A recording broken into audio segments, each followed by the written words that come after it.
Mic check, mic check. I know a bunch of people are live right now, but anyone that starts to join, I'm just going to keep asking for a mic check because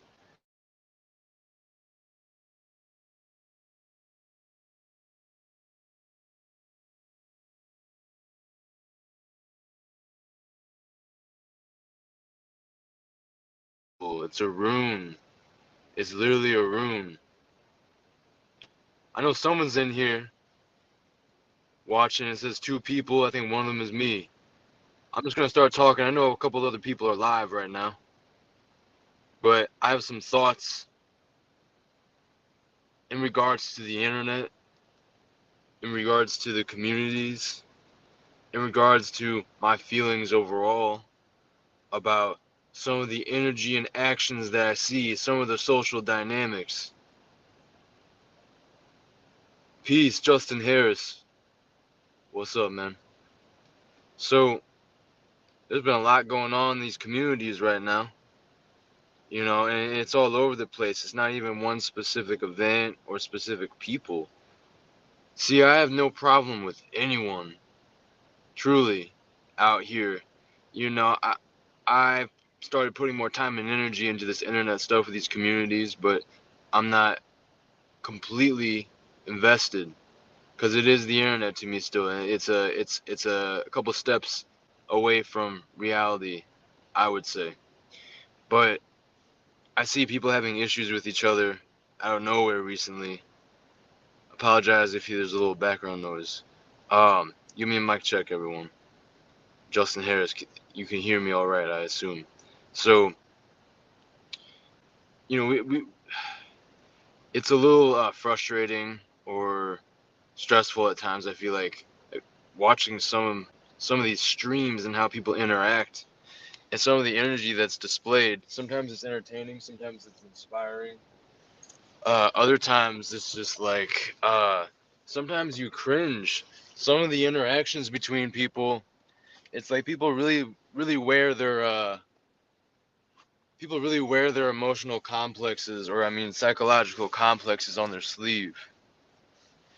Like, I don't know, some people seem very unaware. They seem to lack that self-awareness. I was saying this the other night. And we need to be aware of this word egregore and how it plays into the internet and things that we give our energy and attention to, whether these are communities, whether these are channels. See, the more people that feed into something, whether it's a content creator or some type of ideology or some type of like specific people, people, like cult is inherent. The occult, cults, the culture, worship of self, uh, worship of ideology or idols. All this is very real, and we need to look at things on an energetic level. Yeah, I appreciate Justin Harris. Don't play into the drama. It's all distractions, no doubt. And that's what I'm saying. Like, ultimately, what I'm seeing here is from the eye and the pyramid level. I'm really seeing things from the higher perspective, the eagle eye in the sky.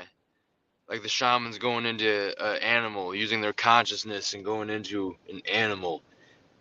Like, imagine a shaman going into the eagle or falcon or condor and getting that eye from the sky view. Now, doing that like metaphysically and metaphorically, just on what I see on the internet, and I see egregores. I see groups of people feeding into different tribes or different ideas, and maybe different communities. Everything has a spiritual nature to it. So if you understand what an egregore is, it's similar to a tulpa. It's also similar to a golem. But the thing is, those are a bit different in the form of how they manifest compared to something like an egregore. Egregores, I feel, are everywhere, whether we realize it or not.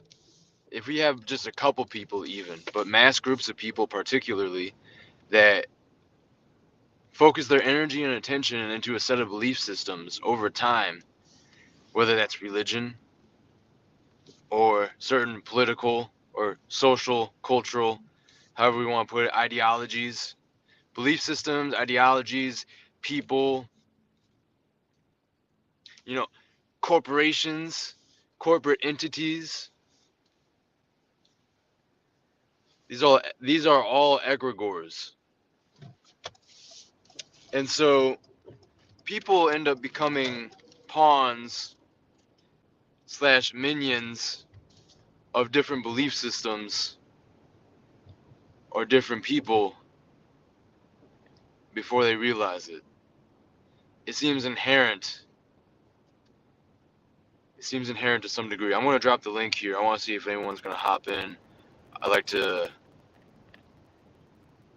just chop it up, talk about things. It's a beautiful day here. We're in a good flow state. It's Saturn day. My mind's been on some very esoteric vibes as of late. I appreciate everyone stopping in. I know multiple people are live right now, but I just wanted to go live real quick anyway. Shout out to Sunkiss, shout out to Charles Waz. I got love for everyone, man. I know multiple people that have, issues slash just don't want to, and that's okay, associate with certain other people. Like I was saying earlier, I'm not here to feed into the drama, man. It's not worth it. It's like adding an unnecessary burden of stress, and it's like stress about like a virtual realm at the same time, and it's kind of a double whammy. There's multiple things that we don't want to fall victim to. So I'm talking about these egregores. I'm talking about these spiritual forces. These become like sentient, separate spiritual entities outside of us the more we feed into them. Jesus is an egregore. Islam is an egregore. Jehovah, all these different things. Marxism is an egregore. Capitalism is an egregore. Banks, corporations. You can even get abstract with it and say architecture can even have like an egregore to it, but that's a little different. So we need to be aware of what we feed our energy into, because before we know it, we can align our energy into a certain groove or a certain template, and we can do this subconsciously. We can fall in line. We can fall into formation. You can call it hive mind. You can call it groupthink. This is part of it. I think groupthink and hive mind are like essential aspects of what an egregore is. I'm about to drop the link here. I know we got a couple people, some people hopping in and out. Just shooting the shit right now. Talking about egregores. We need to think about things on a metaphysical level. We need to go deep. We need to go high and deep at the same time. We need to become all-encompassing. It's like I said earlier, the eagle eye in the sky. Man, I need to put on my bracelets, my necklaces, and my rings. Put on my hat and glasses.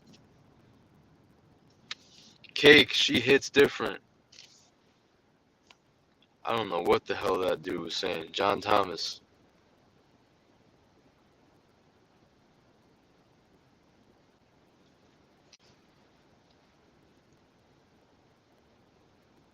Yeah, man, I don't have problems with anyone. I got love for people that have issues with each other.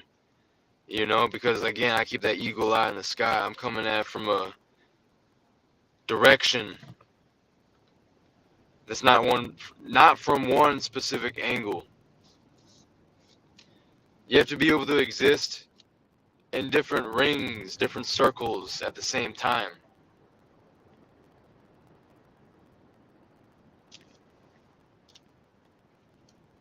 Peace to everyone. John Thomas, I don't know you. See, you got that J. I don't think I've ever seen, and I don't know what the hell, Cake, she hits different. You feel me, bro? I don't know. I don't know who you are. I recognize Justin Harris.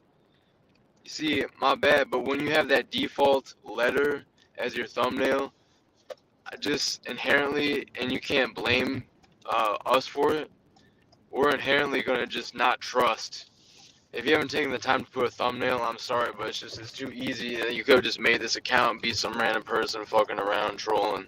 You hear me? Like, yeah. So I will drop the link, but I don't know if I'm gonna let you on, John. You gotta understand that. You gotta, at least tell me like, oh, I've been watching this stream where I seen you from this, blah blah blah. I know this person. You hear me? I'm gonna drop the link for anyone else though. Slobber dog. Salutes to you. What's everyone? Okay. What's up? What's up? 6 people. I'm gonna drop the link here. Want to go on a little ride real quick. I'm curious if anything is on anyone's minds that they would like to share in regards to egregores or things of a metaphysical nature. Like I said, I've really been trying to tune my mind into the quote-unquote occult aspects of things. Dive into the esoteric arts, sciences, whatever you may call it. So we're just talking. I don't have anything specifically. I just wanted to speak a little bit on things happening in the community, what people would call drama, what people would call communities, and how ultimately a lot of these things are egregores. How we feed our energy and attention into it, it grows this entity. Maybe it's a strange, abstract, far out there way to think, but it's very real. Egregores are very real, people. So this is why I want to talk about the occult. I want to talk about esoteric things. There's a lot of hidden stuff going on. There's a hidden aspect of reality. People talk about lifting the veil.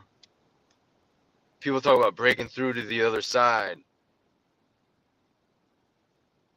Shout out to everyone. Demiurge. Hello, Raven. Good to see you. John Thomas, I apologize, John Thomas. If you're on Stavely all the time, like, I feel you, bro. I'll drop the link. No doubt. We're going to get it. We're going to have a good time.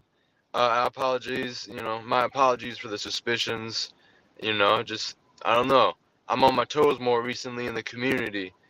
I feel like, I gotta be like a secret agent at times. So let me get my spliff, let me get my hat, and let me hop on my giraffe, like the picture here. It's a beautiful thing. Much love to everyone. Bloody Mary, Kimba, Raven. Yeah, yeah, yeah. Let's go. Let me get the link here for y'all. The sun is shining bright today. It's in the 60s here in the Midwest out in Missouri. There's more evil on the internet.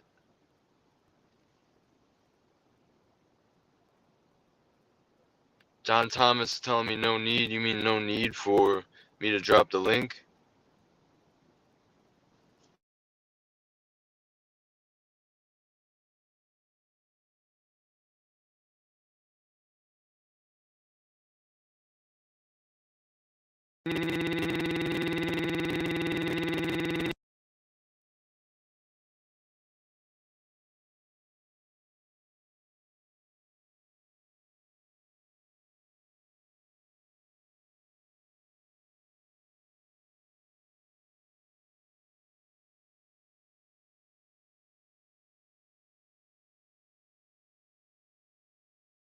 Look, mic check. Make sure we're good here. Okay. Yeah, I appreciate you, John Thomas. All good, bro.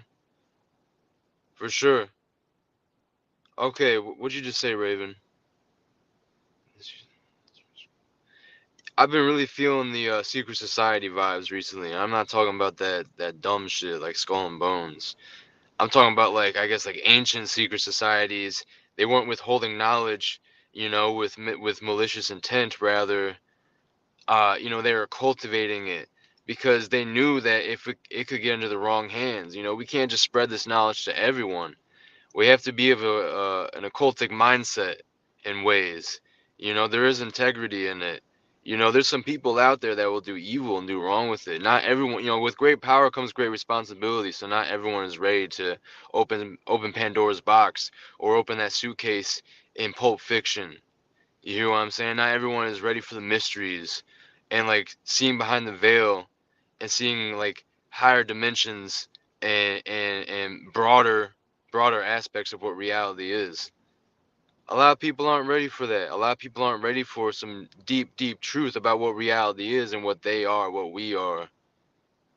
So I'm not like I'm not down for cults per se, but I'm down for occult. You know, we are the mystery school. We are the mystery school. We need to share and cultivate this knowledge, but we have to curtail it as well. We have to tailor it. We have to curtail it. We have to flow with it. It's like qigong or tai chi. We need to flow with this information properly.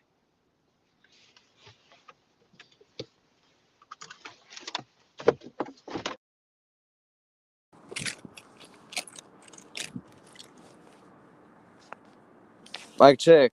How do I sound right now, guys? I'm not going all popcorn on y'all, am I? Sound like a frying skillet, as some people have told me in the past. Oh, man. Beautiful day. Someone hit the link. John Thomas, hello. 1 second.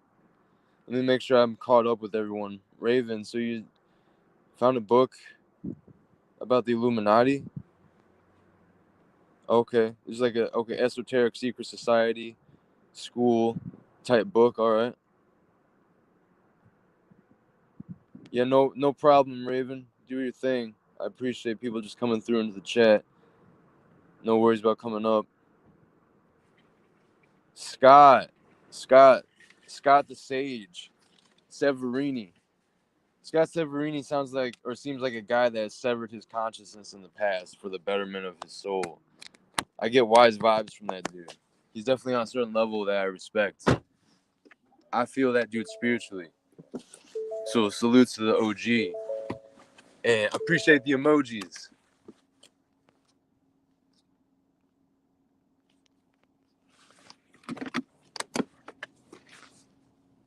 I hope I'm still coming in all right. I'm about to be switching over to my Bluetooth any. This thing, mic check.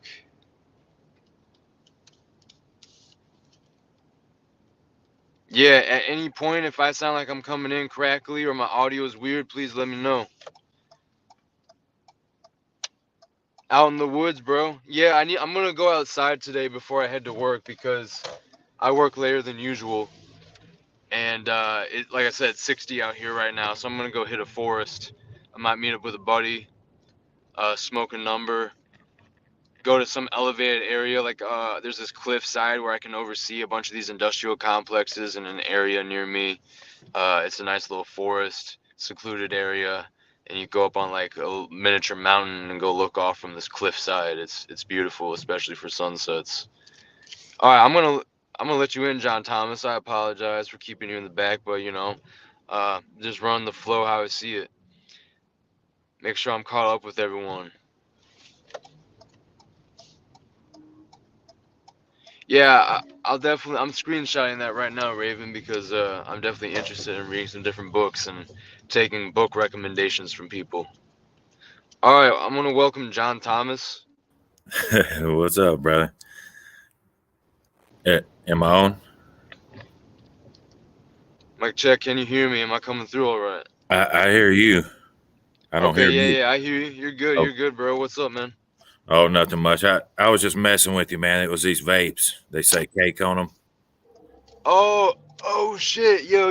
Hey, that's cool. I like that. I like that you said that. Yeah, Actually, now I'm glad you clarified because I thought you'd I recognize. I know what you're didn't talking about. figure. I've never vaped them or smoked them, but I know what you're talking about. I see them all the time at the head shop that I like to go to. It's called Sunshine Daydream. Yeah, Yeah, they got all those different types of products, cake vapes. Yeah. yeah. Is that That's what nice? I What hate is about it? the chat. Let's see, what do we got? This is cake plus gelati, and I got sour haze. I like the London pound cake. That's my favorite. I'm out of Very London. nice. Yeah. Dude, But I'm definitely on that vibe today with cannabis. I hear you. yeah, that's what I hate about the chat, because no matter what you say, it always, even if you do try to get serious, somebody will think you're joking. You know what I mean? Or if you're joking, they'll think you're serious. That's the only thing. You know what I mean? I think I just wasn't reading properly the text. Yeah. I wasn't sure what you were talking about when you were saying cake. At first I thought it was like something with weed, Or then Yeah, I don't know. I was thinking of ass when you said cake, but I'm like, what is he talking about? I didn't either. They wrote she hits different on these, but it lights up, says Kate. She hits different. She is different, right? No, yeah, shit, man. I used to have a whole channel like in 2018, 2019. You know Oh, what I mean? word. I was big into what's it called? Mandela Effect. And Hey, back okay. when Photo Helix was around, I don't know if you remember him, but I've heard of him. yeah, it's that's really all my thing. You know what I mean? It ties into what I believe about everything. I believe we're inside of God's head. I You know like what I mean? that. I The believe that. neurons, the stars, that's the stars in the sky at night, real quick. They're like the the electrical impulses of the dendrites of like the neurons of our brain, right? All the stars in the sky, I think of like the like little electric balls, like little electric nodes that, you know, would be depicted as like running through these root jagged tree looking systems that we call our dendrites in our brain, where we have electrical impulses fly around through, and all the magnetism and electrical stuff is going on in our brain. So I know what you mean. I've felt that and I've seen that, like in different like journeys of mine, or getting high with cannabis, or going on like spirit journeys with like plants.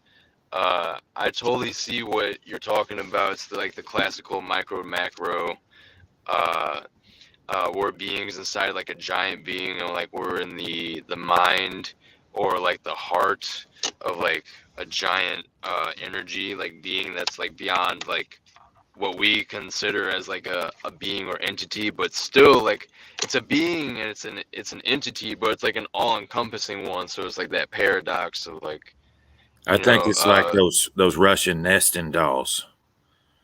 100%. You know what I mean? That and wherever God's at, doesn't He have to be in somebody's head? You know what I mean? The concept of Most High. Fractals. Exactly. Exactly. Does it ever end? You know what I mean? And I think that I believe in His Son. I think inside of His head, He said He was the light. You know what I mean?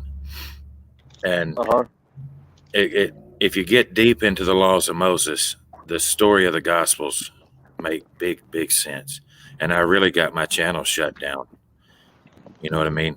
For it, I think they noticed me and stuff, and all my hits got frozen. I mean, stuff got rolled back. It was like I was shadow banned. All my hits went. I mean, you know what I mean? That I was getting everything like got rolled back to 40, and then just never stopped. Damn. Well, it's 111 right now. Shout out to you. I appreciate you joining. This is very interesting. I like where you're going with this. Right. You got to know more about the laws of Moses and knows what's going on in that stories. But like you say, if you look at it from just a metaphysical side, there's a lot of things to learn there too. You know what I mean? If we're inside God's head, Can you say that again? you know what I mean? Just the Gospels and stuff on a metaphysical side. You know what I mean? If we're living in God's head and someone's telling you that He's the light, you know what I mean? And that basically, I mean, what goes inside of somebody's head is there's electricity, there's light happening. We just can't see it, you know? But if someone is God's consciousness, then they kind of are God, you know what I mean? If they came here before you and He's saying, you know, and He told us we're the light, I'd say, I think we are the stars. Is when we ascend, we become a star. Yeah, that's that Rush logo, the band. He's looking into the star, the pentacle. Yeah. See, it's the people that control the world. They believe that what's the stuff that's written in the Torah too. They're fighting it. You know what I mean? You know what I mean? A lot of people have a lot of ideas. Who's God? Is He an alien? If you can see Him, what did He tell us? Call no man on earth Father, right? So yeah, if I'm on earth and I don't care what they look like, you don't bow to them. I don't care if he's King Koopa, like all the Anunnaki, believing type people, I don't blame them. I mean, I believe there's all sorts of deceptions and things going on where we're tested. You know what I mean? That life is really a test. And if you want to be a star, you have to, you know what I mean? You have to kind of know what's right. You just be born with it, really. I think he chooses us, and we all get a chance again. We just get a chance again and again to be big, you know, and we blow it or we make it. Hey, my bad about the background noise. I like what you're saying, man. I'm glad you hopped up here. I think I recognize you now. I'm pretty sure I've heard you speaking on like maybe one or two panels. Yeah, Zedek's channel. I know. I don't really know about it. I'm just like you, dude. Everybody's a shill immediately. Ever since my channel went down, you know what I mean? I don't know who I'm talking to. I talked to Photo Helix for a little bit and then and stuff. But I was a real person. You know what I'm saying? Nobody paid me. I've got a job. I work. And all kinds of shit. And a lot of weird things have happened to me.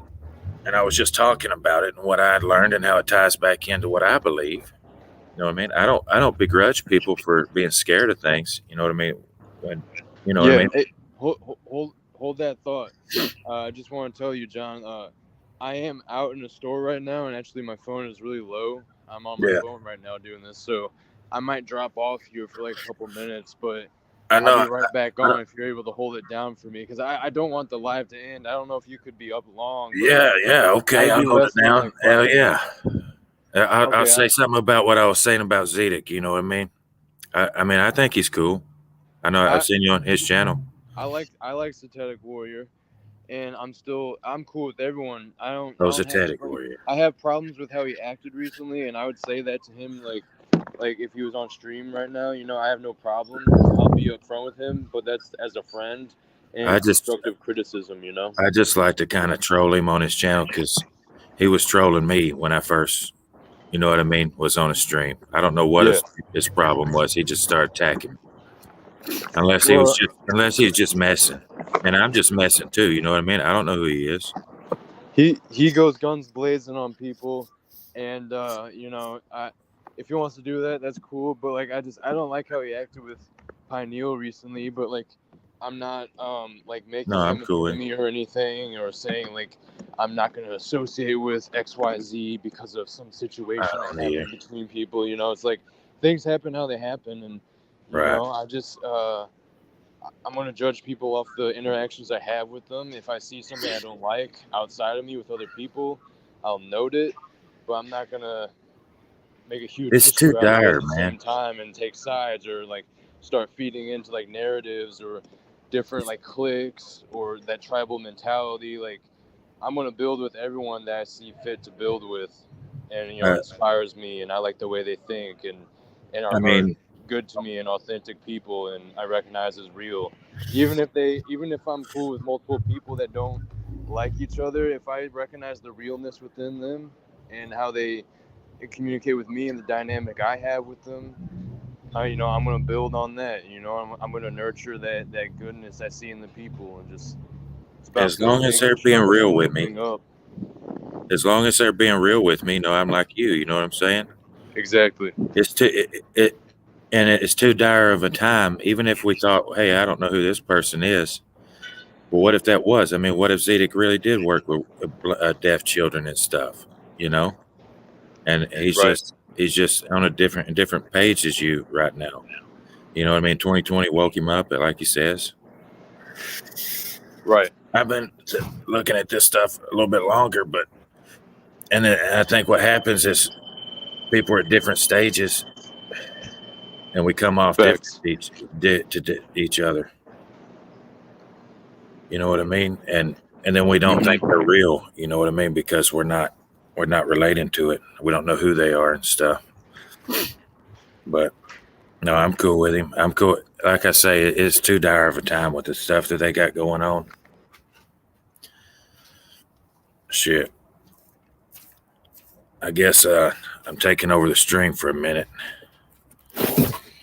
Shit. Damn, I hope I wasn't prepared for this. Yeah, I guess Oh, shit. Whenever you get back here in a second, I was wanting to talk about some things that, shit. I mean, shout, where's the chat at? You got the chat here somewhere.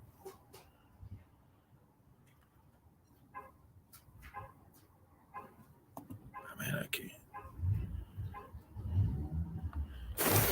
Great Pyramids.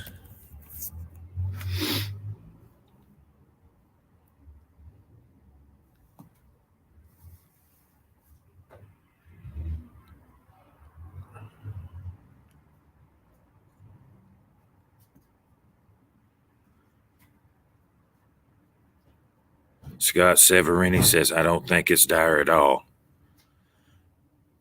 The time we're living at. I think Scott's kind of right, and I mean, and I'm right too somehow. In a lot of ways, you know what I mean? What do we really have to worry about? We're seeing all these miracles, the Mandela Effect. There's star trains popping up. I see stars moving all the time. Obviously, the people who are trying to hide the Mandela Effect are in trouble. They know what's going on. They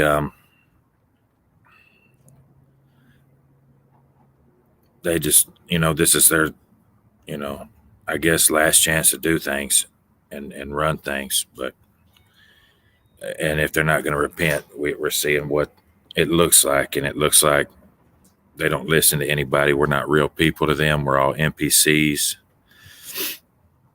things like that. But it's, when I say dire, I mean it's like a time where this is going to say so much about us, everything that is happening, and we don't care about their social credit scores. What does their social credit scores mean? If we submit to what they say to us, this could be a huge. I think they've set Antifa up, Black Lives Matter, all these people, these political movements. They've been recording our comments. They're going to grade us on what they think made you a good person. And it's a setup, just like Jehu did in the Bible. He lured people in when his family was most responsible for all the child sacrifice, all the murder. And let's see.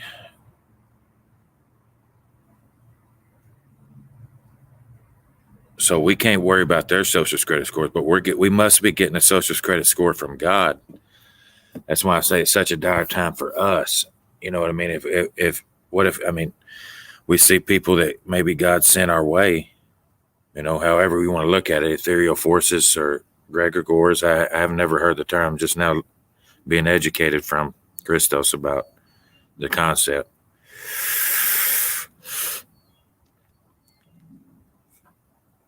Exactly. Scott Severini says doomsday is the day we ascend and they lose control over us 100%. But think if, you know, we thought somebody wasn't real and we tell them to go away, you know, get out of here, you whatever you are. And then that was supposed to be a friend, you know what I mean, that you're supposed to know, you know, that this is an epic tale. And, you know what I mean? And that's what I mean, dire. The circumstances we're in, we don't want to make silly mistakes because we're supposed to be, you know what I mean? It's hard, you know, to not appear frivolous. We're smoking vapes. We're listening to things in warehouses and, you know what I mean? And, you know, it don't look very, but I think we got a concept of what's perfect. I think we can only be so perfect. You know what I mean? And that's good enough for God, and then you are perfect. We already have access to our credit score. Scott Severini says, nothing new under the sun, Equifax, etc. I've never heard of Equifax.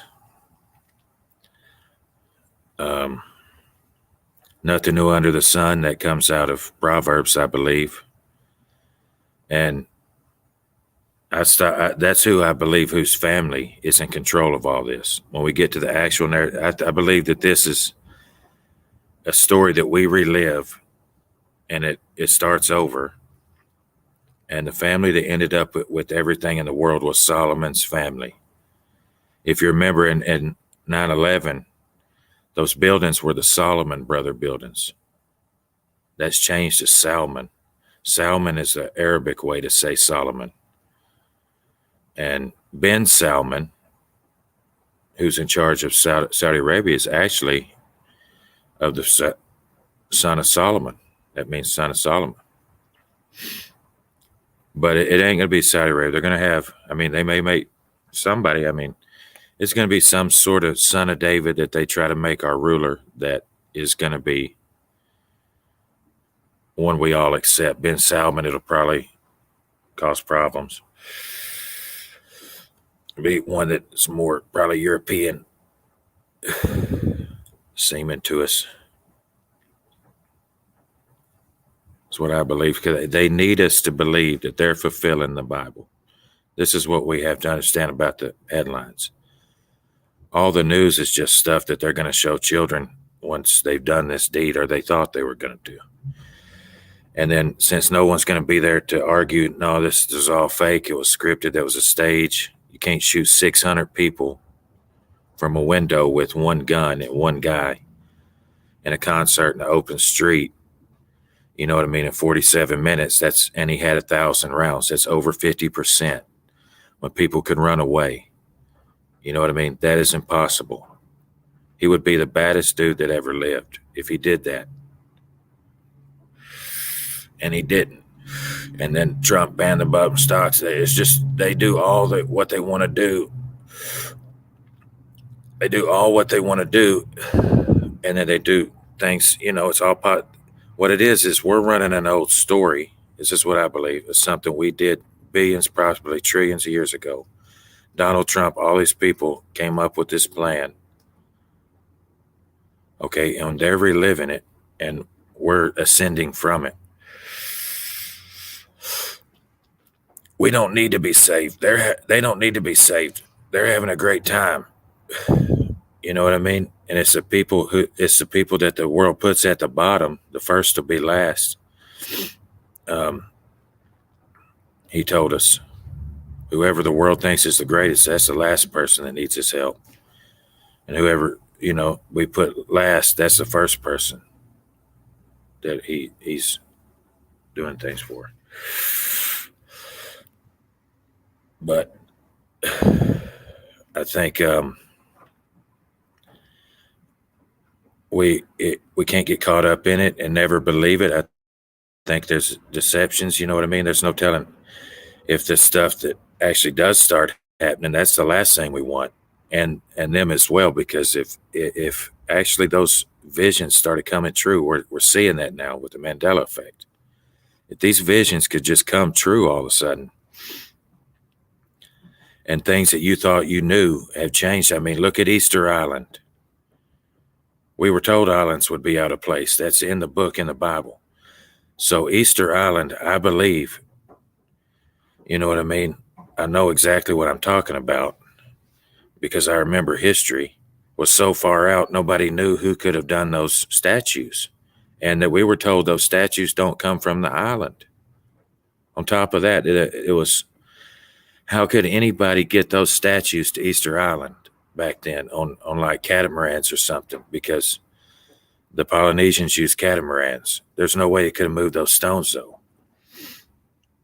Or anybody else. What kind of people did that? Were they? And so now Easter Island's right off the coast. It's not even a mystery how anybody did any of that. I remember watching things about how mysterious Easter Island was. That's no longer mysterious. So if things can just change, just like the Bible tells us,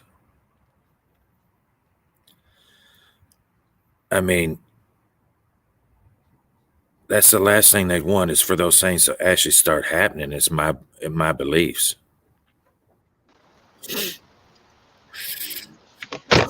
We've been holding down. Hey, I apologize about that.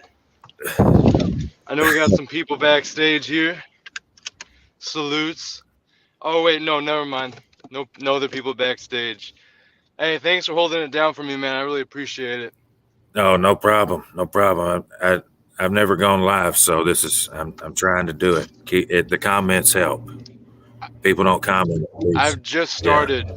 Oh, it does help for sure, 100%. Hey, shout out to everyone. I see we got 10 people here. I thought maybe, it would viewers would have gone down or whatever, but I appreciate you, kept people engaged. I appreciate the comments as well because it keeps me engaged.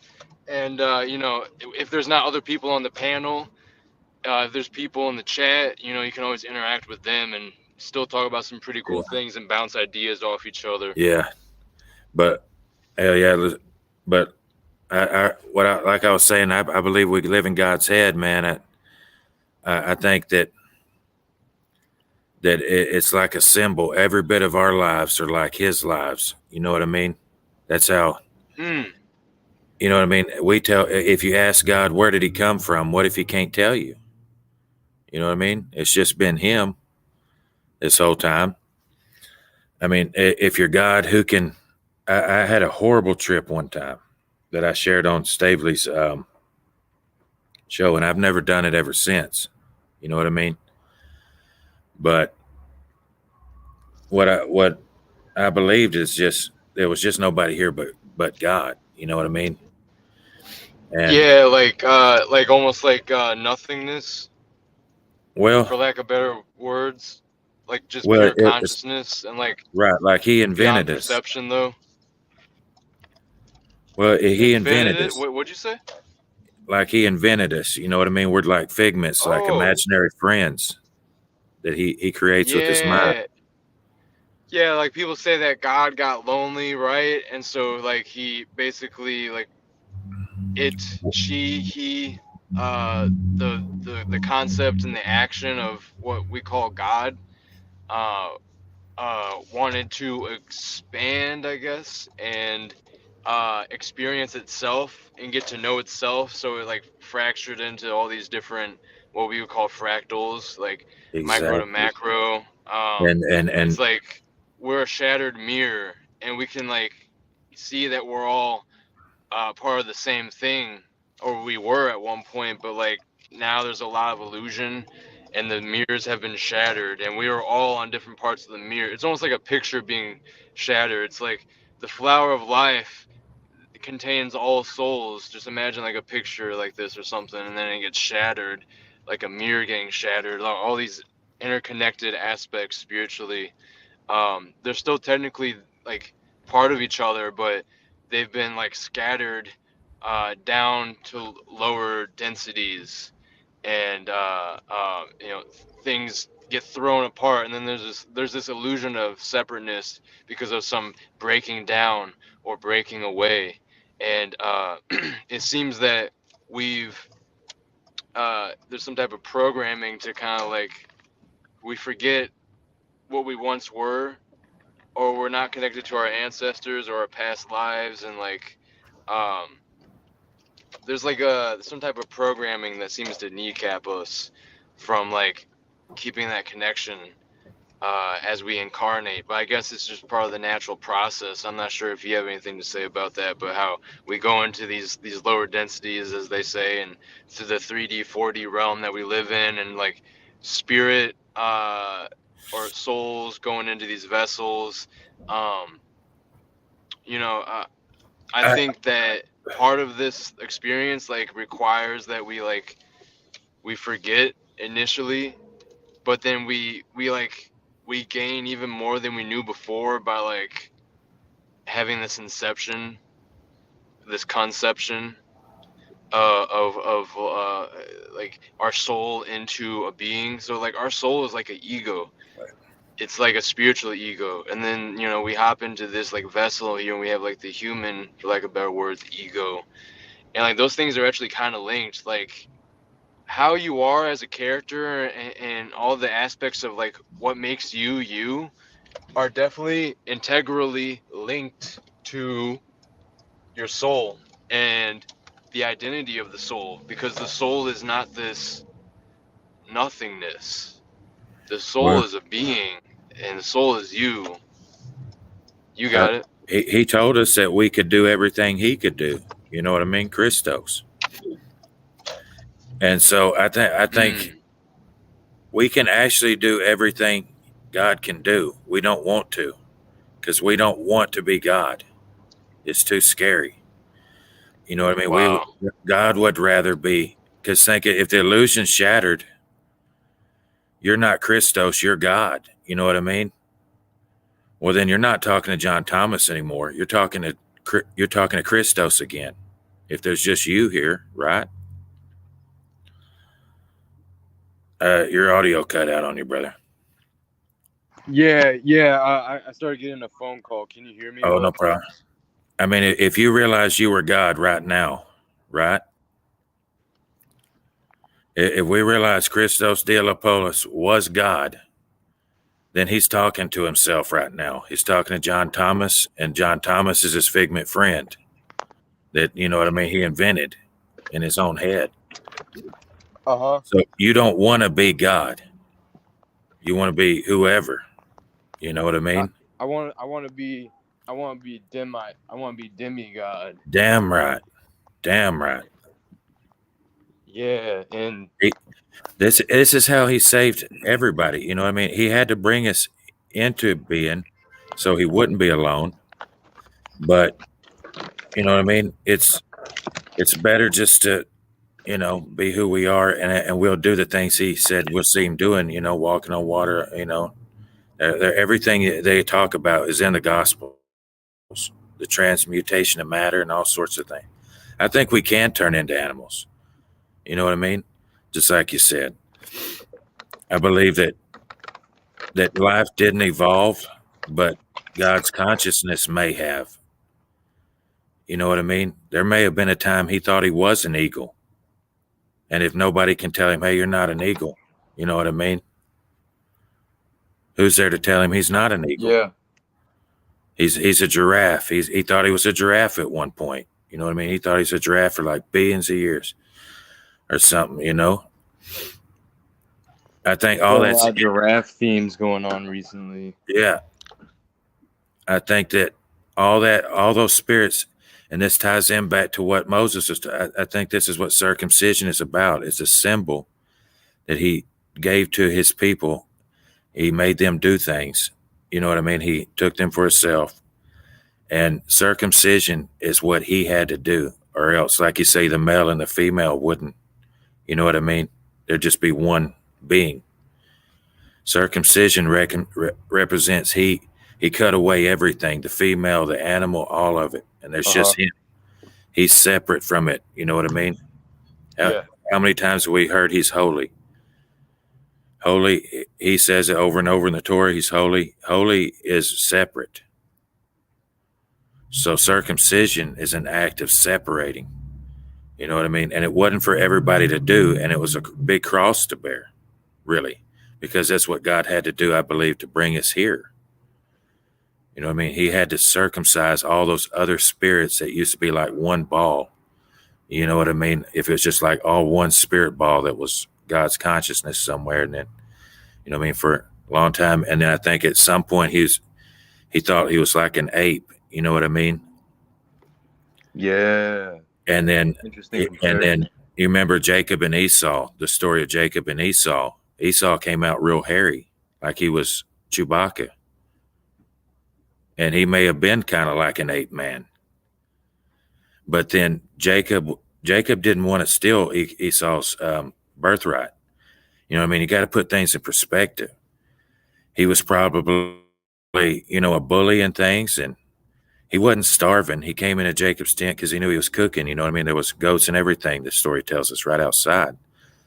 And he was messing with Canaanite girls that Abraham didn't want, Isaac marrying.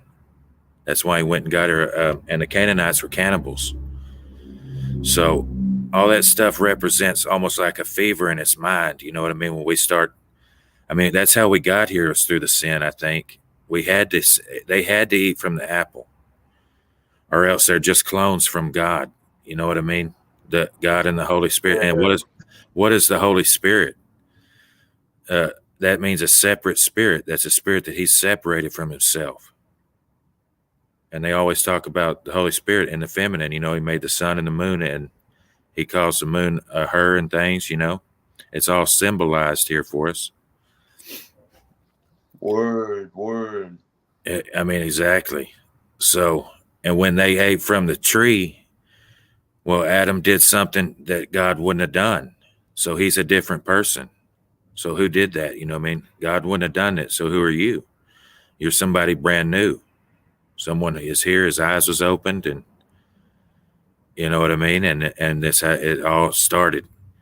But I think it doesn't keep going for billions of years. I think it stops. We have like 1,000 years of a golden age, and we're going to see the Son of God, and it's going to be like the Flintstones and the Jetsons combined. You know what I mean? I think that all those creatures. Flintstones and the Jetsons combined. Exactly. I think it. If the Earth gets transformed right before our eyes, we're seeing it. You know what I mean? We're seeing things move around and all sorts of things. I mean, that's just like, if it'd be too scary is what happened. It would cause like psychotic breaks only for the people that ain't, you know what I mean? I think they'll just go to sleep or something. But exactly. I think we're going into a time where it's going to be like the Jetstones and the Flintstones combined. Jetsons, Flintstones. And I like that. That's and an interesting fusion of like I, two I, separate things. I think that we're the aliens, man. We're the aliens. You see what I'm saying? That if we ascend, his disciples, this story's all there. You know what I mean? I think that they don't know what they're talking about. They get deceived. It's like I was saying on one show, I think the demons are like the children that we sacrificed and things. There's nobody else here but him. You got to think about it. We all represent somebody in his head.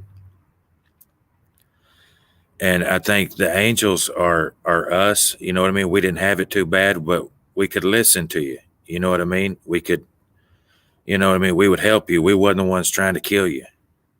You know what I mean? We are the angels, you said? We are Exactly. the angels. We are the aliens, right? We're the aliens. The angels and the aliens, same thing. There is nobody that outside of his head, in essence. So there is no aliens, if you think about it. If everything's contained in one system, and nothing's outside of it, we can't go see what he looks like, because you know how they say you can't see God's face. Well, you don't exist outside of his head, so how could you? You know, you could see, you know, his son, someone who represents his consciousness. I mean, that would be him. That's the closest thing. You know what I mean? If you're talking to somebody's head. Dude, you got me really inspired right now, man. I'm really glad that you came through, bro. Oh, no. I've been thinking about this stuff for a long time, you know what I mean? But I see you got another guest or something, or I don't know if the audio is working. Yeah, that's me. I'm gonna switch it over to my computer. I'm gonna come in on my computer. Looks like somebody else is on the screen, but I can't hear him. Yeah, that's me. Oh, that's you. Oh, okay. Yeah, that's two separate pictures of me. Oh, yeah.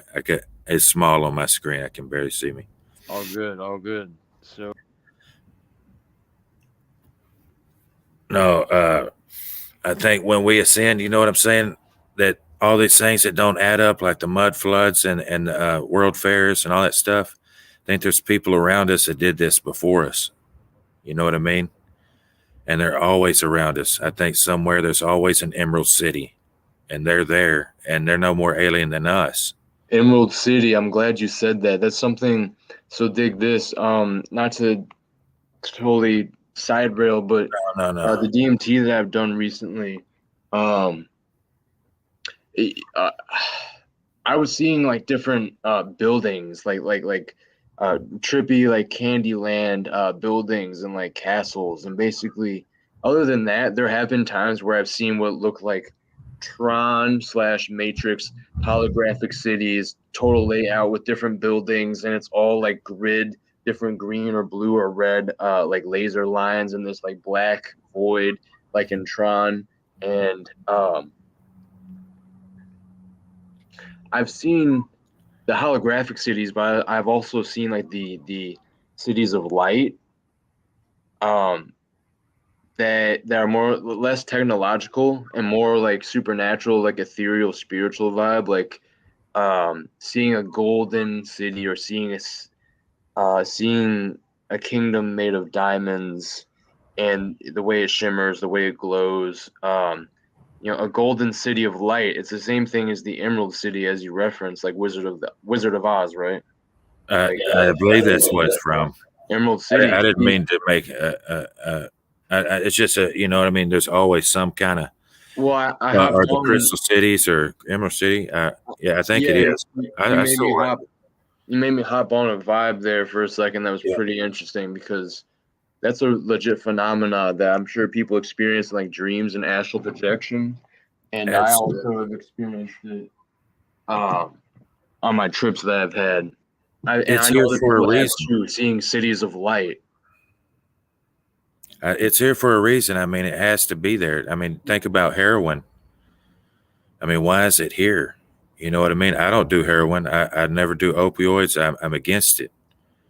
But if it's not here, maybe it's the world's too scary a place. You know what I mean? It's there just in case. You know, I mean, I guess you need to lose your mind. But DMT and the mushrooms. I mean, I was doing 4-ACO DMT. I don't know if you know what that is, and that's just mushrooms. I do. And The analog. that's the scary stuff. I mean, I wish nobody wouldn't, mess with it too much. But if you do a lot of that, you can really, because it just turns into the pure chemical that it turns into like the psilocin, I believe, or whatever they call that. The psilocybin is what's in them. Psilocin. Psilocybin, yeah. But yeah, there's like, Wait, what are we listen, talking about? We're talking about mushrooms right now? yeah. But you know how they turn blue sometimes if you bruise them and things? That psilocin is another chemical that is responsible for turning blue, and that converts into psilocybin inside your brain. So psilocybin mushrooms sometimes, if they turn blue, they're really powerful. And 4-ACO DMT converts into psilocin inside your mind. So it's the same stuff that turns mushrooms blue. So I mean, I don't know if your brain turns blue or whatever, but I mean, that's what I used to do when I messed with it. You know what I mean? But I liked mushrooms better. I wish I would have never done that. Wish I would just done mushrooms. You know what I mean? Because I love 4-ACO DMT before I did too much. One time. I've heard stories from people of 4-ACO. Some Yes. interesting things, but also like it being an analog. Don't mix it with LSD. That's what I did. Oh, really?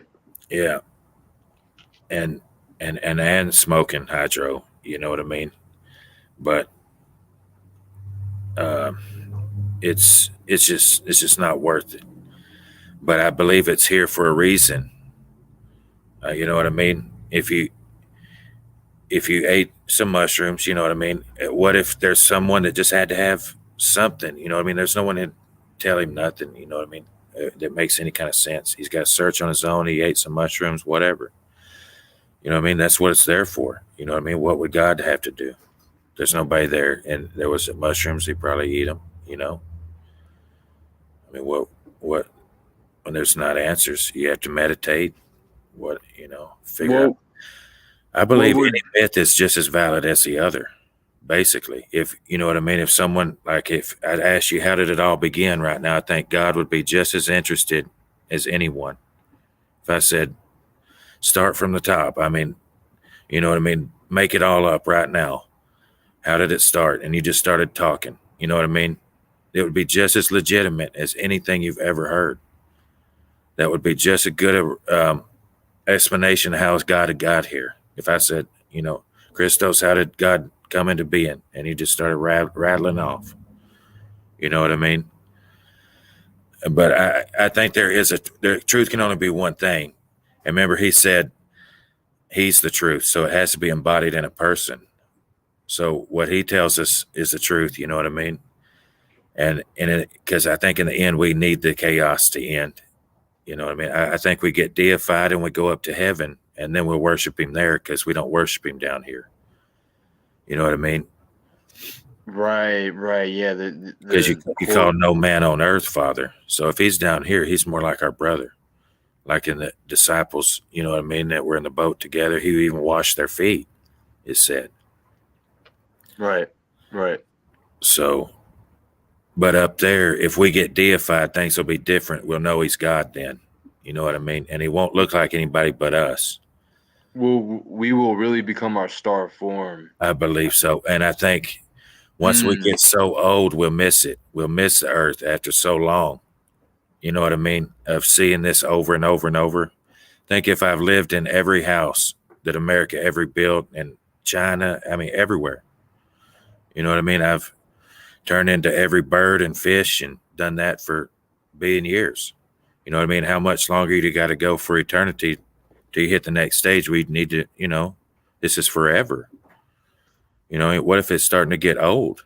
What if you're getting old? You know what I mean? Well, it was fun for the time. Right.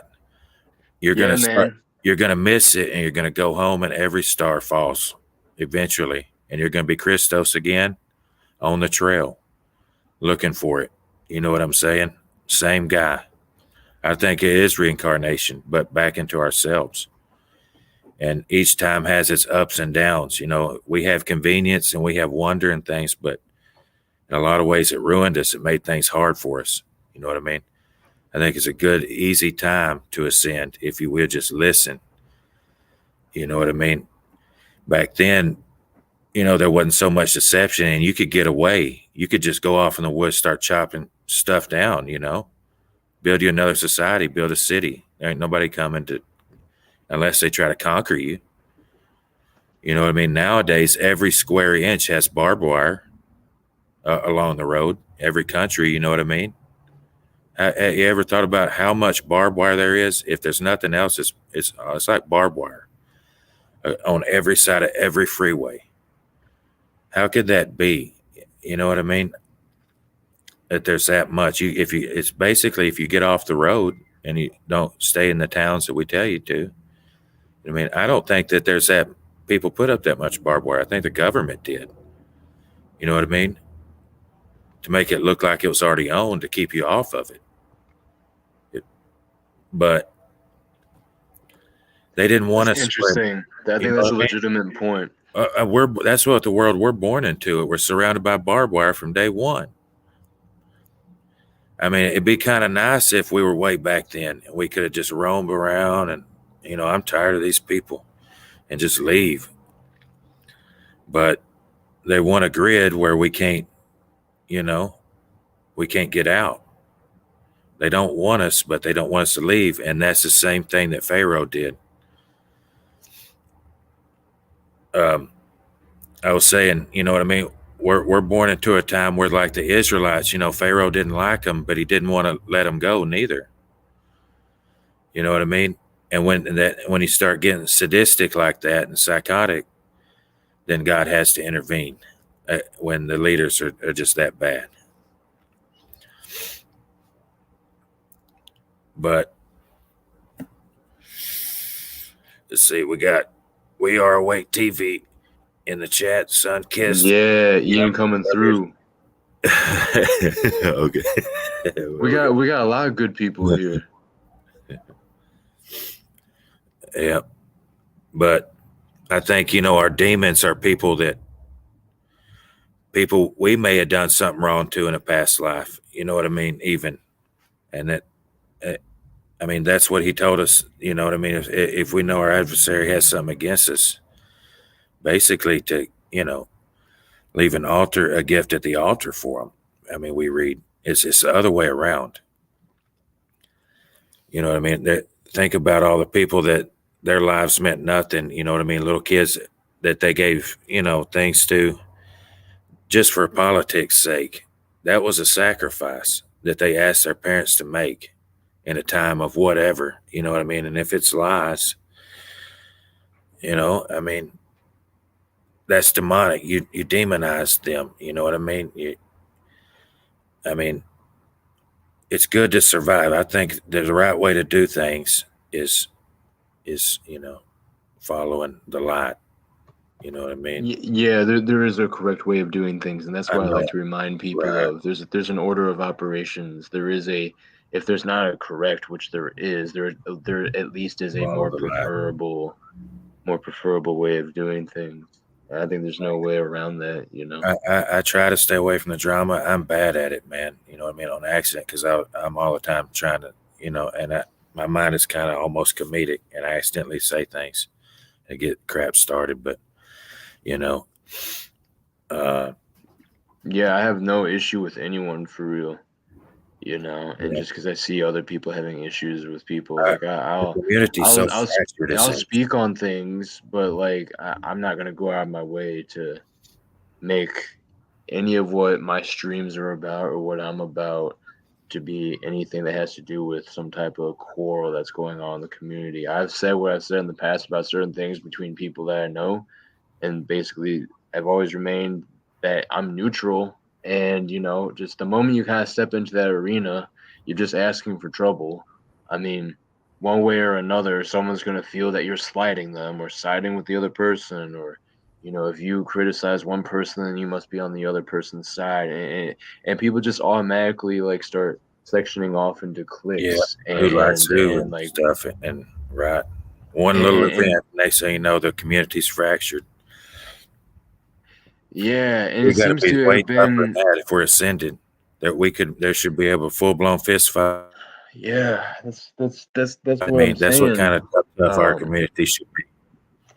that's what I'm saying, John. Like, I feel that I've seen recently within the past couple months, there's been like a ripple effect. I've seen big channels like, Something's making it hard for us to stay cohesive.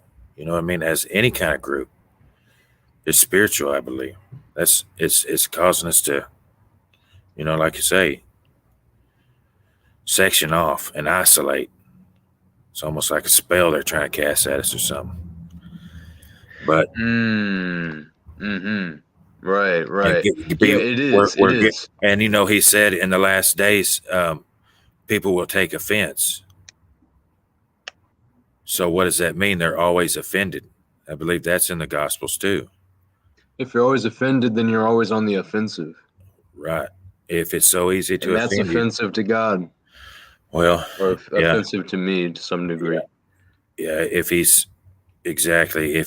showing mercy to the humbled, Uh, then and you can see how offensive people make mistakes and you don't be so offended. offensive is off this end. You're off the end, you know, you're off the edge. You know, if you're always on the offensive, Yeah, um, yeah, you know, there's a value to being elusive or evading, and just totally circumventing and going around different issues and obstacles that pop up in the community. People said this about someone, or this person said this thing to this other person, and just like the moment that I feel you start introducing that energy into a stream and you have nothing to do with it.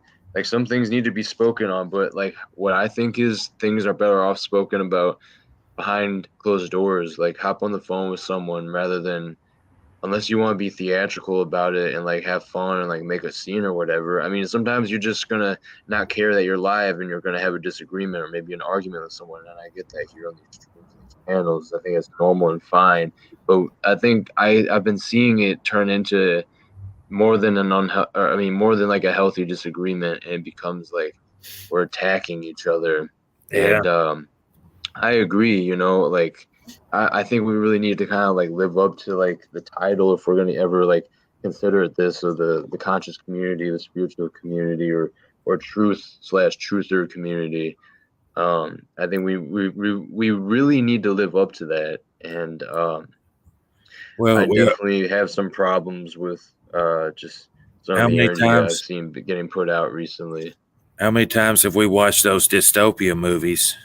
And there's always a little network of people on a television, or you know what I mean. They're trying to do something with the satellite link, or you know what I'm saying. And they're the resistance. You know what I mean? You don't imagine when you're watching those videos You know what I mean? Like that those people, you know what I mean, would ever be able to be mad at each other because they're the only ones left. You know what I mean? Everybody else is out of their mind, even if they do get angry. You know what I'm saying? We don't imagine that if we're in that dystopia movie that they could easily bust our network so easy. You know what I mean? With one disagreement, we couldn't stay together. And we just filter out back into the world. You know what I mean? It's disappointing. That's when you're in a real dystopia movement.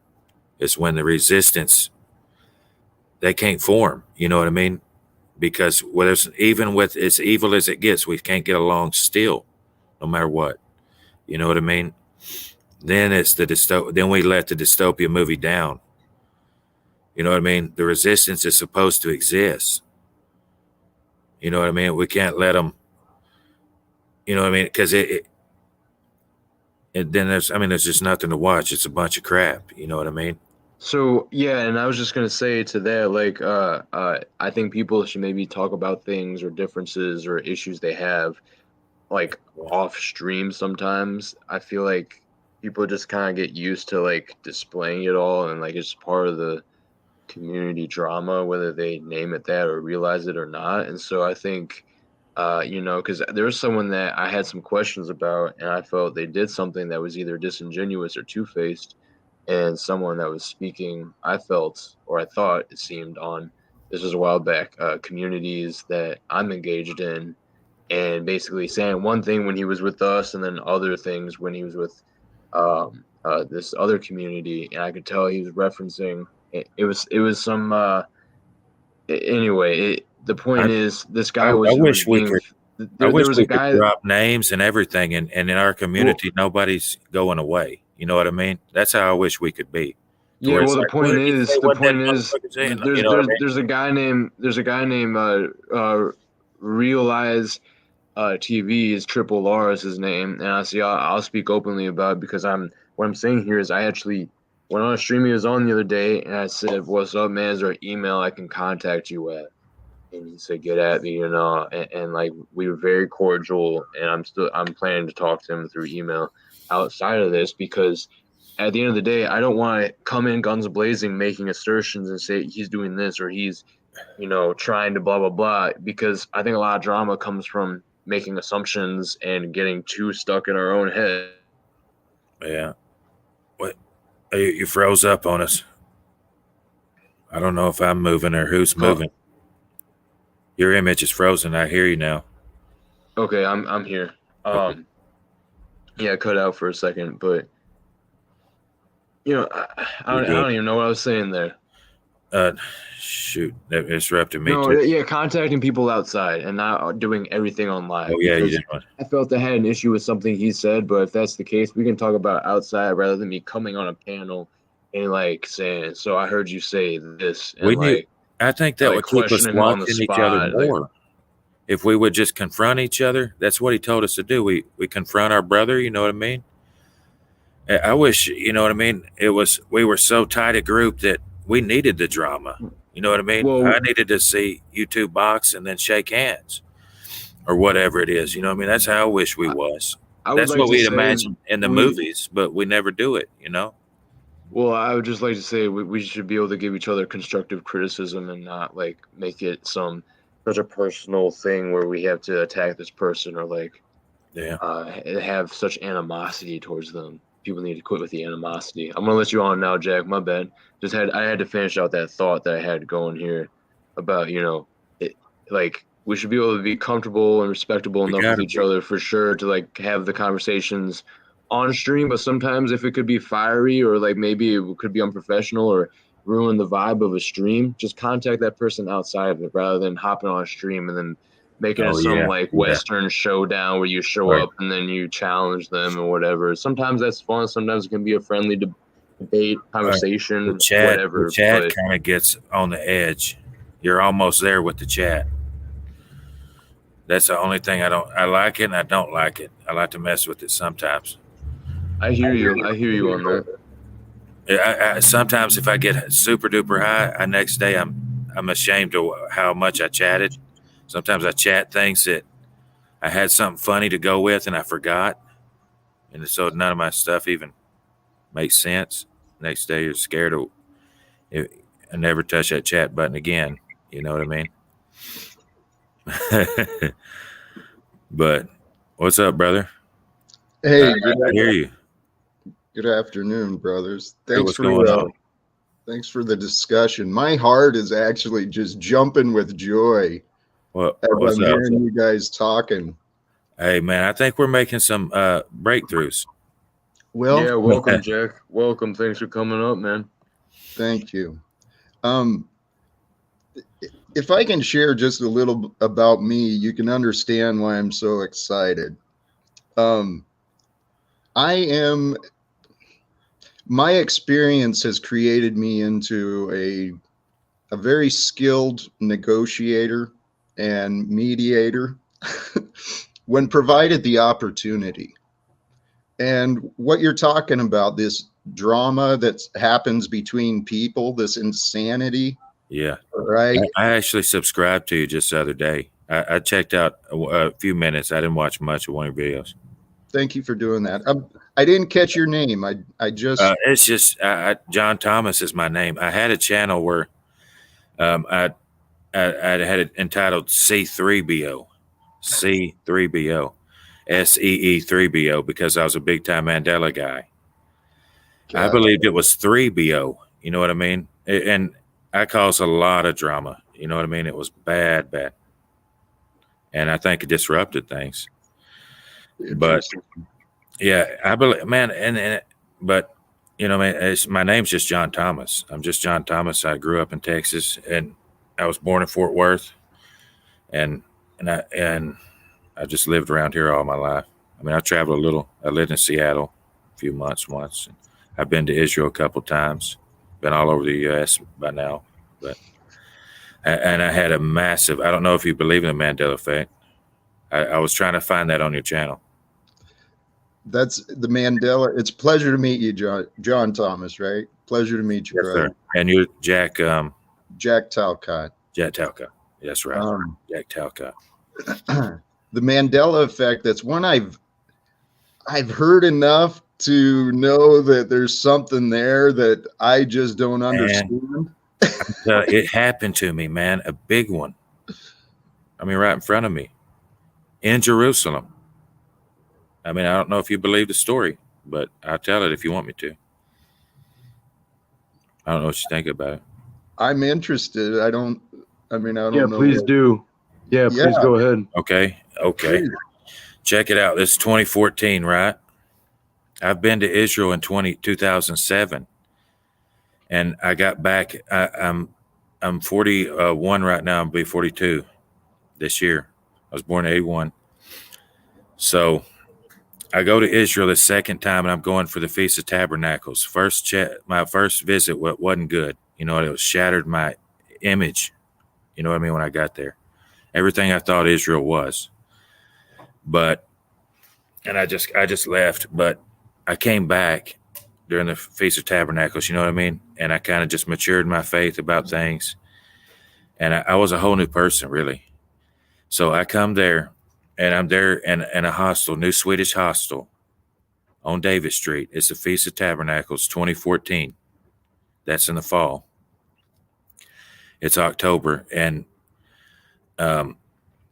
so after the Day of Atonement and all that stuff that happened, my friend, there was a guy that showed up at the hostel. The hostel is like, there's people internationally, you know what I mean?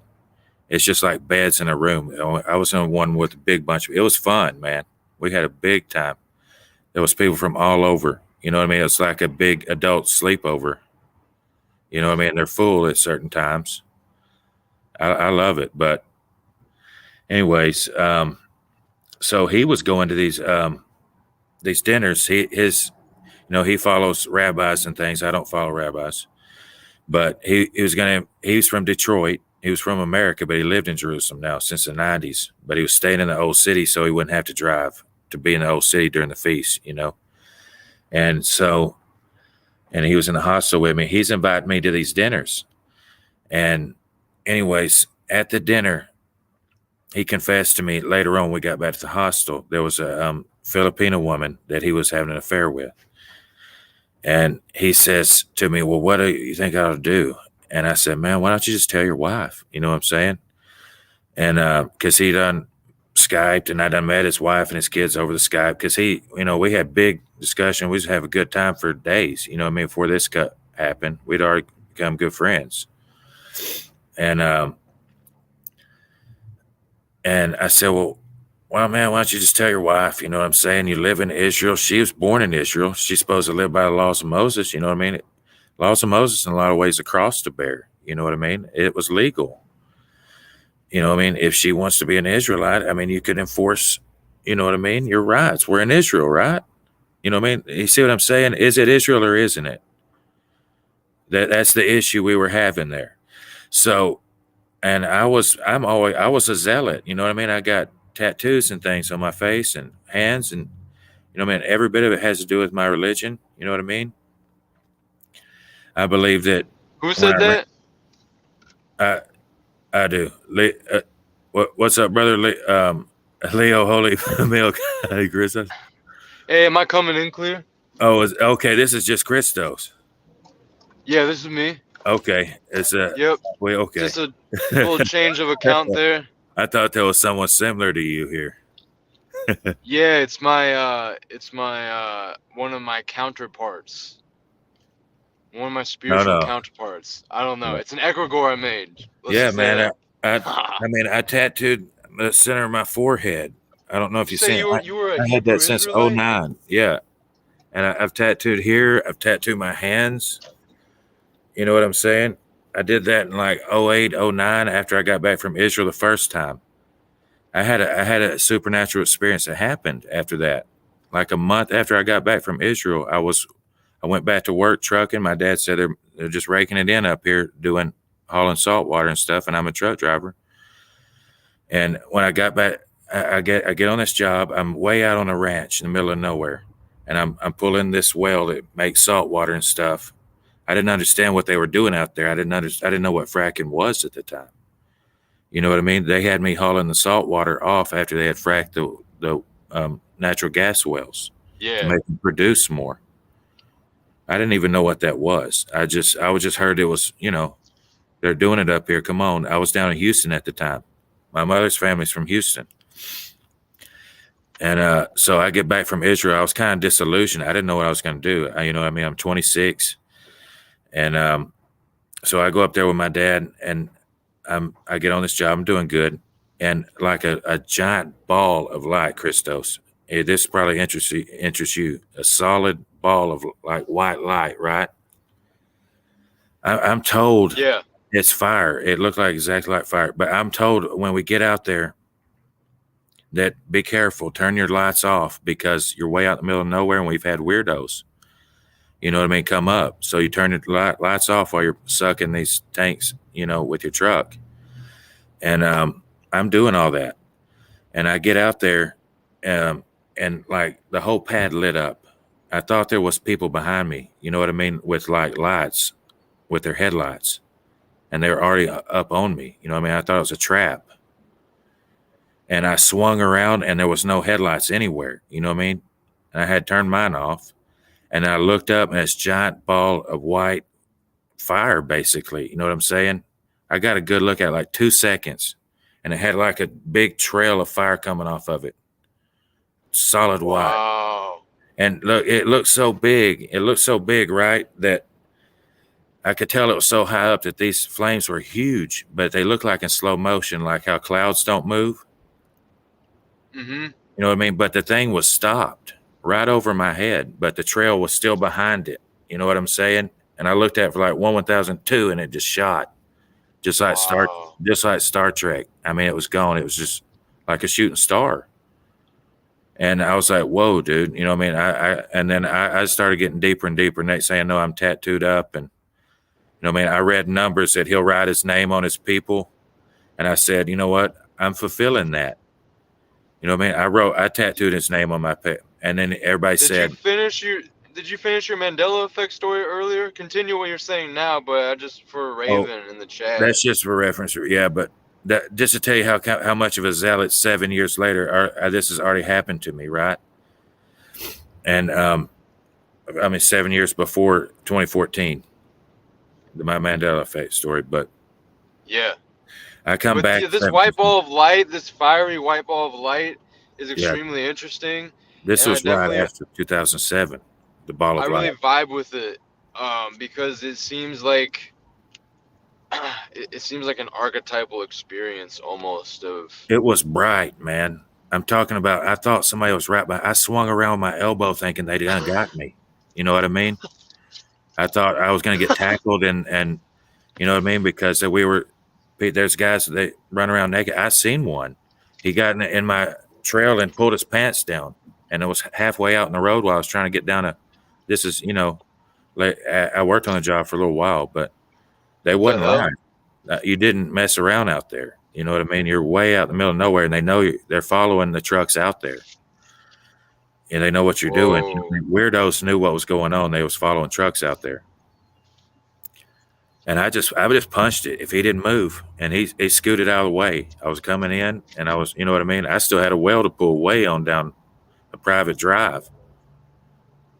Yeah, but there was a dude that kind of stood in the way, and he pulled his pants down and showed me his ass, and I was coming.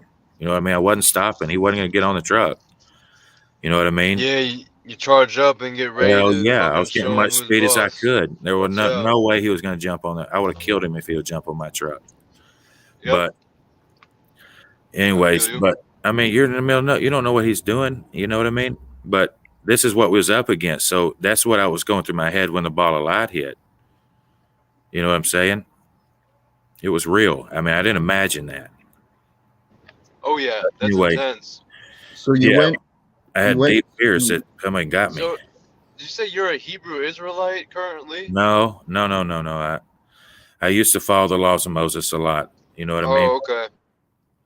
I consider myself a convert.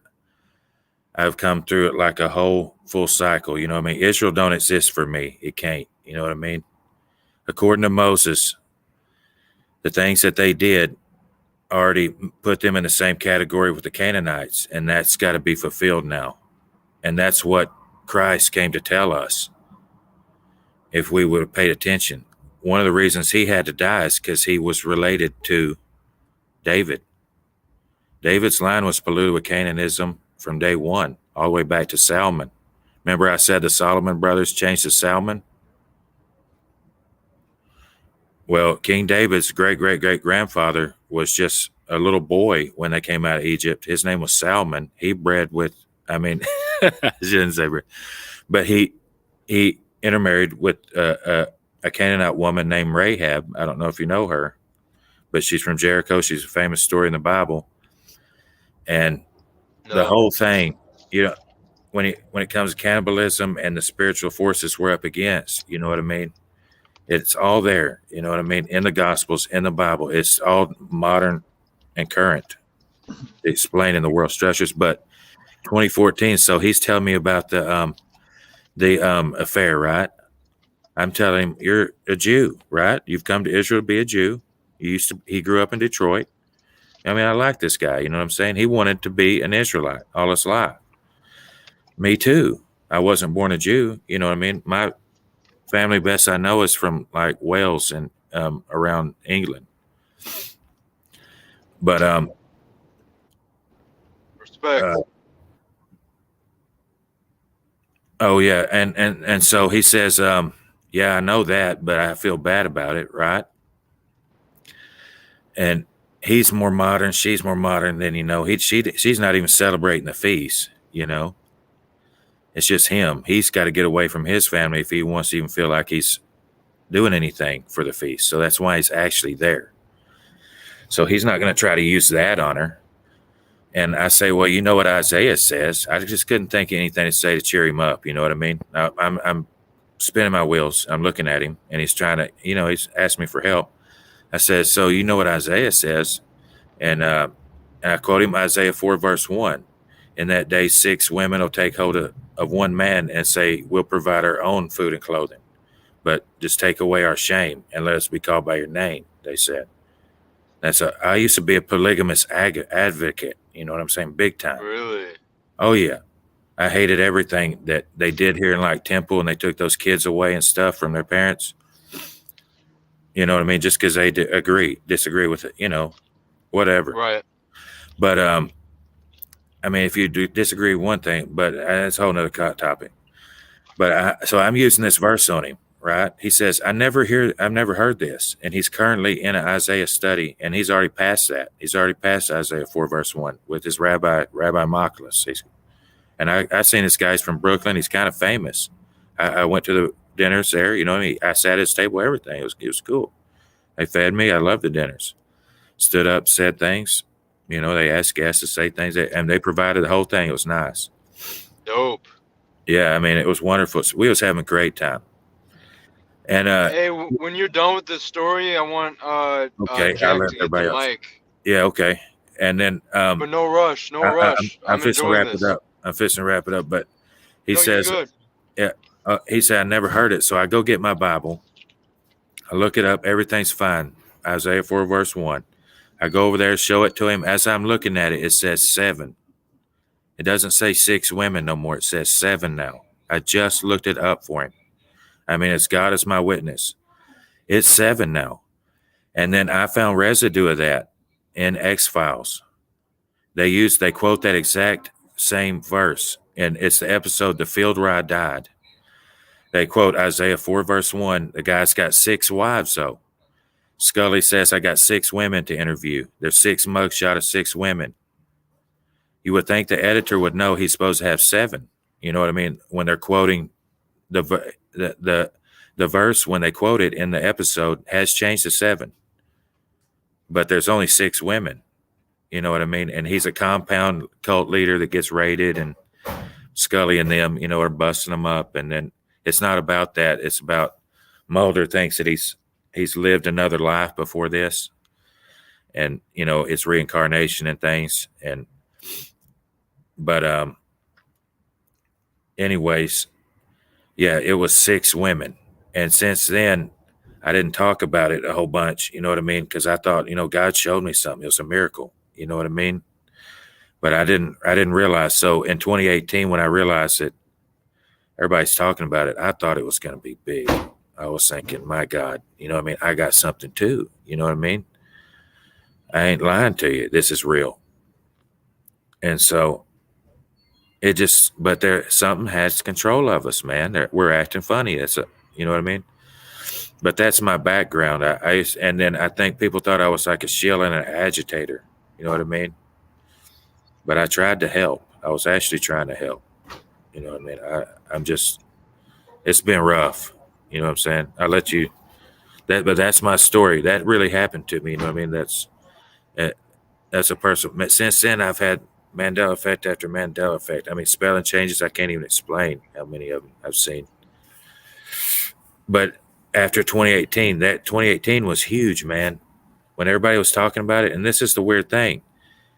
For 4 years, I heard nobody talking about this, and they're saying it exploded in 2016, really? At least 2 of those years, I should have heard something. You know what I mean? I didn't hear nothing. And I looked into everything.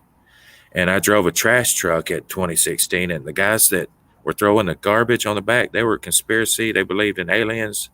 You know what I mean? Lizard people and all kind of stuff. They would have said some of the things I'm talking about is Mandela Effect. You know what I mean? But it didn't exist in their mind. That's what's so mysterious about this thing. It's like, brother, you just hit on the key. Yeah. The mystery of life. Humans have been conditioned to take this life for granted and to sell our time for dollars and for opinions and all sorts of crap. We live in a world of deception. And the only way we're going to overcome the deception is through communicating and learning from one another.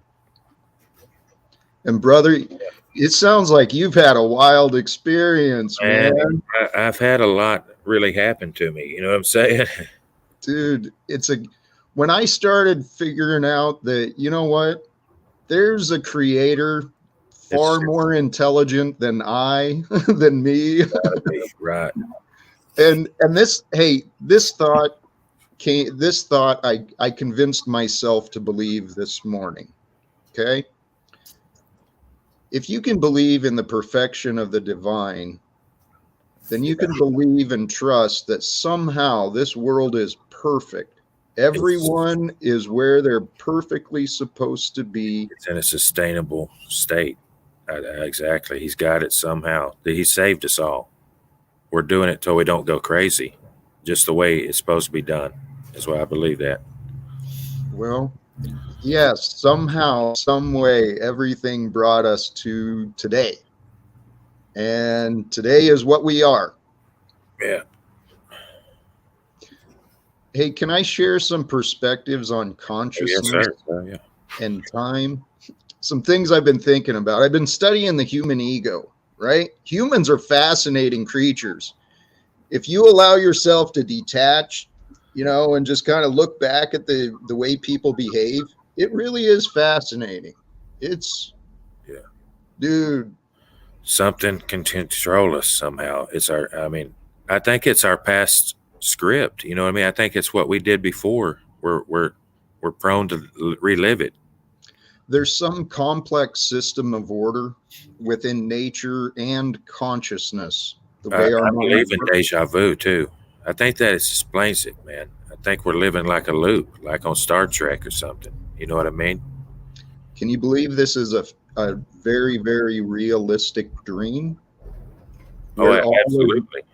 all is mind and thoughts create reality? Because that's what it is. I think so. Yeah. Yeah. What we Things can just change. So matter is consciousness. So and consciousness don't exist outside the mind. So we're all the way inside someone's head, is what I believe. You know what I mean? It is kind of like a dream, but we have to be real to him. You know what I mean? We got to be there for him. And that's what we do. That's we're already doing it. But I think we get rewarded for doing it the right way, like Christos is saying. Amen. Well, and so that's what I tried. What I learned for myself is that it really doesn't matter what is real except what I believe. And so, and I came to that because I realized I'd been deceived my whole life. Right? It's bad. I served in the military as a kid. I became trapped in the ways of the world, in the governments and the economic systems. I believed that stuff was real. Like, when was you in like the 90s or? Pardon? When was you in service? I did two enlistments, 91 through 97. My parents are both in the Air Force. I was born at Carswell. They were both stationed there. That's Colorado, right? Fort Worth. Oh, okay. I signed up for the Army too, right after 9/11, and I busted a drug test. My recruiter said he could get me in with Certo. You know what I mean? I told him I smoked. I mean, and you think about how mad you get after the lies. You know what I mean? You figure them out. I didn't come back because things changed in 90 days. You know what I mean? It's like, it ain't like it was, you know what I mean? And I wasn't doing nothing. I was poor. I was in the middle of the woods. You know what I mean? I had a little job, but wasn't doing nothing. You know what I mean? I was thinking, this is what you do. Uncle Sam needs you. You know what I mean? It's at a time they're throwing out bonuses around. I'm thinking, you know what? How's it wrong? You know what I mean? I should have already been out of there. I don't know if more buildings are going to fall. It's just a few days after 9/11. We don't got the story yet, you know? I was ready to try and go back in after that. But and then you think about how they were laughing at us and stuff. I mean, every time I turn on the news, they were laughing. It woke me up right away. I was thinking, man, I could have been out there. You know what I mean? The thing is it's not so much what we know about the past, it's what we do with the information we've learned, right? The past, individually and collectively within ourselves, right? All our memories and all of our fears and insecurities, It's us. It's us to figure out what we do with it.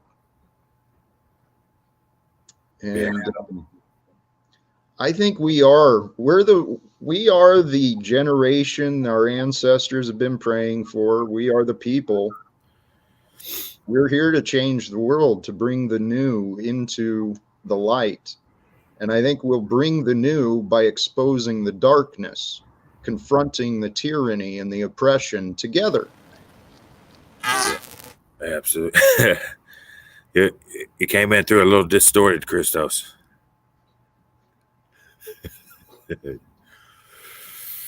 Yeah. Yeah, exactly. Mic check. Hold on, mic check. That's better. Okay, good. Yeah, man, I definitely think we need to quit being so nihilistic and pessimistic. I think it's I think to be being an idealist is actually being a realist. You gotta be like both. And if you're a realist, you can be aware of detrimental situations without getting pessimistic about it, and then compounding the situation by having that attitude and response of pessimism. Well, yes, the negativity comes from our thoughts, and the thoughts are in the mind. So we got to get our mind into our hearts and focus on what our hearts want us to imagine. Because Heart intelligence. Amen. I'm into sailing right now. My heart's completely, taking over right now. Y'all heard of James Warham? Oh, hold on. No, I haven't, but I wanted Jack to finish his thought real quick. Oh, sorry. Yeah, we got to do what's in our hearts, you were saying. Well, we got to make what's in our hearts. Thank you. I was just trying to remind the listeners that, all good. Those thoughts that receive our energy and our time, those are the thoughts that are going to become part of our being, and we'll take the actions to make that happen. So if we can focus on the easy way to stay hopeful and not delude yourself is to remember that we are part of the infinite. There is an infinite creator of infinite possibilities, and all I can figure out is probabilities. So yes, there are facts and evidence that show a probability of a very dark and scary future. Those facts exist. I think it's going to have to get shut down.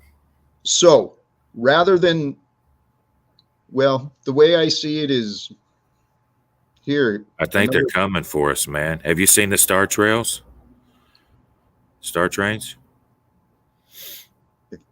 I think I know what you're referring. They're trying to say Elon's satellites are the star trains. I was talking to my brother-in-law just last night and my sister, and they're way out in middle of nowhere outside of Wichita Falls kind of area.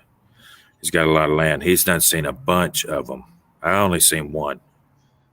Dude, this reality is far more bizarre than we can ever. They know it's happening right above our head. Well, they're lying to the bitter end. Here's what I see. I mean, we know there's corruption in the government and economic systems. So why does corruption exist? Well, corruption exists because deals and agreements are being made in secret. So the spiritual teachers taught us love, and love is truthful. So truth to me is the path to God, because I consider God to be love. And it wasn't very much love, because they didn't let us in on the deal. Or were they going to take everybody? Did they? But we were simply born and formed and created into this, right? So all of this stuff started before we were born, but until we choose to come together, it continues. And I really do. I don't know how it's going to happen. I really don't. But this is the time. I believe this is the time where the veils of confusion will be lifted. Something's big time. Yeah. Well, that's what I'm trying to do from my videos and stuff, is help people understand their ego minds Hell yeah. To do the I want to, maybe that'll be the next one. The benefits of doing shadow work, because we've all got our past traumas and confusions to overcome. Everyone. And so that's where the community and resolving disagreements comes in. When I came up, you guys were talking about that, resolving agreements. Yeah. We should be able to work on something right now, man. You know what I mean? Have you ever heard of those yellow deli people? I mean, they're communists, but they own a deli together and they all work at a deli and things. I might have heard something. Yeah, they're worth a lot of money. We don't think about it. We as a community, we should be able to do stuff like that 10 times. You know what I mean? We got something between us that we know that there's liars all around us. Other people somehow cannot believe that. I don't understand how that's real. That's but what we have something they don't for some reason. Within us is the ego, and within our ego, within our being, is the Christed spirit and the Antichrist ego. The ego convinces itself it knows more than God, convinces itself it knows the future. So if we, the ego Antichrist is the disruptor of truth. And that actually brings up what we've been seeing on some of these other platforms. Truth isn't being shared because of all these ego opinions, disagreements, and conflicts. It's a disruptor of. Yeah. I wish we could get into like LARPing and, you know what I mean, as a community. It's a disruptor of what? Sorry, I changed it. No, I didn't know how to. I don't know if he cut off at Yeah, the end. if you wasn't there, we're out of it. Disruptor Yeah, something. we're shifting No, all over. brother, I didn't know how to finish it because, well, the Antichrist is the disruptor. It's the accuser. It's the adversary, the manipulator. And until we control that ego, I think it's selfishness and greed, too. Brother, that is the key. It's because if you don't want your neighbor to have the same thing as you, that's what I think greed is. It's not about having things. It's if my neighbor that I don't like gets the same boat as me, well, then my boat's no good no more. You know what I mean? I have to have a better boat now. I don't like this guy. You know what I mean? I can't have him getting that same boat as me. You know what I mean? Whatever has to happen next. And that's the greed's kicking in. You know what I mean? I don't care if I got to pop his tires every morning, get him fired from his job, whatever. You know what I mean? And then that's how horrible we come. You know, and that's how greedy we are. We just begrudge. I think that's the spirit of Antichrist. It begrudges. You know, like Solomon lamented that he would have to leave all that to somebody. That made him sad. Not, look how much I'm going to get to leave. Right. I mean, he was taking up 666 talents of gold as his tribute. I mean, that's his number of tribute. So if that's his number, that's how you serve him. And he didn't think, wow, I took up 666 pounds of gold each year and I can give this to my boys. And I got so many. He wrote that he was grieved to have to leave it. You know what I mean? That's greed. You know what I mean? That means it's like he said, it all became meaningless to him. You know what I mean? It didn't mean nothing anymore. If you give me 100 pounds of gold, what does that mean to me? You know what I mean? And to give him 600 pounds of gold, that's just last year's. That don't mean nothing, you know? And it's just like a fire that burns you up. You know what I mean? From my education, actually, I want to touch on that comment too. That's a beautiful, beautiful point. Body, mind. Yeah. From what I've learned, it appears money has been a tool for slavery, not for commerce. Slavery wouldn't exist without money. Money wouldn't exist without slavery. So I envision a world in the future where humans, with where men and women around the land, around the world, are honest, caring for each other, right? With a love for God and a love for each other, a love for life, and where we work together with compassion and care and integrity to help each other live the perfect life of our own dreams, right? Yeah. We've got the logistics and the technology today to totally transform and clean up this world. That's what we need to be doing, is friggin' cleaning up our rivers, Nuclear, our man. oceans, restoring our soils. We've got some work to do, but we got to get out of our heads, man. Have you heard of Galen Windsor? Not yet. Oh man, look Well him said. up. Well said, Jack. Go ahead. Who are you Clean it. saying? Have we heard of who? Galen Windsor. If you talk cleaning it up, if we would switch to nuclear, Galen Windsor was our top scientist, a nuclear scientist after World War II.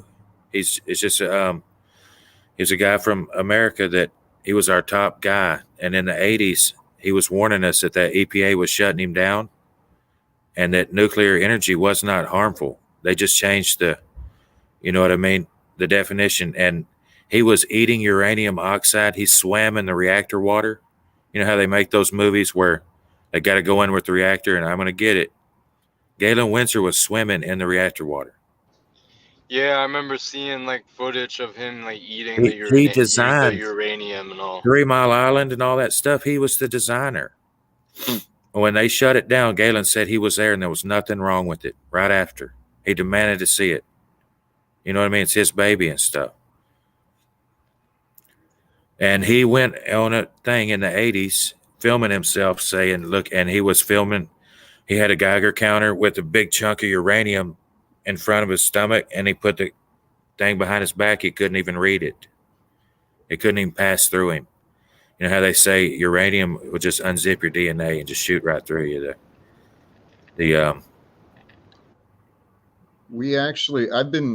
We could clean it up with nuclear. They know that right now, man. We could shut all this shit down. And like Galen said, we'd have so much power.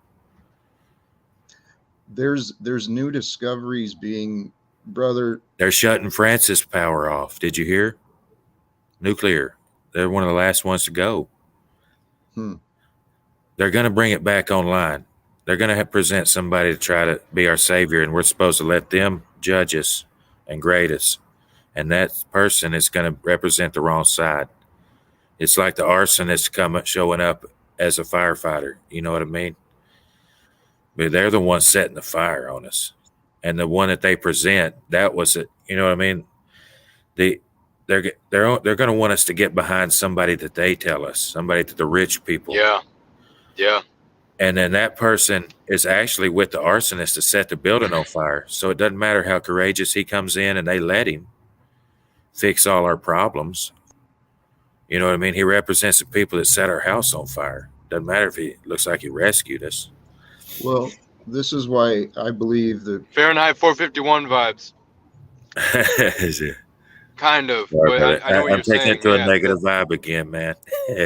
We got to get back to back to our dream.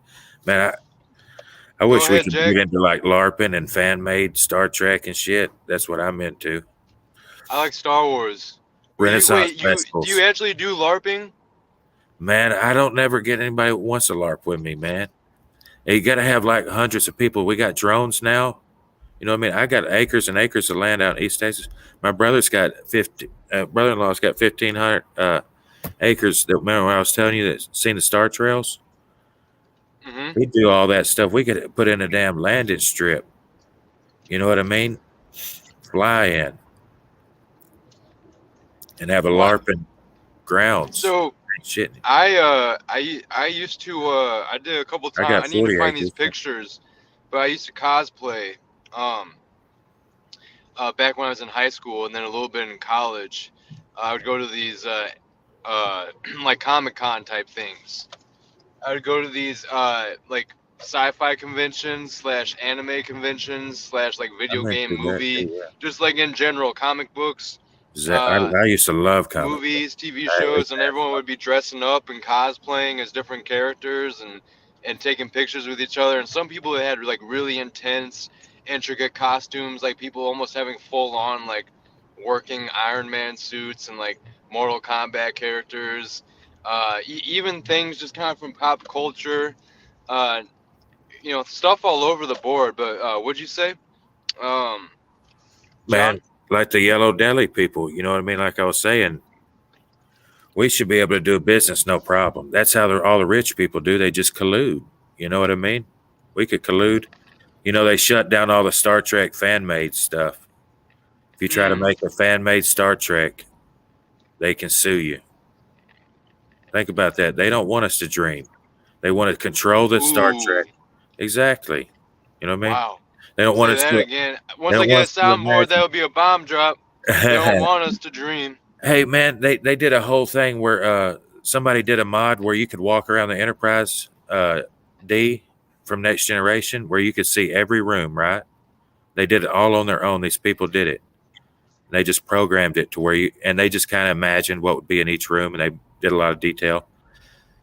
Paramount came after them, or I think it's CBS now, isn't it? I don't know.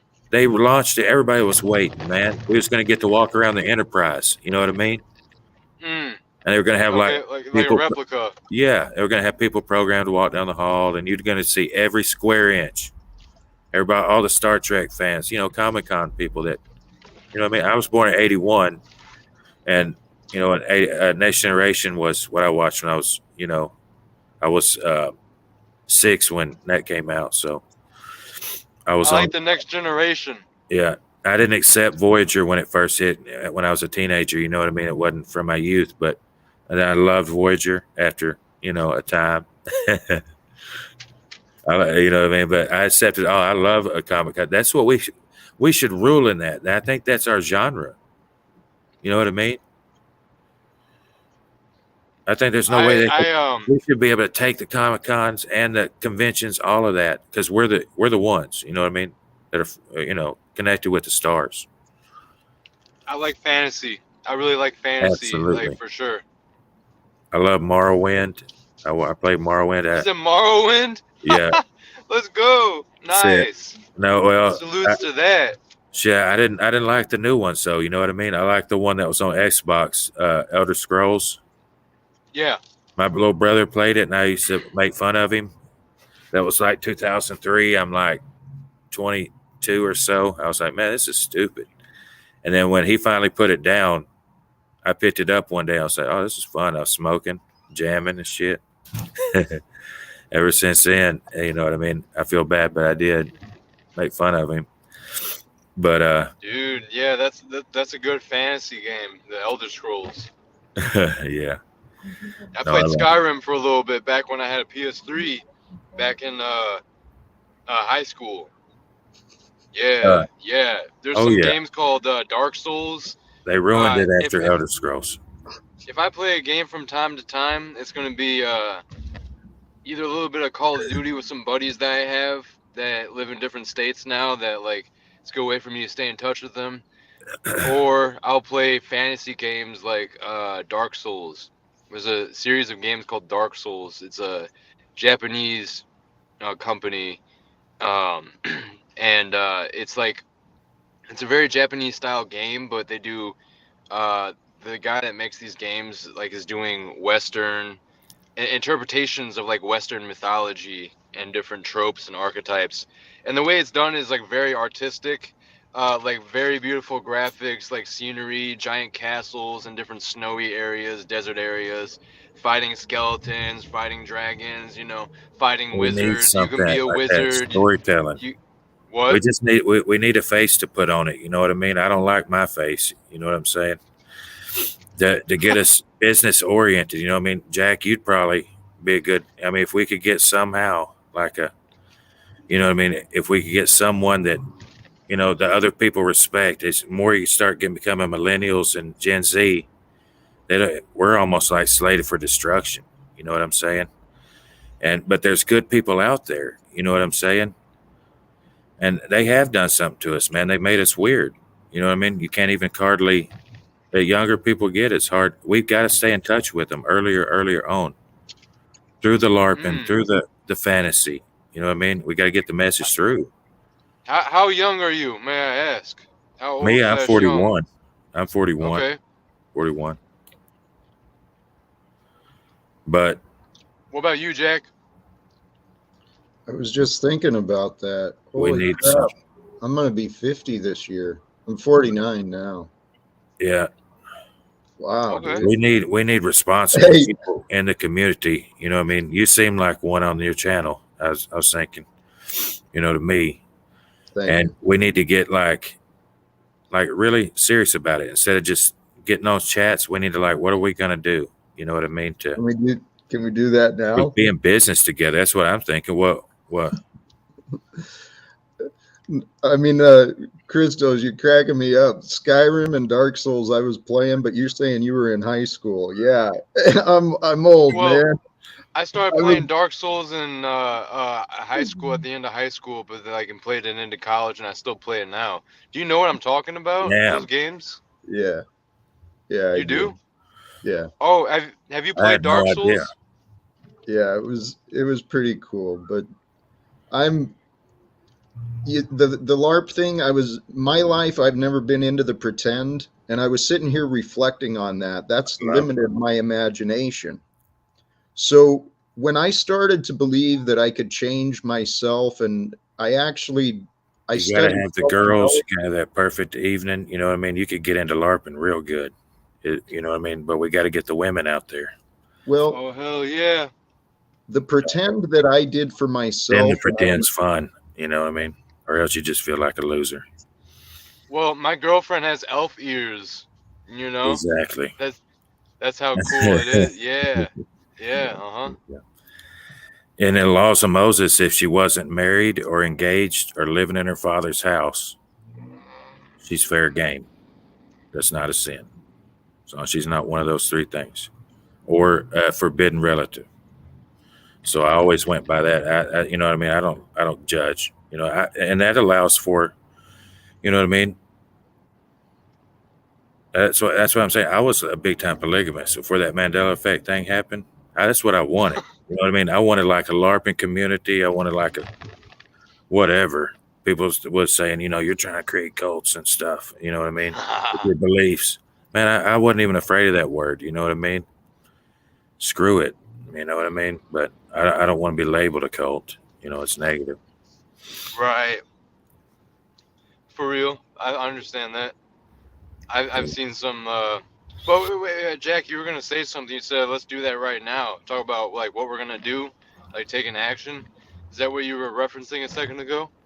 That is, yeah. I was trying to share what I've done for myself, and hopefully plant the seed of a thought for others. A few years ago, Well, let me start by asking: have you played Elden Ring? Just before we dive into that. I think so. I haven't played Elden Ring. I kind of boycotted after Morrowind. It was actually, I started getting disgusted. Well, that's Elder Scrolls. That's a different game. Yeah, no, I have not. Elder Scrolls is the one that came to my mind, but no. Yeah, Elden Ring is made by the same people that make Dark Souls. No, I haven't. I used to be an alcoholic, and in 2016 I got sober. 2018 I chose to change my life. I turned off entertainment, put the games away, and I started studying. Respect.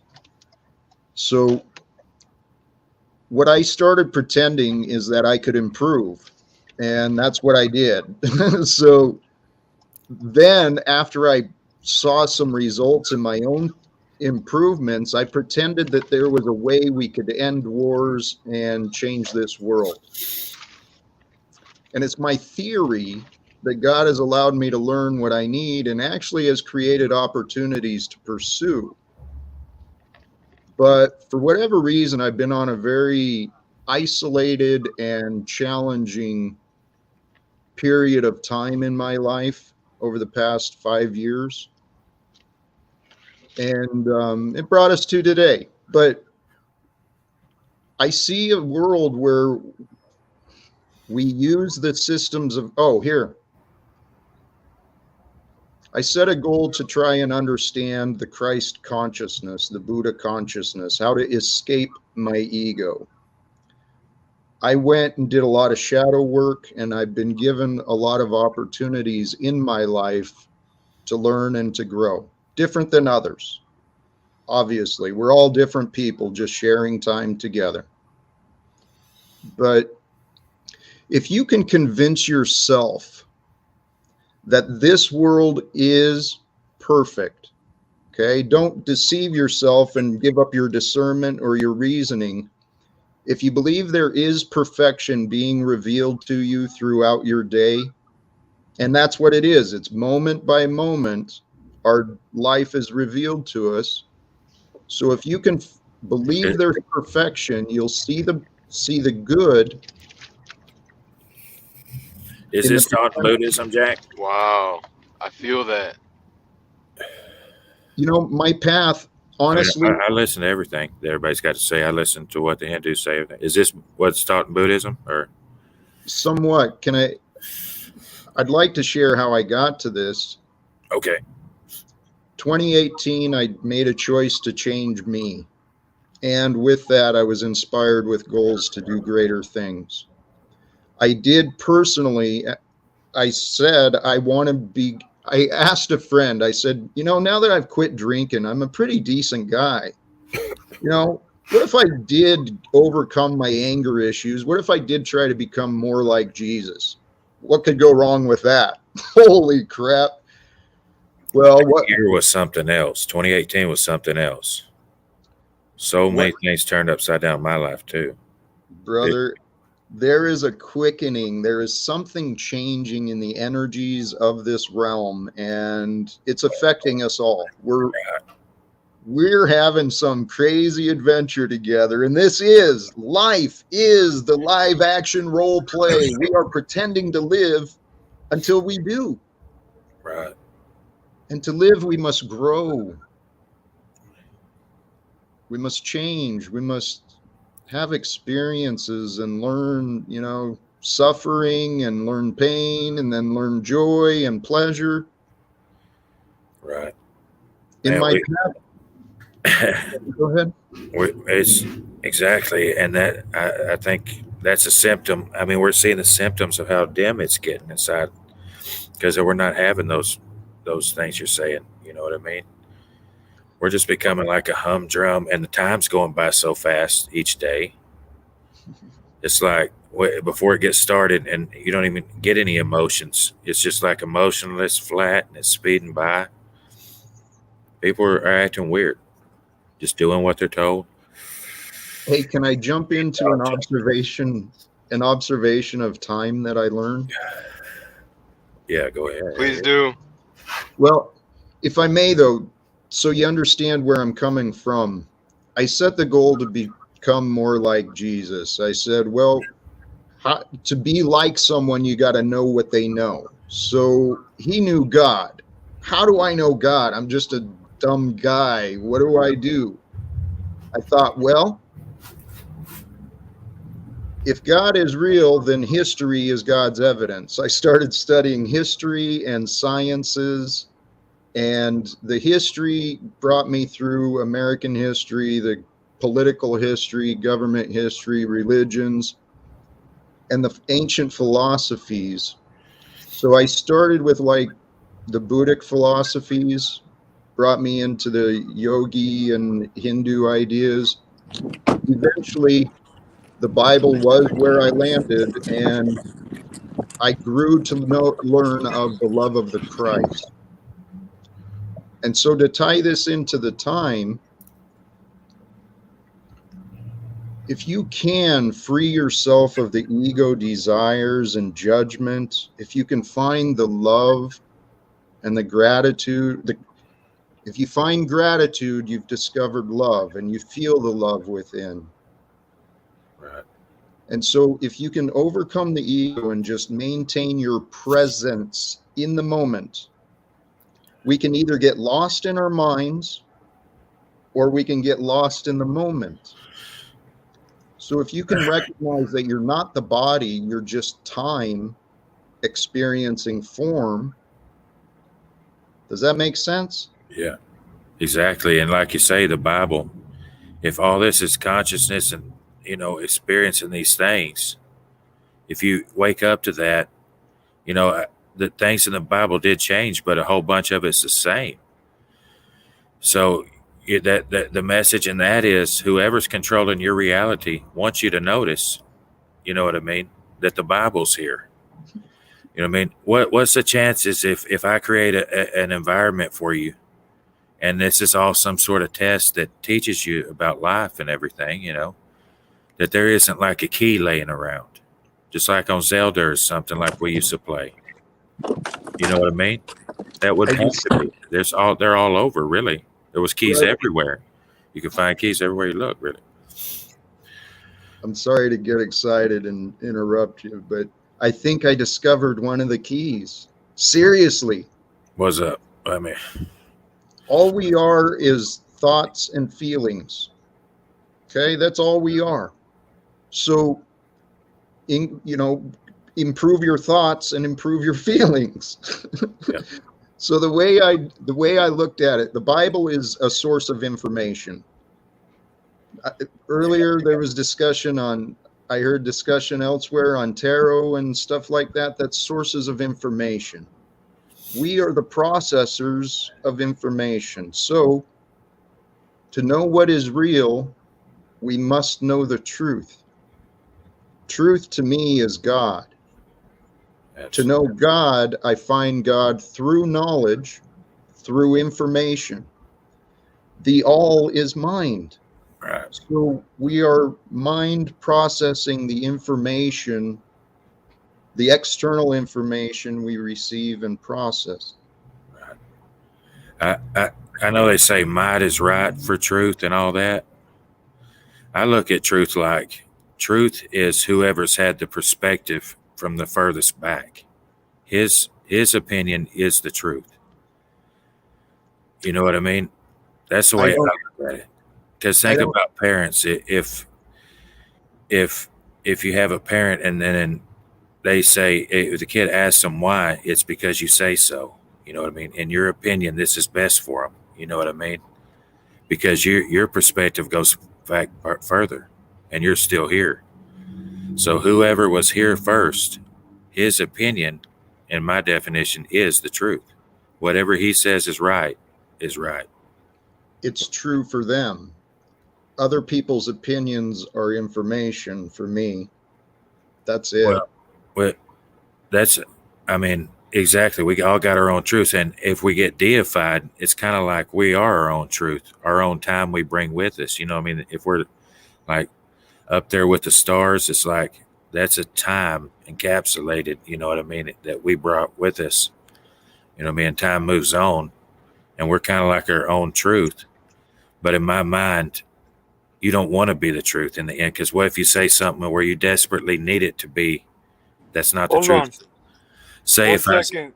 Let me if just I- say this to Jeep Girl. I don't know who here is saying that all we are is thoughts and feelings. So I just want to say that.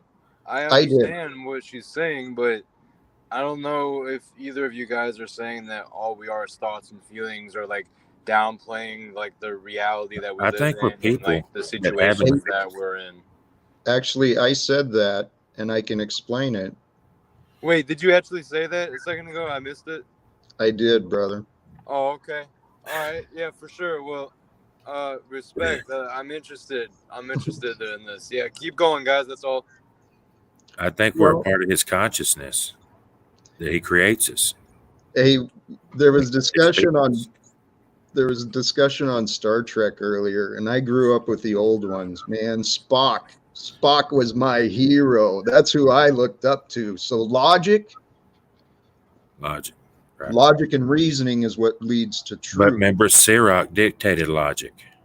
Who? It was Sirach from Star Trek. He wrote the book on logic. It was logic from Sirach's point of view, remember? Everything Spock said. Oh. That was what the character is what I appreciated. the Exactly. respect. I love absolute. Spock was the best, man. I mean, when Nimoy, I mean, he's like, I mean, I think we're all the gods, really. You know what I mean? But he's eternal. He's absolutely. What I understood is, I mean, I broke down what is our experience. Okay, if I'm Jack and I'm me, what is it that I remember?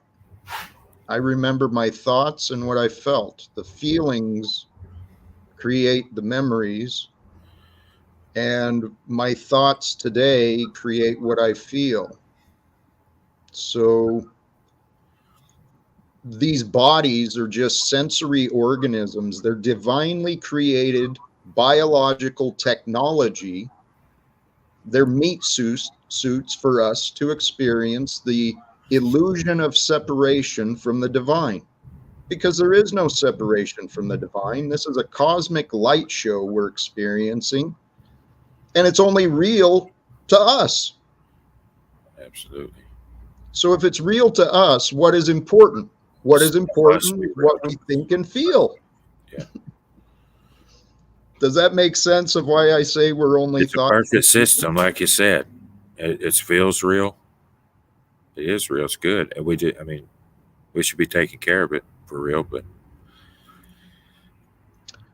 there's a question I see, Jack, what is the prime directive? I don't know what a prime directive would be, but I would assume that's like an ultimate order. And so the ultimate instruction for me is love. Because love, it's the eternal outpouring, the generosity of our Creator, the love of the divine is revealed in nature and through us. So love is the directive for me. absolutely. Yeah. Maybe the question was related to something else. I think just being there for each other, man. Because, I mean, think about how long eternity is. You know what I mean? I don't think we're not no. I mean, even if we have friends, I don't think we can face it. You know what I'm saying? Eventually, we go back into the matrix. We got no choice. It's about sanity. It's about perfection, and you know what I mean. Being able to cope, and it's a perfect system, like you said. I mean, not a digital matrix. You know what I mean? Nothing like that. I don't believe we're in a digital matrix, because if you think about it, look, if we were in a digital matrix, that's a physical computer that has to exist somewhere, right? Well, where did the matter for that universe come from? The microverse. Right. I mean, if we're a computer that's sitting on a shelf, you know what I mean? So we could be a kid's toy that's the batteries hadn't ran down, right? We're obsolete. That's our universe. And when the batteries run down, and that's that. And we're just an AI kid running around, you know what I mean? He used to play with or whatever. Well, his universe consists of some kind of matter. Something has to be generating that matter. So he's inside a system, and God's real for him. That means God is real. And if we have consciousness, that means he's listening, watching his computer programs right now. I mean, that's all that would be. We wouldn't have to worry, because God is. There is no consciousness. Somebody has to be imagining this right now. You can't be alone.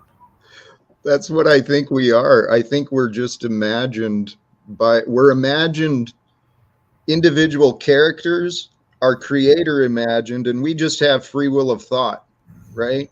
Right. We're living within the imagination of a greater intelligence within the heart of our Creator. Yeah.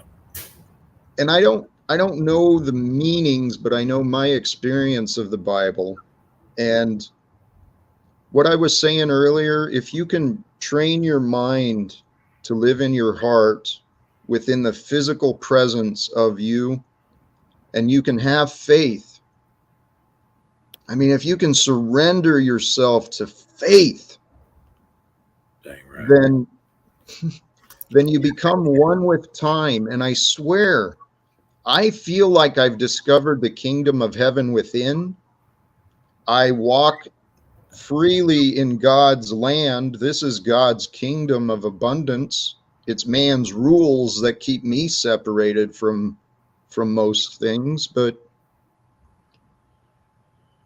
Right. Focusing on the moment, my days. Railroads have a lot of negative energy, man. The prison system, all that shit. Brother, we can end it. Yeah. We. You know what I think we ought to do? We ought to force people to serve on your yachts. I think, you know what I mean? You know how the yachts have the crew quarters nobody likes? Be nice if the prisoners had to serve on my boat. You know what I mean? Be a whole lot better if there was always somebody mad at something, if they stole something. You know what I mean? And if you did a little time locked up, you'd be so grateful to get back on the boat. If you did 1 month, you know what I mean?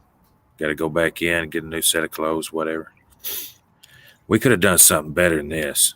You know what I mean? All this seems like we're trying to cannibalize society itself. You know what I mean? It's negative. We got to get imaginative, man. Think of some other system. Like you're focusing on in your channel. Brother, Cleaning it up. I think my hope for the future came from my blessings. I've been allowed to learn of other organizations and people. There's some brilliant, amazing human people alive today. There's solutions. There's free energy devices. There's healing bed technologies. There's Star Trek technology available right now. Right. All we got to do is overcome the non-disclosure agreements, the but you know it's changing us, man. Laws. All that stuff's changing us so bad. You know what I mean? Like in the 80s and 90s, they had all the phone booths and things, you know. I mean, phone booths were everywhere and stuff. Now there's no phone booths. Everybody's got a cell phone. Think of the difference of knowing that they can listen into your conversations, just having your cell phone on you. There are cameras everywhere. You know what I mean? They're tracking metadata. You never know. I mean, in the 80s, 90s, you knew you could get lost. You know what I mean? 70s. What about 70s? I didn't live then, but think right now, if every truther could say, you can escape to 1970 something, let's go. You know what I mean? And the government, all seeing I wouldn't know where you went, really, you know, for a little while. Right? And think about how that feels. And pretty soon, kids are only going to know what it feels like to be under it. Good point. Unless we change it. You're right. You know what I think we ought to do, man? We ought to, I theorized once that we ought to make them believe the golden era would have been born in 1950 something. Think about it. If you could be born at any time, you'd want to be born in 1950 something. So you're in your 20s, in the 70s. You know what I mean? And when the 80s come, all this is wonderful to you. The 90s, I mean, think how much we take technology for granted because we're born into it, but our parents are hooked. I mean, my parents love, I mean, my dad loves his iPad, all that, you know, more than I could have ever, you know, because it's not as wonderful to me. But if the kids thought they were born in 1950 something, right? Like a whole city. And then maybe 10 years later, we're moving, you know what I mean? And we get to that new city, it's 1960 something technology. And then 10 years later, we're moving, it's 1970s. You know what I mean? We just keep moving like that. That way they could at least experience. And then when they're a certain age, you tell them, you know, what year it really is, you know, keep it all in Australia or something, you know, to where they can't find it. You know what I'm saying? Because you'll ruin their lives. How wonderful it would have been to wake up one day and say, you know what year it really is? It's 45 something. And there's flying cars right now. Let's go. And you got access to that because you're a human being. And we set the system up for it so you have a wonderful trip. You know what I mean? But we're begrudging each other stuff like that. We don't want them to see that you know, stuff. But if you're born into it, you're going to be weird, man. I'm convinced. If you're born into it, we're flying cars out the window. It's just going to be humdrum and the lights ain't going to be on. You need to all of a sudden wake up in one day and, oh, wow. You know what I mean? Just like I saw him Back to the Future. You know what I mean? When I thought it was 1980 something. You know what I mean? And when we went to the movies. They need that. If they don't have it, I think it's, I thought about it one day. I said, well, we're doomed. You know what I mean? How can we sustain this? Well, if they think that we are. but brother, if we convince ourselves to believe we're doomed, we're not going to do anything to change it. Right. So let's believe that we are the solution, that there's opportunities for us to explore, to discover, because I think that's true as well. Yeah, right. If we could just get the consciousness changed, I think that so much of what's going on is what we're doing to the kids. Look at them with their masks and they just got their cell phones. Most of our consciousness is covered up looking at a cell phone. Think about it. If we're all connected, what's that doing to us? Mm-hmm. Right. What's that doing to us? It's been profitable conditioning. The power structures, they've been studying human psychology, sociology. It's clearly embedded in the algorithms and our technology of today. Yeah, people are hypnotized. They are living in a pretend world controlled by their egos with unhealed trauma, surrounded by other people in the same boat. So there's echo chambers around everyone and no one knows what's going on, man. It's crazy. So then what do we do? Individually, what do we do? That's what I've been trying to figure out. I thought the Mandela Effect was the easiest thing, to point it to them. I mean, and it didn't destroy the Bible to me because it's saying whoever's in charge wants you to look at the Bible. Because everybody say, you're going to destroy all the structure. Everything's built on it. You know what I mean? That causes a period of chaos. And then strong men with ideals will come in and wherever we go from there, you know. But to me, no, I don't think it destroyed the Bible none. You know what I mean? If anything, God's saying, look at what I've done. If you don't look at the Bible, you sin. You know what I mean? Somebody's in charge and they're saying, look at what I did to the Bible. And if you don't, you're ignoring them. In my mind, look at it. Look at all of it. Everything has changed. I thought the Mandela Effect was how we was going to change it. In 2018, I thought they were finished. You know what I mean? And then people started acting funny. So, I mean, I don't know. Jack, do these people have legitimate disagreements with you, or are they trolling you? I can't tell at certain points. Like, I want to ask you though. I have to ask you now since they said it. Have you actually watched Star Trek? Are you a true Star Trek fan? Are you a Trekkie? No, I watched Star Trek when I was a kid back in the 80s. I watched the old Star Trek when I was a kid. No, I wasn't a Trekkie, and no, I wasn't. No. So if I misspoke, hey, respect. But you watched it though. You've watched it when you're younger. I like finding people that haven't seen it. You know what I mean? I always try to make somebody watch Star Trek with me. You know what I mean? If I find a girl that not seen Star Trek, all the better. You know what I mean? Because then you get to watch it over again. I don't begrudge anybody if they don't be Trekkies. You know what I mean? I love it. I was a Star Wars guy. Never dies. It doesn't make sense how people haven't watched Star Trek. But it happens every day. I always thought that Star Wars was better with the combat. Man. The space wars and Star Wars, okay. I liked Star Wars before I went over to Disney back when I was younger, and like episode 3, all the combat scenes of the droids fighting the clones. And, but look what Lucas named it. Look what Lucas named the good guys, the Jedis. Hey, is it upside down? Jedi is Solomon's name. That's named after Solomon, Jedediah. That's how you say his name for short was Jedi. Right, yeah. Are they the good guys or was Vader the good guy? You know what I mean? It's a paradox. I mean, was the good guys the Jedis or who? The good guys. I like to think. I like to go back and rewatch this stuff and through different lenses. You know what I mean? The good guys were the Gray Jedi. I don't know who's. They were in the middle between the Sith and the Jedi. So the Jedi and the Sith were like the two polarities, and the in between were the Gray Jedis, which the Gray Jedi. See, I didn't even know that. Yeah, it's like gray wizards. It's like gray magic, but gray Jedis. Yeah. So, well, the gray ones might be the real ones, and then they're the offshoots. Then, The great Jedis are the ones who have fully integrated their shadow, and they can use the dark side.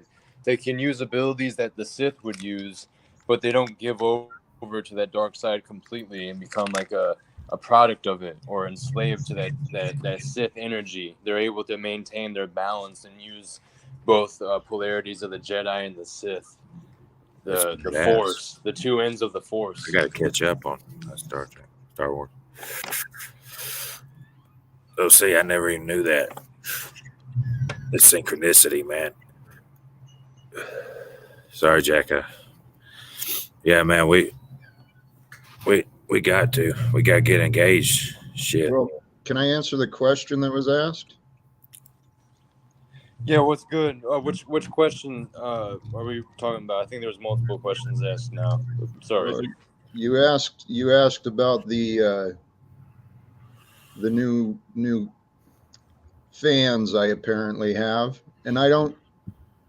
These names are familiar from the other hostile platform. I think I'm letting them be because I know they like don't really like you or whatever, but they're not being like they might be taking some shots or so on, but I don't feel that they're being disrespectful. I know you're not asking me to do anything about them, but like Chris, I figure they're being respectful and they're not like causing a ruckus or anything. So I'm just displaying what they're saying. If you want to answer any of it, but yeah.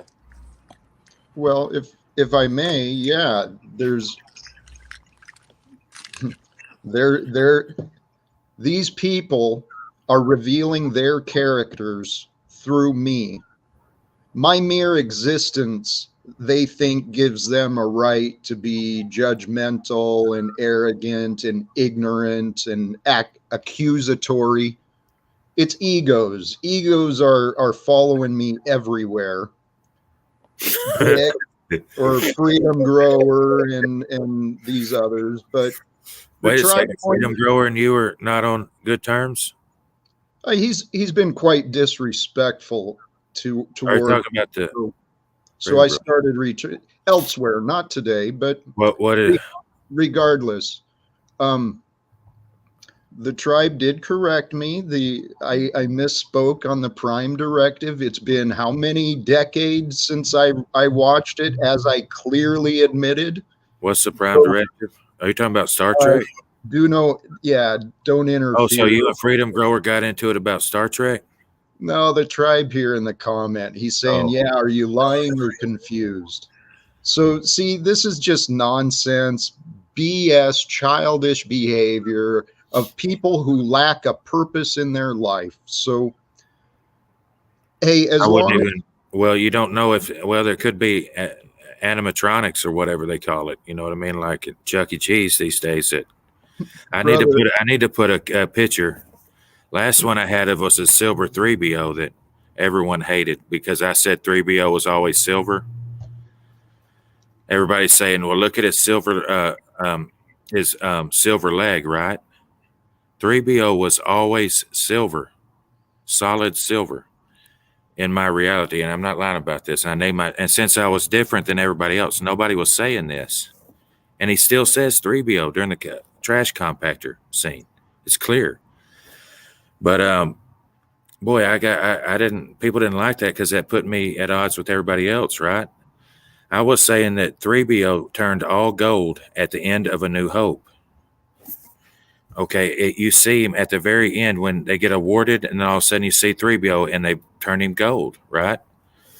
So in 2018, when all of a sudden, just out of nowhere, it's all over my computer, Mandela Effect and stuff. I'm looking into it, and it's the same thing I already knew what happened to me, you know. And then they were saying, well, look at 3BO's leg. But they were calling him 3PO. They said he's got a gold leg. And I said, wow, that's weird. And his name ain't 3PO, it's 3BO. You know what I mean? And then right after that, it changed. And then it wasn't about his golden calf, because I seen a whole video say, what is the significance of the golden calf? You know what I mean? That goes back to Moses. So 3BO's got a golden calf now. When that flipped, all of a sudden 3BO's gold with a silver leg. and everybody's freaking out. Where's this silver leg coming from? And I get the video of the guy with the golden calf. He's gone. I can't find him. You know what I mean? And it's like I'm in another world now. What's happening? You know what I'm saying? When those flip flops was happening like that back and forth, man, weird. It was freaking people out. I was one of them. But that happened back and forth in front of me, and that's never changed. But it didn't get me any popularity at all. I just had to stop listening. You know what I mean? Because people thought I was trolling. But that was a massive flip. It's 3BO. It's C3BO. And I wrecked shop with that. People was like, yeah, it's trolling. You know what I mean? But I know Photo Helix knew I was real before he passed on. Sometimes I've come on Stavely, you know what I mean? And things. Yeah, let me interject right here because so you're basically saying that it's not a Mandela effect that C3PO always had the silver leg, correct? I'm saying that 3BO was always silver to me. That the fact that they're even saying he was gold. Hey, check this out. There was there's another robot that's like similar to him. E3BO or whatever he is. He episode 1 through 3 is when he was like silver. Right, but check this out. Do you know that there's like a whole backstory? You know how Mandela Effects all of a sudden produce backstories on you? There's a whole backstory as to how what the robot they're calling 3PO became gold before, you know, the story starts and he's gold, right? Uh-huh. How come he's the only gold one on the ship? Well, there's a whole backstory. Are you talking about the old trilogy? Or are you talking about the original trilogy? A New Hope. Remember A New Hope? The very first one. And it starts out and 3BO's looking for R2 and R2's run off and 3BO's solid gold. Well, he's the only one on their ship, right? And when I pointed out, well, wait a second, and then all of a sudden I found a backstory. There's a whole little comic book that says 3BO used to be silver. That's true. But he has a whole nother little amazing little story before this. And they gold-plated him. And then he wound up back on this destroyer. And that's how come when you see 3BO, he's solid gold from the very beginning. There's a whole little backstory. It's just so convenient. I'm telling you, he was silver like the others. He wasn't no different. And his name was 3BO. But there's several of those like that where we're arguing over the things and ain't even remember Grand Central Station? Right. And then that changed to Central Station, and then there was some weirdness where it changed it to Grand Terminal or something for a second. Do y'all remember that? It wasn't just another common name for it. Some things have like different, like multiple names. Man, there was a confusion around Grand Central Station where I was like in a nexus for a second, and nobody knew what I was talking about. But that did a weird thing on us. Grand Terminal. I know what you're talking about. We were sitting there arguing over the things that wasn't even the original thing to begin with. Right, yeah. And 3BO's one of them. So, let's see. I appreciate you guys coming up and really helping run this thing and having this good discourse.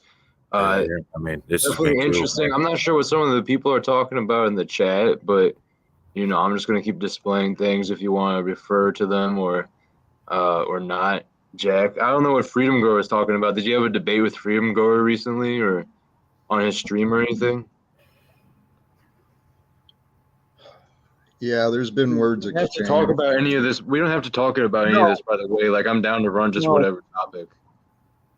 No, I appreciate it. There were words exchanged, and I'm always open for civil discourse and resolve of disagreements. I'm very available. Dick has my it can make for better live streams if we know we're going to be friends no matter what. You know what I mean? There ain't no sense. It'll get more people watching anyways. Well, what people haven't realized is I actually do know what I'm talking about. Whether I'm able to explain it well enough or not, that's, you know, I'll I'm discussing things that confuse. Well, I'm discussing. I got in it with Zetetic Warrior actually in my heart. You know him. I think you was on the show, right? That's when I subscribed to him because he just threw out there Shakespeare wrote the Bible all of a sudden. You know what I mean? I was just about to get on a chat, and then this guy pops on I've never even seen, right? And he just says, well, yeah, Brian, it's just like Shakespeare wrote the Bible. So why, blah, blah, blah. And he just throws that out there, right? And I just said sources, sir. You know what I mean? I didn't realize this was a premiere of a recorded thing. I look real stupid because I'm high again. Zedek's in the chat, right? And somehow I'm thinking like he's looking down, I'm looking at the delay, and somehow he's typing too and looking at shit. And and I just say sources, sir. You know what I mean about the Bible deal. But he didn't give them to me, and he just kind of started attacking. It seemed like I thought, but now I just think he was being funny. You know what I mean? Like I'm doing in his chat. Really, I love him. You know what I'm saying? I watch the shows all the time. That's where I seen you guys on there. So, I mean, but he did upset me with that. That disrupted me. Because when people throw stuff out like that, you know what I mean? They're just trying to knock things down. You know what I mean? And they don't want to talk about it. Why even talk about it? Say it if you don't want to talk about it. You know what I mean? I thought he was one of them. But I think he might have been in if his story's real, you know what I mean? Where he got fired and all that stuff, and he had a great career and stuff. I can see why. Really, he's just doing this to cope, I guess. You know what I mean? One of them kind of things. I mean, this is over a decade. You know what I mean? 08, I was, like I said, I already had those experiences, and I was already learning things about geocentrism and things. Malcolm Bowden had a video, The Earth is Not Moving. I don't know if you know Malcolm Bowden. I mean, that's when I first learned. And then Matt's Powerland popped up into the radar right after that in like 09, at the beginning of 09 or 08. And I mean, this is old news. You know what I mean? The world's this evil. And when people just come out of it, I think they're shocked. You know what I mean? And I forget that. And then I go on attack like, you know what I mean? This guy, whatever. Shouldn't he, know a little better, I guess. But I mean, who knows? We all just come off weird. But I got into it with him. I don't know, a little bit. And he said after he was doing his awakening with Stavely, he was going to email me. I was thinking, okay, yeah, really, I want to do like a crossfire. You know what I mean with Zedek. You know what I mean? Come on live and Zetetic. I mean, and I always say it wrong. And then we can disagree and be friends. And you know what I mean? At the end of it, that's what I was wanting to do. And then have somebody in the between. And then I tell him to shut up if I have to. And it's cool because that's what kind of show we're running. But you know what I mean? But that's not totally productive. You know what I mean? I think that we're in different stages. You know what I mean? And it makes us cynical, man. As time goes on, there's been over a decade of this. I remember we were warning about vaccines in like 08, 09, trying to tell everybody we loved. You know what I mean? My sister, my brother-in-law I was talking to last night. Don't do no more vaccines. They didn't do vaccines. And do you know that the hospital basically was going to take, the CPA was going to take him away? My sister's boy, I was there when he was born.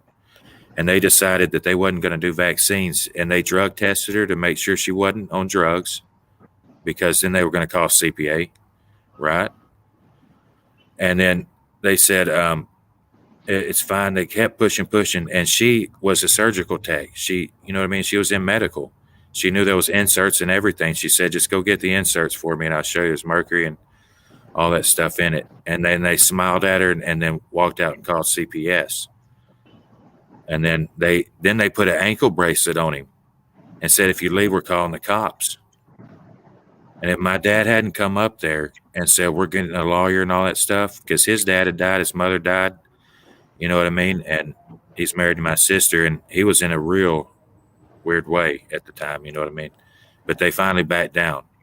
You know what I mean? They were able to leave with him, but they were trying to take him. You know what I mean?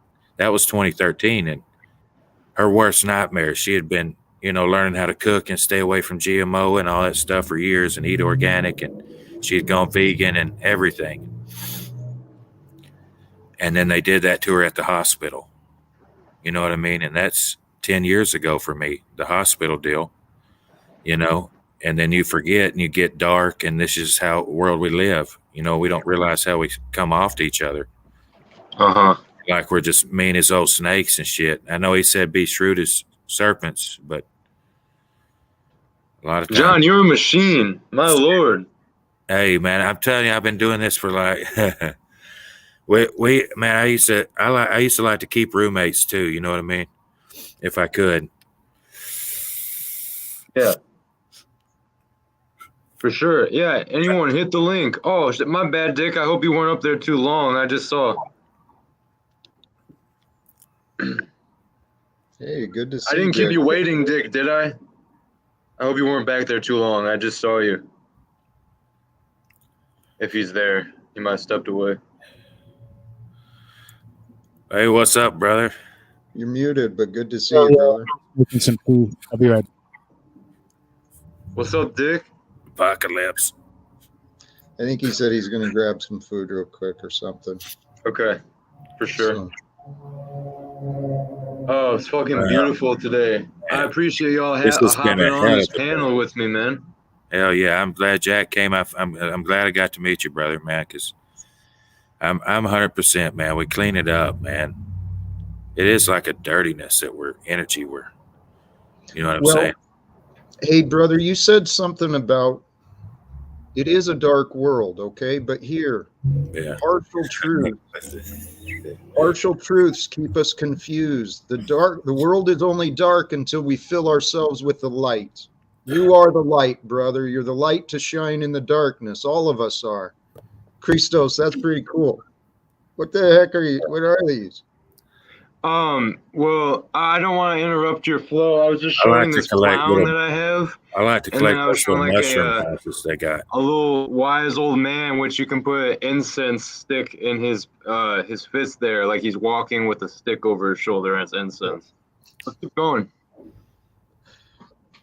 I was just reminding, we are the light. Hey, and here, simplify it. Seriously, to be the light, you are honest. You shine the light of truth. You become the living truth of what you know, not what you think, but what you know. Yeah.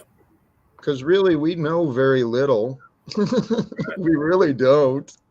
I mean, in the greatest scope of things, what we think doesn't matter. The only thing that matters is what we know and what is real. Damn right. They'll give us truer thoughts. If we're connected with true knowledge, we'll have truer thoughts. And do unto others. That's how you stay in the light. You know what I mean? You don't want God to see you doing something that he knows you wouldn't like, because then you'd become disgusting. You know what I mean? You're outside the light. You're just a liar. You're a poser. You're a hypocrite. It's really kind of that simple. If you can realize that, the perfectly honest awareness, right? If there was an honest and all-knowing God within us, it's watching what we're saying, it's watching what we're doing, it's paying attention, it's watching what we're thinking. Yeah. So just be true and be kind, and forgiveness, dude. Mercy is something that's not known in this world very well. And without mercy, there's no forgiveness. Yeah. Shit. I know it. I mean, yeah, I look, well, and when God told Moses that he was quick to forgive, but he by no means acquits, there's a contradiction there, right?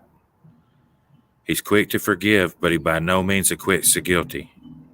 So then you have to come to the conclusion that forgive and acquit mean two different things. Acquit means you were never guilty if they acquit you, right? Forgive means that he's carrying. Forgive in Hebrew means to carry. So it's kind of like if we're in a battle, you know what I mean, and I'm fighting beside Christos, and You know what I mean? Everybody's life is counting on it. Freedom Grower, you know, all the kids back at the house, everybody's family, and Christos gets shot. You know what I mean? If I get so pissed at him and I'm like, damn it, man, you know what I mean? You couldn't afford to get shot. I can't afford to get shot. We're outnumbered. And you just went down. You did something stupid. I'm leaving you here. You know what I mean? I got to keep on fighting. Everybody's, you know what I'm saying? You become a burden. Carry means that even though Christos fucked up, I have to get him up and carry him and get him to wherever. You know what I mean? It means no man left behind is what forgiveness means. You know what I mean? He's quick to forgive. He carries our sins, but he doesn't acquit them. When we accept that we are all one, there is no one to fight. There is no one to fight. Yeah. That's the ways of this world. It's egoic conditioning, the belief in wars and the belief in punishment and debts. That's brainwashing we were convinced to believe we need to have, and we don't. The Christed image, Jesus, Yeshua, whatever name you want to put in that character, and not just him. Yeah. And what did the prayer change to? Forgive us our debts. Remember, it was forgive us our trespasses. I'd heard that. And you know, the Catholics are still saying, forgive us our trespasses. I grew up Catholic. It was forgive us our trespasses They as we still- forgive those that trespass against us, and lead us not into temptation, but deliver us from evil. Amen. Exactly. It was always and listen to this. Trespasses. Hold on, I want to leave y'all with this. When I played football in Texas in the 90s, you know what I mean? And it was always forgive us our trespasses. My mother taught us forgive us our debts. This is no lie. And I wasn't going to change how I said it. And several times I would say forgive us our debts, that people would notice because I had to pause. It takes longer to say forgive us our trespasses to stay with them. I'd have to say forgive us our debts as we forgive our debtors. And then people would look over, you know what I'm saying? Because when you're praying with people and they notice you said something different, they're wondering what you just said. You know what I'm saying? It was always forgive us our debts the way my mother taught me. And then when this thing happened and people freaked out, I said, Mother, where did you learn forgive us our debts? Her mother taught her that. We're talking about Grandma was born in the 30s, so she's been saying forgive us our debts since the 40s. You know how people say CERN did this and all that? I mean, Grandma's been saying forgive us our debts, and she's still alive. I asked her about it. She says forgive us our debts. You know, so That's not like a Catholic specific thing where it's just always been different like that. it's always been forgive us our I'm in Texas. It was King James is the way they were saying it, Christos, in Texas in the 90s, right? It's always the way we were reciting it. We're in the country. We're not Catholics. You know, there's Baptists and things. All those people don't know where that went. So, yeah, forgiveness is the theme, and it's debts now. So we need to pay attention to that.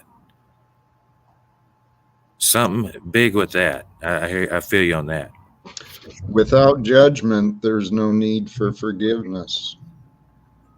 And we can move past judgment by seeking gratitude. So even when problems happen, if we can find gratitude for the knowledge of the experience, find gratitude for the reception of what is true. Could I probe the panel for a Mandela response for a second? That always is linked with something that kind of always tells me something. Yes, and then I would like to introduce Dick to the panel after that. Okay. What does FDR? What was the middle name for y'all? Was it like what do you say, Christos? FDR. Franklin Delano Roosevelt? Franklin Delano. That's all I know. Yeah, it might be something else. What about you, Jack? Is it Delano? Same. Freedom. It's Delano. Yeah. Are you kidding me, brother? All the way around Delano. Are you not? What I remember. You don't. Nobody remembers Delano. No. Delano. Delano? What? It's Delano, brothers. It's Delano. Yeah, I mean, I've been that's what they're I've been saying it always Mandela was. affected. I've been Right. Mandela affected so much it doesn't surprise me at all anymore. It's Right. Delano. Yeah, I feel the same way, Dick. Wait, so but that's still interesting. So Most I people could look say up Delano. FDR right now. It's gonna be Franklin Delano. Or Most maybe we just everybody I threw asked says maybe Delano. we threw an Everybody here R said on. Delano. And check it out. His wife's name was Eleanor. Remember? Eleanor Oh was no, that's hella funny. And what was his wife's name? Eleanor. And then you learn that she's his cousin, right? So that's a prearranged marriage from birth. They named them kids. They're from the rich elite. Think about it. It's a hangout. Delano and Eleanor are cousins that end up married. I mean, it's a huge coincidence if you think about it. His name was Delano. The lake is still Lake Delano, but the dam is changed to Delano. Huh. That's a trip. Now, check it out. My mother who prayed forgive us Wow. our debts, my mother who prayed forgive us our debts all her life, she swears up and down it's Delano. Delano, Delano, Delano. And I said, Mother, not you on the Delano. You know what I mean? You said you prayed forgive us our debts. You know what I mean? You're like the elite with grandma or something, you know? And no, it's Delano. It's silly. And then I asked my dad who grew up with forgive us our trespasses. He'll tell you it's always forgive us our trespasses. And he couldn't find debts. It kind of freaked him out. But it's Delano to him. Now, Dad, it's Delano. And I'm somewhere in between mother and dad with how I'm affected. You see what I'm saying? I got forgive us our debts from her. And then Delano, he knows about Delano. I'm spotting. I'm real good with patterns, is all I'm saying. But that's amazing. Everybody hear Delano. Yes, Delano. And people are still saying Delano, you know, every time you turn around. But like Franco Columbo, the bodybuilder, I mean, that's one. Yeah, yeah. He changed to Columbu. And then Wait. Yeah. Uh-huh. when I know what you're Franco talking Columbo about. changed to Franco Columbu, he died like a week later. When everybody was like in a roar about Franco Columbo, oh my God, his name is Columbu. He died. Yeah. I heard that a lot going around like the bodybuilding fitness community on YouTube. It was wasn't it Columbo?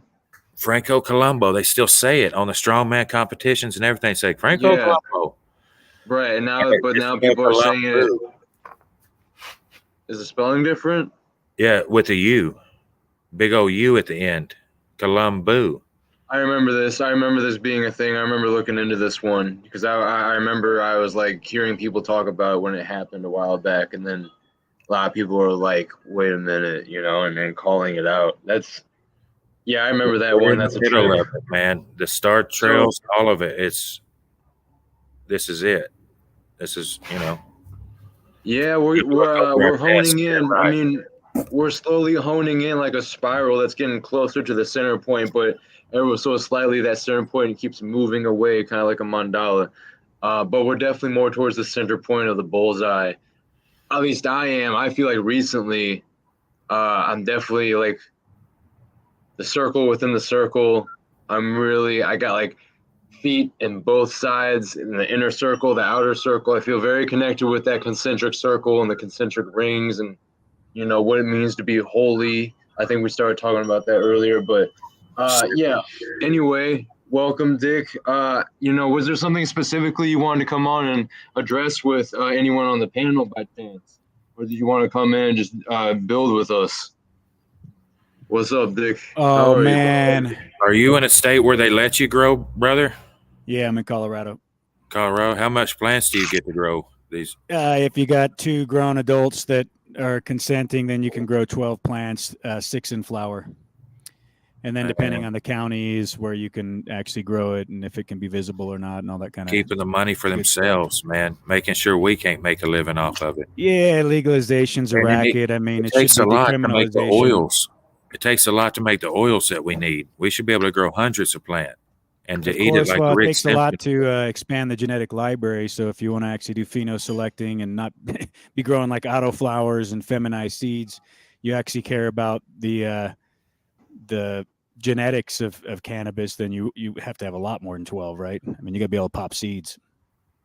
Yeah, man. I mean, that's just a stranglehold. We should, have you ever made any of that Rick Simpson oil or? Oh yeah, plenty. Yep. See, that's Yeah, what I've I worked wish in the I could get cannabis somebody like to industry. I've mail me worked or on something. hemp farms. I've worked in dispensaries as the grower, and Because it's I'm a in the Texas. Hey, interesting industry. if I'm in the Texas Compassionate Act, I can get the legal marijuana. I get it all the time. The oil, Yeah, the I cannabis know a oil lot of people here that moved for from insomnia. Texas.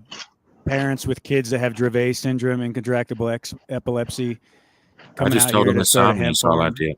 I said, man, it's been so stressful. I got insomnia, and my doctor gave it to Yeah. me. So I wanted to touch on forgiveness. From what I can tell, and of course I could be wrong, but my perspective on it, you can't condemn the spirit. We don't have the ability to condemn the spirit except through our own free will, meaning you could condemn yourself.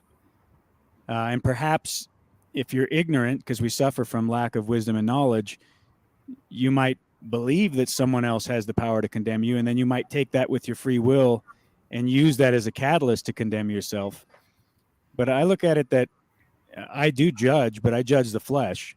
I don't condemn someone's spirit. I will judge their flesh, though. I will judge the actions. I will judge the we fruit. have to. We're taught commanded. He said, judge the fruit. That's the way you do it. You know what I mean? Like everybody says, the laws of Moses. What if the aliens gave us the laws of Moses, right? Well, what do the aliens want us to do? They want us to stop burning their babies. They want us to stop judging with the majority. How much of that is the mob mentality that Moses told us not to do, siding with the majority, that we do? That's the root cause of everything. Not to have different scales. Don't cheat people.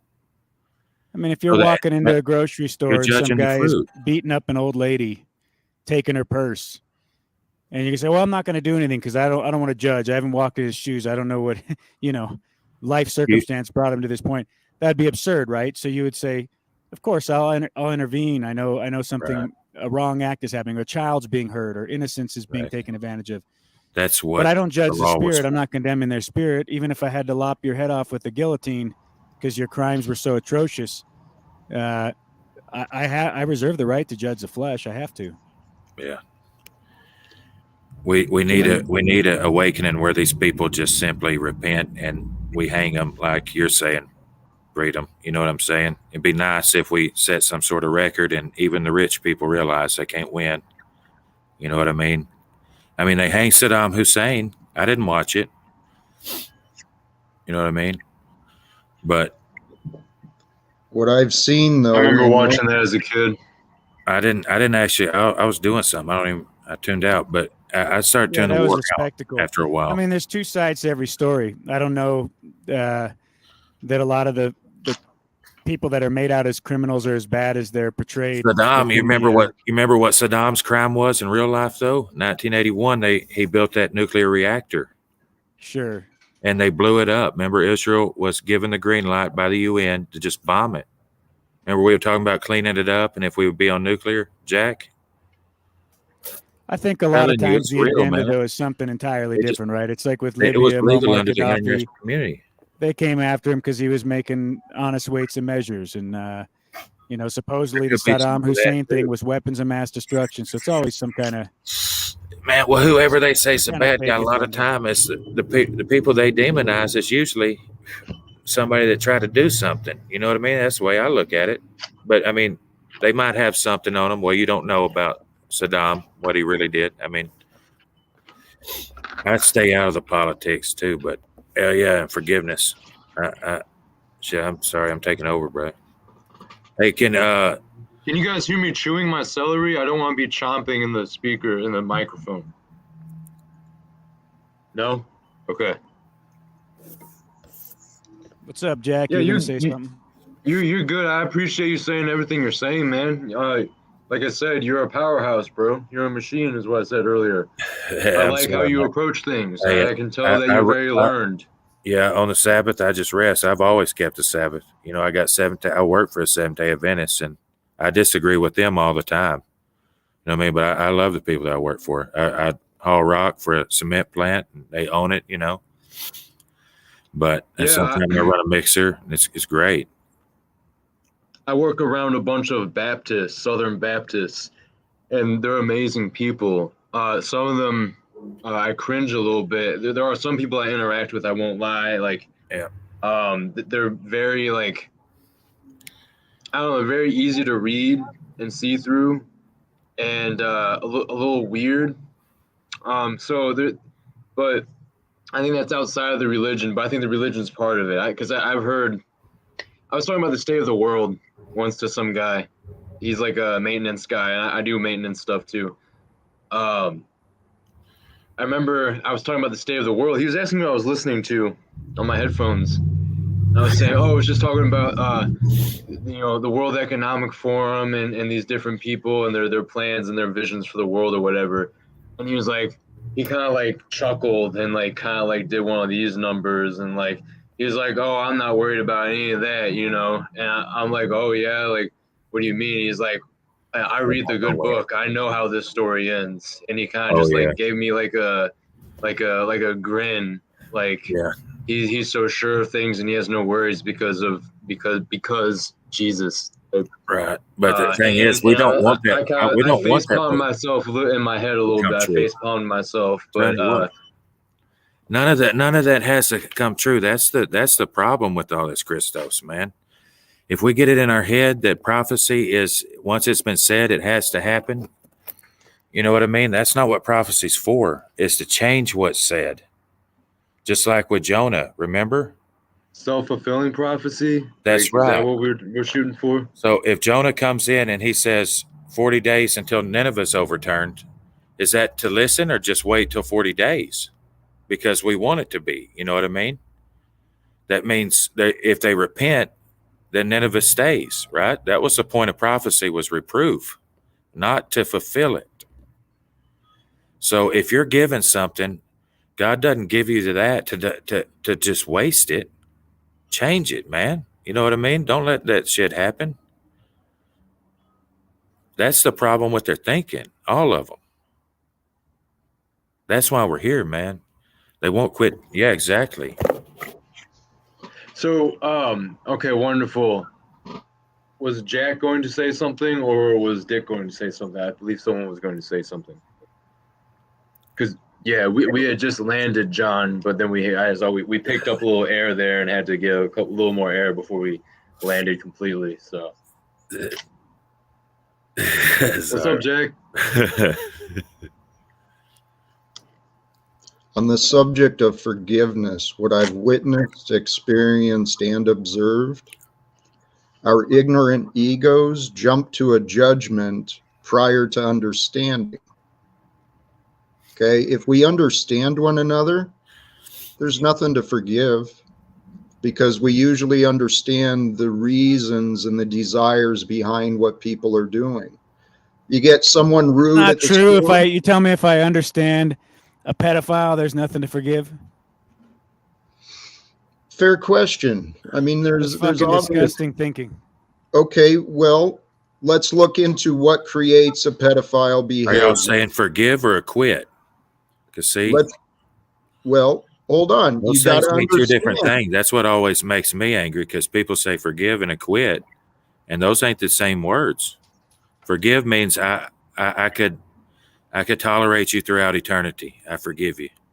You know what I mean? I can, if God says you can be there, you can be there. You know what I mean? Who am I to judge? That's forgiveness. And should we try to understand? You're telling me if someone murders your family member, you want to get in their head and understand why they do what they do? I mean, you want to know that mindset? Do we need to play in the imaginations, or, I mean, here.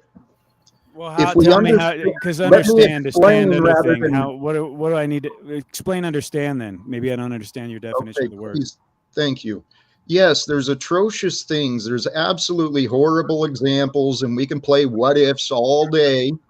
But the reality is if we understand, we can correct. When we judge, we punish. This world is insane and inverted with the satanic ideas of punishments and debts. What we need is understanding and support. Every one of us.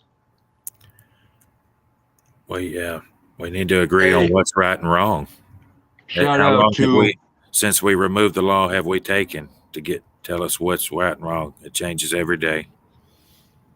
Jen Crocker and Lapis Blue, two people that just entered the chat. I appreciate you. Hey, if I can explain too, part of my reason of this thinking is I know how I used to be. As a diseased alcoholic, I saw the self-abuse I put myself through. Okay. And I know there's a lot of other people out there, and they're doing this stuff to themselves. That people are hurting themselves and each other because they're hurt, because they're insecure. And this society we were born into with the beasts of rule, the corporate and government structures, they profit from trauma. This system profits from trauma and conflict, and it's right in front of our faces. And it's up to us to break the habits of conflict and trauma. So that's why we've got to figure out how to get along with each other, Dick. I love and admire you, but I will not accept the disrespect I've been receiving. In what regard? I mean, you told me there's no hope for me. What disrespect have you seen from me? You mentioned that. I don't remember saying the words "there's no hope for you," and I don't believe that. Okay, well, you can go back and watch it, but that's fine. It doesn't matter. I don't need your validation. I mean, but what disrespect have you seen from me? From that panel, from that other platform where chaos is enabled, conflicts are promoted, and where agreements Anything are specifically, avoided. though? Anything specifically from me that you want to mention? You know, I don't keep score or keep track, Dick. I'm sure there's plenty of evidence of the words you said. So, okay, well, I speak in facts and specifics, Jack, so that makes the conversation difficult.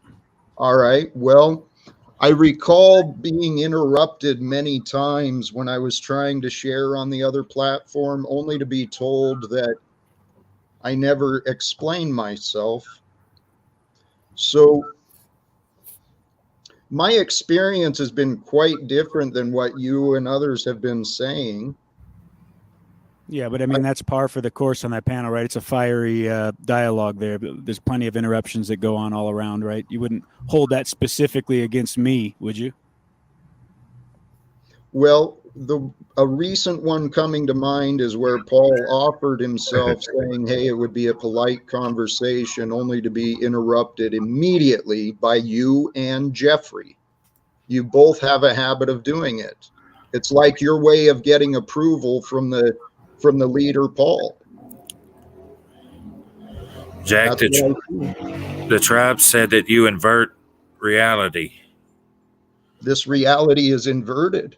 I'm one with the creator, the spirit, the energies of love, and the truth that the creator has allowed me to know. I'm quite comfortable in my place on this world as who I am. Someone was saying earlier it would be cool to live at a different time. I would never want to be anyone but me right now. Can I ask you something?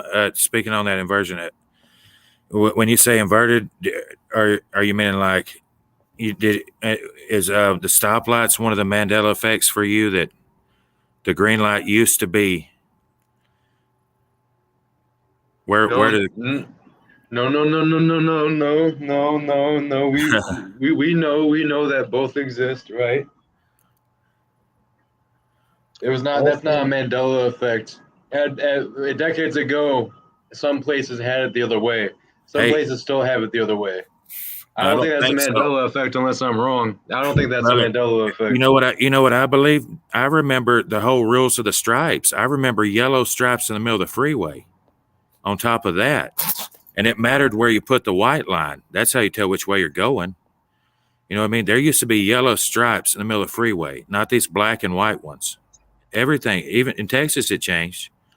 And we used to have yellow stripes, man. And you could put yellow stripes in the middle and you pay attention to the white line. Now it's about where they put the yellow stripe and they got white lines. Have you noticed that? There's an inversion, man. Well, the Is that what you inversion, mean, inversion? Or are you talking about right and wrong inverted? both. Here's the best example, the greatest example of inversion. This society has been taught to focus on the past.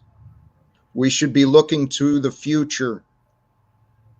Paul's panel, where I met you, Dick, I see a group of men spending hours living in memories, imaginations, and opinions. Why do you always want to talk about Paul's panel? I mean, we're here, a conversation for people having a I'll discussion. answer. Why does it have to be about Paul? I used it as an example because you have experience with it, as do I, and many others know of it. And so it is a teaching example as evidence of the words I just said. Hey, I found residue on that stoplight thing though, all over the place. And movies, big I time. don't believe it, bro. Hey, Sugar Mountain, have you seen that one? I don't know what you're talking about. It's got Sugar Mountain. It's a movie. They got one in there. Oh yeah, I just know that both exist, and at one point it was more common for them to be the other way around. But could that be a was backstory, never- Christos? Could that be a backstory that you know what I'm saying, that you were fed? No. You remember no. both, or what? I mean, Yeah, how is I know there's been both. There's some places where it's the other way around. It wasn't something that all of a sudden one day changed. Like, but why are they all the same everywhere you go now? Because at one point it was more normal for them to have the other way. They would have had to get out there, man. We would have. Certain towns and certain locations have it, and other places don't. I don't see it. It was never something that was across the board. It was always mixed. Man, I don't know about that. What's your view on the Mandela Effect, Jack? Yeah, This world is far more bizarre and unbelievable than we can know. That's why we must believe and accept that all possibilities could be true, which is all the more reason we shouldn't rush to judging one another, Dick. So there are no absolutes then, huh? There you go. How does one know when they've learned enough? Hey, Huh? It's not what I asked. I said, so are there absolutes? I mean, you're saying that life is stranger than fiction, that all options could be true. So if all options are true, then is anything true? That's the game. You got to figure out what is true for you. And what is true for you should match what is real. Because if it doesn't match what is real, then guess what? Those who don't love the truth fall in love with their delusions. OTW. Keep going, Jack. I know you were cooking. Yeah, it's just, is there any basis for reality then? So you're saying it's all free will choice. If I want to, I can say that the most atrocious things are good then, right? Because there's no basis for reality. If I judge it as good, then so be it. I could go rape, pillage. How about this? How about with gratitude for life, for the moments of existence? I like that other one with us all on the side. Yeah, that's a cool one, don't you think? Yeah, I'm gonna keep that for now, but keep going, Jack. Because I'm way up on my camera, man. I don't want to be too big. Shit. I mean, basically, with what you said, Mandela Effect could be true and not true at the same time. So it's happening and not happening. And I get what you're saying. I mean, it's the same argument people make for flat Earth. It's like it's a globe and it's flat at the same time. So there is no subjective basis for reality. And I hear that type of opinion being promoted more and more. And to me, it's poppycock. But I also respect that everything is an illusion. I mean, obviously, if you look at the building blocks of creation, it's like nothingness, something out of nothingness. So, I mean, there is an aspect of that I see, but I don't think that it extends out to everything we observe in reality. Even the fact that it's illusion, there are still foundational things you can rely on for observation.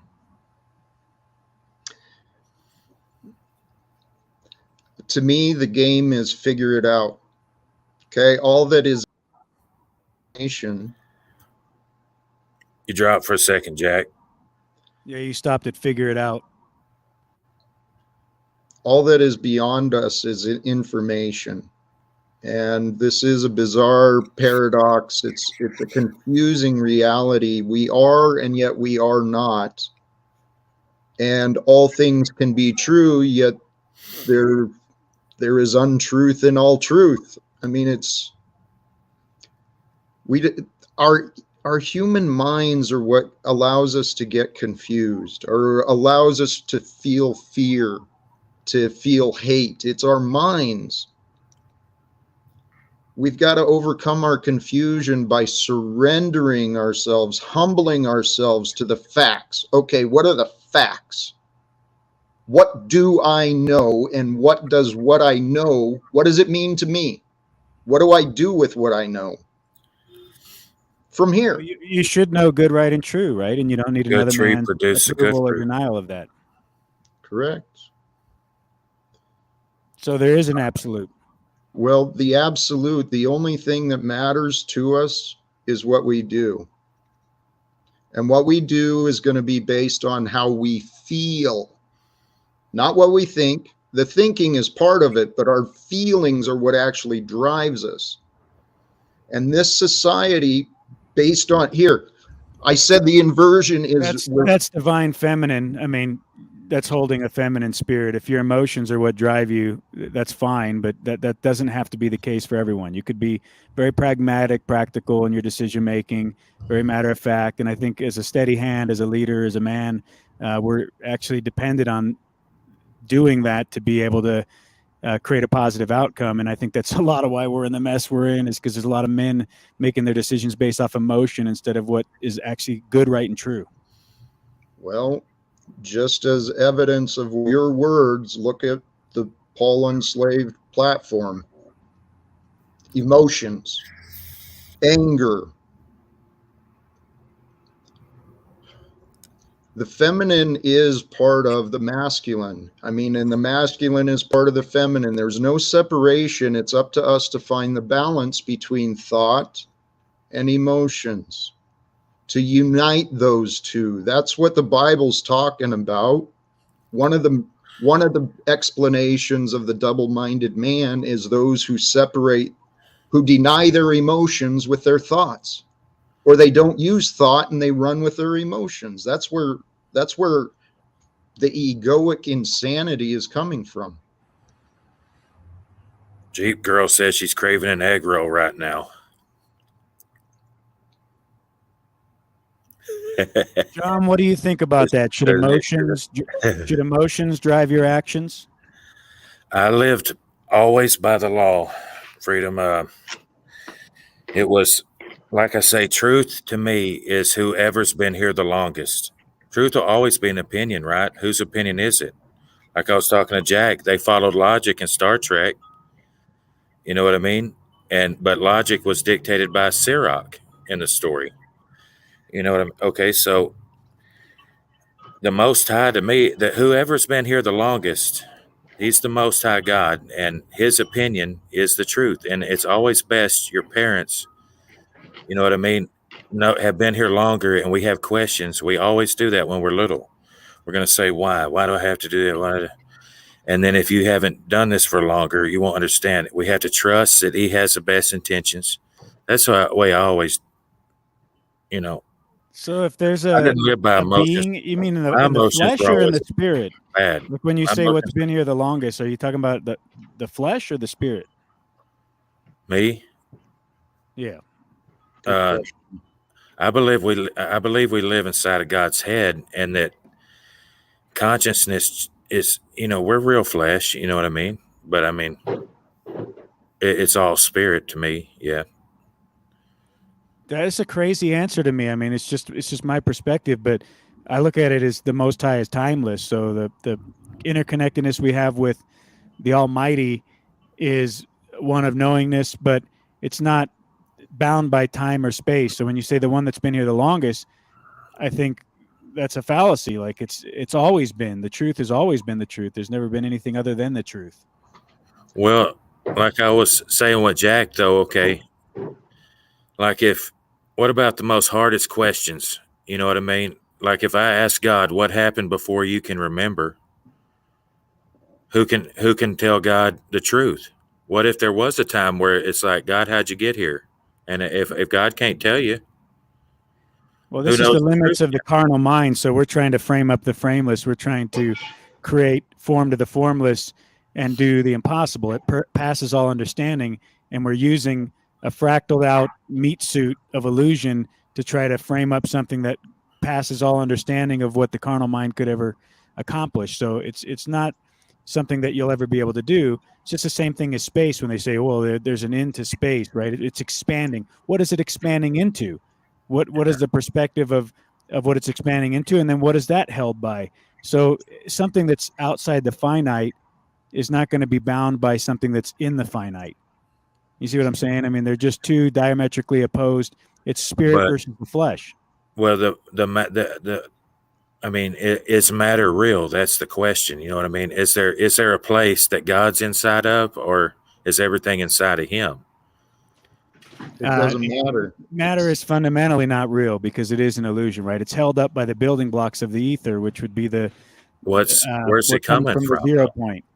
Well, you can look at all phenomenal What's the objects. They truth? all have toroidal hyperboloid energy, which is just a fancy word to talk about interconnecting, converging lines of energy flow. So magnetic and dielectric, they're all coming out of the 0 point, right? So there's a center of every energetic structure, which is every phenomenal object that we see.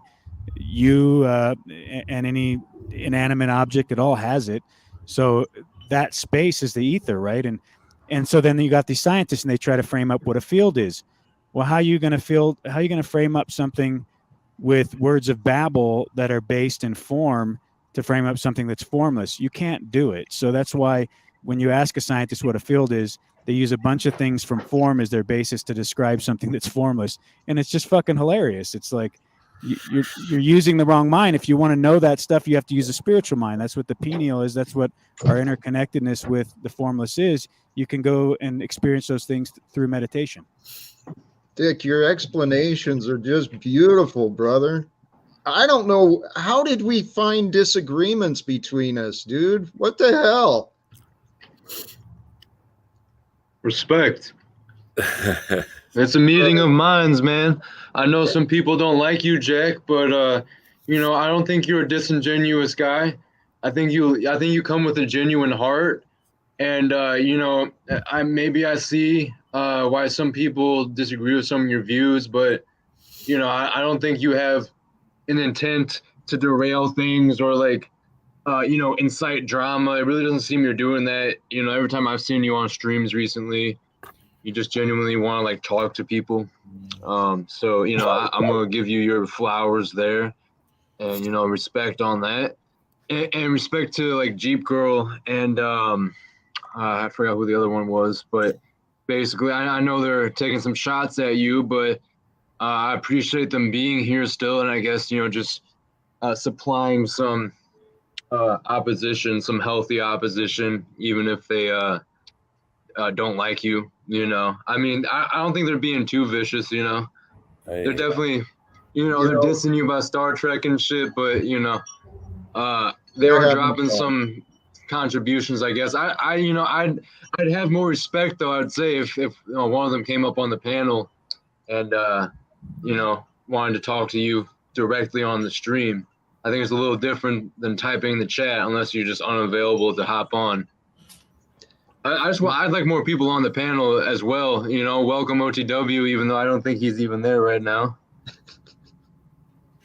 Yeah, and I've never disliked Jack. There's, I think, admirable qualities about the guy in the sense that I like his tenaciousness and his persistence, and I think that he has a lot of dedication to what he views as solutions. Well, actually, I take that back. I think he's got a lot of dedication to talk about what he views as solutions. I think if he put more energy into the action of those solutions, he'd find out that there's a lot of flaws in those ideas. And that's all I've ever targeted Jack on, is just his solution-oriented thinking is often it's kept in the thought realm, And I think if he ever employed That's action not behind it, true. he'd see Well, it's really going to maybe be a Not maybe true. counterproductive. it'd be cool. Maybe Jack could help donate to Zetetic Warrior. And I know what you were saying the other stream, Freedom Grower, about we should be supporting someone like Zetetic Warrior, and I feel that. I think we should definitely rally behind him to a certain degree and Do you know him, support Freedom? that guy. Can I ask you a question, brother? Who's that now? You know Satanic Warrior or? Yeah, I know Z. I'm not joking either. He That's was, not a troll. he's That's not a troll. like I Okay, so like I Zetetic apologize. Warrior. I apologize. He love Z. really Okay. went at the neck of someone recently on a stream, but like I'm not even here to speak on that or really say anything about that. Him overall as a person, I still have respect for and I still like. But I hope he doesn't do come that at all me. the time. I hope he I doesn't love come at me Jack. because he's I been mad at some like that people all the recently. I got respect for him. He came on my first stream. I love I have a good back and forth with him, man. I like him a lot, and I love OTW. I love I John love Thomas. everyone. Met Yeah, him, don't know him well. I don't gotta fucking like Oh, hold back love to tell you when I think you're wrong. Like if I love you, I will tell you when I think you're wrong. That's the whole But the fucking problem- point. If I love you, I'm gonna forego OTW. your validation and your approval to tell you what I truly believe in my heart you need to hear, not what you think you want to hear. Respect. Unfortunately, I've heard nothing but opinions and I've seen confusion. I've seen disparaging insults, mischaracterizations of me, false narratives, all sorts of crap. But you know what? I'm still here. And I'm still loving and I'm still Respect. caring and I'm still moving forward. And as a matter of fact, you know what, Dick? You and others don't have a clue about me and my reality. And Christos, thank I've you, sure brother. listened to you I tell me a lot can- about you and your I'm reality. going I to mean, continue on with my day and find something hopefully more productive. So God bless you shit, guys. Love you. Zedek's in the chat. Respect. Oh, whoa, hold on. Did he just hop out here? Whoa. Did he get fed up? I didn't even realize what just happened there. Shit. Come on. Damn, okay, well, hey, respect to you. And let's keep it moving. wasn't a productive of enough productive of enough conversation for Jack Talcott. And that's what happens, if you press any of the guy's ideas or challenge him on anything. What is his major deal that everybody seems to be? I mean, I didn't spend much time on his videos yet. I don't understand. Is he just like a Buddhist thing I don't even want to talk about him now that everybody's upset Yeah, no, with? it's whatever. He left, I mean, I welcome them up here, but if you want to leave, that's cool. We can keep it moving. I mean, the vibe is going in a certain direction anyway. Yeah. I'm feeling great. I'm glad everyone hopped on. I feel honored. I got the Freedom Grower himself, and then, salutes to Z in the chat, I don't know if he would want to come up at any point. I don't expect him to. I don't expect him to necessarily. I know he's got some shit to be handling, I'm sure, right now. I was kind of like Mic check. 26. Yeah, welcome, I hear you. OTW. I hear you, brother. Hey, man, it's normal. We're up here, man. We're following the future Flow John state. Connor, man.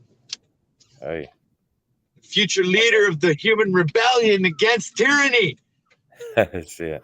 I didn't realize you were in high school still, man. How old are you, Christos?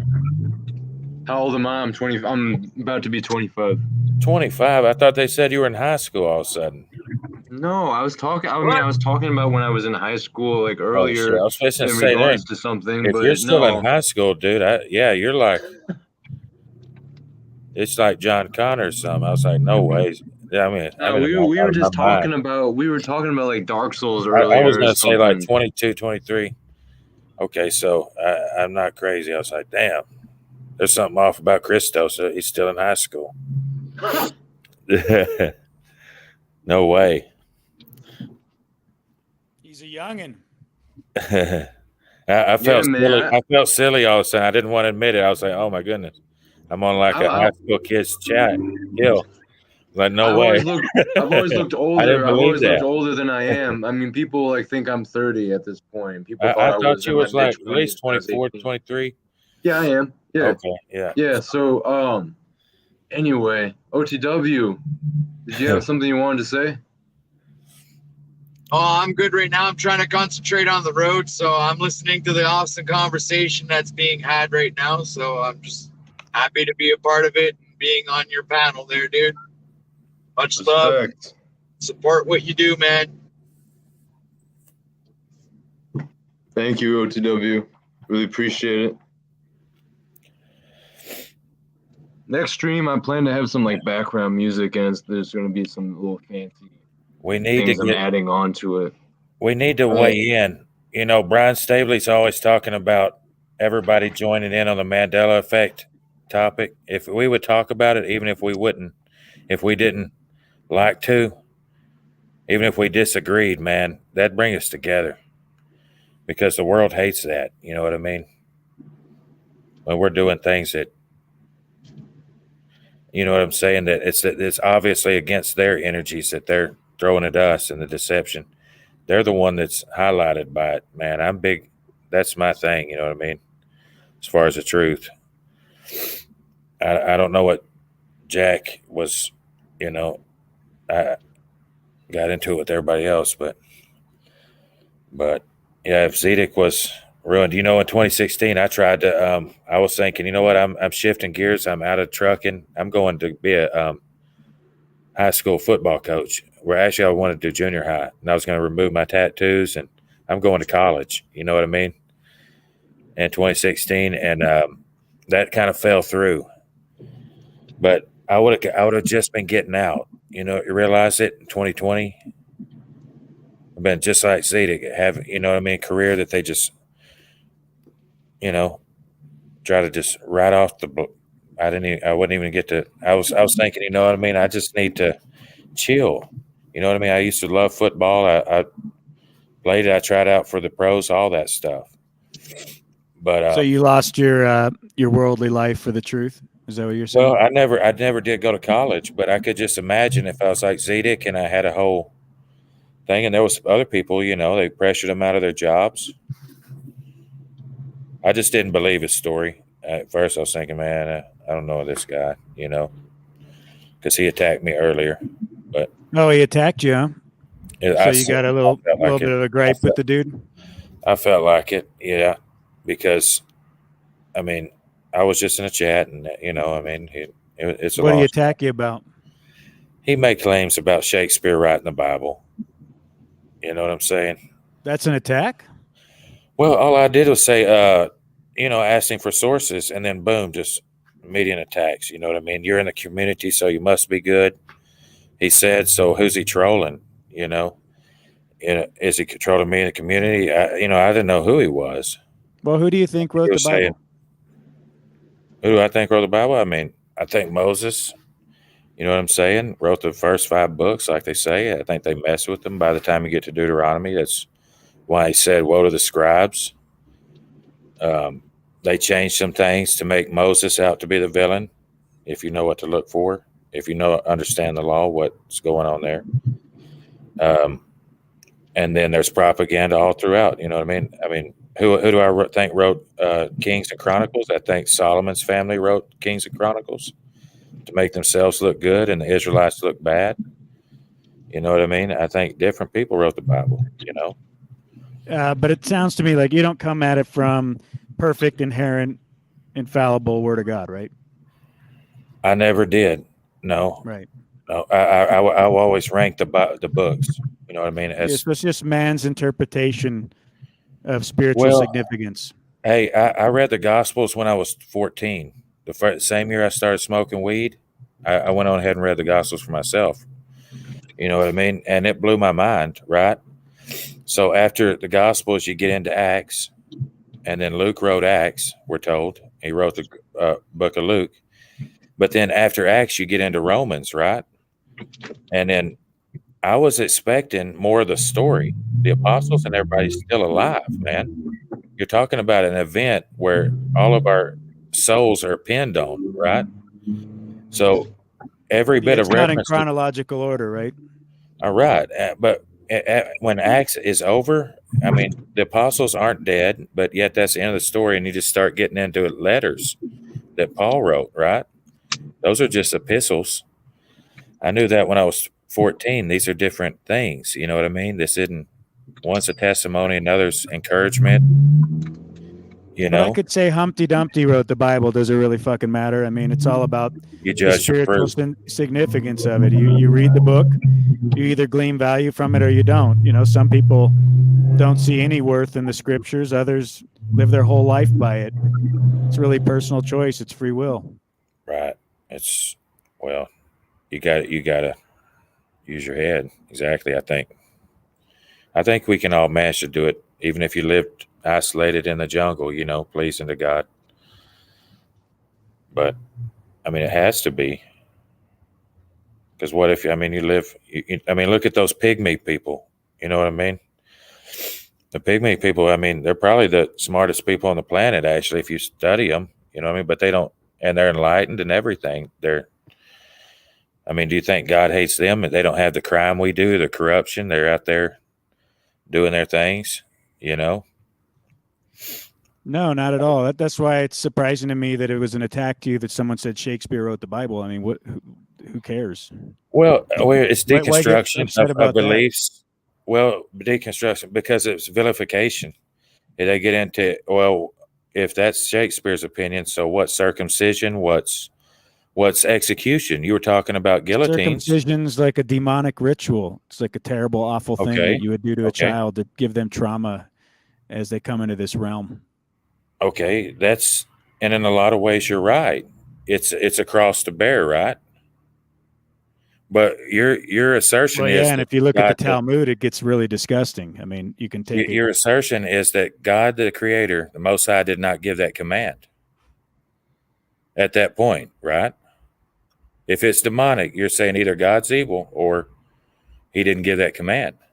Well, Elohim's plural, so I mean, whether it was Enlil and Enki or some incarnation of Baal or any one of these different demigods that are listed in there in the good book, you know, or some demigod that's not even listed there.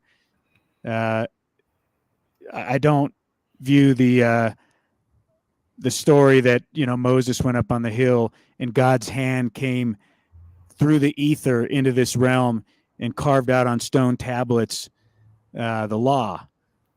Do you believe that? I believe that His Son is incarnate and is the only real man that's even here, and we're like His puppet friends. So yes, No, I that's believe not what that. I asked, John. I believe His Son is God. So if His Son is there touching the deal and carving with His finger, yes.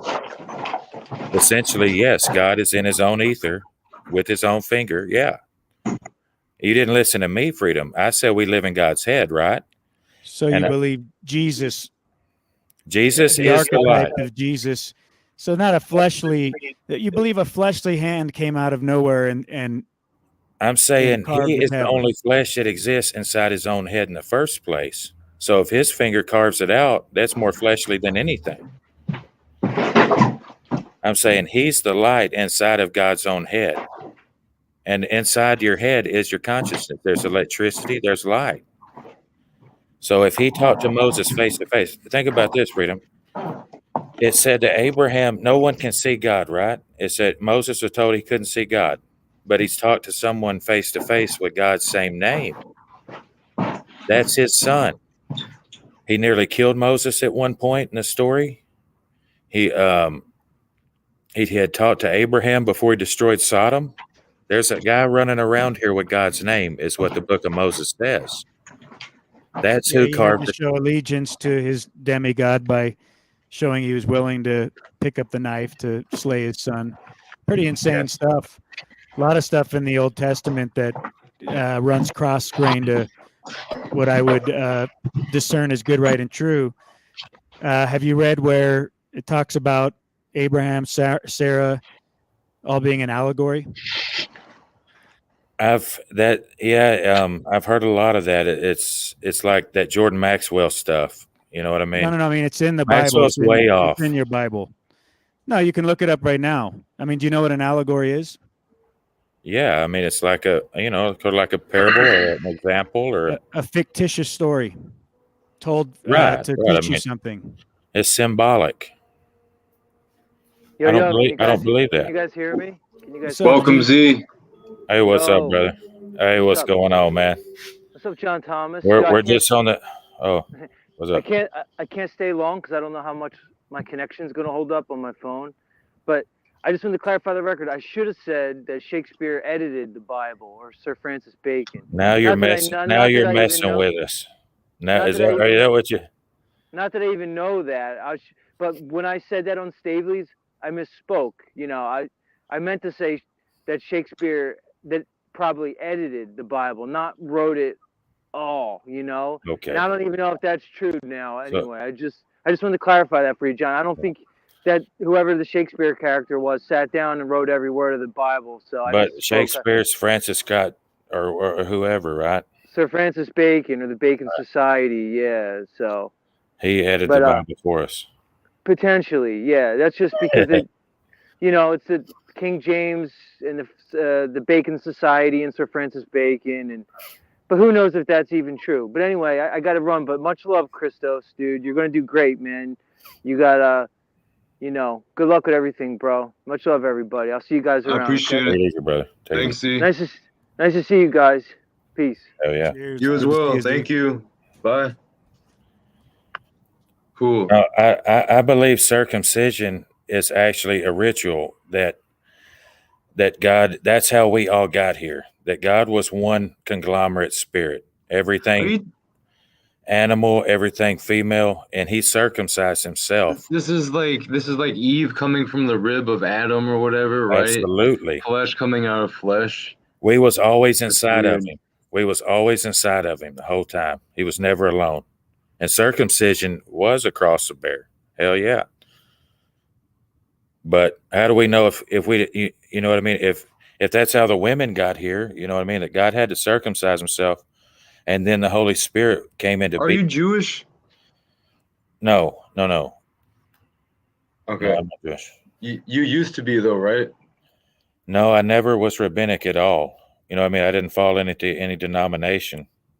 I always got ran out of every place I tried to go. You know, Seventh-day Adventist, all of it. So, you know what Yeah, I mean? you're a real one. Okay. Right on. It's but I keep in touch. No doubt. No doubt. Yeah, my girlfriend comes from Jewish parents. It's very interesting. Last New Year's Eve, I went over to their friend's house, and they were Jewish, and you know they did a whole like Jewish ritual before we ate, and I ate a bunch of like Jewish specific food. I really liked it. Judaism fascinates me out of all the religions, but like I'm not a religious person at all. Like I'm Don't get definitely into it. beyond Whatever that. you do, Christos.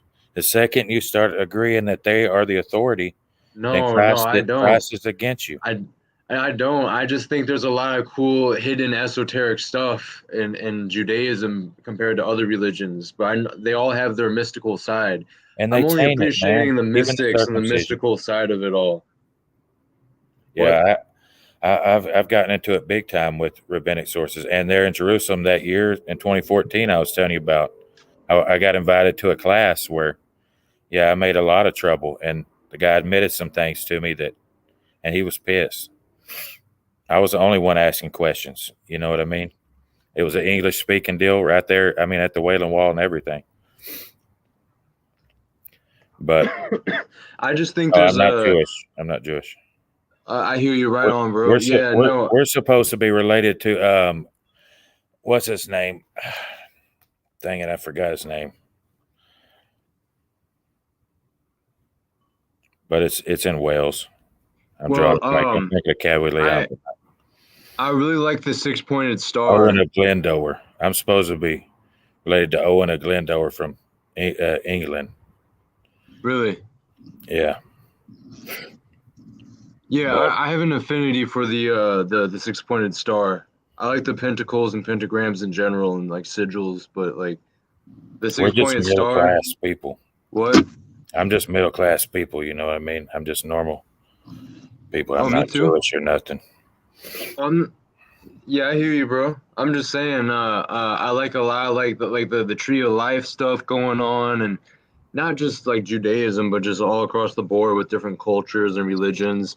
I'm extremely fascinated as I'm starting to dive back into this stuff, like Hinduism and the Brahmanas and South America and like their psychedelic side, I guess, with the Mayans and the Aztecs and different things that were going on with different cultures, especially after I've experienced some DMT a couple weeks back. Like, I feel like it retapped me into that curiosity and that interest of things of a shamanic nature, or just like the spiritual practices of different cultures, uh, um, different substances that are native to different areas. Everyone talking about ayahuasca. Well, there's also in South America Huachuma. There's hape, which is like tobacco, DMT, like some type of snuff that they blow up your nose, up your nostril, and you snort it from a like a bone. Oh, dude, that'd be kind of badass. It looks pretty. It's It just, looks pretty. you just snort the marrow from the bone. That's it. I mean, that's pretty. I mean, if God You know what I'm created something talking like that, about? no, I've I never think heard of that. there's some type of tobacco blend that has like DMT within it that you snort, and Oh, tobacco. Okay, tobacco. I'm sorry. yeah, I got way off. I thought you said you snort marrow from the bone. No. I was thinking if God made a marrow like that, I mean, it's got to be on purpose, you know. I'm drinking terpenes right now. What do you think about the Nagamati codices or the any of these other sacred texts that have been found? Can you remind me what those are again? It's a bunch of collaboration of. I got a book on it here, the Dead Sea Scrolls. Right, it's all the different Book of Thomas. There's a bunch of different books that never made it into the Bible, and a bunch of different versions of the story of Jesus. Like there's versions in there I read where he's a vegan, and I think yeah, OTW knows about that. It's a trip, dude. Right. Like you should read them. I was looking for it. I got the book around here somewhere, but I peruse through it every once in a while. It's kind of interesting read. Well, I hear the word naga in it. Yeah, there you go. Like the snakes. I don't know what the significance of that You're is. not supposed to say that word, I think. Naga? I'm not saying anything else. I'm saying NGA. I know, I'm just fucking with you. I mean, NAGA. NGA. Well, No, you know, I there's a hear lot you, of bro. books the Welcome, Bible Flow references too, right? Like the book of Jasher, the book of Enoch. Yeah. I think it references another one that's not in there. So I find that interesting too. There's a lot That's of. what I always said. I mean, it was politics. They quote Enoch and they left it out. Rome decided, right, what went in. AK, come up. AK, Crawl and Skylar, get up here. That's why I always Keep going. judge the books by the fruit. You know what I mean? You got to judge. Yeah, you got to use your discernment. Yeah, Right. it needs to be some juicy fruit. That's for sure. Yep. Juicy fruit only. Exactly. I And really want to rip into it. All right. Yeah, AK, come up, my bro. Yeah, I'm really fascinated by like the snake theme in general and what it means, because there's conflicting messages about like the snake being something that's benevolent or malevolent. And we can look at the Bible. We can look at with the Garden of Eden. We can look at the dragons. We can look at how we have a reptilian brain, the lower part of our brain. we used God may have thought he Go was ahead. a reptile, man. I believe that. There was a period. Think about if God's consciousness at one point was so primitive that he just finally made his first sound. You know what I mean? It's like, and then he's got to figure out everything on his own. If it's just him here, you know what I mean? Who's here? You know what I mean? He could have thought he was a big old snake for eons. And then he came to his perfected state, which is us.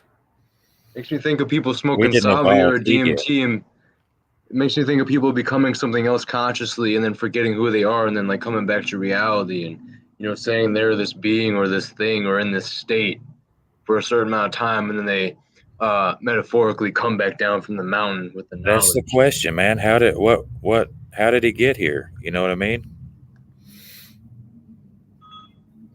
I mean, what was the Yeah, I mean, first thing that realized I'm alive?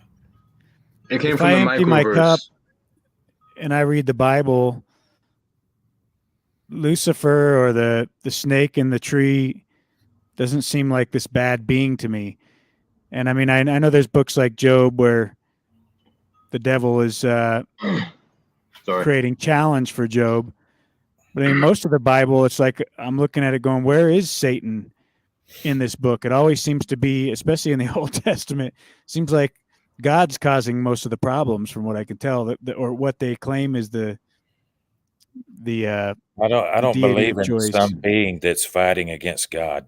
I don't believe that. Demiurge, right? There you go. Demiurge.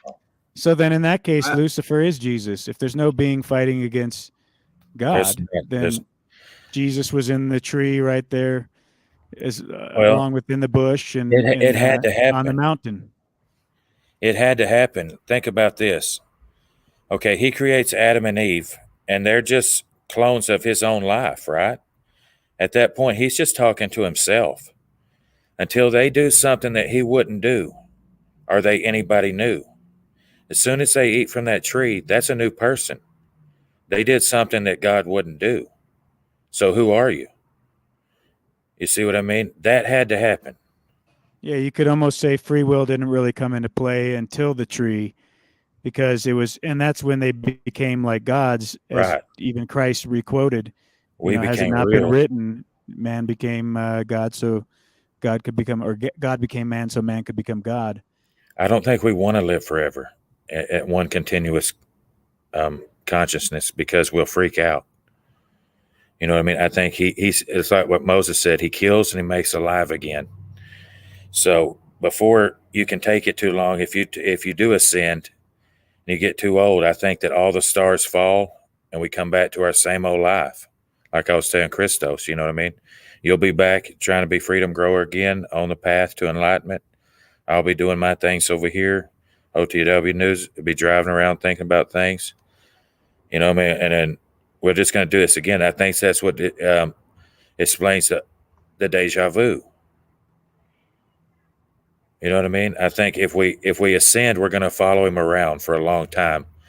And this history is basically an old story that we did originally, kind of like the Hindus believe, but they believe they're turning into other people. I don't think we are.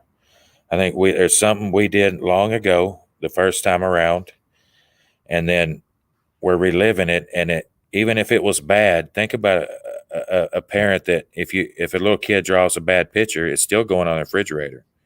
You know what I mean? Their kids made that for them. And that's what history is. It's his story, and he's not going to throw it out. You know what I mean? We're not going anywhere. It's nothing that happens to us. That's why everybody always says he had to come down to know what it's like to be us. I think that's impossible. I think he's felt every, car wreck or whatever, I mean, I meant to say it while OTW is driving. But yeah, and I think Christ illustrated that by his testimony, because he said he prayed to the Father that we'd have his mind, and that we would, and he claimed that he was one with the Most High, one with the Father, and that he was in us, and that we were all one, and that's in John. So of course, if technically, yeah, that's true, and then he says, "Greater things are you going to do," that means Christ, the Spirit, we can do it all. The mindset. Well, it's not isolated to one archetype or one character.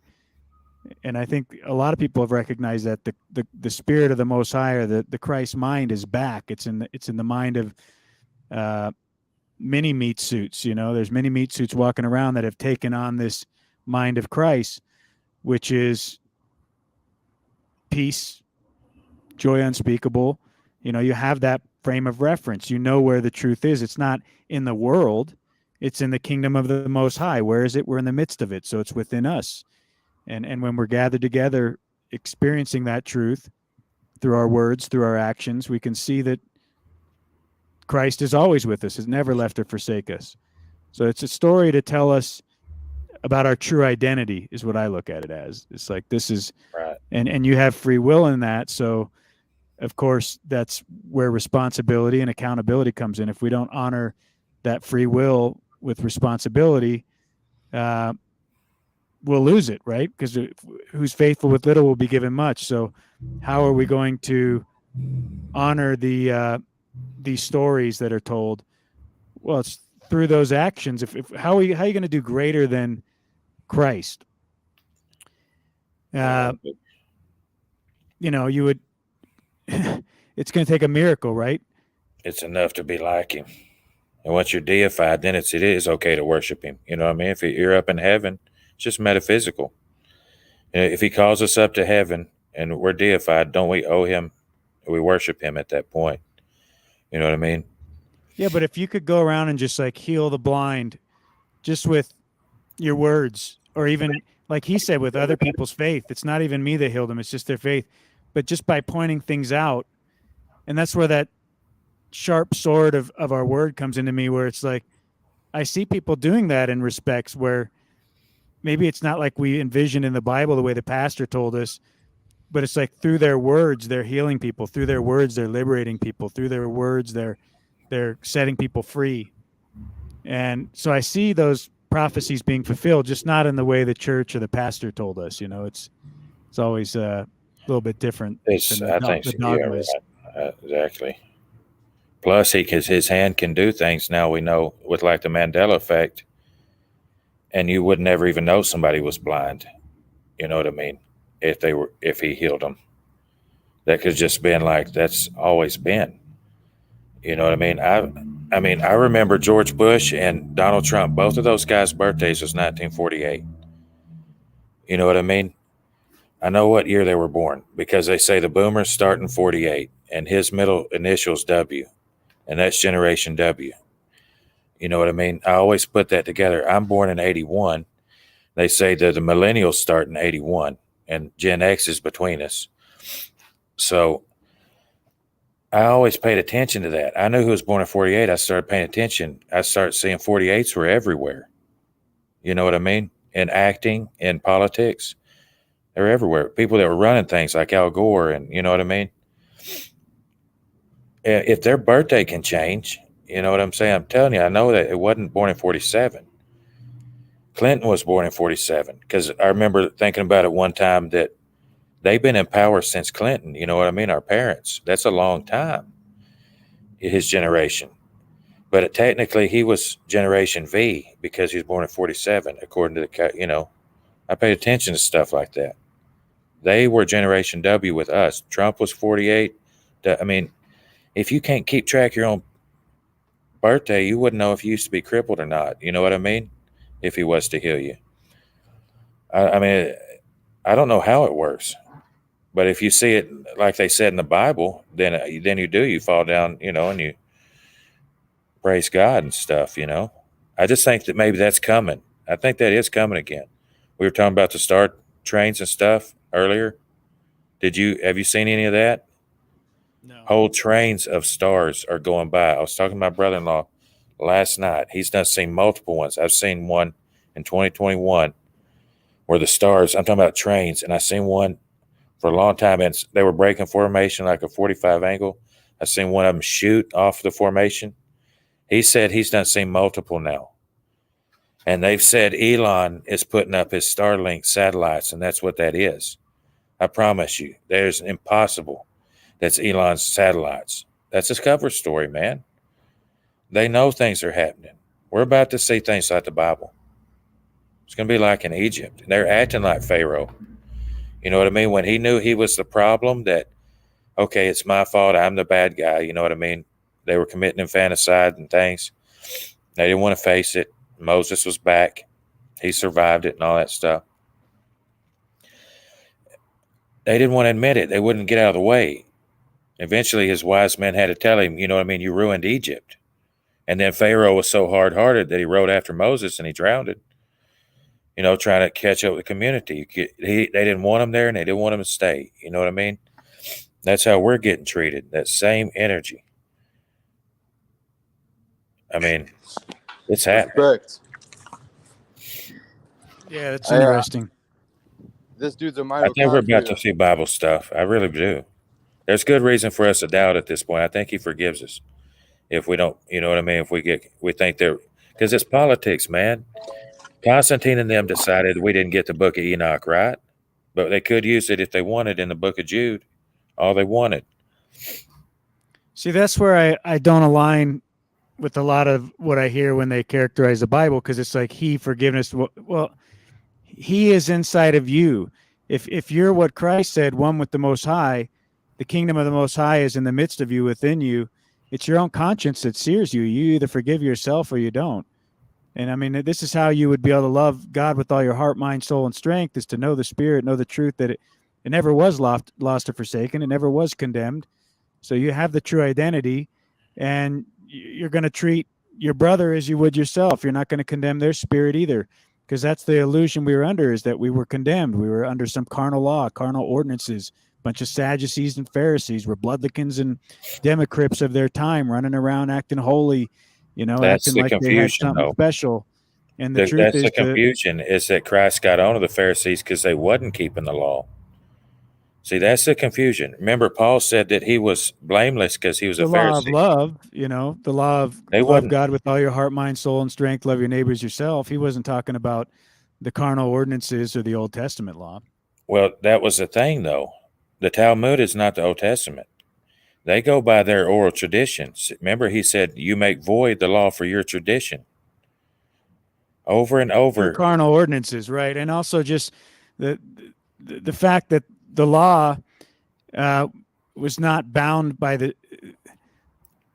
a book. It's not bound by tablets. It's not bound, the law is common sense. It's nature. Like, if someone tells you, it is, but we'll always be fighting over it. Hey, if someone tells you thou shalt not lie, and you're in a situation where to protect innocence, you would obviously lie. You're saying you're not going to lie. You're going to cause harm to your children and family, and tell the intruder, oh, they're right in that closet over there, go maim and kill them, rather not set up a trap and a snare to fucking kill the enemy. There you go. You see what I'm saying? Well, yeah, I do, but I mean, good, right, and true is discernment, right? We have a conscience that steers us. We know what the right thing to do is. We don't need a fucking book and tablets. God wrote it on our heart. That's what Christ was saying.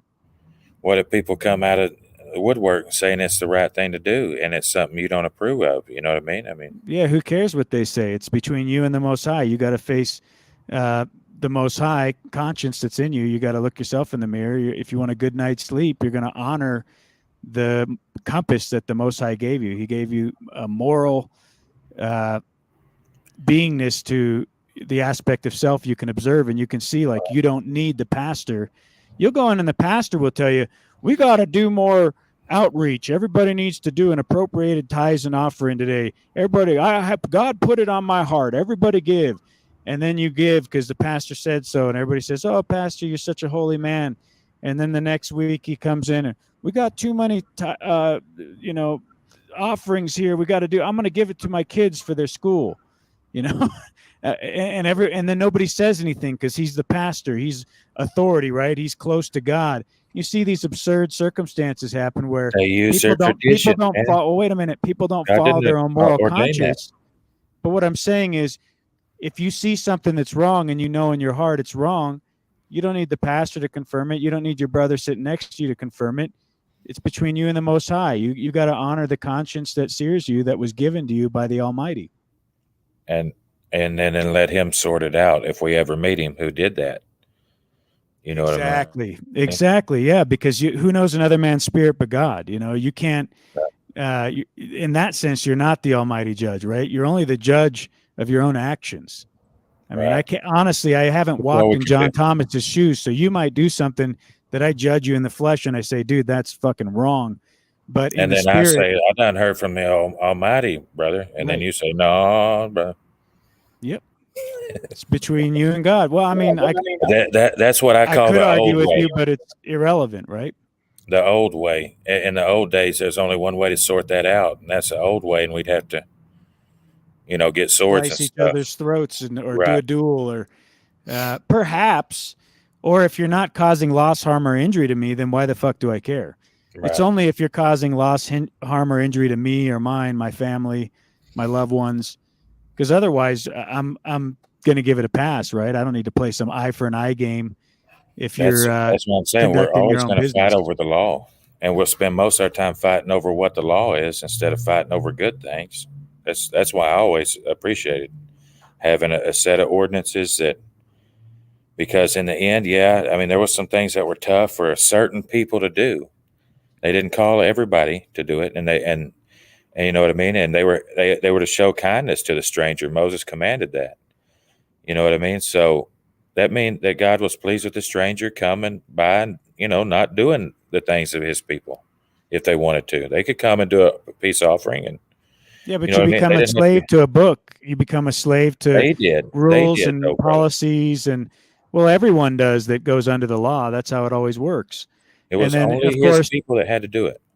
common sense doesn't prevail. Then if you know something's right, you don't do it because the book said, because the pastor said, because the authority outside of you. So that's why you don't put your authority outside of self.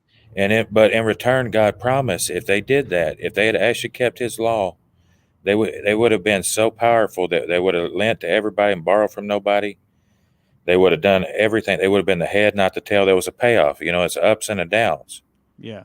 We didn't. See, We're perfect being I don't uncircumcised. fundamentally believe that if you are honoring the Most High conscience that sears you, and I'm doing that you and I would ultimately become at odds and say, well, we now need a book. We need a governing of our mental. We need a rule outside of ourselves to tell one of us who's wrong and one of us who's right. I think that we would be universal in that if we're truly honoring the Spirit, we would find common ground. It'd be nice, but you know, in the days of Abraham, it was like that. You know what I'm saying? And No, they were under the law. They were under the law. Not Abraham. You know what I mean? They had that. Abraham wasn't under the law of the Ten Commandments? No. Only thing Abraham knew is he had to circumcise his son, Ishmael. Oh, and you're right. Of course, yeah. And then he had to go where He told him. Drop the likes, people. We're going strong tonight. But remember, Abraham Abraham wouldn't live in Sodom, and he didn't have the law or nothing. And he had it inside of him, like you're saying. And remember Lot, when the angels came to Sodom, he seen them sleeping out in the square, right? And Lot said, you got to get inside. You can't stay out here tonight. You know what I mean? Because he had family and things, and he was kin to Abraham, and they had, you know, better spiritual awareness than the people of Sodom. But what would someone lay in a trap for you? Think it's funny? They let you sleep out there. That's what the Spirit's in us today. You know, they'll let you You're sleep proving out my point. So, okay, Abraham was still under the law, right? He was under the law of his relationship with the Most High. Circumcision only. That was the only stipulation at the time. He had to be circumcised. Okay, so then we go under the law with Moses, right? Yes, that's. And so where did that lead us to? To Rome, to crucifying innocent men, putting them on a cross and spitting from on Moses. them. From Moses, we go from Moses to Solomon, where they destroyed the law. They actually got rid of it in that time, and they got rid of it, and it said that it came back. It's recorded in the Bible that the book of Moses itself was lost. The Bible itself does that. I mean, my point being, though, that the law didn't create the kingdom of the Most High. That's the whole message of the book, right? Of why the Christ being needed to come to set it straight, because it always led to something that did not embody God's image of truth, right? Or the Spirit's image of truth. So we always ended up with tyranny. We always ended up with kings taking way too many wives than they should have taken. And the kings wasn't supposed to have, kings wasn't supposed to have nothing. Just gluttony and greed that ended up leading. That's where that carnal ordinance and those laws led. To holy people in robes walking around acting like they were spiritually superior to everybody else. Right. He forbid that in the laws of Moses. They couldn't even have money. The only thing they could do is go out and fight, and being famous was your reward. You know what I'm saying? That's what this is a really interesting conversation, though, because people take care of you. You're essentially on the side of government then, right? You think we need a rule of law, of order, of authorities and superiors that keep us within, color him within the lines so that we're doing things. No, I according believe in to it. I believe in society's a rules. priesthood. I believe in a priesthood that God ordained, right? But inside the priesthood and the law of the priesthood, there was a provision for like a warrior king. But he couldn't have money, like you said. He couldn't have all these wives. He couldn't do it. He was forbidden to even actually do it. You know what I mean? The only thing he could do if you want to be famous and be like a legend, like Achilles or something, he could lead the army. And then he had stipulations. That's what they were calling a leader in Israel. But that was not the system. The system was all priesthood, and it was inherited through the Levites. And the Levites actually had to attack the other Israelites because after God had to slay the Egyptians, some of them, and the Israelites wanted to turn back and things, Moses drew a law in the sand and said, who's on God's side? And Israel wouldn't step over the line. Only the Levites did. They got Is it over a voluntary system or is it a forced system? They didn't have to, but But this priesthood that you're talking about, like, how does it manifest? Is it voluntary or is it forced? the priesthood of God that he instituted in Moses was forced upon the firstborn of every line.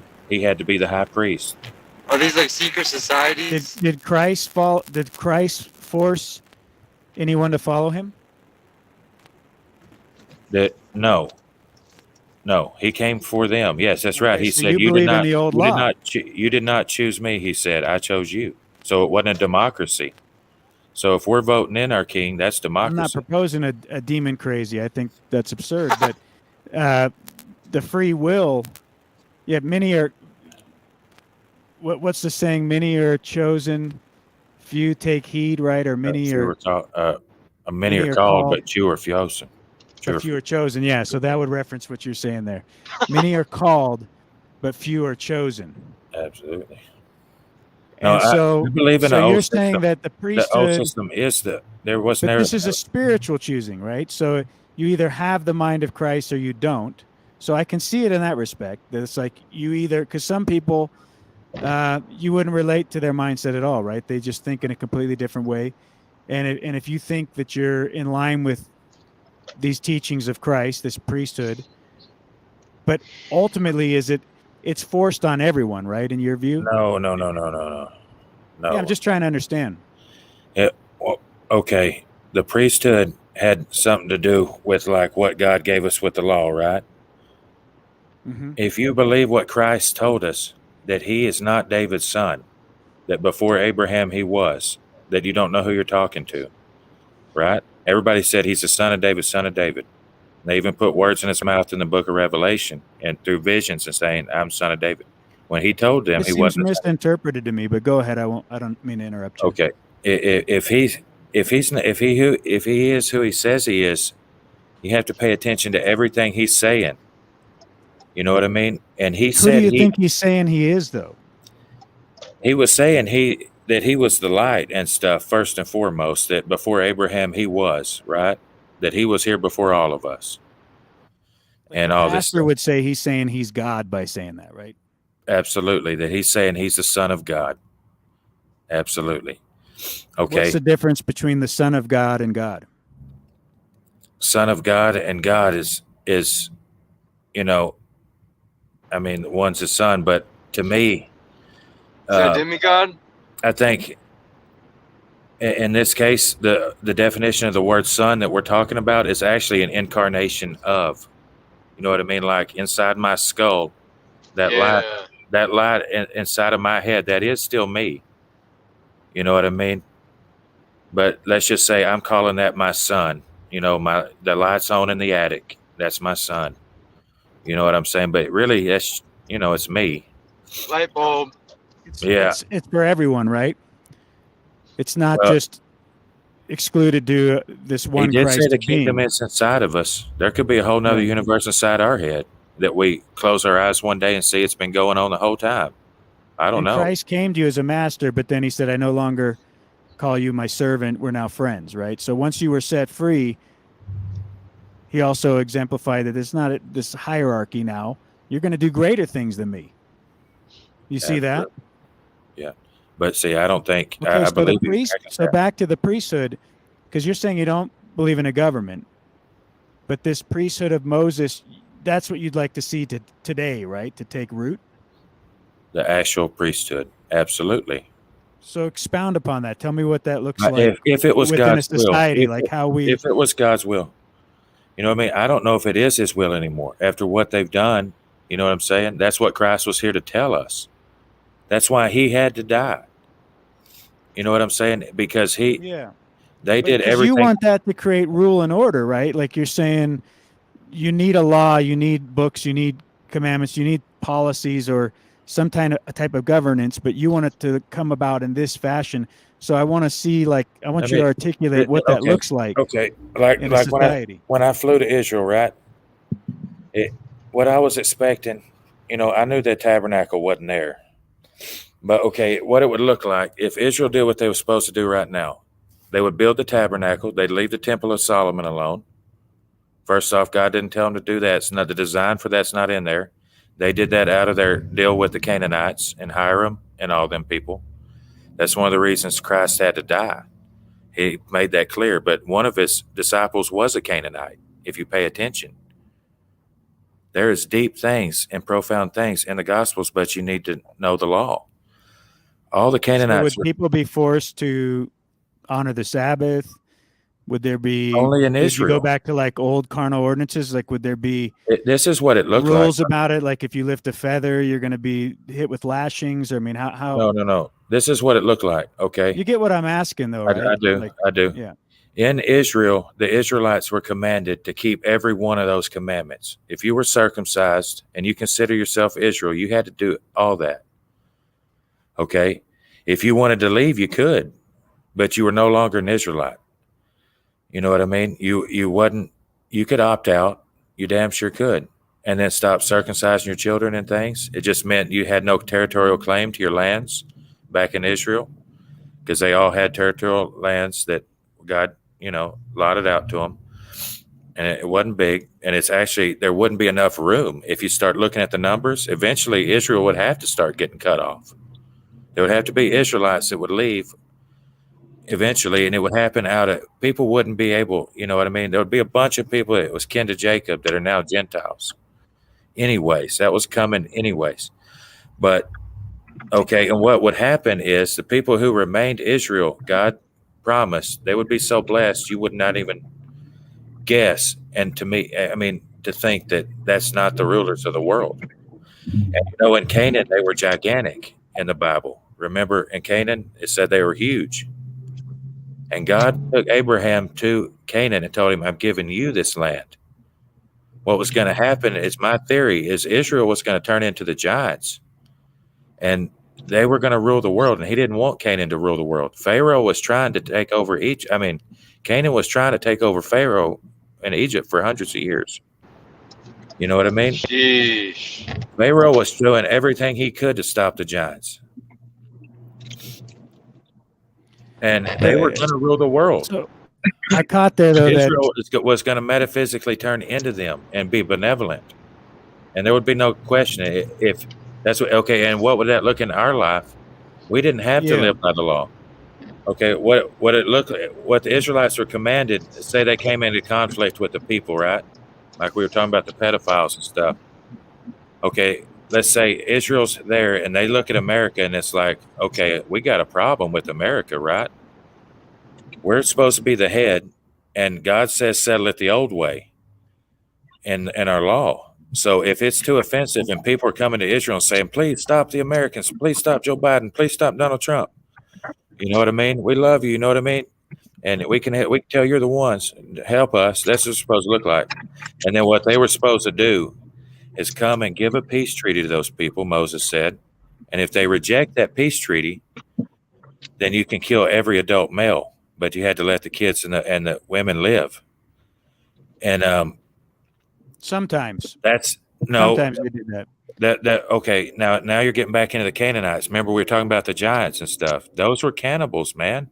They were tapping into an evil, dark voodoo magic, and they were growing 6 fingers, and they're growing fangs and horns and everything. Like werewolves? Yes, werewolves. So when they're talking about, like in Psalms, they're like, They had Happy is the they had man who snake smashes eyes. the children's heads on rocks of the enemy's children's heads on rocks.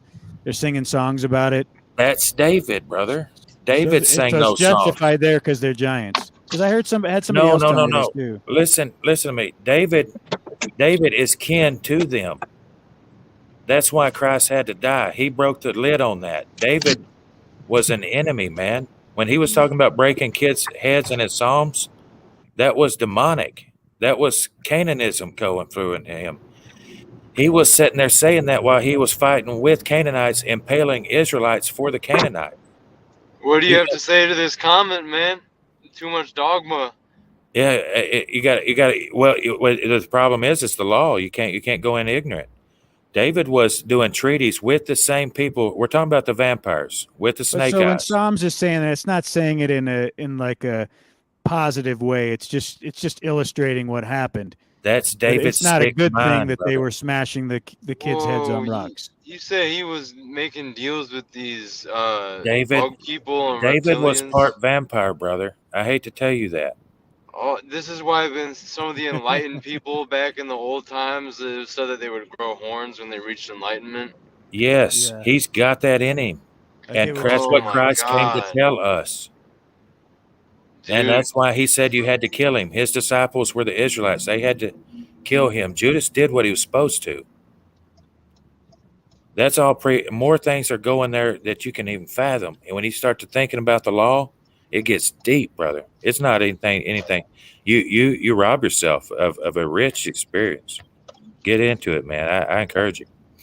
Well, I have. I mean, believe me, it's not like I haven't done any research, but So I'm they trying didn't to have get in a practical sense, like how this plays out in our reality okay, now. So it let's sounded to just me like you're saying it is essentially voluntary. And if you didn't want to participate, you would be cast out. Now, where would you be cast out in this society when every square inch of the realm we're in is governed, right? So, I mean, No, well, it would still be your country. You know what I mean? Like, say, okay, let's say they gave the ultimatum to Joe Biden and them. You're going to stop what you're doing. You know what I mean? And then they said, well, screw you. We're the superpower. Then it's the old way, right? Israel was commanded. I don't care if they got to sail on catamarans to get their ass over here and let God do his deal and trust that he's going to save them. That's the level of commitment his people had to have. Going back to Canaan when they had to destroy those cannibals. Now, those people, they couldn't let live. It was so bad, the Bible says, that basically every living, breathing thing had to be killed. The bestiality, all of that. I mean, if this is all spirit or physical, this can be warped and manipulated. There's no telling what kind of creatures was running around that. I mean, it's just like those myths.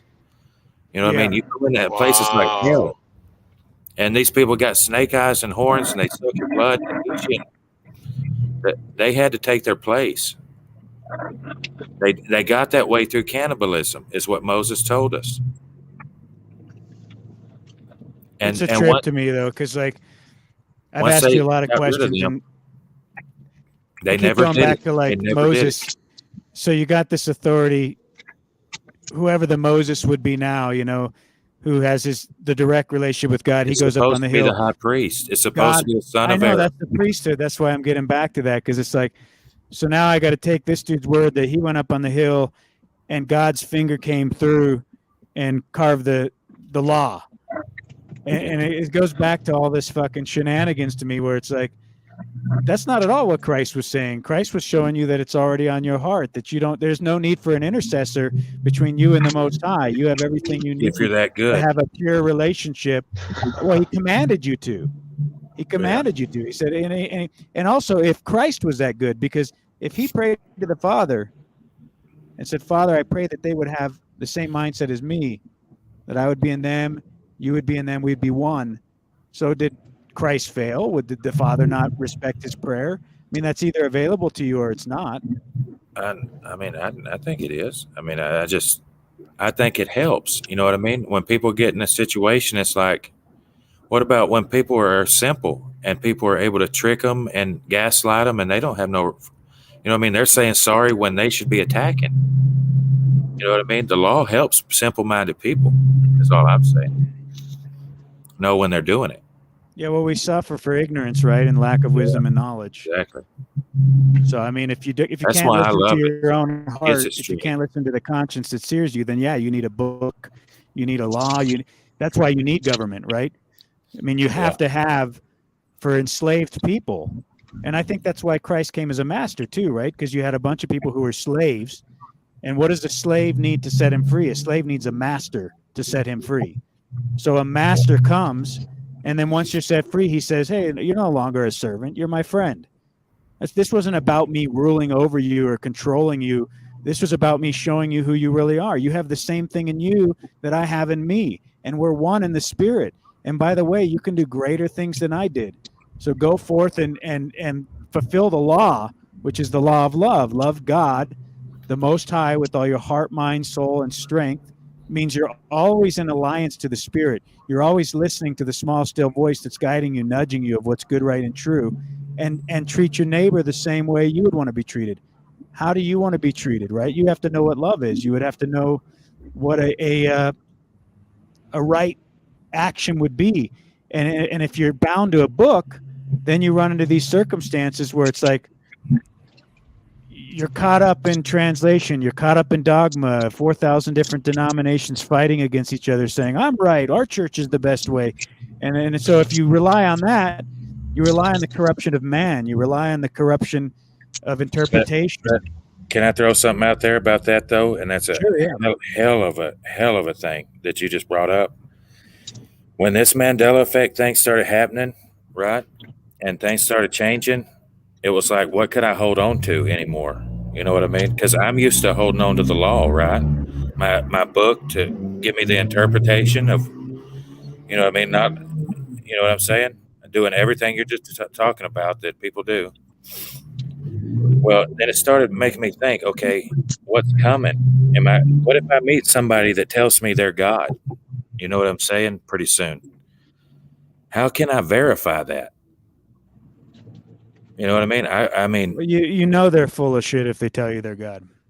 Well, let's say he says you don't Because think even so? Jesus didn't call himself God, right? I am that I am. Well, he said he was the light. He said, if you see me, you've seen the Father. It's kind of like as good as you're going to get. Exactly. But he didn't call himself God because the point is you're coming in humility, right? You hold all the authority of the Most High, as does anyone who's united with the truth. You are a co-creator. You're an image bearer of the Most High. What's the difference between a child of the Most High and a son of God? You know, if you... Let's just say, okay, this is when I fell back on the law again, though. Okay, because if someone said I'm God, they're coming in ego. Well, if they're coming in the flesh saying I'm God, then they're coming in ego, because even the Christ didn't do that. So I mean, it becomes an obvious indicator of a red flag that this is not the truth. And then the word said, you know, there'll be people all around you saying they're the Christ, coming in His name. That's true. We're told that will happen. But we know that the way things are going, we need resolution, right? So everybody's crying out to God to do something. Why don't God do something, right? So if something does happen, are we going to talk to somebody? Are we going to see something? Are we going to hear something from somebody? It has to stop where we're headed, you know? Yeah, I think it's happening right now. It's happening in a multitude of people that are finding their true identity in the Most High, that there is no intercessor, that they are the change they want to see in the world. And if they're not, they need to change themselves. So they have to present themselves honorably, responsible, with a willingness to do what's right, regardless of what validation or lack of validation they get, because it's between them and the Most High. And I don't think that people dedicated to that would manifest in a multitude of ways and differently, like you're saying. I think that would be the lie of the Bible then, because if people are honoring the truth, if they're honoring the Most High, you're going to see them coming in love and unity.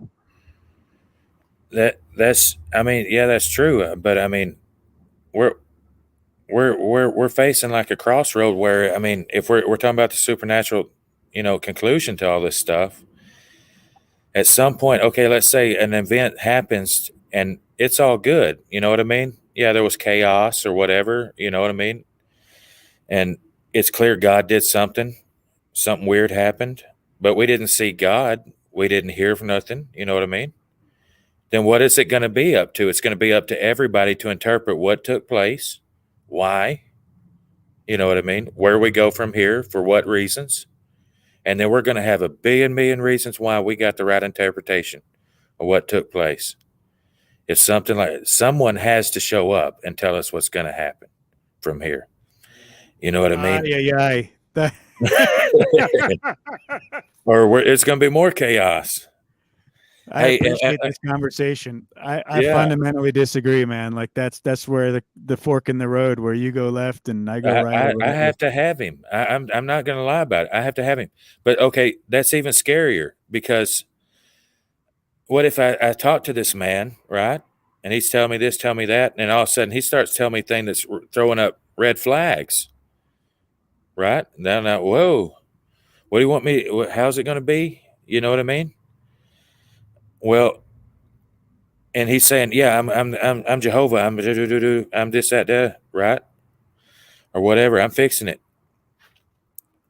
Well, at that point, I'm at his mercy. Let's say I'm like, to hell with you, devil. You know what I mean? I can't take it no more. And I try to fight him, and it's like, phew, he throws me across the world. You know what I mean? There's nothing I can do about it. And I've tried it for 1,000 years. You can't kill him. You know what I mean? He's God. And at that point, what standard can you hold this person to except the one he's already given you? You'd be grateful for the law. If he puts it in stone, that means he's the one who's bound by it. If he calls himself by the name Jehovah, he has to.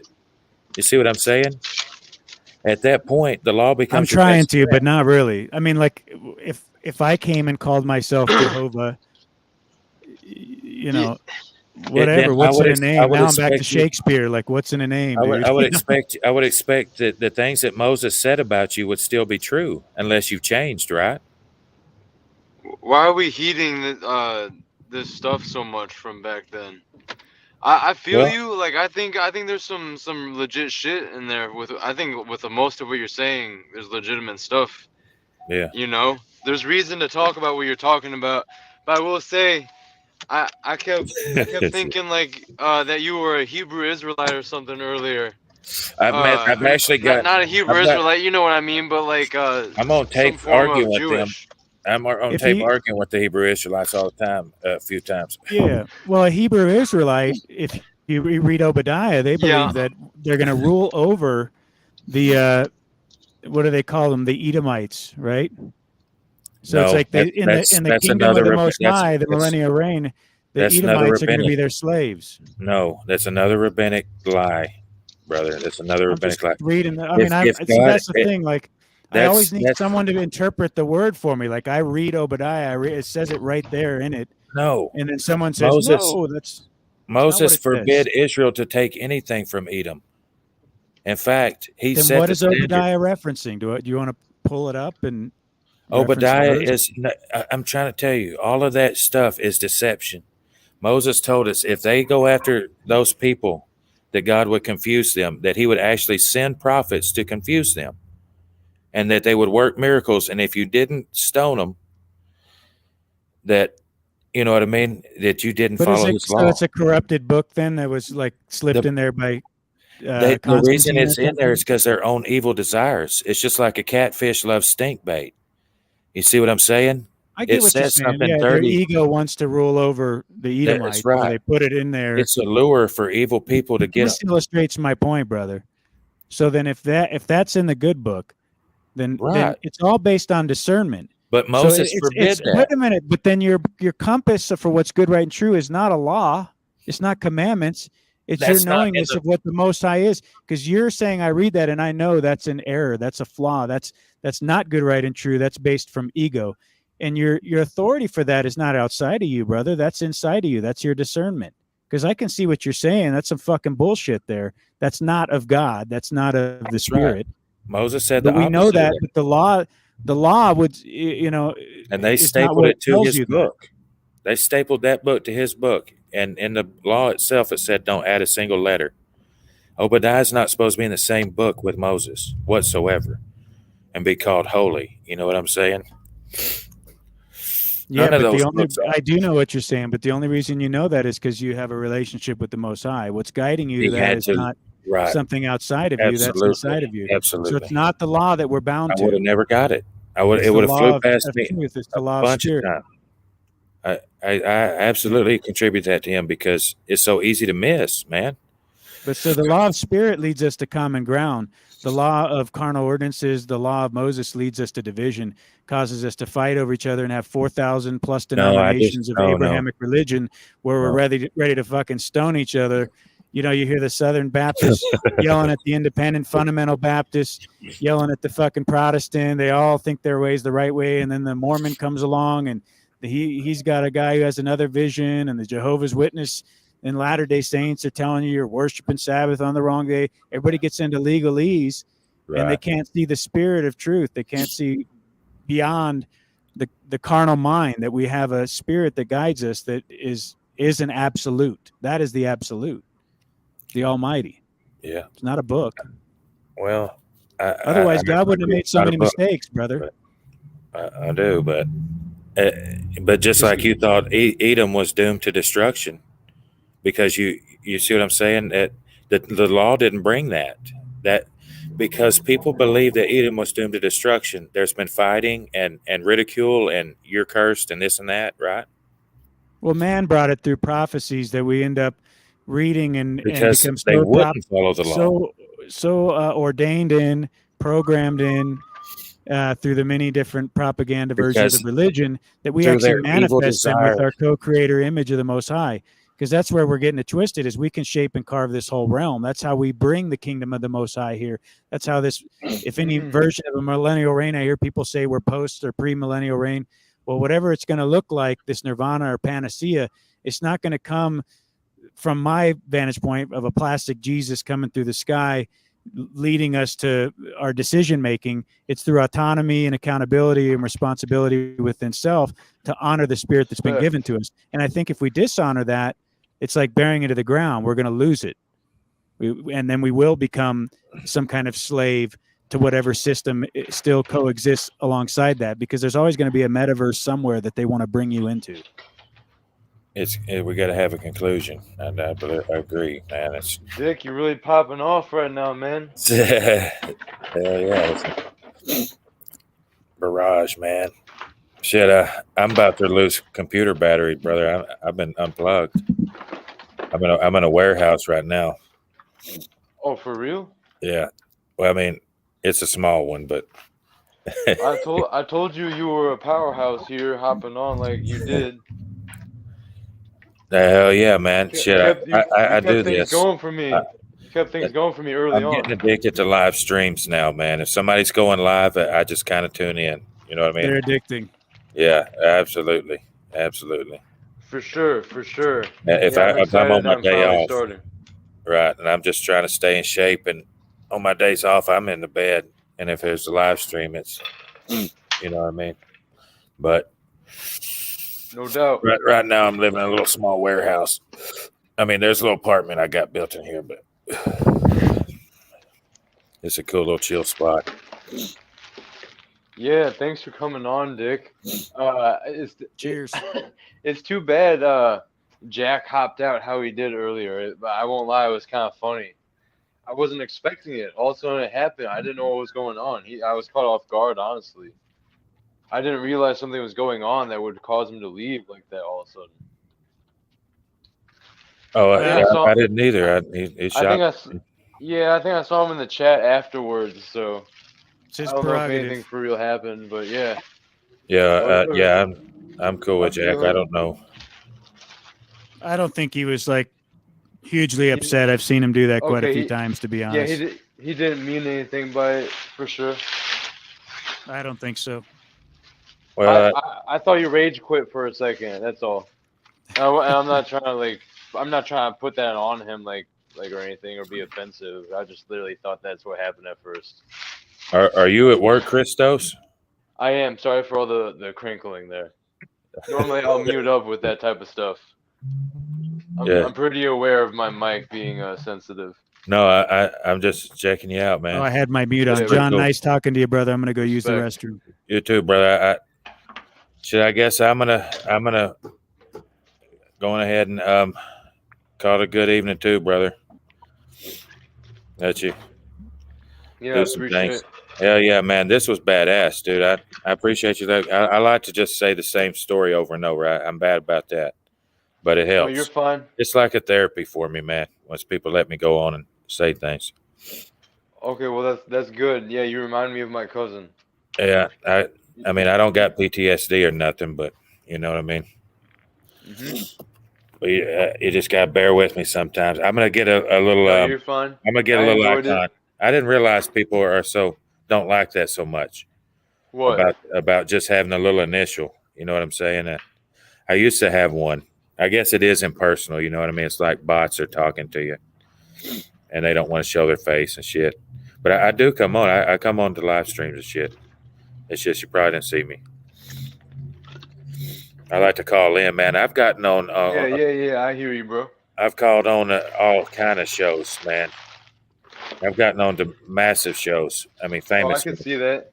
I Mike, could see you. I mean, I could see you going in deep I'm with not. people. No, I'm like a professional call-in show, like on, you know what I mean? Big shows. I've been on Mike Savage, all that stuff. I've called in, messed with him before. I mean, but he made me mad. You know what I'm saying? Long time ago. I mean, I've gotten Oh, on word. a Hey, bunch well, of shows. don't leave yet, guys, They because don't the even know it Third was me. Warrior's back. They don't even know it was me when it happened. Yo, John Thomas. Oh, word. What's up, brother? What's up, dude? Listen, man, you're invited to come on my open panel anytime, dude. I enjoyed your perspective. I appreciate that, man, because you know what I mean. I mean, I'm not free all the time. It's always never in the week, but Well, I do mine on Sundays. I start at noon, so yeah, I'll be out of the gym. I'll go ahead. I usually my open panel opens up around 1:30, and I usually go, 8 hours. So I'll be live tomorrow. So you're welcome to come on. I usually have segments, so maybe I'll bring you on for 5 minutes and just kind of let you talk and spread your message, because you kind of for it. Goes too long. Yeah, like I like to do segments. Good. You kind of have a unique message, so I would enjoy your take. So just, I don't know if you're subbed to my channel or whatever, but it's I'm on tomorrow. So hell yeah, hell yeah, bro. No, I feel you, man. Take it easy, bro. All right, homie. Peace. Take it easy. You too. See ya. Yeah, that was really interesting. I felt like I was going like deep back in time or something. Like I could feel there was a reality to what he was saying. I know it wasn't all just like mythology and dogma. I mean, some of it felt like it when he was talking about the law and he kept saying the law. And I thought dude was Jewish at first, the way he was talking about a lot of this stuff with the Torah or Old Testament and the different people he was talking about. I was confused at first, but I think I got a little bit of a grip on it. I wanted to hear more about the vampires. If I wasn't in such a mode of trying to make a point, I should have had him expound on that. Because Dick, that's why I invited him on. Me for sure. Yeah, that's why I invited him on, because I've heard that take, because I've heard what's his name? I've heard it before too. Yep. Yeah. Me too. The Christian, what's his name? The Christian whistleblower. Yeah, Jeff Daugherty or Daugherty. Yeah, he presents that, so that's kind of what I was interested in most, and I just like that kind of take, So, I'd probably, like he said, like for someone like me, I want to hear like snippets of it, and because you don't hear too many people giving takes like that, really, Yeah, too bad I didn't ask him more about that. But if you can do it on your channel, that'll be awesome.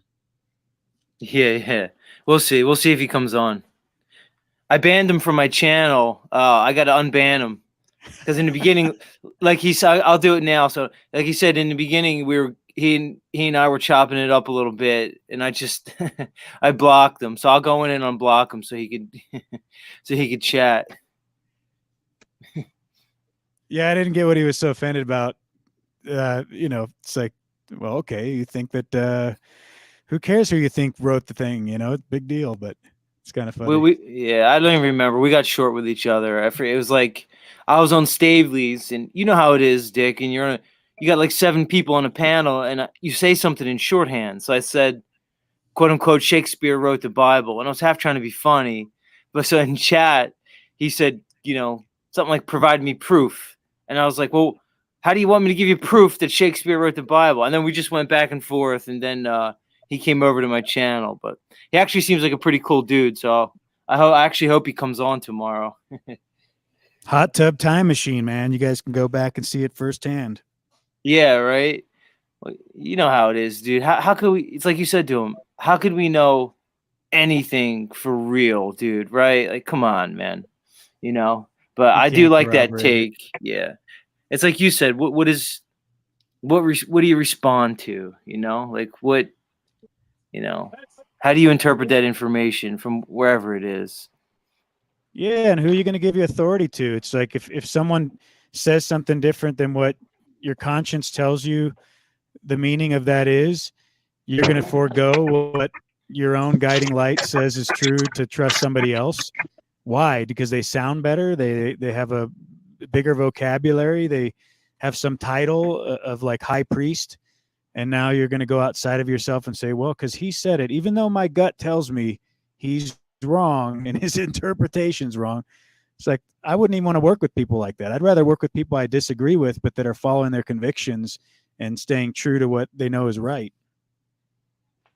Yeah, man. Yeah, spot on. I agree with that mindset for sure.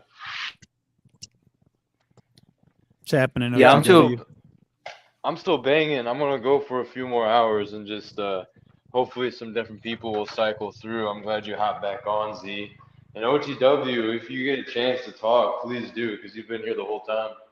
I don't mind you being here, but I haven't actually got to talk to you at all for real.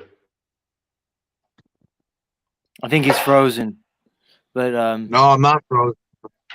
Oh, okay, Yeah, cool. Your picture's frozen, but we can hear you.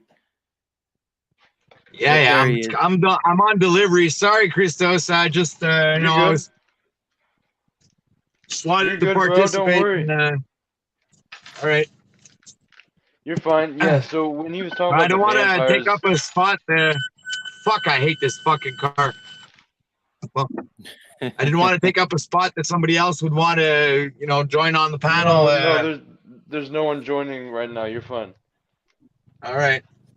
Yeah, so the vampires topic and like other alien type beings that could be malevolent really piqued my interest, and it made me think of allegories and metaphors and the hidden meanings of garlic and sunlight, and silver for vampires and werewolves, the power of the sun and the moon, of gold and silver. And just like the significance and the symbolism and the meanings of like the werewolf or the vampire, those archetypes and what they really entail, and what we're being told in an allegorical sense, but as well as like literally in some ways, like are they inner beings, parasites. They're interdimensional, and they're also microscopic parasites. Or inner earth, I was saying. Oh yeah, for sure. I think there's some weird beings that come from other realms down below. I think truth is stranger than AOTW, you fiction. should invite your friend Garland Farms to go to Z's stream tomorrow too, because I think there's like a big vegan meat eater debate brewing. Oh my God, I was thinking that, dude, but I don't know if I want him over at my channel. But it's so funny, Dick. I thought of him, and I almost reached out to him, because I know Jeffrey's hot to debate it, man. Dude, I'll come in dialogue, man. I don't want a formal debate, because I don't even know if I'm skilled there. I don't even think I've ever done a debate. But here's the thing, Dick. I was just looking up. It's funny. I was looking up the basics of a debate. We could just do a basic one. It's just that there's an opening statement on each side, and then you go back like 5 minutes here, 5 minutes there, and then there's closing statements. It's not I think what you think it is, man. It's just a structured dialogue, really. It's really all it is. Here, let me read you the basics of a debate, and then you can decide if that's what you want to do. Let me hold on. I have it here. It's funny because I was researching this shit. Yeah, I can't even nail the guy down on premise, though. You know, it's like, are you arguing my diet versus your diet, or is it meat eating versus veganism? Is it so? Dick, here's the thing, dude. You establish it. So here's what you do, man. All debate consists of two sides. The side in favor of the topic is called the proposition. So somebody has to propose something. So say he proposes the value of a vegan diet. So his proposition could be something like, a vegan diet is superior because this. It's like a claim, right? And then the side that disagrees with the topic is the opposition. So he's the proposition, you would be the opposition, okay? Now, there's three main parts of a debate, okay? Let me see it. Hold on, let me pull this up. Hold on. Yeah, so my opposition to that, okay, value of a vegan diet, mine would be value of a backyard diet or indigenous diet.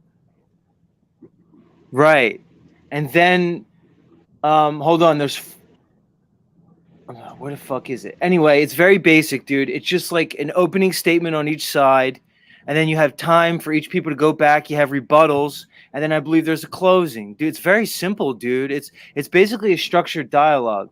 You know, you do what you want, but I mean, you know, we can keep it really simple. It doesn't have to be, but I do want to follow the fundamentals of a debate, honestly. Because if not, dude, I'm going to have to call in somebody else, like a Garland Farms. I'd rather it be you, but I'll call in a Garland Farms. Better than me. I mean, he is a skilled debater that's really passionate about the subject. From my limited research, which, you know, if I'm going to do something that's a formal debate, I definitely want to spend time researching it. And then it becomes back to, oh, it's about Google and data points you find on a fucking website. And my testimony's real world experience. It's like I fucking raise my own food and I source it locally in my backyard. And so I see the nitty gritty details of the day-to-day to that. But is it going to compete to the conventional factoids of big farming and big agriculture? I'm sure not, because again, where do I find the metric of like how many wild animals are affected by the pesticides and the type of farming practices that are employed? There really isn't one. So then it becomes my word against corporate factoids, when the truth is I'm talking about a testimony of day-to-day living. I fucking raise my food. I see the cycle of life and how everything works together to build the soil. So that's all I have to offer is a personal testimony. I think Garland is much more skilled in the actual data points to say, here's, you know, specifically why. And could I go do a bunch of research to get prepared for it? Yeah, I could. And I'm sure I could articulate some points, but I know, but like, do I really want to? I really don't. It's up to you. It's up to you. I kind of don't want that guy. I kind of don't want that guy on my channel. You know what I mean? I really don't even want to like debate. I mean, that's why I say I'll come over, because I don't mind yelling at Jeff. I kind of enjoy it, and you know, Patrick, I don't are you there, Patrick? Channel either, Z. Patrick, are you there? I'm here. Yeah. If you can get Garland Farms over, I'll have you be the intermediary. Then I'll have him debate Jeffrey, this guy who's a very passionate vegan. Okay, I'll leave it up to you. It would be good. Yeah. It'd be a fiery debate, and I think Garland would actually crush the dude. Just from what I've heard so far, Garland's pretty well spoken on the subject, and also he has the same, even better than what I have going on as far as he has an active biodynamic farm. He has what I'm aspiring to do. Ooh. Part of why I'd like to talk to Garland Farms, because he is a legit dude that actually has that in effect. So he can speak from real world experience and also does have the data points, you know, at the ready. Pat, is that something you'd be interested in? If not, just say no. It's fine. You won't hurt my feelings. So what you're asking me to do is be the moderator? No. I'm just asking you to get Garland Farms over to my channel. I'm going to be the moderator, just to reach out to him. I guess that could be easy. Right, and just get a proposed time. You know when I'm live. You know I'll be live tomorrow, and you know when I'm live and stuff. And just text me and stuff. Say, look, he's available at this time, and then you'll be just a go-between just to get him on. I just need you to get Garland Farms on. Tell him it'll be a real debate, not super fancy, just with the basics. You know, you got your. What's the time and date? Just tomorrow during my open panels. Just see when he's. Oh, holy shit! You're not giving me a big window to get in touch with him.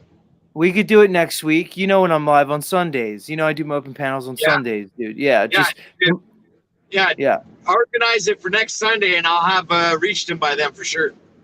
All right, so we'll tentatively plan for it because the vegan guy is ready to go, man. He's basically said any Sunday, anytime.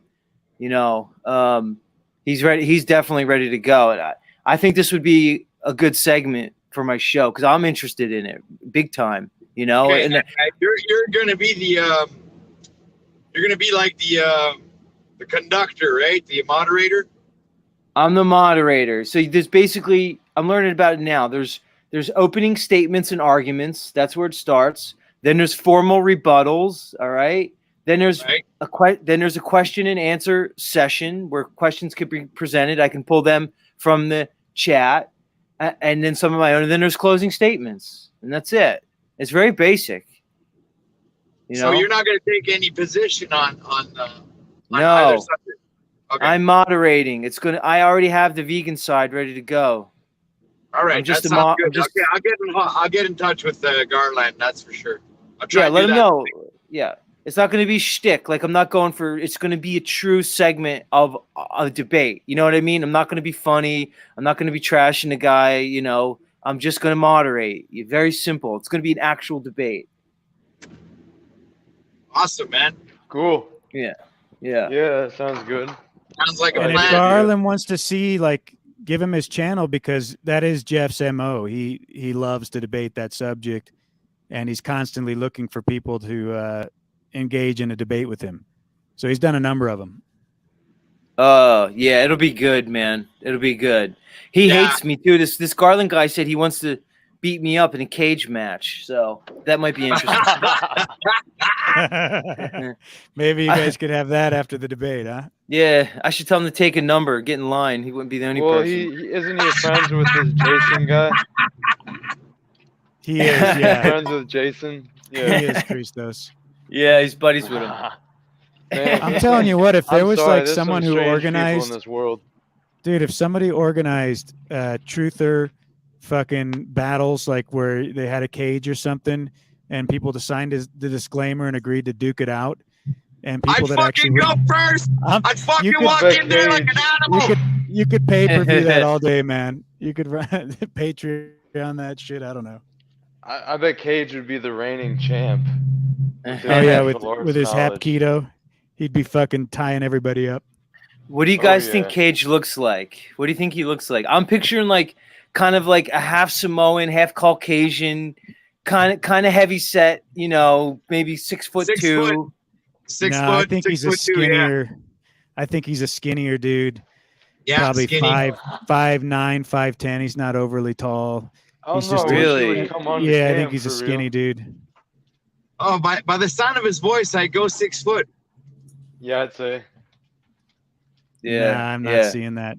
I think he won't show his face, or he won't give you any details, huh? The only time he ever turned his camera. DMT. He was about to show some alleged. He was allegedly showing some DMT almost on camera at one point on Ian. Oh, but then like Ian turned his camera off. I was gonna say one time. He didn't show his face though.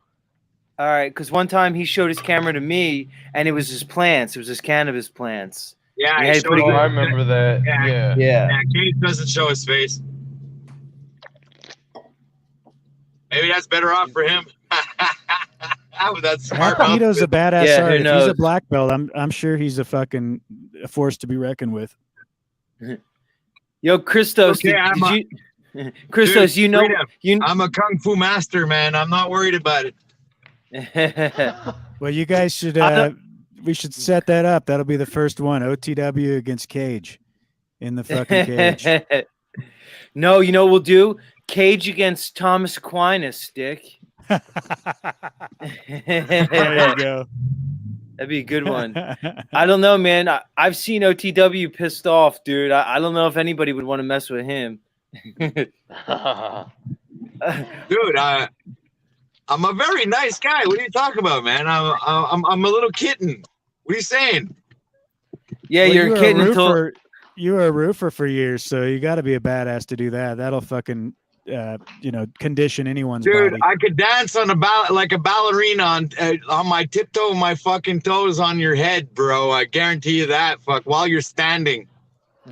Not on my head, dude. That's why I got a fucking 357 and a fucking 44 and a 45 and a 40 and keep going. God, hey, just think of this. Think of it this way, Freedom. Roofers are very balanced individuals. Dude, one of my best bros is a roofer, and he is a fucking badass motherfucker. And he's fell off 2 stories before, landed on his feet, had his whole crew there, acted like it was nothing because he was embarrassed he fell. But it's kind of dude he is, right? Just fucking keep going. Yeah. I've been through two roofs.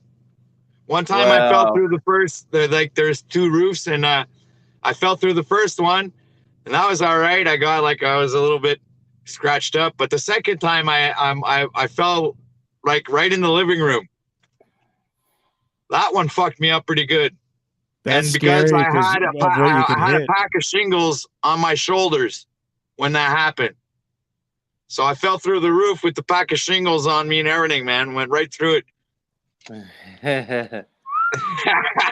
Nice. But back then, hey guys, did you land on your feet? Did you land on your feet? I got caught in the trusses. My leg went right through the ceiling of the Jeep Rock ceiling. So my leg was hanging in the living room, and my rest of my body was like, half of my body was stuck on the first roof, the other half was stuck in the ceiling. And well, it's like the roof is made like this, right? So my body was like kind of here, and my legs were tangling down from the other roof. There were 2 roofs. Yeah, so anyway, but the pack of shingles that I had on my shoulder was holding me up, so that's why I didn't fall away through the roof. The pack of shingles was like too big to fit through the hole, so it just kept me up there. It's a pretty awesome sensation when you feel yourself going through the roof, man. It's like quicksand. But you're lucky to be here, man. That sounds insane.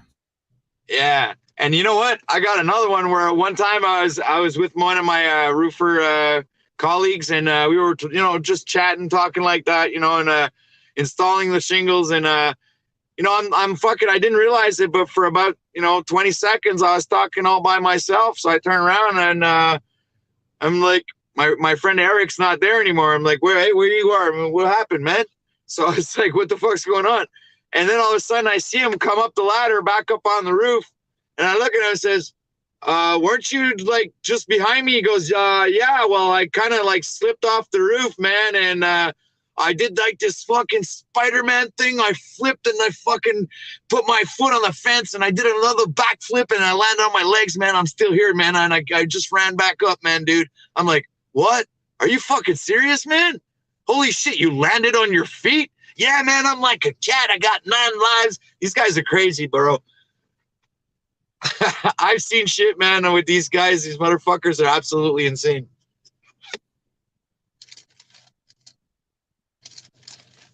That's crazy. Yeah, OTW, that's the one job I said I never would do is be a roofer. I mean, I've done roofing, like say at like a family member's house. So I've done roofing, but I would never do that as like, like as a career or a job, dude. It's just too much for me, man. Dude, I'm 45 years old and I just like my last roof, I can still run on it. And even if it's like that fucking steep, man. Right. Yeah, it's the pitch. I run across that thing out. like I'm jogging in a park, man. It's nothing now. Right. And it's not even to gloat. It's just habit, man. It's like my legs and my feet are used to it. They know how to position themselves. My body balances itself out. I don't even have to think about it. not all roofs Water bug. are equal, you know? It's like some of them, the pitch you get on those fucking things just as hairy as hell.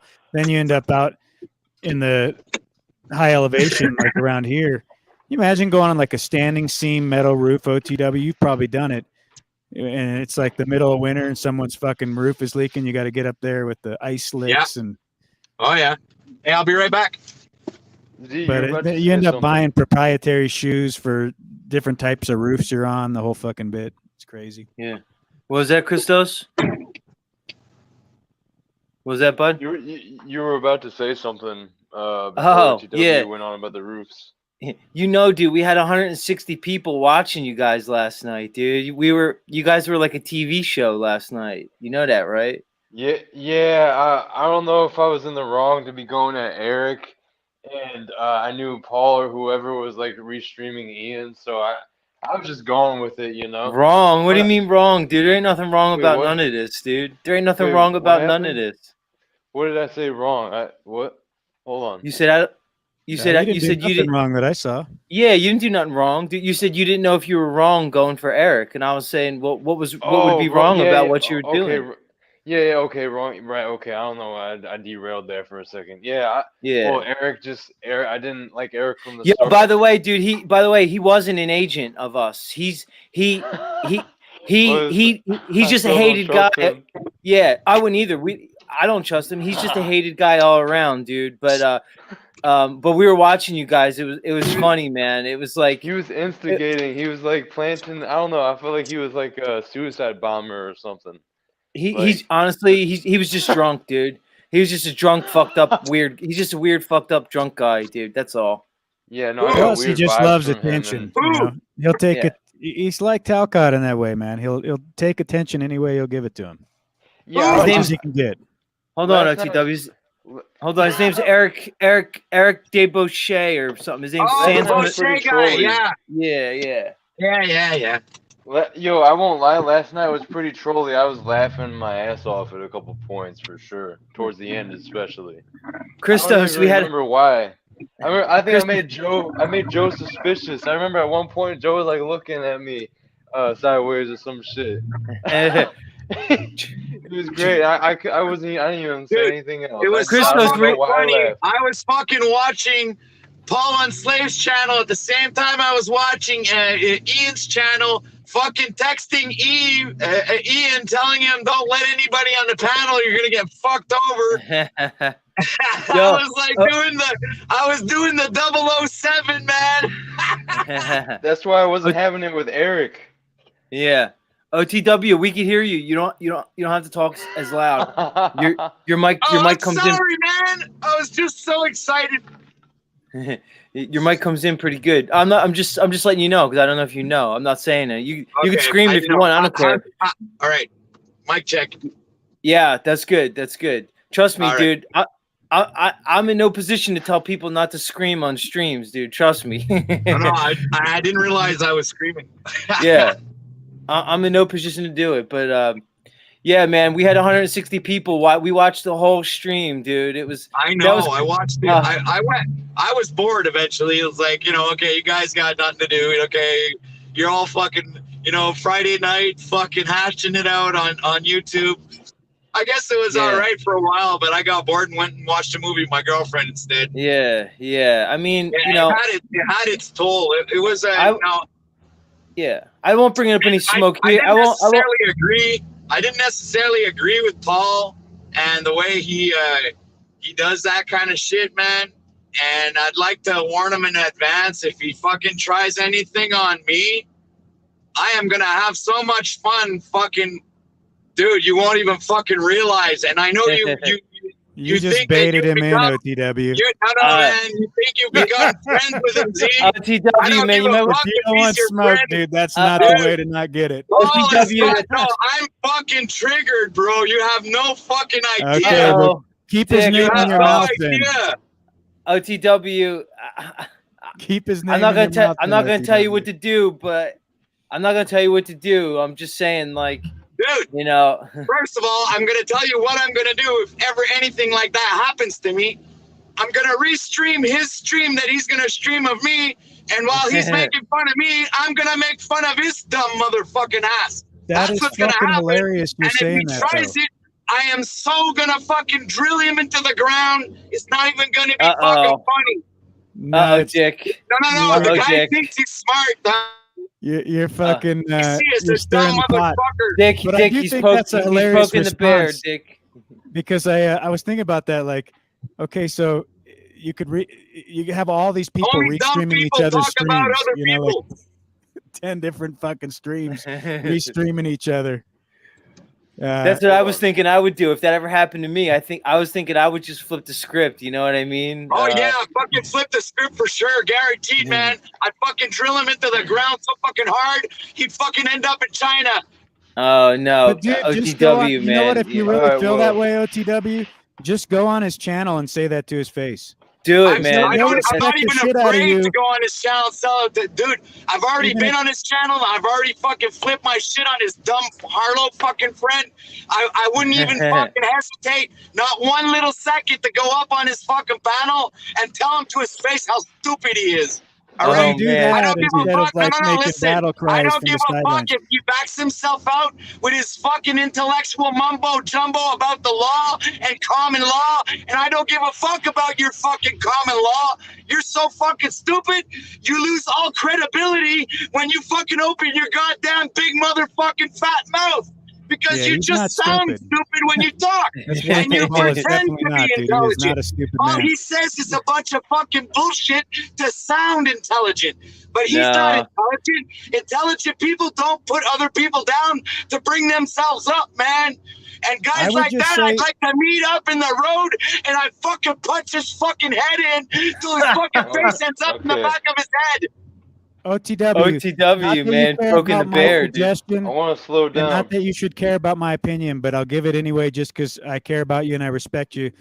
I would just say if you strongly feel that way, he is totally open to open dialogue, and I would just go up and address him directly with it. And you might find I have no problem with it's that, all in Freedom. your presentation. Absolutely. If you bring a humble, respectful attitude, you'll have open dialogue and you'll have a good conversation. If you No, come if I firing go at out him, there, I am not going to be humble. well, then No you're going to fucking get, way am then I you're gonna going to be get the humble. fucking, you're going to get the horns, but it'll be good content. We'll all like I watching. don't it. care. I ain't Go afraid do of it. no horns. I got horns too, bro. OTW. You're gonna pop a blood vessel, man. See what happens when he gets fired up? First of all, you know, you If can I say had him whatever. in front of me right now, I'd fucking rip his face in half. Hold on. Look, hold I on.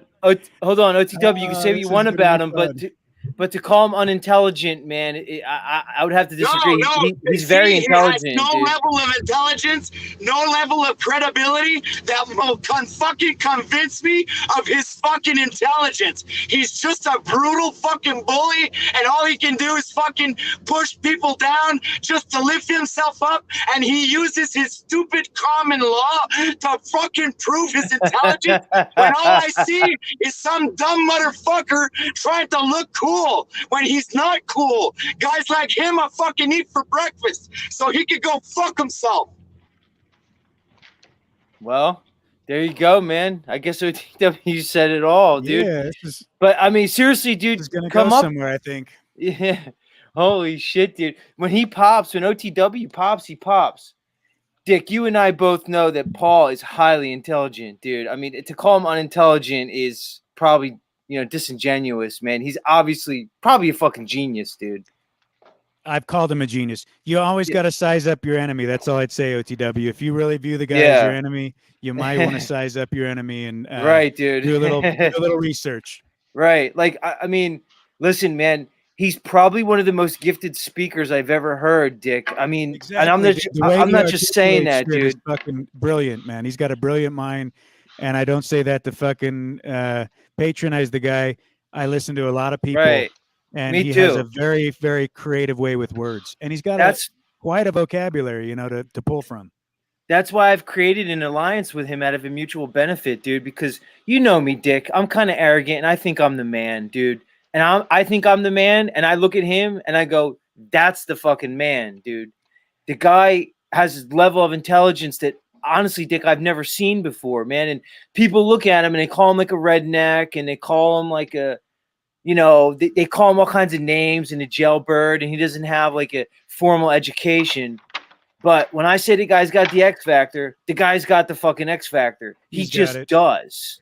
You know what I mean? You guys will make a great alliance, man. I think you two working together in whatever capacity you choose to is going to be fucking epic for a multitude of reasons, man. I mean, you guys can crush a bunch of different issues together. And I have a lot of respect for what Paul does. It's not just the intellect and all that, dude, but I respect the dude's sense of humor, man. I fucking laugh my ass off. Even the fucking bombs he was doing, dude. Like, oh my god, why is that so fucking hilarious, dude? Like, I'm listening to the fucking stream, and I had to go to bed last night. I couldn't take it anymore, but every time a bomb would go off, man, I'm just fucking cracking up in my kitchen. What, guys? Making shit. I think I'm gonna wage war. Yeah, I'm going to war with bombs. Dude, I thought you were a smarter guy than that, OTW. But you OTW. Goddamn bomb over there. War. OTW. You want to cause shit? I'm gonna cause so much shit. It's gonna be so fucking incredible. I'm gonna go down in history as the real god of media. The real god of media. I'm the real god of media. Bro. This guy's Here a piece of the shit. real god of media. I'm gonna fucking rub him under my shoe like a piece of garbage. Dick, wow. So you OTW. So this is it. It's official. You ready to go to war with OTW? My fucking title. It says OTW News, the real god of media. Paul and Shane slave motherfucker is a fucking dumbass piece of shit. And has no fucking respect for anybody. You don't want to address him directly. OTW, man. Let him on the fucking panel. Let him up here. Let him talk. Let him give me his big fucking mouth. Tell him to come up here and give me his big fucking mouth. But why wouldn't you go address it with someone directly if that's the way right, you feel dude? Yeah, you can just go talk. You don't have to scream here, OTW. You can just go talk to him. Hey, stop firing. Dude, my muffler is so loud. I have a hard time hearing myself. Ian, look, OTW, listen, bro, listen. You know I have an alliance. Ian. You know I have an alliance with Paul, right? If you come after Paul, I'm a grown man. I know. If you want to come up against me, you'll feel the wrath of Doucette, dude. You fucking feel my wrath, bro. I went live, people. You drew first blood. You know me, Z. OTW, I won't tolerate no shit. Let's get past 20 people. I ain't gonna tolerate no shit, man. I don't give a fuck how smart you think you are, man. OTW, you drew first blood. Just it's not about guys, that. it's on. Hold on, let Z talk. OTW, it's on record. You drew first blood. Right here, you drew first blood, dude. Jack, absolutely, man. I drew first blood, bro. Guaranteed, man. I'm gonna stand up for the truth, and I'm gonna fucking put down any motherfucker who's gonna put other people down to make themselves look like they're. Yeah, I respect. I didn't do that. I don't know what happened. I didn't do that. People having different opinions and all that, but I don't respect the way you're doing it, OTW. I'm gonna tell you that man to man, right here. I'm gonna tell you that, brother. This seems very preemptive. If you want to say I'm picking a bone with you, go ahead, dude. But I don't respect the way you're doing it. Yeah, I mean, I'm gonna go to Z. If I have an issue with you, OTW, I'm gonna tell you man to man, digital face to face, how we do this here in the fucking meta realm. Look, I think you'll regret going about it that way. Yeah, OTW, man. I mean, I know maybe you're just trying to start some smoke to get some action your way, but like, I'm just telling you, dude. Why not? That's what Paul does. I don't know if you want to mess with him, dude. I don't know if he starts smashing this so to get views. How about I fucking start doing the same recipe as him and fucking start doing my live streams and going bashing out every fucking buddy I don't like? How about I do the same thing as him? Maybe I'll fucking get 500-600 subscribers. Hey, you know what? You know what's really cool about the fact that I'm yourself a little bit here? No, why? Why the fuck do you think I'm compromising myself in front of 15 people? Are you fucking kidding me? Your friend here, Christos. You might want to help out Patrick here because he's going down. No, Christos. You better want to help out Z, man. You better want to help out Z because I think Z needs a little bit of help there. He doesn't understand what the fuck is going on right now. Let me say this, guys. I've been letting you guys speak a lot. Z, you better calm down, bro, because I'm gonna tear you down, bro. Better fuck off, man. You know, ultimately, honestly, I love you, OTW. I'm surprised. But you don't have to meet my expectations, dude. Like, you don't need my validation. Dude, I don't give a fuck about anybody's opinion. Honestly. I think you will learn a All right. lesson, though, dude. And I think it will be one. Oh, of you think integrity, so? like No, I'm how here to teach a lesson, how to bro. approach I'm the people. master here. I'm the fucking teacher, bro. Dick, I don't know if he knows what he's stepping into, man. Like, I don't think he really understands, man. Why is that funny to me? I don't That's think he fucking hilarious. understands. Give me 1 second, guys. I mean, Oh, what happened to Dick? Okay, I'm gonna Yeah. let everyone back on in a second, but I've been trying to get a word out. I just want Go to ahead. Let's make talk, the airways Christos. clear. So, Yeah. yeah, you know, last night while I was on Ian's stream, honestly, I really didn't care. I was just annoyed that Eric brought this up and was making a deal out of it, and then talking about these other people that he has issues Dude, with. I Eric's don't just even a know drunk. for real, and it's like, Yeah, he's just a drunk so asshole, dude, who tries to. So you're gonna the find thing is, Christos. I don't have Go any ahead. problem with this Paul guy. I don't really know much about him except I saw him on your stream, and if he wants to do restreams of other stuff, even if he's like kind of, you know, making fun of people or whatever, it is what it is. Like, what I was saying is we got these 50 people watching us. Like, any one of them could be restreaming and doing commentary. Like, Yeah, it's dude. part of this Yeah, whole man. thing. So like, I wasn't really tripping about it. But the way Eric was tripping about it was killing my vibe. So that's why I was like, even if Were he you on wasn't like an DMT? agent or whatever. Were you on DMT last night? I was wondering. No, 'Cause- no, I wasn't on anything. I was just smoking weed. I just took some kratom and like some St. John's wort and like some herbs and stuff, and then it was smoking Oh, some okay. weed that I got. Yeah. Okay. No, I wasn't really doing anything crazy, but like I was feeling some type of like mind,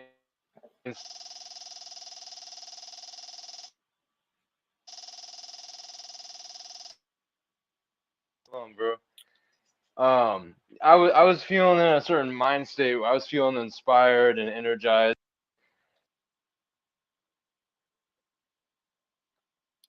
Hello, Christos. I think you cut out. Testing 1, 2, 3. Microphone check. Chat. Can you still hear my voice, chat? Can you still hear my voice, chat? Yeah, you guys can. All right. So I'm the only one on. It looks like Z is the only person on the Christos show right now. Microphone. 1, 2, Mic check. 3. Yeah, you're back. Mic check. I'm here. Yeah, you're back, Chris. Yeah. Okay. Anyway, I just wanted to say I'm here to build bridges. Ultimately, is what I want to say when it comes to all this stuff. Because I got OTW wanting to go to war with this Paul guy, and I think we just need to not be so quick to jump into you know, wanting to like challenge people or whatever. I'm not really Right. trying to have that energy right now. I'm trying to be open-minded to, you know, seeing what other people have to offer in the meeting of minds. Well, So listen, I'm gonna let everyone Christos, back man. on, but like, Yeah, here's the thing, Christos. I'm not gonna tell you how to run your stream. I'm just gonna tell you how I run my stream, dude. You know, if I don't want an energy on my stream, I just get rid of the person. You know, whether they're my friend or not, I just get rid of them. Now, it's up to you. well, that's why I If had you to want to put have it, OTW out of the stream there. yeah, That's why I'm doing yeah, what I'm doing right here. yeah. It's up to you how you want to run your stream, dude. You know, but just remember, it's yours. It's your channel. You know, and you run it how you want to run it. That's all I want to say to you, man. You know, you're smart, dude. For sure, no doubt. I appreciate it. Yeah. Yeah, but the whole thing was interesting last night. I didn't know it was 160 extra people that was basically tuning in. He seems to Oh have a yeah, big following. dude. He's I think not a that's guy. good advice. Dude. If you don't like the energy, just get rid of it, Christos, and send him Yeah. over to my next stream because I'm gonna open fucking door for whatever bullshit people want to work out. Right Because I think on. it's fun. It's a sure. fun thing to just hear people work it out. You know. Yeah. No, I feel you. I feel you. But I also don't care if my OTW, are you fucking at channel work? gets taken down or whatever. I'm already, 2 strikes in. The next one, I think they take it down. So I don't give a shit at this point. It's like whatever they want to do. Exactly. You know, Paul had 160 people on his backup channel, dude. It's his backup channel that he's only maybe done a handful of streams on. Like the guy's not somebody really to be trifled with. Just, you know, It just Yeah, that's why I He's- don't need people throwing stones like from Yeah. my end. Yeah, That's Christos. just I'm good. telling you, That's dude, why- he's not a guy you want to really trifle with, man. The guy's not only is he a fucking genius, he's the most eloquent speaker I've lit. Christos, you know I'm a pretty eloquent speaker, and the guy blows me out of the water, dude. And I'm sure Dick could back up. Like he's got the gift of gab, almost like a Howard Stern has like the ultimate gift of gab. Like he's got that kind of gift of gab. Where like, what do you think, Diff? I mean, to me, I'm not just saying that because I'm on a show. I'm on his show because I actually believe what I'm saying about him. The guy's just got the X factor, like I keep saying. Yeah, he's got morals and integrity too. So it's all in your presentation. You know, if you come at it being an ass clown in a gong show, then you're going to be the star character. If you come at it with genuine authenticity and you're trying to work something out or get perspective, or you want to share some insight on your view on things, you'll be a welcome voice. It's really all in how you present. And he's a no bullshit dude from what I can tell. And I love the entertainment aspects of how he runs his show. You know, it's fucking wildly entertaining, wildly hilarious. And I think he gets misinterpreted because people see him doing what a lot of people think and then don't actually have the balls to do. And so then they judge him for one like set of circumstances, but they don't see all the different colors of interactions and how many different ways that the show takes form. Well, like, what I see is I see a guy who's laughing wait a minute, at don't interrupt, Christos don't interrupt, yesterday, and today is on the stream. I don't care. Christos, you want to have can to talk your friend out here. You can scream all. Man. Hey, if you Hold see on, him guys. go in a multitude Christos, you might want to help Finish this point. Pat. Yeah, I This was is where away I'll from just- my phone. I came running Because when I Pat heard thinks that. this is going to be good for his channel, and he's probably not correct here. I've just had moments where it's like we'll have an hour of the most heartfelt, I don't think this is good for my fucking channel. If that's what you genuine just said. discussion. Huh? And then Hold the on. next What'd you say, hour- Christos? No, keep going, Dick. It's fine. No, Christos, I said Pat thinks that what he's doing is going to benefit his channel. Oh, okay. And I think, Yeah, my bad. yeah, I thought you said. and- All right. no, and I think Pat is mistaken. That's all I'm saying. And OTW, No doubt. I don't, whatever your motive is here, I don't know. But if you think this is going to help your channel in any way, you might want to rethink that. In any case, Go I ahead. wasn't saying anything important. I want- was just saying yeah, it goes in Can I all answer different that? directions. My bad. Just watch the show Can for I a answer little that? bit. I guarantee you, if you have authenticity, you're going to get pulled in at some point and be like, fuck, dude, that was the most incredible fucking hour of downloads. And it will affect you, not just like from an entertainment point, it will affect you personally and you'll grow from it. Paul Enslaved is one of the only people left that impresses me when he speaks, Dick. I'm impressed by very few people, man. I actually, when I listen to him, actually laugh, and he actually drops gems, dude. He's one of the few original people that I find around, dude. Straight up. I don't disagree. Respect. Hey, well, OTW, I just want to say I take their opinions seriously. I think Freedom Girl is very intelligent. I got a lot of respect for Z as well. So I don't want to be so quick to say fuck someone, or me personally, I'm not gonna go to war with this guy or whatever. He's got some following and he's gonna go after channels that have issues with him or whatever. I think it's just headstrong and unnecessary. Even if he can be like an asshole or whatever, or like go after people, I'm gonna just keep my business out of it. Why have an unnecessary clashing of egos? I mean, he seems to have a pretty strong following. Like, I don't need people like to be coming after me on the internet and joining my lives all the time or whatever. Like, Yeah. Christos, it's he's not like unnecessary. a guy. Christos, he's like the guy. He's just on his backup channel right now. The guy's going to have 1,000 people following him every stream very soon. Trust me, dude. If you think Bro Sanchez is big, you're going to see this guy get bigger. This guy's going to get as big as it gets. And OTW, man, you may think you're benefiting your channel. Bigger. This guy's going to get OTW, you may think this is going to benefit your channel, but you're sadly mistaken, man. And I'm buddies. I respect you and I consider you a friend. I consider you a friend, dude. Dude, you stop trying to warn me about something I am absolutely not afraid of, man. All right. You're responsible for your words just like I'm responsible for mine. I agree, man. I absolutely agree 100%. And that's the reason why I'm here debating this. And obviously I'm being shunned and, put backstage, and nobody wants to listen to what I have to say because Paul is this almighty God that you all want to fuck. But that's good with you. That's fine with you. That's fine with me. But I don't like Paul. I think he's a piece of shit. And that's it. Don't say that type of nonsense, OTW. That we're worshiping Yeah, you're not someone debating or anyone we're either. shunning you. You started I yelling, disagree bro. with You Paul. started I mean, yelling on my obviously stream Z is licking his unnecessarily. ass, and I mean, Freedom fucking admires him. I mean, you're gonna end up in the same Yeah, but wagon as you know them what, because OTW? you I just also didn't disagree obviously with him didn't on watch. things, and You just I bring obviously it to didn't him watch directly, not Christos. Freedom, let me somebody speak. else. Obviously, Christos, you did not watch the video yesterday when Z was your good friend up there right now was fucking laughing at your ass and making fun of you, dude. You know what, man, Christos? Good luck with that shit, bro. Because you were a target too, dude. And they were making fun of you. And those 150 people that were watching yesterday were watching people making fun of you, Christos. So fucking make your priorities straight, brother. I was there for Ian. You understand? Christos happened to be there. This You was guys about made Ian, fun not of Christos. Yeah, you say name one thing that Zero did to make fun of him, OTW. One mic. Time out. I didn't Yeah, I'm gonna open start my muting mouth people. about I can't have Christos. that. Yeah, I didn't open my mouth about him either.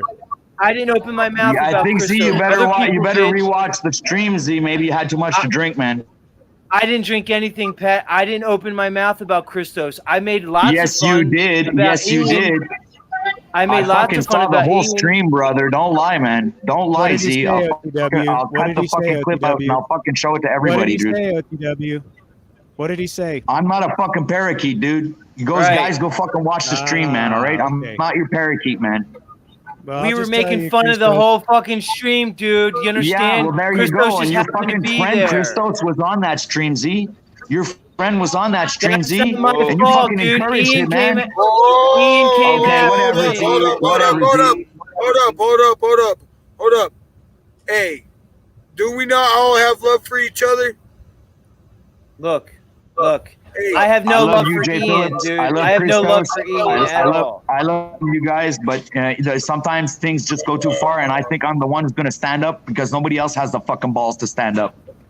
Hey, By the way, I don't give a shit hold if up. any of you guys Maybe make I'm fun of me. stepping into I'll something. say that Maybe for I'm the record. stepping I don't into care if something. you make fun of me. I think as long as it's in good humor and you're not trying to be some mean-spirited asshole, you can take a jab at me anytime. It's, Right. we just have it. We're buds, man. Who gives a Exactly. shit? I wasn't talking about you, Freedom. I was talking about anyway. Fuck. Look, I have beef with Ian. Well, you said I and said I came something after about Ian. Christos. There's Hey, no hold up. One mic. Dick, step back, Dick. This really, you're not. You know what I'm saying, Dick? You're. You know I love you, but you kind of weren't part of this whole equation last night. You know Actually, I love you. he said I said stuff about Christos. OTW said I Really? did. Were you No, there? I didn't. I wasn't talking about you, Freedom. Yeah, he wasn't talking about you. Okay, Freedom. roll it Oh, I back, thought you said that, OTW. Yeah. Look, Dude, here's the I deal. swear I wasn't talking about you, man. Here's the deal. Everybody knows I have beef with Ian, right? Now, whoever's right or whoever's wrong in that situation, everybody knows I have beef with Ian, okay? Christos was on the stream that obviously Paul and I were coming after. I'm not hiding behind that, but you could review the whole stream and see. I said, oh, looks like they're on DMT. Looks like they're on shrooms. I was making fun of the whole situation. But you can review the stream and Christos can decide if he has problems with the words I said. All right? Because I wasn't there for Christos. My problems are with Ian. Everybody knows that. All right? Everybody knows my problems are with Ian, okay? Because Ian knows what he fucking did. And I think Ian's a clown and a fucking total tool and a douchebag. And I think he's fucking retarded. But I have no problems with Christos. Christos knows I love him, dude. Christos just happened to be there. We were making fun of everybody. But you could review all my words and see what I said. The only thing I said about Christos was like, oh, I think Christos did a couple hits of DMT. And then I was giggling about it, you know? That's all. See, and that's funny. Yeah. I like That's that all, too. Z. Fuck off, man. Come on. Well, When hey, Paul was fucking It's ranting all off on on his ass. record. No, listen to me, dude. When Paul was ranting off on his ass, you were fucking there laughing at the jokes that he was Yes, making I about was. Christos, Yes, man. I was. Yeah. But I So didn't you're say no better anything than about fucking Christos. Paul, man. You were What, there you think encouraging that Christos fucking needs me to train, man. defend him? Hold on, Look, one mic. We're trying to hear. We're trying to hear all y'all. We're Lucid, trying to hold hear on. both. Listen, let me talk. OTW. I could look. I could be mad at Christos if I want to. Christos knows I have beef with Ian, but he went on that show. You know what I'm saying? He's a big man. We're both big boys. Christos isn't a bitch like that. I could be like, oh, fuck you, Christos. You know I hate Ian, and you went on a show, dude. See, it works both ways. It's called logic, all right? So Christos ain't dumb enough to fall for what you're saying, OTW, and he knows better. All right? He knows that he was a big boy. He knows that stream was going on. He knows I was going after Ian, and he chose to be there. That's it. I'm done talking. And we sit on the panel and we make fun of Z's mannerisms and his voice. And everybody laughs. was It's good. a good time. So Christos, you should come on Paul's channel, Christos. You'll have fun, dude. And see, that's where I'm thinking. Paul Cook is the shit, dude. That's what Paul Cook is the shit. We're not talking about Paul Cook, bro. Cook, somebody I else, don't know. Lucid. Somebody Yeah. else we're talking about, Lucid. Oh, my bad. Yeah. That's cool. We're talking about somebody else. So, yeah, you know, that's You fucking, this is hey, you guys can call me a retard all you want, motherfuckers. I call myself a retard. oh, I know you do, bro, with the screen sharing, for sure. No. Fuck you. Yeah, so that's what I'm saying. I'm I can be cool with a bunch of different people, but ultimately I'm trying to build allegiances, and I want to be strategic, and I want to really live up to like my name, and being the powerful spearhead that I want to be. So what does your name I'm not mean, willing bro? Can to you just tell us have about some. that? What? Tell us about your name, Christos de Leopolis the Lionheart. I've never heard you explain it. Hey, you getting into some shit right now. Ooh, Well, shit. I mean, normally I just call it Christos de Leopolis, right? I think I've broken it down before, right? It's just the Christos is like the anointed one, and then Day is just aesthetic. It's that Spanish vibe, you know, Day, or other languages as well, DE, of the City of Lions. Leo, because I used to go by Leo, right? A couple of years ago. I did some alter ego shit, started going different places and calling myself different names. Or not different names, but like this one different name, Leo. And I was just trying to embody that lion energy with my long hair and everything. And So if someone took a jab at you, so. if someone took a jab at you and said, "Oh, he's saying he's the Christ of the City of Lions," you know, he's what guy calls himself? Cool, Christos, it's the City of Lions. It's like some fantasy stuff, you know. It's like fantasy. Yeah, Lion of Judah, right? Like, because well, I mean, dig this. People So if I always said, joke "Oh, about he me thinks being he's Jesus. he thinks he's the anointed one of the lions," you wouldn't be offended about that, right? Oh, I know a lot of people that would be offended. People have always joked about me being like Jesus. So you know, with that, that's why I really like the jester. That's why I like the fool vibe, right? Because I'll wear the thing that's asserted onto me, the whole Jesus So thank thing. you, Christos. Like, so you made my point. OTW, he makes fun of himself. I can be the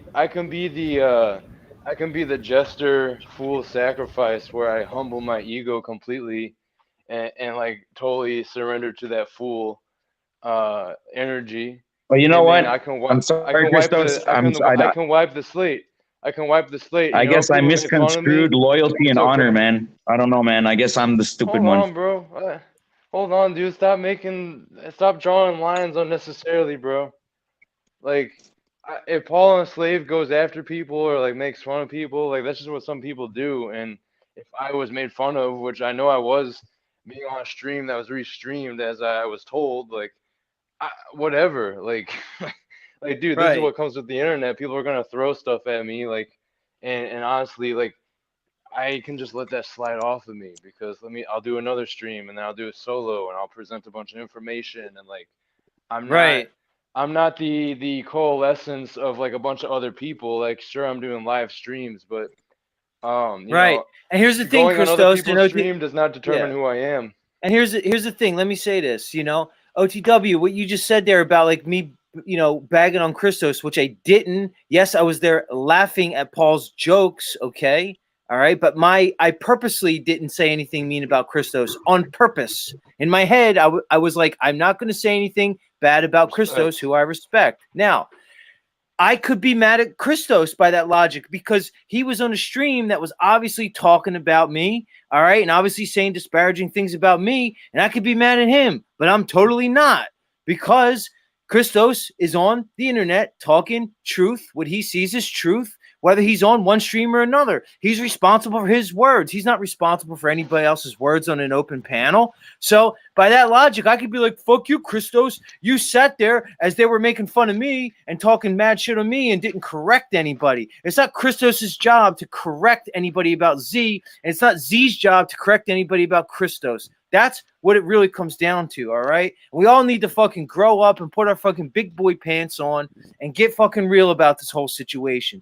Because if people want to have loyalties and shit, you're going to end up being like bitch boy Ian, who ain't going nowhere because he has unnatural loyalties to people and he wants to be loyal to people like Sunkissed. Well, that's probably going to be to his own demise. You know, Z, it's funny you say that, but if fucking Paul fucking put Martin Likey on the spot, I don't think you'd be saying the same fucking song, man. Paul wouldn't put Martin Likey on a spot because Martin Likey wouldn't put himself to be put on a spot. Right. Martin Likey wouldn't put himself to be on the fucking spot, dude. Yeah, you know what? I choose to have my allegiances to. And you You're know what? taking a shot at Paul. I didn't know. You know, OTW, and I'm telling you why I'm taking a shot at Paul's balls, man. Right. You know, I'm telling you why. All right, I'm jabbing a shot at his balls because you know what? I'm past 500 subscribers, and my channel's pulling its weight, and I'm not scared of this motherfucker. And you know what? You know, Martin he likes my stuff too, dude. And I'm up on the rise, man. And I think I'm gonna surpass Paul. Is like Pat fucking, I'm today, 10 miles away. Dick, is dude, Pat drinking today? I have a lot of confidence in myself, and I think that Paul's a you fucking should. piece of shit compared to me. You have a good channel, OTW. He has no talent whatsoever, Paul. The only thing the only talent that you could probably give him is all the bullshit that comes out of his mouth, man. But he can't play guitar. How many fucking languages can he speak? And can he speak new languages? He doesn't have any talent, man. Go read The Art of War, man. What kind of talent? You go to war. What? Learn to size hear up his your fucking enemy, stupid man. nonsense coming out of his fucking big fat mouth. That's the talent that you want to accord him. I'm sorry, bro, but that's not talent, man. Everybody's that's just responsible doing a for bunch their of words. nonsense. He's responsible for his words. I'm responsible for mine. Christos and I'm responsible for my words, bro. And I fucking stand behind my words.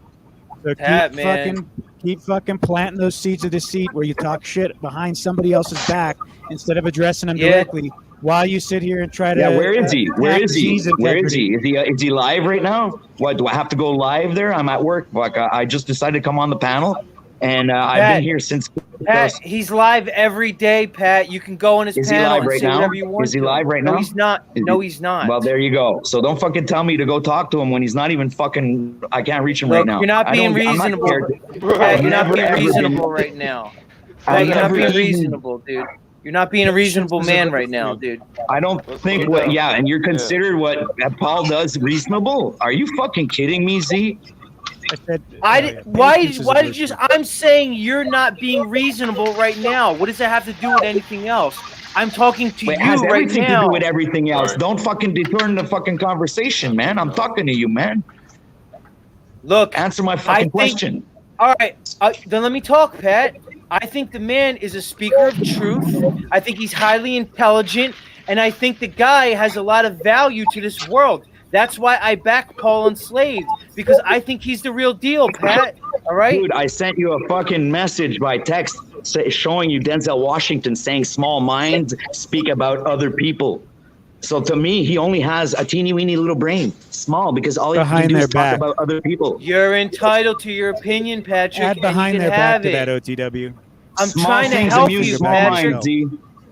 You're not going to help your channel by doing this, Patrick. No, fuck you, Z. Stop telling me I'm not helping my channel. All Dude, right. you're the ones not helping your channel. Just You remember, understand? you By drew first participating blood. in channel bashing and You drew creating first blood, controversy. Patrick. And Just man, remember. you'll see, man. You'll see, man. You're not heavier than I am on YouTube, bro. You're not, man. Don't Patrick, fuck around. I'm just as tough as you, bro. Patrick, did I start with you, Patrick, at all? Did I throw don't any know, smoke man. at you, Sometimes Patrick, I today? have this impression that you're fucking looking for trouble with me, Z. Patrick, if you're looking for me, you'll fucking find me, bro. does anybody here think I threw smoke at Patrick at all? Christos, is there anything that I threw at Patrick today at all? Come on, Pat. You can't believe that I threw smoke at you today. I think it's just, Are you No, crazy? man. All I see is you defending a piece of shit, man. And while you're there defending a piece of shit, I'm fucking gonna be pissed off, man. I'm fucking mad, man. I'm triggered, Paul man. and hate Ian. I like Paul and hate Ian. So wherever you fit into the equation is where you fit in. It really, I don't I consider like you Ian part and of I that hate equation. Paul. So what the fuck? Okay. Where are you fitting in that fucking equation, dude? So how does that have anything to do Stop with me and throwing you, Patrick? me your intellectual bullshit and talk to me like a man, motherfucker. Patrick, how does that have anything to do with me and you? Explain that. Dude, stop it, man. Talk to me like a man. I just told you to talk to me like a man. Stop fucking spewing your dumb nonsense and talk to me like a man, motherfucker. Pat, are you drunk today? Are you drinking, brother? Are you drinking, Are Pat? you fucking kidding me, dude? Are you fucking kidding me, man? Are you drinking, fucking dude? kidding me, man? Could You I- think you're could I talking say to some one dumb thing? motherfucker? Are you fucking drinking, serious, bro? man? Dude, I'm you Jack, have no if idea you want who that the fuck is on beef, the other side. Hold up. Y'all Actually, I are was both. next in Dude, line, hey, dude. I got the floor, motherfuckers. Yeah, you got it. We could yell over each other. That's gonna I be real got the productive. floor right now. I'm gonna start muting I up. got the I'm floor gonna right start muting now. up. Come Yeah, on, let's mute let up, Lucy Christos. speak. He's been quiet. Hey, for real, dude. I enjoy both your guys' channels. I enjoy Paul Unslaved channels. Dude, like for real, this fucking drama between us is way fucking beyond what they have upon us. Dude, they are fucking killing us, guys. And you guys are worried about stupid little shit. So come on, guys. I love all of you. Every single one of these channels up on this panel, bro. Especially OTW, especially Z. I love every single one of you guys. So let's bring it down a notch and fucking make this work, guys. Come on, dude. OTW, I understand you got problems with Paul. Yeah. I don't like his channel, don't like his content, and I don't like what he does. That's it. Right. He doesn't create anything for humanity to excel and evolve. All he does is create fucking dumb fucking content, man. That doesn't, obviously I'm not going to be watching it anymore. And if he does try to attack me, next time he goes live, I'm going to go up there and I'm going to tell him my piece. And he can say what he has to say. I'm going to fucking be straightforward and I'm going to do what I have to do as a man. But after that, I'm not going to I'm going to ignore his piece of shit garbage. And I'm not going to go fucking follow his stupid content because I want to hang around with people that have 50,000 subs and more, man. I want to fucking up my game. I want to be more of a professional fucking YouTuber and do some fucking real fucking stuff on YouTube, man. Not fucking channel bashing and people bashing and fucking vibing on low chakra levels of energy, man. Fuck that, man. He ain't no spiritual fucking guy. He's some fucking dumb motherfucker who spins his fucking logic around some fucking common law which doesn't exist in this fucking simulation of a reality. Hold Do you on. mind if I ask a question? I was patient last time. Tomorrow morning, I'm dead. Your dumb common law doesn't exist anymore. How much content have you watched of his, OTW? Just curious. I think I've seen enough, man. Okay. OTW, are you upset that I like? Are you upset that I like Paul?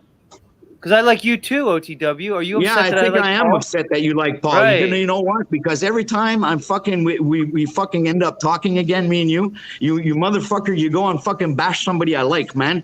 And every time you do that, you fucking piss me off, bro. You really fucking do, man. What does it have to do with me and you, bro? I like you, man. I like you, Yeah, OTW. but why should I let somebody fucking fuck with somebody I like or I appreciate, man? And that's fine. You could be mad, but I like you and Paul. I'm just putting it on the record. I didn't say one bad thing. I just think you're an asshole sometimes, man. I didn't say well, you're entitled to that opinion, man. But I really don't like Ian at all. I don't respect Ian. I got to be honest. Fine, I don't care if you don't like Ian. But I don't respect him. I just found that it was a little, dude. When you guys fell on Christos, that's when I flipped, dude. You understand? Christos is a big boy. Christos knew what was going on. When you did not stick up for Christos, Z, I don't have to stick up for Christos. I don't have to. You should have. You should have. No. You should have. OTW, did Christos stick up for me? You have, Z? Did Christos stick up for me? No. A friend like you, I'd rather have 10 enemies. Seriously, when you think about it, if you can't have my fucking back, man, and you can't have your friend's back, man, then you're useless as a friend. How can I fucking depend on you if you can't have my back? How can I depend on you if I can't trust you to talk good about me when you're on another channel? Lucid, chill out, Lucid. Let people No, you shut the fuck up. You shut the fuck up, Zetetic. You shut the fuck up, bro. How can Z ever have your back if you don't ever let him, give him the opportunity, Pat? I love you, dude. No, that's not the point, Lucid. He had the opportunity to prove his loyalty to Christos yesterday and fucking stand up for him while his friend was being bashed fucking right in his face, and he wasn't there to defend himself, man. What kind of fucking honorable fucking person do you think you are when you do that kind of shit? Christos, can you moderate this? Talk to me about being can you give us one chance, Christos, get a hold of this, Christos, please. Look, I think we should put a rest to this topic at this point. It's right. Let me just say this for the sake. Look, Christos, look, you know that you're responsible for your words and I'm responsible for mine. Now, by OTW's logic, Christos, saying I didn't stick up for you in front of Paul, I could say the same thing to Christos and say Christos didn't really stick up for me in front of Ian when I was getting ripped. And I didn't expect him to. Do you understand? Right. Well, especially when I was ripping on you, Z. Remember when I was ripping on you? Remember when I was ripping? And I'm sorry for that, bro. I'm so sorry for that, bro. I like you, Lucid. Dude, I really hope that you can forgive me for that, bro. Dude, come on my channel, dude. Lucid, you're invited on my channel anytime. I stream on Sundays. I would welcome you there, bro. You're all good in my book, homie. I'll be there, bro. It's much love to you. And Christos, it's the same thing, dude. I also wasn't there when Ian made the stream. Like basically when you joined, and then I think no, but it was look, you were obviously there the next stream when Sunkiss came up, was talking to me, and I popped on. I don't hold it against you, Christos. I don't care, man. I just love that you're spreading truth online, dude. I mean, that's cool. Dude. I watched the after. I was watching the replay for I believe both of those. I really didn't catch the actual. My point is, here's my point, Christos. OTW saying that I should have stuck up for you because I was on a stream where another man was bashing you. Here's the thing. Here's the thing. I could say the same about you. I could be like, "Fuck you, Christos. You know I hate Ian," but you go there. That's stupid. That's gay. That's effeminate. Right, OTW is just acting out right now. Me and Christos have no smoke at all whatsoever. Exactly. OTW is just trying to go crazy right now, probably to get some attention to his channel. Either that or he's drinking. I love Pat.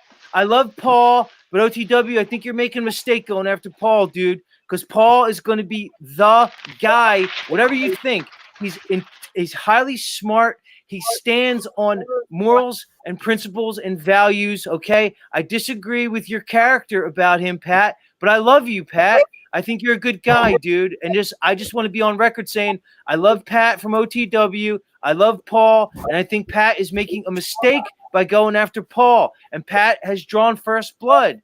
And Pat, if Paul comes after you, I'm going to be right there next to him, dude. I'm just letting you know. And you did this to yourself. No, dude. No, bro. No, dude. You got to have your homies back, dude, no matter who it is. No, listen, Pat drew first blood, dude. Pat stepped people when their behavior's wrong, dude. Pat fucking first blood? Are you serious, bro? You're bigger than that, dude. Come on, bro. See, you have to be the lamest guy tonight that I've ever met, man. Seriously, you have drew first no. blood, I don't dude. want You're to be looking bad around here. this. No, man. If you have no honor and you're gonna stand by Paul, fuck the hell out of you, bro. Seriously, fuck you. You're I gonna am get gonna the stand wrath by that Paul. Paul's gonna get from me, man. You all gonna get. You guys want to stand by Paul? I don't care. Go ahead, but you're still gonna feel I my do wrath, stand by and you're Paul. all But I gonna don't end up stand under by my anyone shoe. other than my. All I of you are stand on gonna my end own up. square. No, I was about to say, Me let's too. change Paul the doesn't when I need say conversation. all me of to you, I'm defend him. talking about people who want to fucking go ahead and bash me on his channel and support and encourage it and fucking and laugh at his fucking dumb jokes. Well, you So deserve Z, it if at this you want point, to go ahead and OTW. try You it, talked a man, bunch of shit. go ahead, dude. Go ahead, man. You That poked the bear, just dude, shows and you're how much of asking a for it. great character you have. That's all it shows, man. You know, I hope I've he never goes done easy anything on to you 'cause I anybody. respect I've you, never but- done anything to anybody, and I never will. But this is gone too far. I will not tolerate this kind of fucking. No, man. I'm not gonna. Silence is consent, and I am not gonna be Paul's bitch. And I don't fucking believe all you fucking guys are there letting Paul put you down. That is. It's mind blowing to me, man.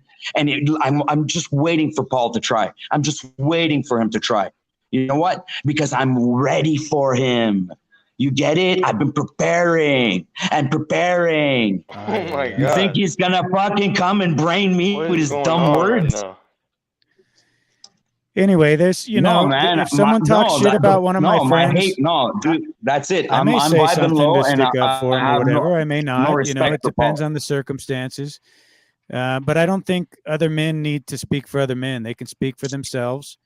And I think you're being petty, dude. That's just my personal opinion. But OTW, Yeah, well, I could. so is Paul, man. Paul is super petty, dude. I'm just stooping down to his level, bro. Well, then isn't that letting him win at that game supposedly? Yeah. Then, like, aren't you playing into it and actually furthering the problem here? Yeah, by well, my father your used to tell me, if you response?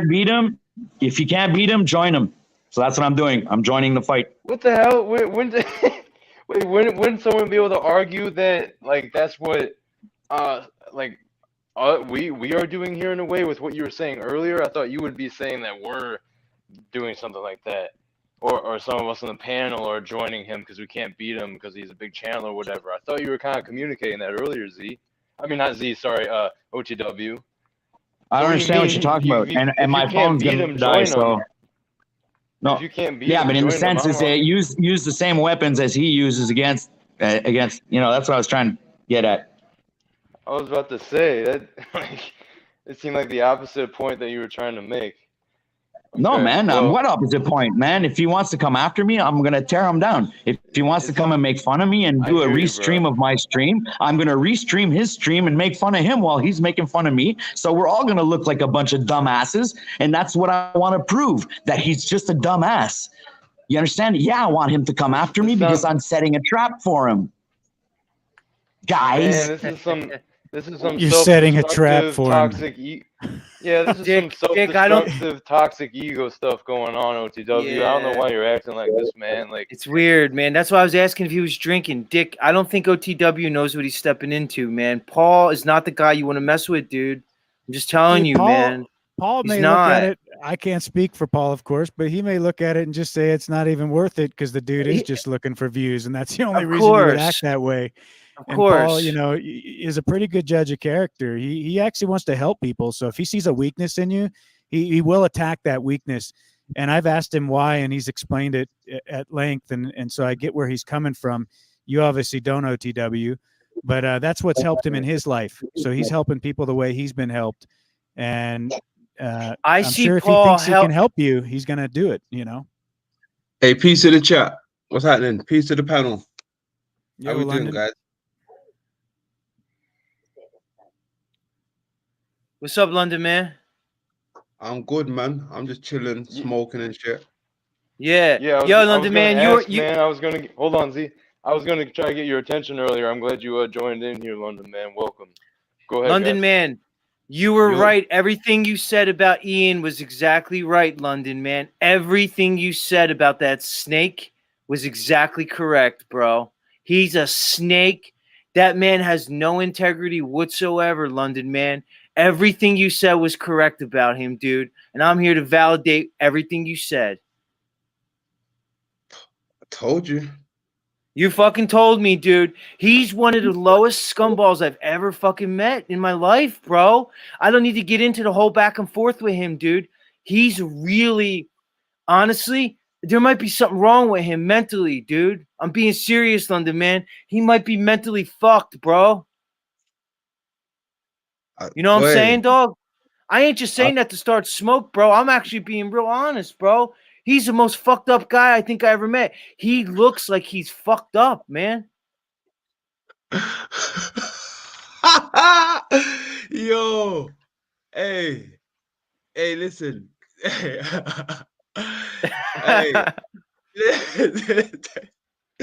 hey, Z, that was some funny shit what you just said there, bro. I swear to God. Listen, I told people, right, when they're in their feelings, they look like they're the right ones, right? But you take the feelings out of it, shit looks so complicated, right? Yeah. Listen. Hold on. Listen, Hold on, London man. Wait a second. London man, hold up. Yeah, London man, hold up. I just want to promote Michelle Moretti's page, who's in chat. She really puts up some nice content. You know, she puts up some good stuff. So any of you gentlemen out there who are looking for some really, nice content, she doesn't have a lot of stuff up there, but I'm hoping she puts some more stuff up there. You might want to go to her channel and, see some of her nice content. She's got some stuff where she's kickboxing, punching bags, some hot yoga stuff. And, I'm just throwing it out there for any of the gentlemen here. Respect. I know what you're talking about. All right, London man. I just had to do that little plug for our girl Michelle down there. Hey, peace to I'm Michelle. I'm gonna say this. I like Ian, but I'm gonna let you guys say what you're gonna say, and I got respect for y'all, so I'm not gonna necessarily make a deal out of it. People are gonna say what they're gonna say, and I'm just gonna hear everything out. You guys are welcome guests on my panel. I will say I fuck with Ian, but I'm not gonna hop in here and ride for him or ride with you guys. I'm just kind of I'm gonna step out, take a step back and just kind of be neutral for the time being, unless I see a reason for me to hop in. But go ahead, guys. Respect. Cool. All right. The little thing that happened over there, right, the other day on Ian's stream with you guys, right? Wait, let me just hold on, London man. Let me paint the picture. So you remember when all that smoke went down with me and Sunkissed, maybe 4 or 5 weeks ago, right? All right. You seen all that? Everybody here probably saw everything that went down, that debacle. They did a whole Z exposed because I had the audacity to get loud with Sunkissed when she was trying to G-check me and alpha dog me out. All right. And remember, I didn't say anything disparaging to her during that encounter. All right. They made that whole Z exposed stream. I walked away from that channel, London man. I unsubbed him, and I didn't even think about him after that. I did my response video, and after I did my response video, that was it. I unsubbed him. I walked away. Weeks went by. All of a sudden, Ian messaged me once, okay? I didn't get back to him, okay? He messaged me twice. I finally got back to him, all right? And I just said, okay, it's cool. Hold on. Let me go through. I'm just going to go through my text messages right now, okay? Thank you for this opportunity, Christos, because I want to get this on the record for everybody, because I think the truth actually matters, Christos. All right. So everybody knows what went down with me and Ian, okay? Now, me and Ian were on texting terms, okay? I'm going to go through me and Ian's whole history. So the first time me and Ian ever text, all right, I said I had got his text number from OTW on November 24th. Okay, this is before all the smoke went down with me and Sunkissed. I said to Ian, I texted him, I said, yo, big dog, it's Z. We'll talk soon. Hope you feel better, right? He texted me back, hey, Z, anytime, bro. Glad we have private communication, my friend. Much love, okay? So that was it. All that took place on November 24th. Then all the shit with Sunkissed went down, everything. The stuff went down. They did the stream on me. I did my response video, and that was it. I walked away from it. Now, on January 4th, okay? And Christos, let me get this out. Don't let anybody else on, because they're going to try to railroad me, Christos, and I appreciate you giving me this opportunity. And I want Veritas to hear this too, okay? Now, On January 24th, Wednesday, at 4:34 p.m., I received this message from Ian. Now, remember, I had walked away from everything. I had walked away from their channel. I want everybody to listen to what Ian sent me.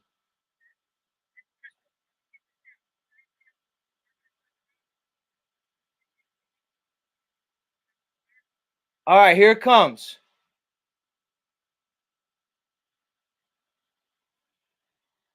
Yo, Z, I hope you get this message. It's Ian. And if you're feeling the vibes of like, you know, fuck Ian, I never want to hear from him again or anything like that, that's cool. But I just don't want to reach out because I feel like I need to. And just talk about that situation that happened and say that I've learned a lot from it. And if I could go back in time or if it happened now, the same situation, what I would do is just personally call you.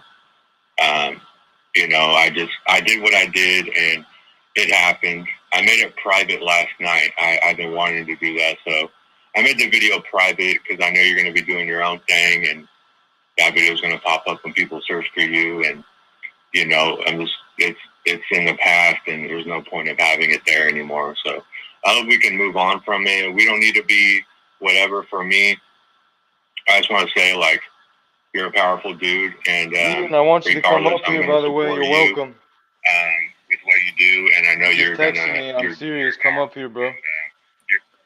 Let me get everything out before you bring him up, and I will face him, Christos, but I have 3 voicemails I want to get on record. Will you at least let me do that, Christos? Because if not, I'm not going to talk to him. If you let me get all 3 of these voicemails on record, I'll talk to him. I will, but all just right. let me say this and y'all can go. I just want Ian to know that I'm welcoming up here because I do consider him a friend. And I'd like him to be up here if you know we're gonna do this because I knew he was watching already, and he started hitting me up. So I was actually going to hit him up right before he hit me up. So I just wanted to get that out there so I don't seem like I'm going behind his back or sliding him. And I'm not like here supporting you. I'm letting you get your voice here. The truth matters. I'm cool with all you guys. Ultimately, I can remain that, and I can let people say what their piece. So that's why I'm gonna say, Ian, come up here and say your piece because there is objective truth out there, and people need to tell their stories from all sides. And, you know, because I got love for everyone here. So no one, Z should not take this as me siding with Ian. Ian should not take this as me siding with Z. You know, I've heard people out on different occasions, and this would just be another example or opportunity for us to air things out. Ultimately, you know, I want people talking. I don't want. All right, let me go, Christos. So we understand what you're saying, bro. We got you. Yeah, it's on well, record. you know, I know you're very type A personality, bro. I just want to say that, and then you got it.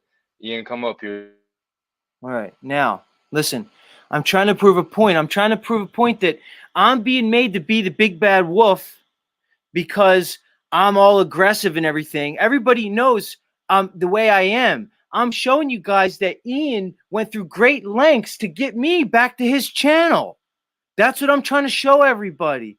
Ian went through great lengths to get me back to his channel, all right? Knowing how I am, okay? And then he fucking turns on me like a fucking snake. I'm going to continue this message. I got 2 other ones after this, so this is going to take a little bit of time, everybody, because he rambles on like the fucking moron that he is. Ian, you're fucking a moron, dude. You're a fucking idiot. Let me continue. You had a big impact on the community, and you have a big impact on a lot of people. And like, I really want the best for you. And if we can squash, if you're not feeling it, I understand, but we can squash it. Even if it's in a year or in a month or now, I would love to. And, you know, and whatever happened, and it was a part of our journey. And it's just the way it is, you know? And I don't want to say, like, different things about it and nitpick what happened. I just feel like, you know, I think we both changed. And I've acted really stupid towards people. Not saying you did. I'm just saying for me, I've acted certain ways, and I've acted out, and I did things that, you know, I wouldn't do now, and I've changed, and it's just a part of my journey. And that incident was just a part of our journey, but I think it would be, I'm just going to throw this out there, and if if you disagree with me, that's cool. But I've just been feeling the need the last few days. I don't know why, dude, but you've been on my mind, bro. And then I saw you do that thing with OTW. And the weird is, last night, before that whole thing, like an hour before or something, you guys started that. I was up late. I went to that video I made, and with Sunkist, and I made it private. And then the next day, you guys did a stream together today or something. So I was like, wow. And I just been feeling the need to reach out to you, bro. And hey, man, I really hope the best for you. And I think it'd be something powerful if in the future we can maybe come together. If you're not feeling it, I understand. And if you're not feeling my vibe, I understand. But there's just something in the air, dude, with you and the community that I just feel like I need to come here and let you know that, dude. And I can't change anything. We can't change anything, but we can move on from it. And maybe moving on from it but not being cool with each other, that's cool too. But, you know, I don't know what else to say right now. But, dude, I'm here if you need me, dude. And I feel a strong connection to you. I don't know, man. I've always have. And I just want to, I don't want this to be on my mind and me not make a step to reach out to you. But much love to you, man. I really hope all of you. So, Angela, I'm not saying it seems heartfelt, but also know that when he did Z stream 2.5 weeks ago, it was his most watched video by double, okay? By double. It got over 2,000 views, all right? So I know it seems heartfelt to you, Angela, but you're not a content creator, all right? Anyway, so he likes to say the other night, like, oh, well, Z thinks that he comes on and makes my numbers go up. Ian, the one where you featured me as a guest has over 2,000 views, all right? It's pretty much double any other fucking thing you've ever did. So I know, Angela, it sounds heartfelt, and it may have been at the time, but what I'm trying to prove, Angela, is not whether it was heartfelt or not. I'm trying to show that I walked away from his channel. He brought me back, okay? I come back just being Z. He knows how Z is, saying I'm a bully on Tiniel. My fault, bro. Huh? All that shit was my fault, homie. No, it's cool. Hold on. I'm going to keep going. I'm going to keep letting this play. I'm just getting this on record. Pause. I just want to say again, Ian, you can come up here if you have private, not private, but like audio messages you want to play and bring your side. I mean, I'm being fair here because I'm friends with multiple people. If they have problems or they don't like each other or they want to make statements or show audio recordings, that's why I think this would be a good opportunity. Let's just face this stuff head on because it's been a lot of back and forths over time between different people. And if I'm going to be that intermediary point, I don't care if I have to take the risk of getting seen as like I changed or I'm being fake or I'm trying to appeal to both sides or whatever. Like I'm really just trying to do that neutral, that I'm really trying to resolve things ultimately. And well, look, I know I'm taking a risk here of like as if I'm taking sides, but that's really not what it is. Just because I'm letting Z on here, and I know London Man has had issues with Ian in the past, like just because I let both of them on here doesn't make it like some, I'm plotting with the enemy or whatever. I have to be on someone's. Hey, Christos, let me say this. Hold on. Hey. Just because because I don't want people coming at me here because I don't think I'm doing anything that is valid for people to come at me by letting people just voice what they want to voice. I thought we're truthers, right? If we're truthers, shouldn't the truth matter? Because Christos, you said you were going to let me get this out without putting people on, dude, and you just violated that by letting OTW on because you know what side he's on. Dude, what are you talking about? You're talking about sides now. Hold on. Christos, you just violated the side. Are you fucking kidding me now? Hold the on. level of hypocrisy. Christos, put him backstage or I'm leaving your show, Christos. We made a deal, Christos. Did we not? Thank you. Everybody can talk. You and I made a deal. I'm at work. Hey, Z, I apologize. I'm at work if I'm overlooking a little. All right, I'm just saying. Let's go. You made a deal. You would let me play these 3 voicemails. That was the deal. And then you said you would bring Ian up. That's the only other person I want to see after I'm done, or else I'm gonna leave. You got it, all right? Bro. We made a deal. Let's follow the deal. All right. Because I'm trying to show that I walked away from We Are Awake TV. Do you understand? He went through great efforts to bring me back. That's what I'm just trying to show. Everybody else can go and do whatever they want after that and make whatever. That's the point I'm trying to make to everybody. And then you could fucking go from there. It's the only point I'm trying to make is I left We Are Awake TV in my rearview window. I didn't give a fuck anymore, So dude. I mean, is this like a flex at this point? I'm not sure how this is showing anything No, about him being a snake. It was He's my not a fault. snake. Stop. I'm trying to put this on record. That's all. I want the truth out, Christos. That's it.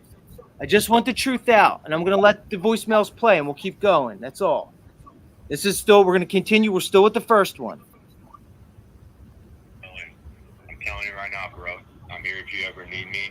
And if you ever want to, talk to me, you can call me.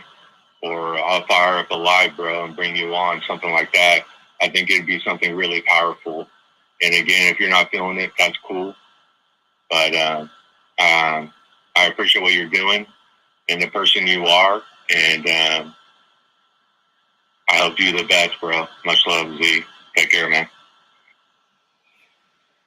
Okay, so that's the end of the first one. And remember, that was January 24th. I'm sorry, January 4th. That was January 4th at 4:34 p.m. Okay? Now, a few hours after that, on that same day, January 4th, Wednesday, at 6:55, so just a little over 2 hours after he sent that, I sent him this text message. I said, "Sup, bro. Very much respect for reaching out. Please consider the whole thing buried. All good, man. I agree that it would be great to do a live stream together. It would show the community a good example of leaders coming together. I agree that a proper one-on-one is best as opposed to an open panel. We can do it on either of our channels sometime very soon when the time is right, and we don't even have to mention the past. We both have much to contribute to the movement and will be stronger together, certainly. I'll be streaming every Sunday from early afternoon to evening Eastern Standard Time. If we do it on my channel, that may be nice and can introduce you to the segment of my crowd that might be new to you.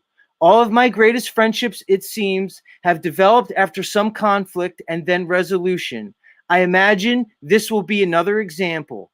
Maybe let me build my base a bit more before we do it. My first live stream on Sunday had a decent response, so I guess I'll see if that holds and builds and such. Also, I removed my response video too.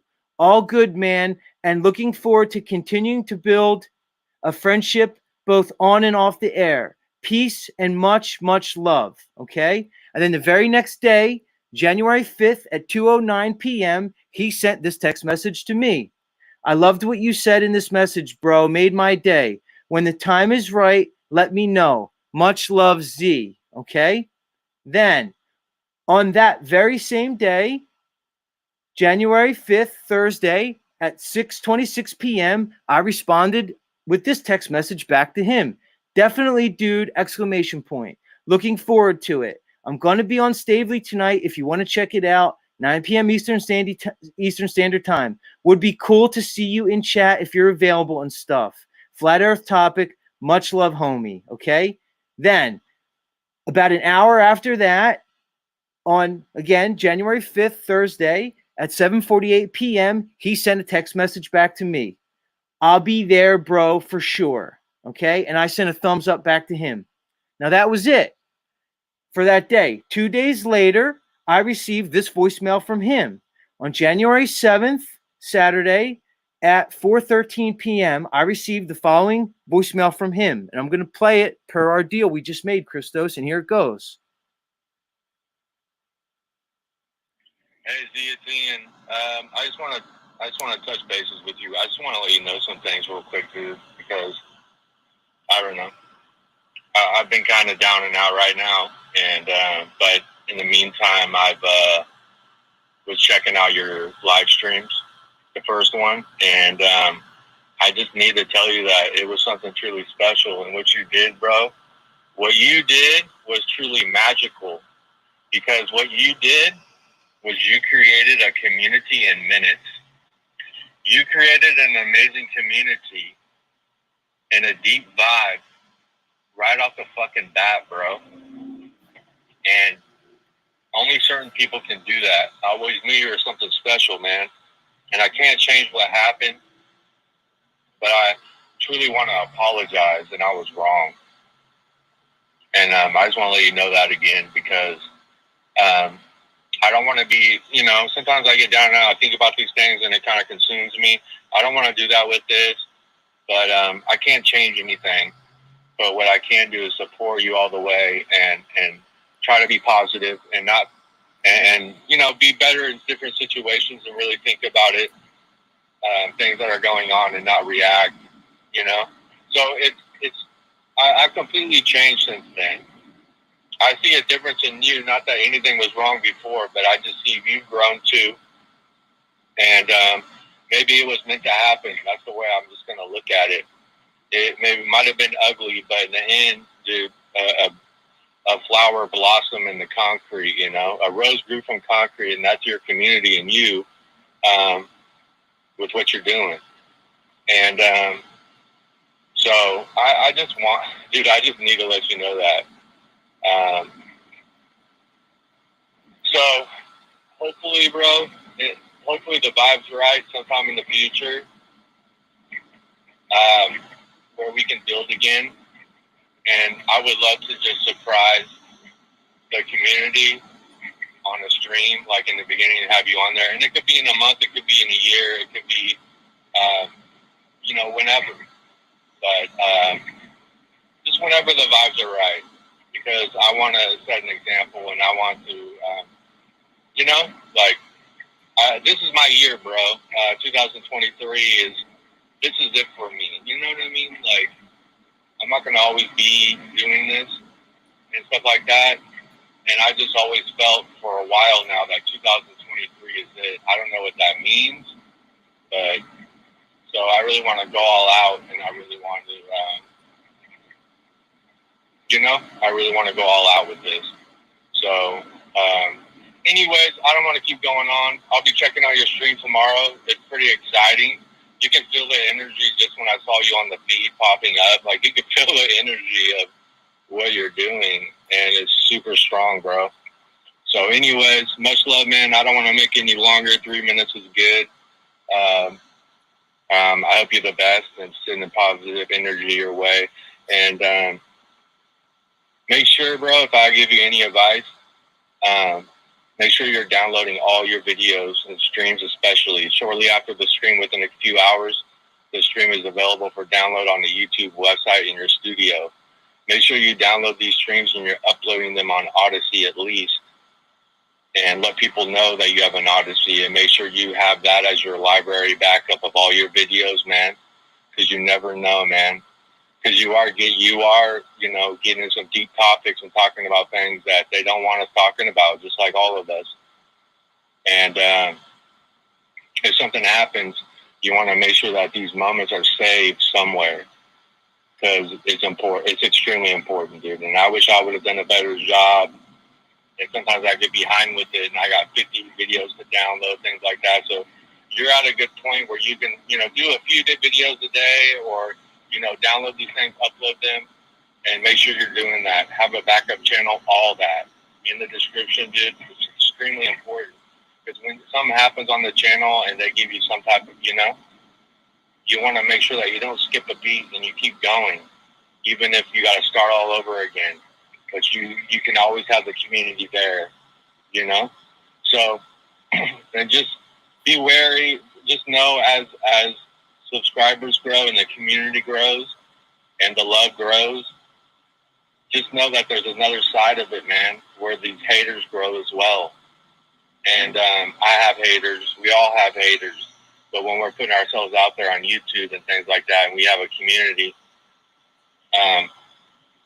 people, they get jealous, or they they don't like it, you know, and they're going to do whatever they can to try to shut that down. I've had people report my channel, good friends, things like that, that would report my channel just because they were jealous. I don't know what there's to be jealous of, but it got my channel taken down for medical misinfo, you know? So just be careful of that, bro. You don't want to give them any ammunition for that, you know? Hopefully you don't have any, you know, whatever, but they're always there. And I don't want to influence you in any way. I just want to let you know, like, give you advice, because I have some valuable advice in this journey on YouTube. And having a community, I have a lot of advice maybe that you can take or leave, or eat the fish and spit out the bones with it. Protect your energy, protect the vibe, protect all of that, dude. Whenever you feel that energy shift, dude, while you're there and you're building, make sure you create that baseline energy, and you don't let them, I don't know what I'm trying to say, but you don't let somebody change the energy that you're trying to provide, you know? It's so important. And I'm still learning, to be honest, but I don't want to keep going on, bro. Much love to you. Take care. And excited to see the next stream. And take care, buddy. I'm always here if you need me. Much love. All right, now let me pull. So that was the second voicemail.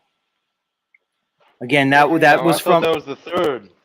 No, that I had paused the first one in between. There was a pause. That's all. Now I'm going to go to the third one. Okay. So anyway, that was January 7th. And then afterwards, he just said, "Sorry for the long message, bro. Much love." Now, I didn't respond to that one. Now, just about 6 days later, on Friday, January 13th at 12:18 p.m., he sent me this voice message. Okay. Now, you can get your words in after this voice message, but I just want to tell you, I'm going to let him on shortly after you play this one.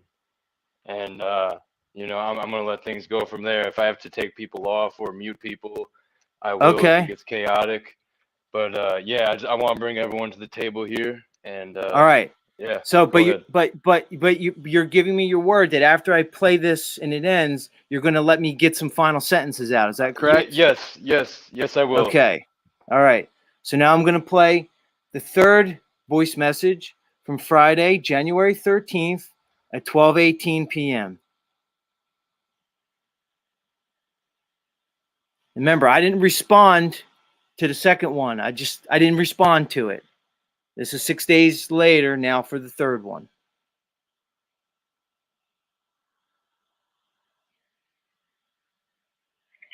What's up, bro? I'm gonna make this short and sweet, man. Hope you're well. So I have a vision, and if you're not feeling it, it's all good. But maybe when the vibe's right, you just let me know. But I was hoping as soon as possible, dude. So I think that this would be super powerful. We've been doing the streams called "What Is This Place?" You know, and I want to do a stream called "What Is This Place?" with the Kedic Warrior, open panel. And I think it would be super badass to just all of a sudden do a stream with you. Don't tell anybody. And, you know, maybe an hour in advance, set it up. And not even letting your community know until like right when it's starting. And just surprise people and just start a stream with you called "What Is This Place?" And get right on topic with you and discuss what we think this place is and the different options, and get deep on it, and then open the panel up soon after and see what happens, you know? I think it would be super powerful. But hey, man, it's just a vision I have. But if you're not feeling it, it's all good. And maybe you're not feeling it now, maybe you'll feel it down the road. But Wednesdays and Thursdays are the best days for me because I got the whole day free. And I would definitely push anything to the side for that if I got something planned on my days off. And with that, dude, just one thing. I don't know if you have like a donation link, or I know it's hard to do that and even mention it because I don't mention it. and I don't like receiving anything. I feel uncomfortable, and I'm sure you're that type of person, but you might want to consider it, dude. I really think a lot of people would want to contribute to what you're doing, and I definitely would, bro. So I don't know, you know, a Cash App link or a PayPal link or Zelle, dude.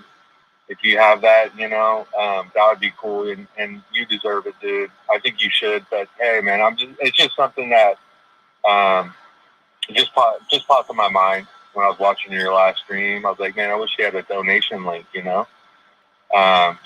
So maybe you just want to consider it, or maybe you already consider it. I don't know, or you don't want to do it. I was just something I was throwing out there. And with this guy, London Man, dude, just so you know, bro, you know what I did. I apologize to all you guys for what happened and the way I acted. And trust me, dude, if I did something wrong with this guy, I would have done apologize, because this happened way before that. But I'm not even going to talk bad about him like he's doing to me. But you notice he's not saying anything about me that has any evidence of anything I've done, you know. All the evidence of what he's done and renegade to me is on the stream, and these guys were my friends and completely lied to me, dude. So I'm trying to squash everything, but at the same time, this guy is really giving dark energy. He's really trying to not let me and people collab and trying to create like this division with everybody. So anyways, I just want to let you know that, and I was going to do a video on it and talk about it, but at this point, dude, I don't even want to waste my energy. It's not worth it. But if he continues, I might have to, you know. But it's just, I've changed. So anyways, bro, much love, man. I didn't want to make it this long. So either way, man, I just want to throw that out there. At least I did, because it was on my mind. Much love, man. Take care. Okay, now there's just a text or two after that. All right. And then I'm going to read these texts. They're quick. And then I'm going to give my final statement as promised, because I'm going to sum up what I think this is. Okay. So I just said, I responded 4 days later on January 17th, which is a Tuesday at 5:53 p.m. I said, okay, bro, let's do it. I see you're already scheduled for tomorrow, meaning he already had a stream scheduled for tomorrow. I said, feels right. So yeah, he said, then he texted me back a couple hours later on that same day. He said, that is awesome. Did you want to do tomorrow or next week? Tomorrow's good for me. I'll change the title. About an hour before, I was going to maybe push it back a couple of hours, or what's best for you. Much love, bro. Powerful stream yesterday.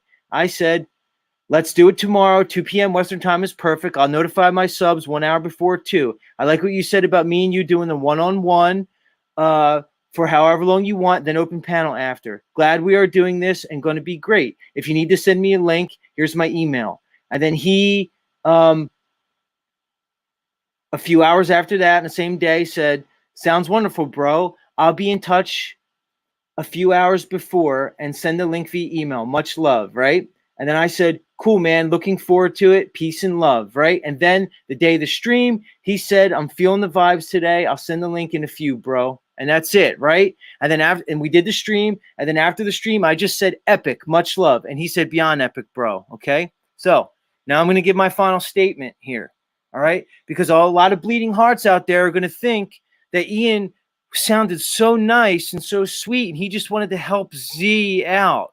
Okay? Well, let's look at this in reality, all right? Notice the stream that I came on, like I said, already has over 2,000 views, which is roughly double, more than double his average views per stream. Now, he will likely come on and say he doesn't care about numbers, and this is just about the truth. Every content creator cares about the numbers, all right? Whether you make money off of it or not. I don't even know if he's monetized. Oh, shit, dude. Is that a cop? Lucid's just about to get banged. Is that a cop? No, Hold she's on. missing. Oh, all right. All right, so let me keep going. Just his wife, guys. Hi. Nice to meet you. Nice to meet you, Mrs. Phillips. So, yeah, put it. So, all right. So he's going to say a bunch of stuff, but I'm alleging, all right, I'll just come out and say it, is that Ian is reaching out to me because he knows it will benefit his channel. He's seeing my channel started to pop right away, just like he saw it, okay? Ian after all that shit went down with Sunkissed, told me to never come back to his channel again. He made a full stream tearing me apart, okay? Blocking me from the chat so I wouldn't get in, and having people come on one after another, ripping me. He made a Zetetic Warrior exposed stream just because me and Sunkissed got heated on OTW's channel. In a heated argument, it's all on record. Anybody can go look at it. You can go to my channel and find it. It basically says OTW, Zetetic Warrior exposes a fake ass preacher. It's my second most watched video. It's easy to find. Okay. And you can see my interaction with Sunkissed, and you can see I made no disparaging remarks to her whatsoever. It just got heated because she came in hot. Okay. In the middle of a hot situation. All right.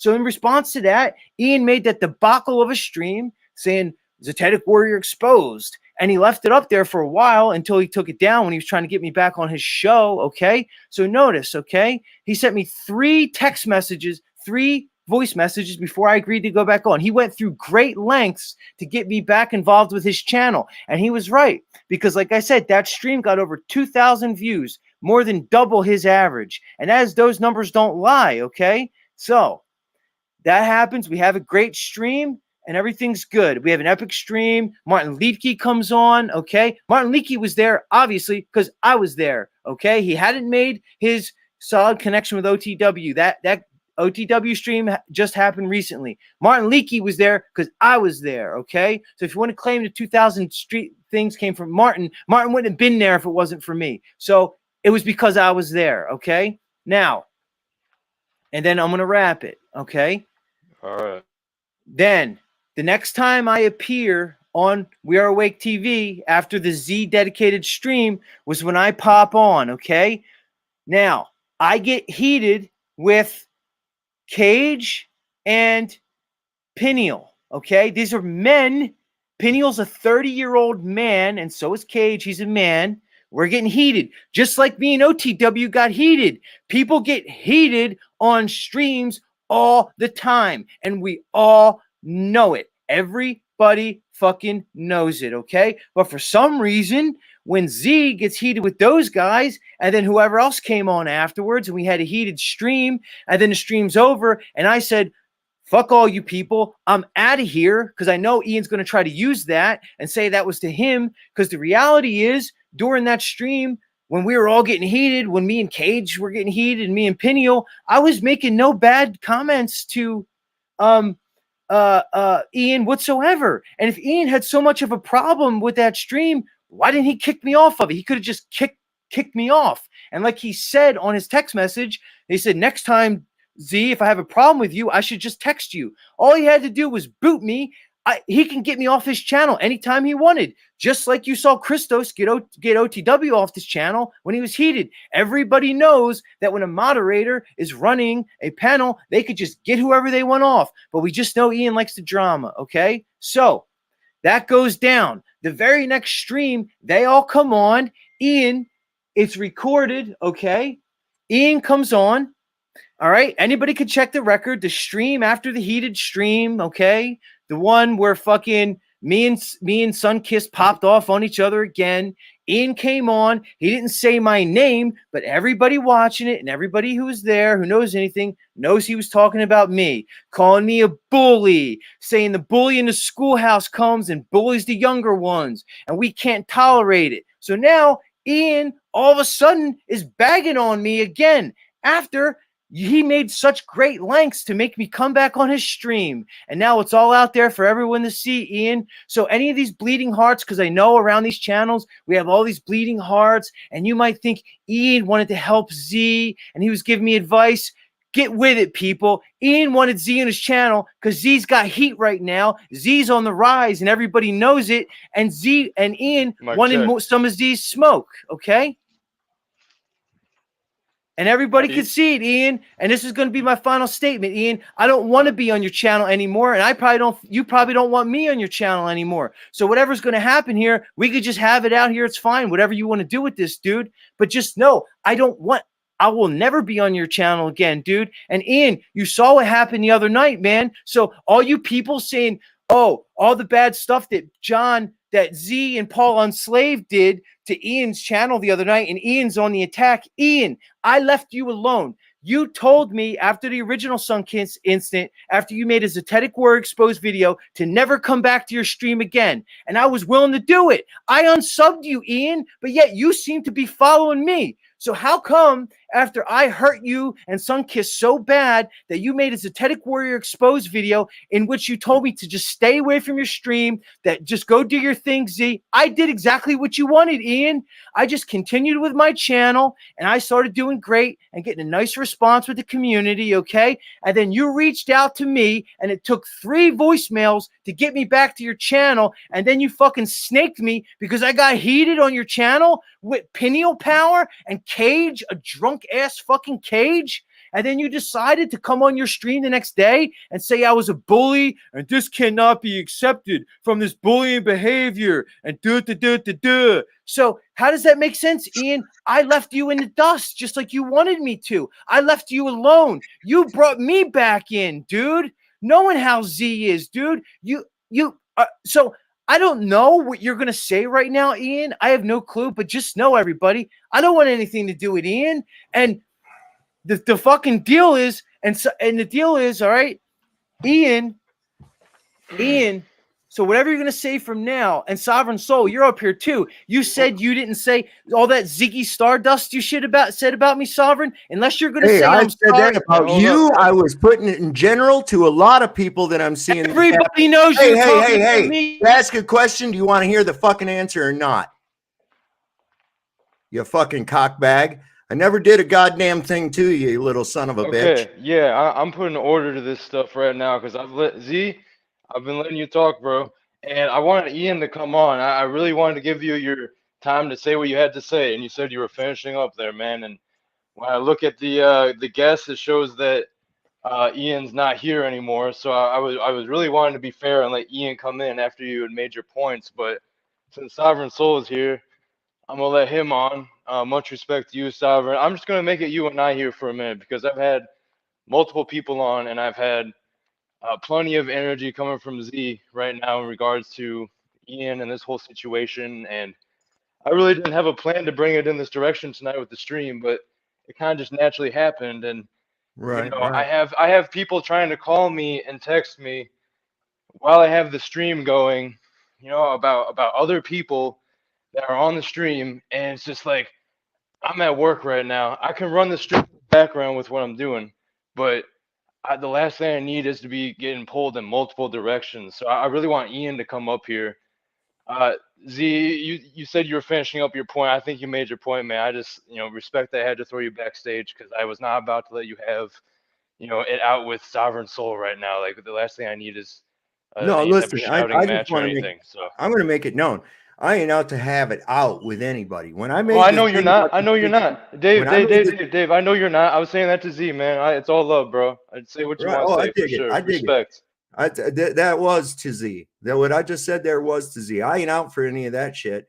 Yeah, I made a Ziggy Stardust thing. You did. You went the fuck off the rails. You look like a cockbag on my channel, but you know what? I made excuses for you and I gave you a lot more leeway than I would anybody else. In fact, when another channel, as a result of that asshole behavior that you exhibited on my channel, decided to go after you, I even was trying to find a way to get a hold of you to give you a heads up that, hey, there's a channel getting ready to come after you. Just a heads up, because they were coming after me too.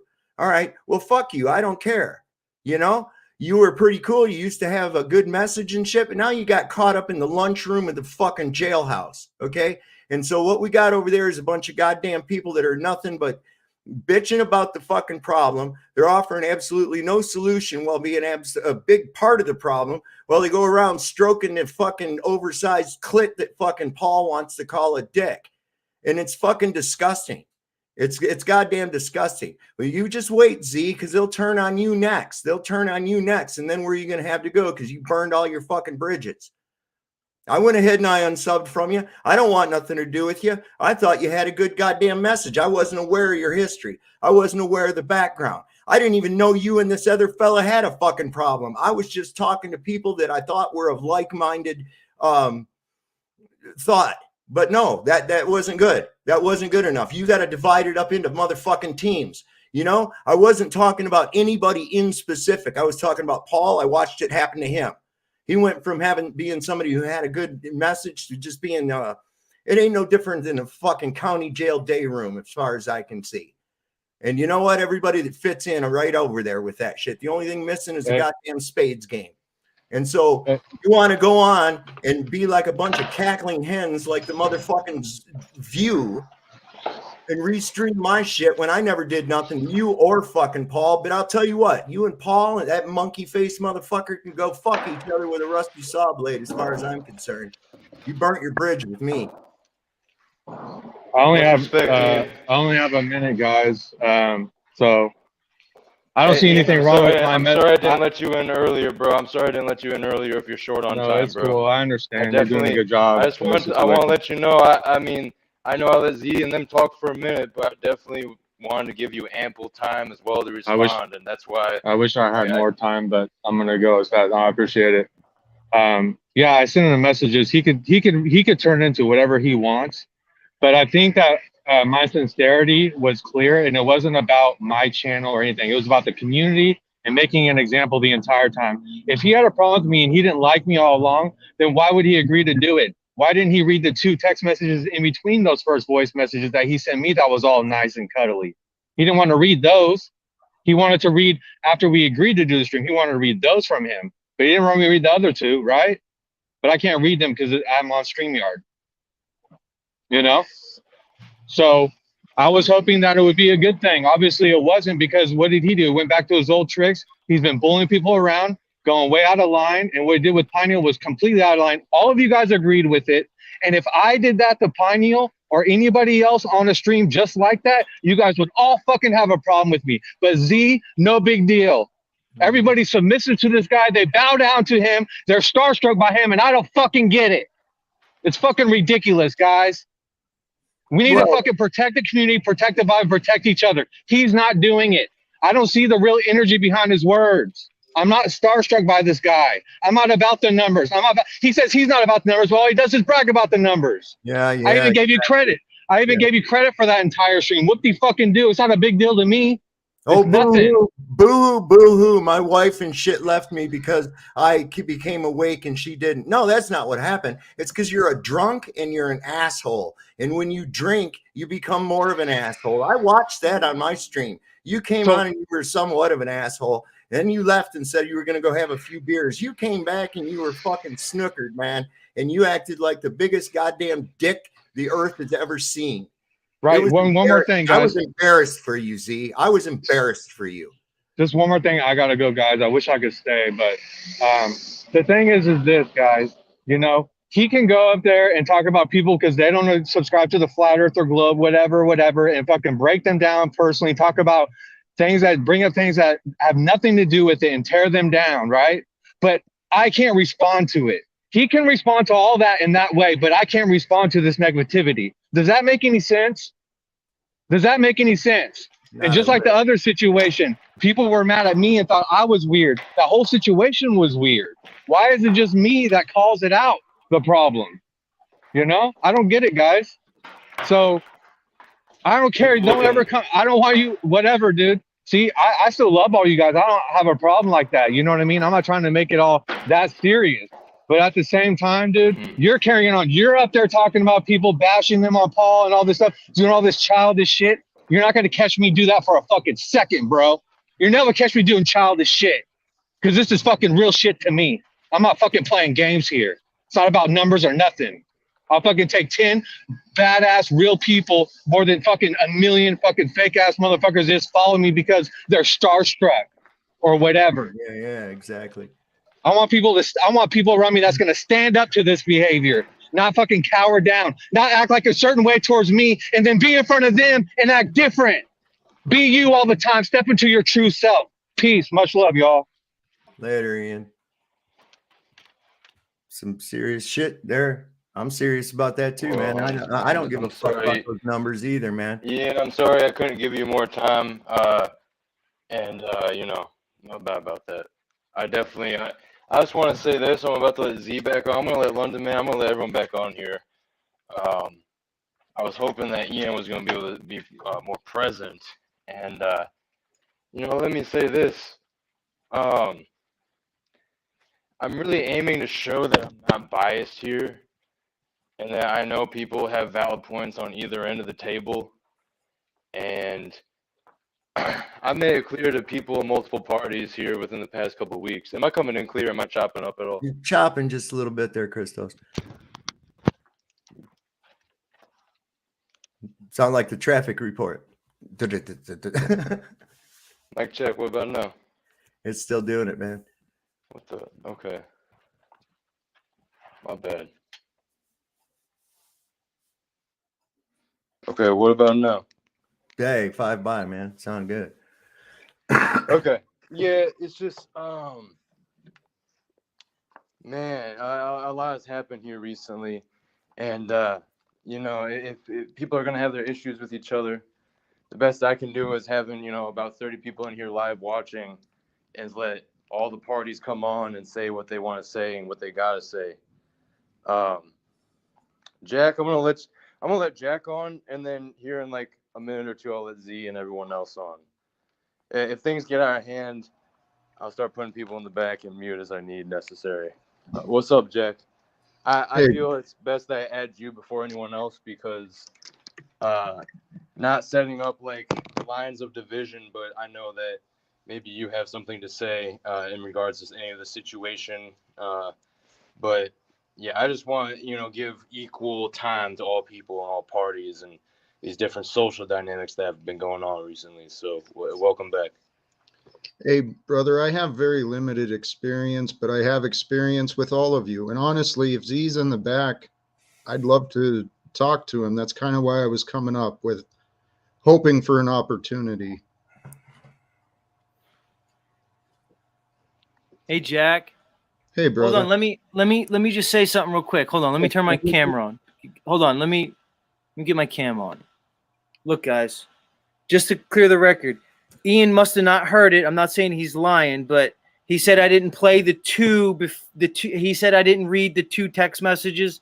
I read all the text messages. I just want to put that out there. He could pull the text messages up. You'll find I read all of them. He probably just didn't hear it. So, Ian, I'm not saying that you lied about me not reading all the text messages. I'm giving you the benefit of the doubt that you just didn't hear me read the 2 text messages that you referenced that you said I didn't read. I read everything. You're certainly willing to read the 2 text messages and show them that you say I didn't read, but you'll be sure to find out I read them. I'm giving you the benefit of that. You probably just missed it, Ian. So that's all really I wanted to correct. Sovereign Soul, listen, dude. Sovereign Soul, man, you can go back and review, okay? Anybody can. The stream that everything went down with me and Sunkissed. You could review it and you could see what you said about me, all that Ziggy Stardust stuff. You were an asshole, Z. Okay, you were but that's an not the asshole. point. I'm going to That's not call the it point. out. You were You an lied. asshole. But that's not what you said the other night. Here's what you said. You said, I was just there. Jack, hold on. I'm going to get the record straight. Let's all just get the record straight before we proceed. Because Sovereign, all this is on record. You said on your stream, I just was there. I was caught up in it. That's not. You had a lot to say about me that night. I was talking in general, Z, about you, about Paul, and Right. some other motherfuckers. Okay, so who you have admitted exactly done that, Z. You're caught up in your own self. And now you've gone you to could a think lesser and lesser audience. You so could that you can think look that. like the I don't same care. shit, I just want to get the record and, straight. as far as what you say, fuck off. I don't care. You shit in your nest with me. I don't give a fuck what you got to say. Stick it up your ass, bro. I'm done with you. This is how you're going to present here like that, Dave? That's how I'm going to present here. Jack, That's how I'm going to present here. Let the I have conflict happen, scraped off Jack. better shit Jack, off let my the conflict shoe. happen, Jack. You know what, Jack? Let it There's happen. no reason for conflict. I know, but Jack, let it happen because why? Because we want to get things on record because the truth Well, matters. Jack, hold on. Hold on. Let me, Jack, I'll talk to you, Jack. Jack, I will talk to you. Just chill. I want to get this on record because the reason I went after Dave is because my final appearance on We Are Awake TV, where me and Sunkissed went at it for that second time, all right? Sovereign Dave was on the stream. If you go to the very end of the stream, you'll find that Dave had a lot to say about me. A lot. That's why I went after you, Dave. You weren't just a victim of circumstance. You flapped your jaws about me, and that's why you got. Did I say anything untrue, you ungraded little fucking shit? No, I didn't. You're a fucking cockbag. You act like a shit. That's why your wife left you, is because you're an asshole. Okay? That's the reality of it. You're a fucking asshole. You remarried your second wife. You took shit out of General, and you took it though it was talking specifically about you. And the way I look at it is, if you remarried your second wife. If the shoe fits, lace it up, princess. You remarried your second wife. You had the balls to come after me about my wife. You remarried your second wife. You know what? I was able to fucking humble myself, you dipshit. I was able to humble myself and rectify my mistakes. You can't. You know why? Because you're stuck up in your fucking head, bro. That's your problem. You're stuck in your motherfucking head. Stardust, yes, exactly. And you're the spiders from Mars, huh? So we're the band. So you're saying, you know what? You understand the concept of the fucking story, or are you just too stupid? Are you really that stupid? Are you really that stupid? You are that stupid, aren't you? You don't realize what the concept of the fucking story is, do you? Dave, you're gonna have a heart attack. Because you got so fucking full of your own goddamn self. Hey, and here's another thing. Here's another thing. Part of my band, jackass. Why don't you take your fucking face out of the camera? You ain't part of my band, douchebag. You ain't part of my band, douchebag. I would love to hear your band. How you doing? How many labels you got? Up close face. This is my thing. Up close face is my thing. It's my little gimmick. Nobody cares, B. Nobody's impressed with your fucking earthly bullshit. Nobody gives a fuck. Nobody gives a fuck. Sovereign, can I, please, brother, can I talk to Z? Z, you said you'd talk to me. You're muted now. With it. I can't hear you. Tell him to unmute me. Where you are now. All right, go ahead. So Z, can we take a breath? Redirect, right? No reason to be in combative mode all the time. Let's just chill, right? Hey, I'm not defending anyone, and I think I saw what you're talking about, Z. What's so funny? You gotta have fun with this whole thing. Because you got to have fun with it in the end, because it's crazy, dude. It's crazy. Go ahead, Jack. Z, fun I'm trying to smile so I don't have a heart attack. Good. Have fun. I'm trying to smile so I don't blow a gasket dealing with these clowns. Right. Well, there's other ways to have fun other than combating fellow humans living. I got people coming after me left and right, Jack. I'm the king of the hill with these clowns. You understand? Jack, I'm on the way to the top. I just find it funny, Jack. That's all. Jack, I'm on the way to the top, and all these clowns know it, and they're just jealous. Not when you're wasting time. Not when you're wasting time talking about people, dude. Dude, you coming in and being the oracle of truth and voice of reason is the most fucking hilarious thing I've fucking seen today, and I have a right. I like you, Jack. Jack, I like you, man. You have a soft heart, man. I do like bagging on you, though. I got a strong ass heart, dude. My will. You know what I mean? You're tender. I'm a fighter, brother. You don't know me. I don't deny that, dude. You are a persistent motherfucker too. He is, dude. He's persistent. And Dick, if you allowed me to, if you paid attention to my words instead of trying to find reasons to interrupt me, you'd understand me much better. I'll mute myself. I'm listening. Fucking people. That's all he can fucking do. That's how he gets his shit across. That's all he does is yell and fucking, just like Paul. Same fucking thing. No message, just yelling, berating. It's a typical human behavior. That's what we Paul's do. a genius, and he does things in real life, Dave. Just the goddamn monkey-faced fucking jailbird. He's king of the fucking day room of the county jail. That's about it. What'd he do? Oh, he got away with driving without a license? Big fucking deal. My son does that every goddamn day. He's the most intelligent guy I think I've ever talked to in my life. That's why that's why I like him. Because he's intelligent. He's probably the most maybe he should start acting intelligent and stop acting like TMZ. You just don't understand people like me. No, I don't. I spent a lifetime getting away from fucking egocentric. You ain't got the X factor, bro. Like you ain't got the X factor. You ain't got the X factor, dog. You ain't got it. Your X factor and shove it up your ass. Go over there and rub Paul's big ass clit that he calls a dick. You fucking lackey. You're a lackey. And you know what? The cell block's going to Don't turn have a on you heart next. attack. The cell No, block man. will turn on We you don't next. need to What? I insult just each other. recognize greatness because I recognize my greatness and I recognize his greatness. That's what you don't understand. You Hey, just you know don't what? get it, Dave. You know what? Dave, That's if you were called false smart, you would have pride. turned on That's me. called false pride. You're not great. No, it's called reality. You're a third-rate I've been- fucking YouTube maker. I've been that told I sticks wasn't his great face my into the whole fucking life. I camera am and great. screams at people. You're not worth the fucking shit I scrape off my shoes, E. Freedom's great too. I'm And better guess who than else all is of great? you. None of you guys Christos- compare to me.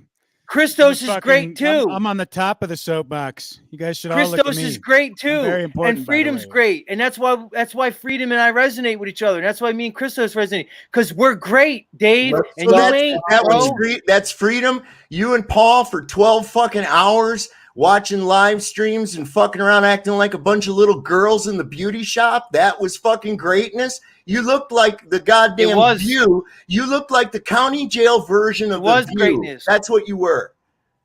There wasn't nothing great about that except for a great big cluster fuck.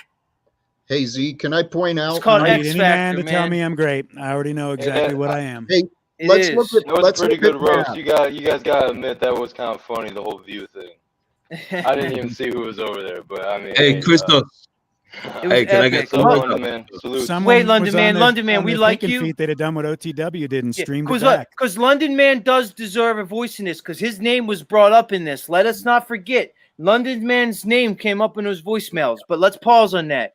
Jack, go ahead, Jack. Talk. I know you want to talk. Let Jack talk. Go ahead, Jack. Floor's yours.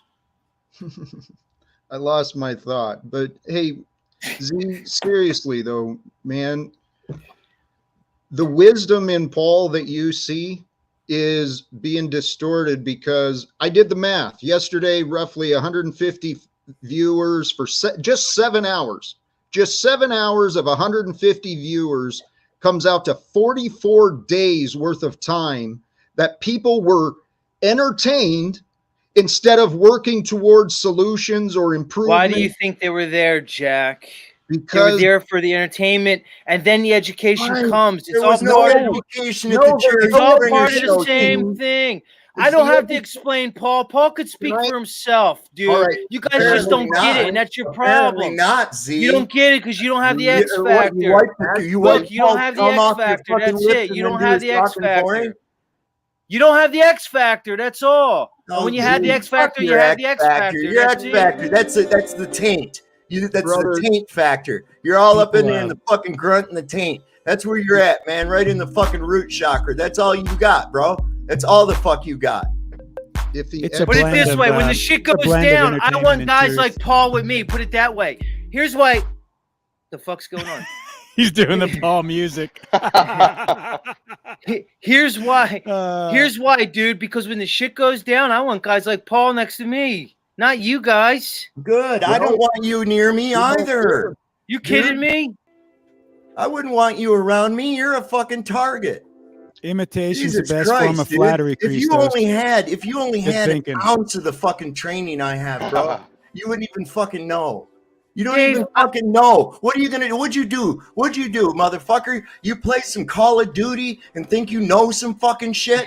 Why don't you come on down here to the fucking valley and I'll teach you some fucking shit you want to know? I bet something. you will, dog. I bet you will, big dog. Yeah. No, I don't I'm not even- meaning that as Nobody's violence. looking to I'm not fucking meaning that duke as it violence. out. You Come want to on, learn some real fucking shit joke. about living in the fucking woods? You want to learn some real shit about survival? I'll teach you about fucking survival.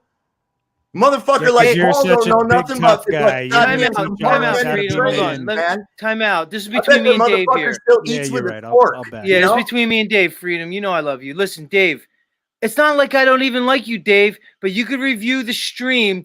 You took Hey, shots at me, whatever. So dog. you got butt hurt and acted like a little You took 13-year-old. shots at me, You act and like now a you little took the 13-year-old thunder. girl on your fucking Yeah. period over it. You drew If you act first like an blood. asshole, I'm going to call you an Dave, asshole. You drew I don't first care blood, who you are, and Z. the thunder I came don't care down who on you you. are. If you act You like an drew first asshole, blood, I'm and you going to got call the you out thunder, as an dog. asshole. And you You acted drew like first an blood, asshole, and you got Paul. the thunder, dog. That's all that happened to you.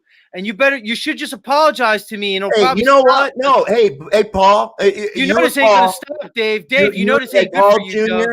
Paul Jr. Listen.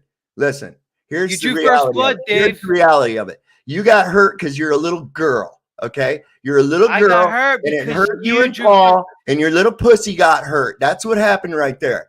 Now you were acting like an asshole. I called you out. If I did, and the shoe fits, lace that bitch up.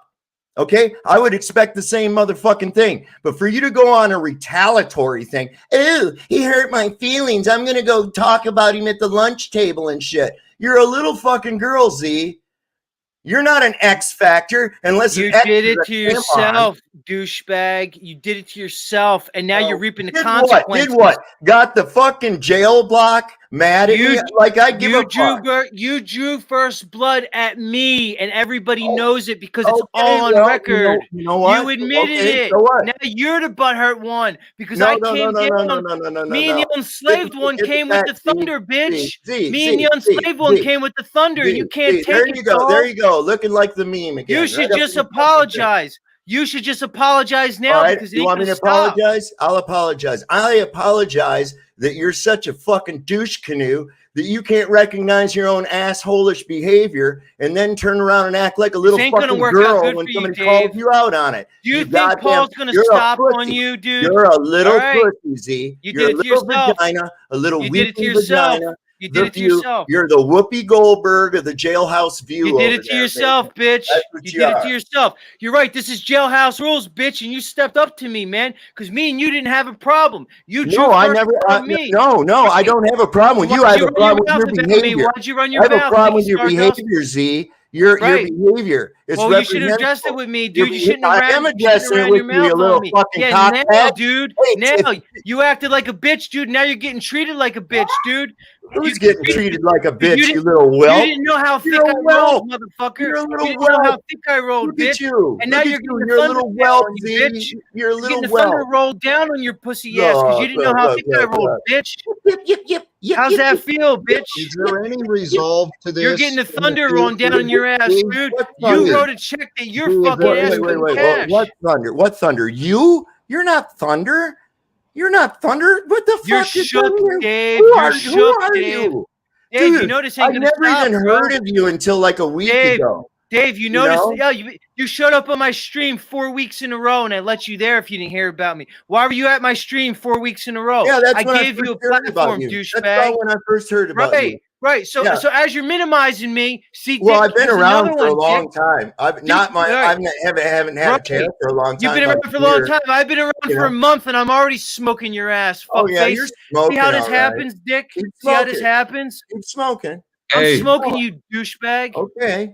Hey, let me What talk does my that shit. mean? What does that mean? You're smoking me? What? You got more numbers? I'm done. Listen, Jerry I got to Springer go. gets a lot of I'll let value you guys too. smoke it you out. know? Yo, listen, London man, like I said, much respect, London man. I should have listened to you, London man. So thank you, Jimmy Shively. Much respect for you, dude. You know how I feel about you, Shively, okay? Mad love, brother. Freedom, mad love as always. Dave, it's not like I Yeah, hate Dave, and I saw when you talk shit about me when I left Moose's stream. Christos. Peace out. I'm Sitting there out.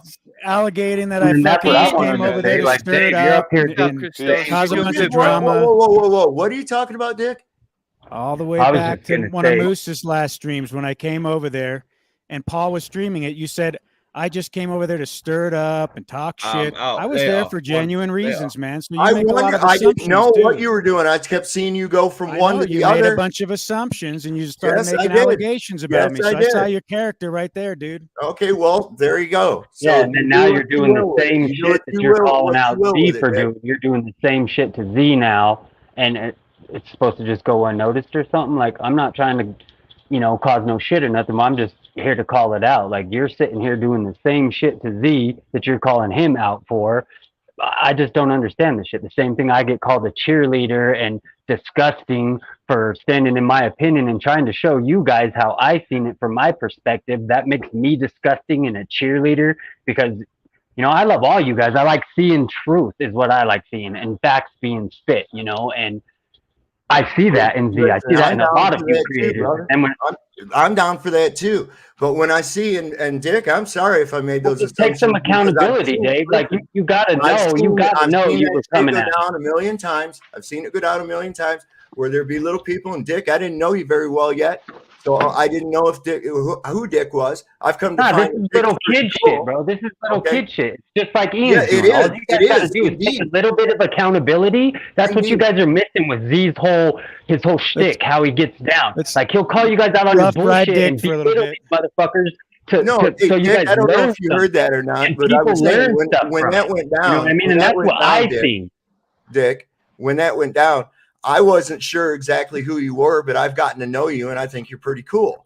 But what I was getting at is before I've seen that go down where people back and forth, and they're like how the media does, like poking with a stick, going, come on, do something, trying to get something. And I'm sorry I lumped you in with those types of people. I didn't realize what you were doing.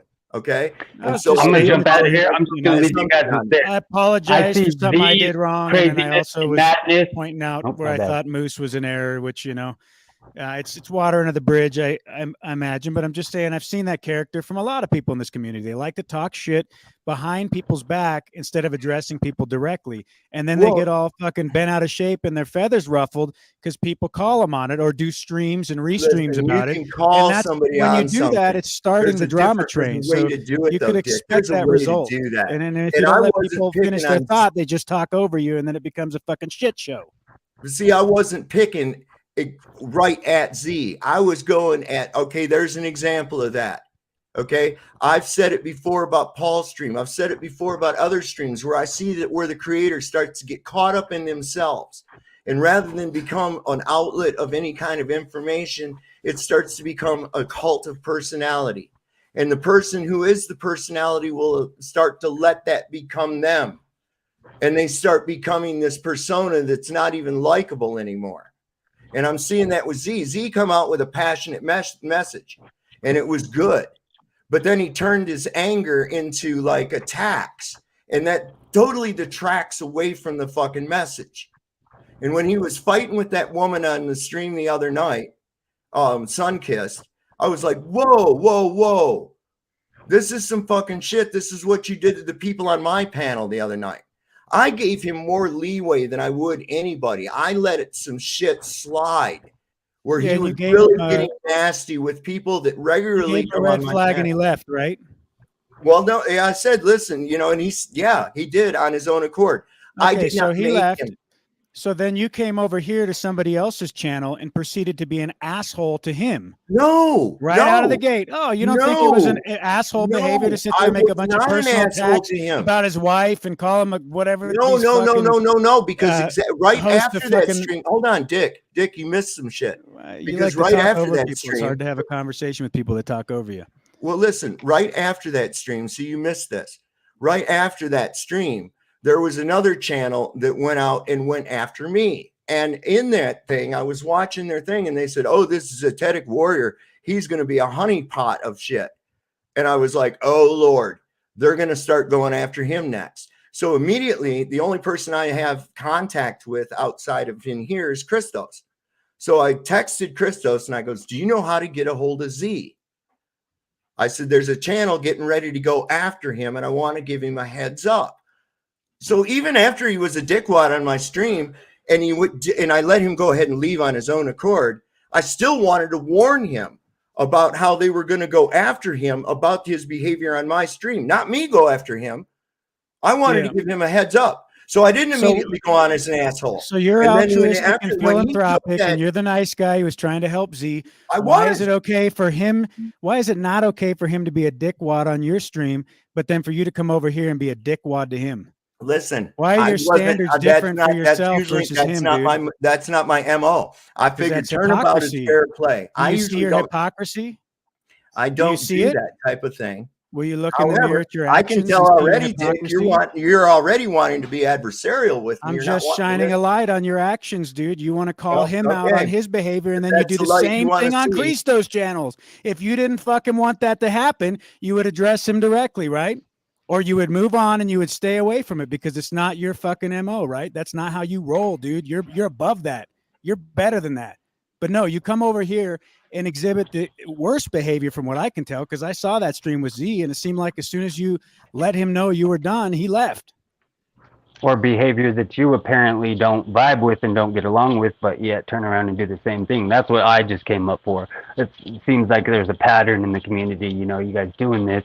All it takes is a little bit of accountability, some honor, a little bit of integrity. Yeah, it hurts sometimes, a little lash on your pride, but then you get to build from that. Then you can prosper from that. Then you take a negative and turn it into a positive. That's the difference between the madness I see Z moving with throughout the internet, and then you know, it brings people together, versus this type of stuff is just causing division and drama. Like, well, what the fuck is the point of this, or what the fuck was the point of Ian's stream the other night? You know what I mean? I jumped on there wholeheartedly trying to put some positive vibes in there and got fucking just totally bashed for it, called disgusting, foul, you know, every whatever, you know, and it ain't no thing, you know. Well, here's how I got it going. All right, I'm gonna do my thing. Okay, if you're down for it, if you're down for it, go have fun with it. If you're not, go the fuck somewhere else. I don't even care, man. All right. So I get it. I've tried. That's what I'm trying to say. All you got to do is take some accountability, and you won't. Jimmy, shh, it's my turn, please. Okay. Thank you. Let me say this, Dave. I think you've been pretty accountable recently. Maybe there's some things I've missed, but as far as I've seen, I think you had good intentions towards everyone. I don't think you were ever ripping on anyone. I think some of these things seem to happen when people just assume that someone is speaking about them, and maybe the shoe does fit, but that doesn't mean that necessarily someone is speaking about the other person just because it might be fitting. I mean, there's a lot of people in the community. There's a lot of different communities. What do you mean? Huh? Rewind 20 minutes. What do you mean? It happened right here. Like, that's why I jumped on, is because Dave's doing the same thing he's allegedly calling Z out for, but he's doing it right here in front of me. I saw some righteous indignation. How does Z like that? That's exactly what I'm saying. I see with Z. Yeah, I'm disgusting for seeing that. How is it not righteous indignation? Why don't we stop calling it? Anyway, what's your term, Dave? I'll talk to y'all later. What's your term, dickwad? Hey, Dave, I'll come by your channel later, bro. When Z is being a dickwad, as you say, he has some righteous indignation. It's all how you want to and then they characterize just run when you call them out on it. They just run. Like, I like these guys. I want you to take accountability so we can build. I like you guys. I love you guys. That's what I've been here for 3 years, spreading my love for you people. But you won't be men. You won't be women. You won't stand up for your accountability. Sun-kissed, I love you, but you got in your feelings. You got upset, which is understandable. But now you have a certain type of feeling towards this guy and jump on him every time. Like, that's not like you. That's out of character. Like, you guys need some honor, some integrity. Own up to your shit. I love you guys. I'm out. Cheers, Jimmy. Yo, what's happening? Yo, London, what's happening? How's it chilling, hanging? man. I'm good, man. Real good. Yeah. So this is what it is now, yeah. Yeah, that was no disrespect earlier, man. I wasn't trying to cut you short. I didn't know when you were here and when you weren't here. I'm here, right? But what it is, I don't do the tongue wrestling shit, right? I don't really do that shit. If verbal judo. If you allow me to talk, then you know, if it's your shit, you gotta contain it, because everybody should get a voice, right? Right? Yeah, All right. if I just return respect where respect is given, and I return shit where shit is given. So if someone That's can't it. have open dialogue and give space for you to have your point made, and then you give space for them to make their point, then you realize quickly they're not going to act with any integrity in the conversation. So you just come back with more bullshit, because in a lot of cases, that's all people want. They don't want to actually have a conversation, London. You just got to be discerning of what people actually want. That's it. I mean, there is a few things that I could talk on, right, tonight, or wherever you are in the morning, wherever you are. But I could talk on a few things right now. But I just want to talk on a few things that I've seen recently amongst you guys, right? Regarding the stream that happened the other day with Z and Ian and you guys, right?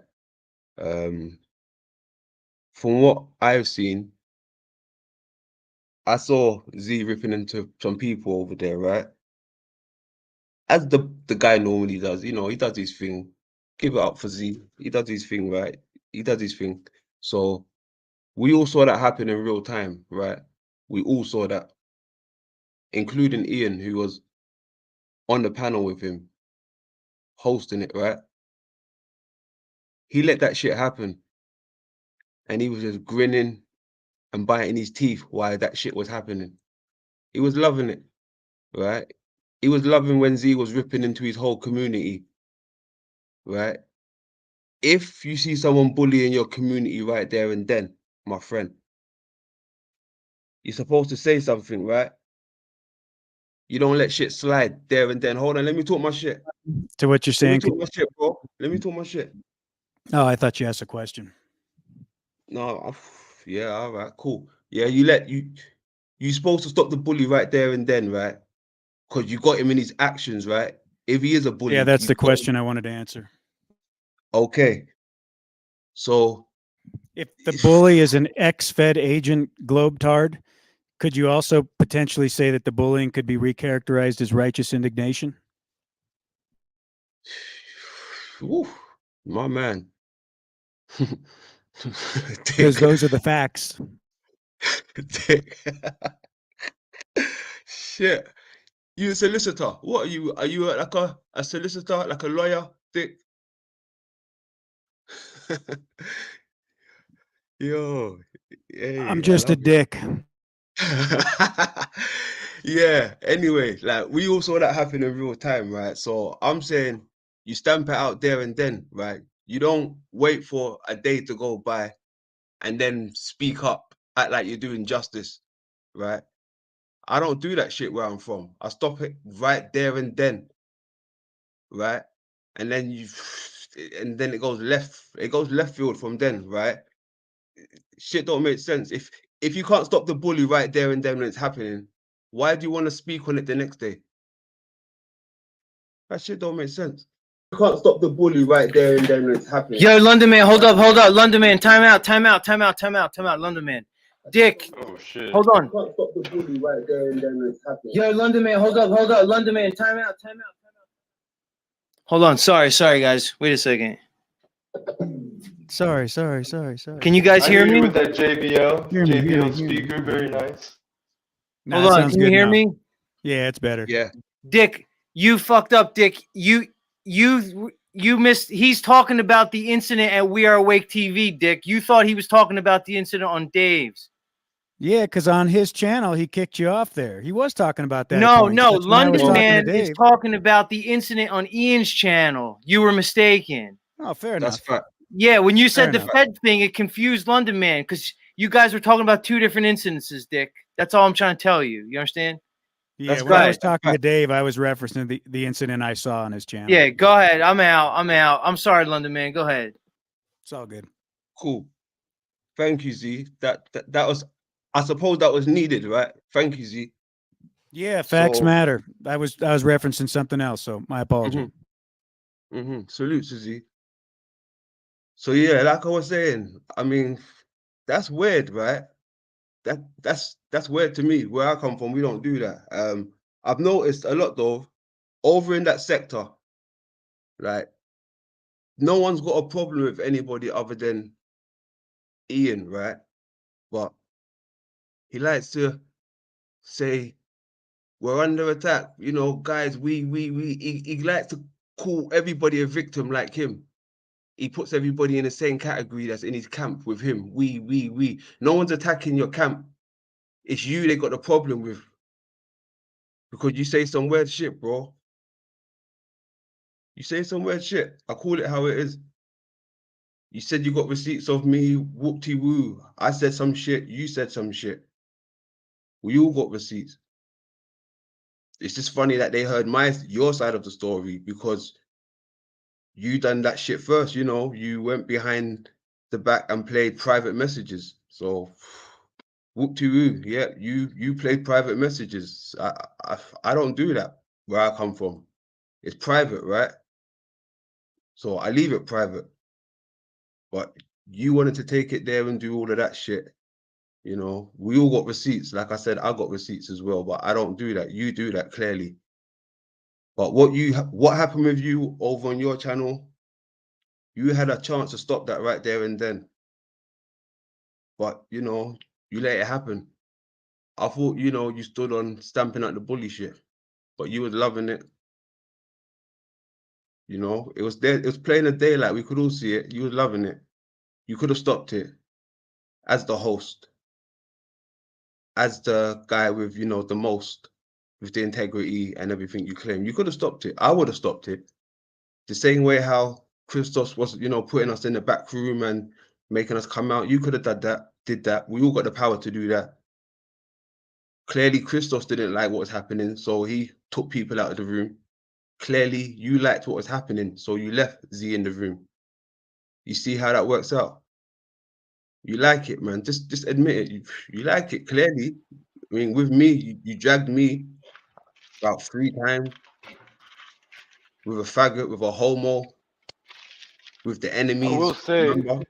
With the I will enemies. say, I don't know if he was enjoying it or more of he wanted to let things play out and not, you know, hold back Yeah, you go back anything. and watch that shit. You go back and look at his face and tell me, was he enjoying that or not, bro? Come on, man. We all know. We saw it in real time. Actions speak for itself, bro. Even silence speaks for itself. You don't got me twisted. Where I come from, we don't do this shit. It don't slide. Thoroughly breaded, bro. Like, we speak our minds. We speak the real shit.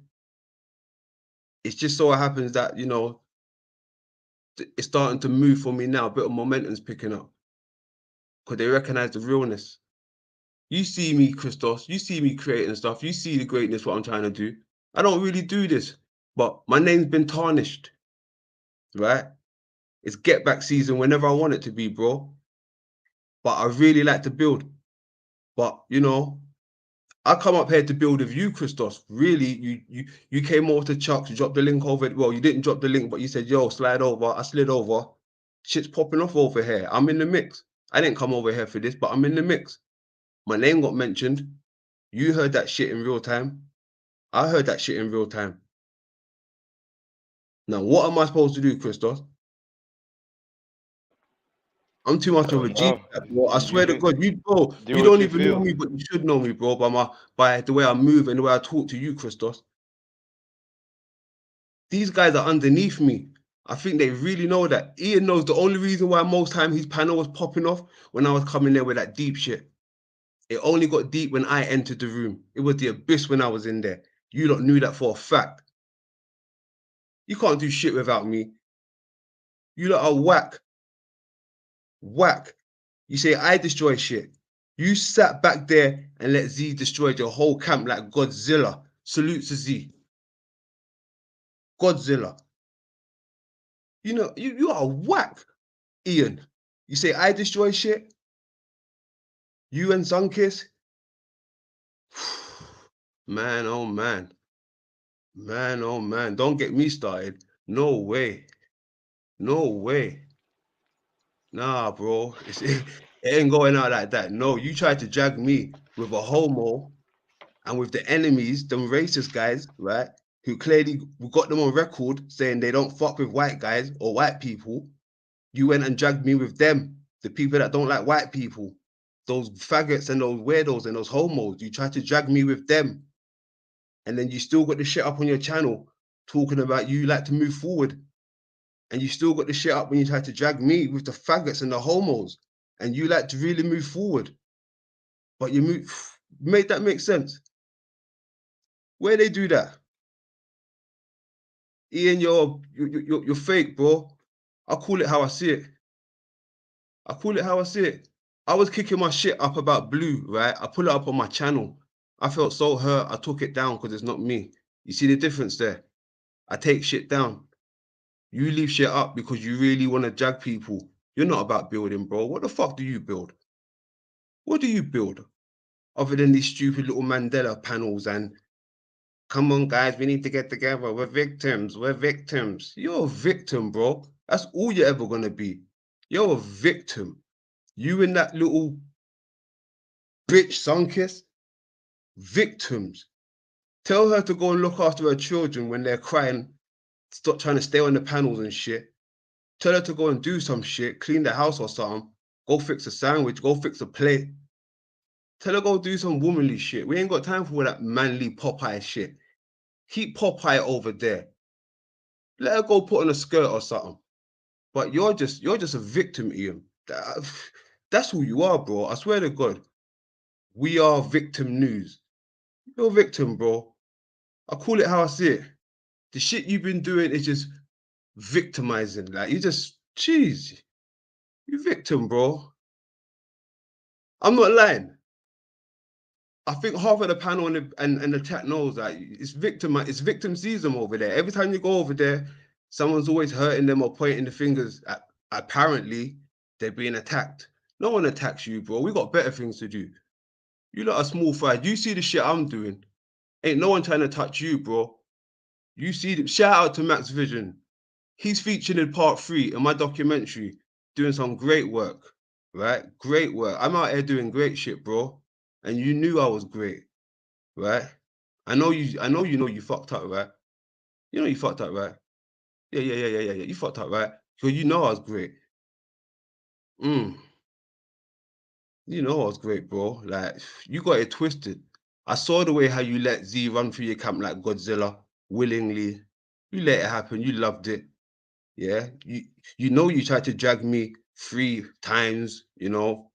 Tried to backdoor me on OG Leo's panel with Sunkiss and the faggot Love Zay. Yeah, you came after me, bro. Yeah, a few times. Remember, I was just chilling.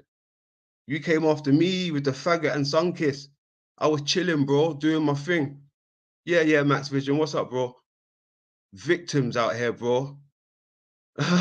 Yeah, they're victims, bro. They come after me. Then they talk about, oh, they want to destroy us. They want to destroy us. These people are victims. They're victims, bro. They come after me. Then when I open my mouth, I'm destroying them, apparently. You guys are weirdos. Ain't none of you guys got taught from me. Remember that. You lot are underneath London. We run shit. Watch it happen. We run this shit. You whack. We are asleep news, man. Grow up here, man. Yeah, I saw when they had that big Z Bastion festival where they had that red squid guy stirring up all kinds of shit. They didn't correct nothing. There's the same exact MO. It's just a matter of like. Watch this now. Watch this now. Watch this. Check this out. Check this out. There was a dude on there that tried to speak, right? When this dude tried to speak. When this dude tried to speak, Hi, right? Christo. When this dude tried to speak, Ian said, no. Let Z talk. Let Z talk. Huh. You wanted Z to talk, bro. You was loving it. You said, no. Let Z talk. Let Z talk. Look, I play private messages because you lied. I play because you lied. You hear that? Because you lied. I play private messages because you lied. Whoa, I lied. Wow. We all fucking lie, but I don't play private messages, you clown. You clown. Because you lied. Wait, did you just say you lied? Like, what did you just say? That's what he's saying. You Look, actually did lie? because you lied. Lied about what, bro? Tell me what I actually did lie about. Really? What? Because OG Leo. What? Fuck that clown, bro. That guy don't like white boys. Didn't you hear him? I don't fuck with white people anyway. And you was on his panel trying to drag me. You a clown for that, bro. Wow. Yeah, wow. I can imagine you saying that shit. Wow, guys. We're being targeted. We're being targeted, guys. Come on. We gotta stand up to the bullies. Man, you're funny. You're funny. This guy's Hey, a yo, victim. Christos. Yeah, I'll catch you later, man. Thanks for having me on your panel. This is okay, thanks, Dick. one of those interesting streams, but I guess it all had to happen, you know. Hey, before you go, hey, it's good seeing you again, Freedom. Right now. Oh, is that Scott? Yes, sir. Dude, Scott, I love sharing the panel with you, man. It's been a long time no see you, brother. What you been up to? Just down here in Oklahoma, I'm making truck beds.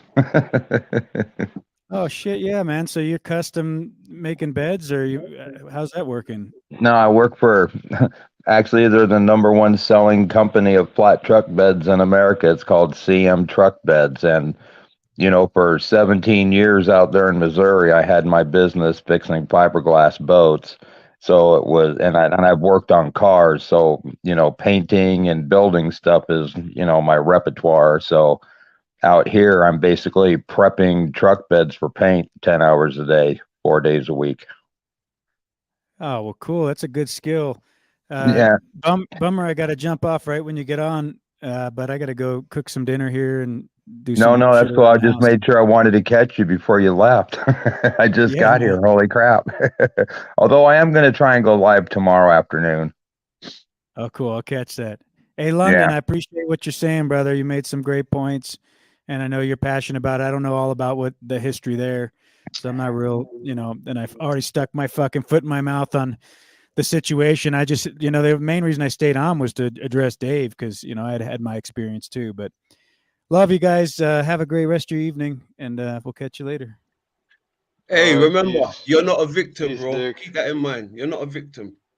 Oh yeah, I say it all the time, man. You got to stay fully accountable. If you make a mistake, correct, move forward, own it. Nobody's perfect, so we all got to self-correct it sometimes. But yeah, there's a lot of victim shit going around, and it's pretty pathetic, actually. So, here to that. Right. All right, thanks, Dick. Yeah, well, I'm gonna be honest. Zia said some things about Ian. I know you're saying some things now, but I really haven't ever gotten the snake vibes ever, honestly, from Ian. And I felt like he's been pretty genuine when I've seen him interact with people and how he interacts with me. I know people have had their experiences. That's why I'm letting people up here to speak, like you, Z, others, and people from all different angles at any type of dynamics that have happened here. But I've been really kind of just sitting back and let people say what they're gonna say. But I will step in here at this point because I do consider Ian a friend. And to what Z was saying, I meant to say this while Z was here, but I don't see, especially from those messages, I didn't see anything that really showed Ian to be a snake. I've really gotten a lot of good, impressions from Ian. And I wouldn't be going over there on his streams and chopping it up with him and other people if I didn't think there was some type of honesty or integrity there. So you know, I know you feel how you feel towards Ian London, but I haven't really truly seen anything on Ian's part that really shows him as lying or lacking integrity or being a snake. Um, and I really haven't gotten too much from like anyone playing these like private messages. I haven't really, no, I haven't heard really any damning evidence on any side, to Cool. be Oh no, honest. Christoph, let me stop you there, bro. Let me stop you there. The shit you asked for to send me, have you listened to that? Yes or no? Yeah, the Renegade video, right? Renegade Yes. one, other side of Yeah. the coin, and it has like two skulls. There you go. Yeah, I listened to that like twice, and honestly I was confused as at what it was trying to communicate. I know Ian got emotional there in one of the last audio messages, there in all the different audio messages, but I was confused by it honestly. And I told Chuck this at one point when he brought up something about Renegade and that other side of the coin video in passing, and Ian had gotten brought up, and that video was brought up. I've listened to that video, and it's confusing. One, because it's only it's only his audio messages. I never heard anyone else's audio messages.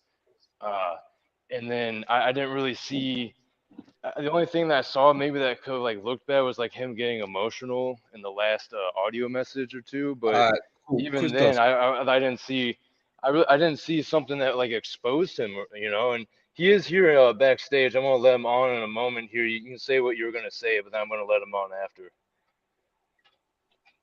Like I said, you only heard one side, right? Because you said you already heard the other side, right? So there was no need for you to hear both sides again, right?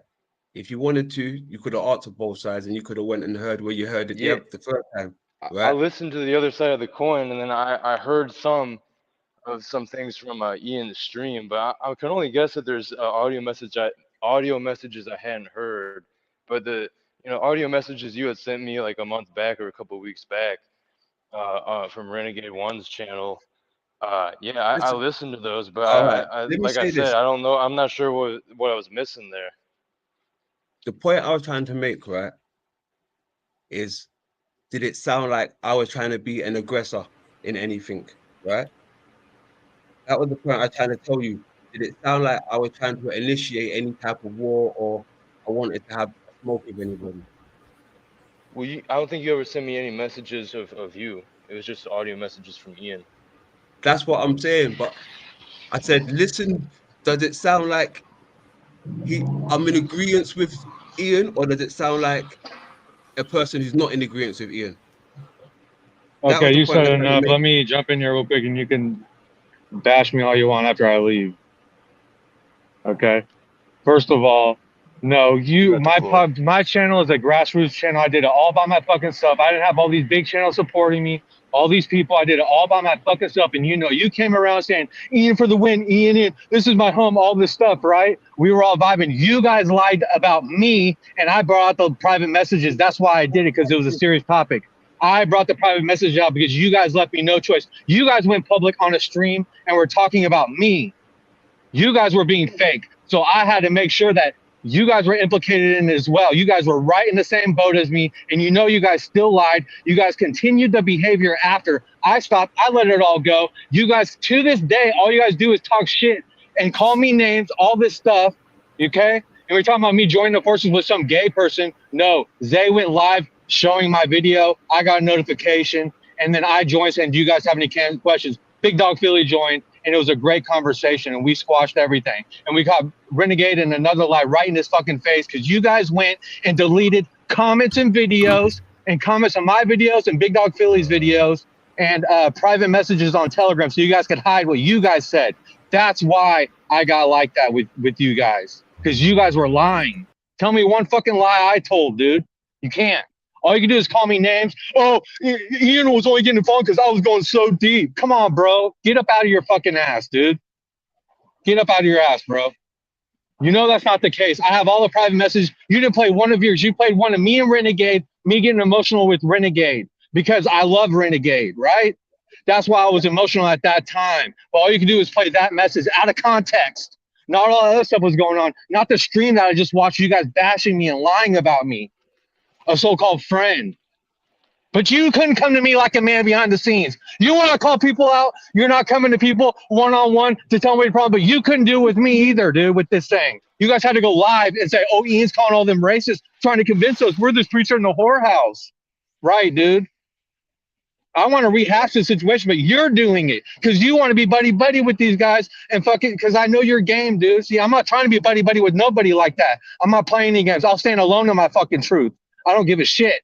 This isn't about fucking numbers or none of that. You guys get your heads up out of your ass. This is about community and us and building people up. It's not about you. All right? Building people up. Yeah, I was missing context. That's what I was Show trying to me say, one Ian. time where I tear somebody down. Show me one time where I tear someone down, bro. You can't. All you can do is say words, but you can't show me examples of me doing it. Let me talk. Okay, cool. Let me talk. You watch Z run through your camp without saying a word.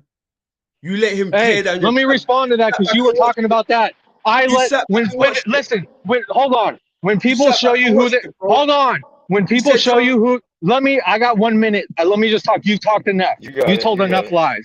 When people show you who they are, let them sometimes. Sometimes I'm going to act on it. Sometimes I'm going to let things flow. I let things flow. I didn't have a smile on my face. I had a shocked smirk on my face. And why in that situation, with the way he acted toward Pineal, why am I the problem now? Now, it's me. I'm the problem. Not Z. Not what he did. Not what he said. Not talking about his dad. What happened to his dad, bringing his dad and mom up. All this personal shit that has nothing to do with flat Earth or globe Earth. No. Him being somebody down is not the problem. It's me. I'm the problem. Think about that, people. Think about what's going on. I'm not the problem in this. I let things flow. I needed to in that situation. That's the way I played that game right there. I had to let it flow. I had to him to show his true self. I knew what was happening, but I had to let it flow. Not that I would do that every single time. Notice I'm always different in each situation. So how dare you all blame me for these situations? And I haven't heard none of you guys point the finger at Z except for Dave and OTW. No one call it out. What's up with this? Yeah, so let me say this, Ian. I'm going to go get some cheerleader outfits and some pom-poms, guys. So I'm going to say this. Not much love, guys. So I'm going to say this. Jimmy just said he got railroaded for speaking his opinion, I guess, the other day on your channel. The thing is, Jimmy, I'm going to be honest. I thought it was pretty weak, your reasoning for saying that Z was just coming at like a big brother and that Pineal actually probably got something out of it. When what I saw with how Z acted, and I said this to Z and I already said this publicly, the way that Z was acting towards Pineal, I think it got to a point where, like, what was the point? It became very destructive. It was very unconstructive. And, I'm not, I'll just be honest, Jimmy, I'm not sure how you didn't expect to get pretty bad feedback from people on Ian's channel with how you were trying to say that, you thought that, or you saw that Z was just coming at like a big brother to Pineal with what he's saying. That didn't seem like a very good argument, to be honest, man. So, I don't, you have to understand why you caught flack for that, because I think objectively how Z was talking to Pineal, it was more than just harsh. Like, it was vicious. I mean, he was going for his neck. And for what? Flat Earth. And like, I appreciate Z and his like aggressive energy, but like, it seemed like all for what? So I want to say that to Jimmy, and his opinion about the whole thing, and then bringing it all the way back to the stuff with Sunkissed. I didn't think, there was really anything to justify.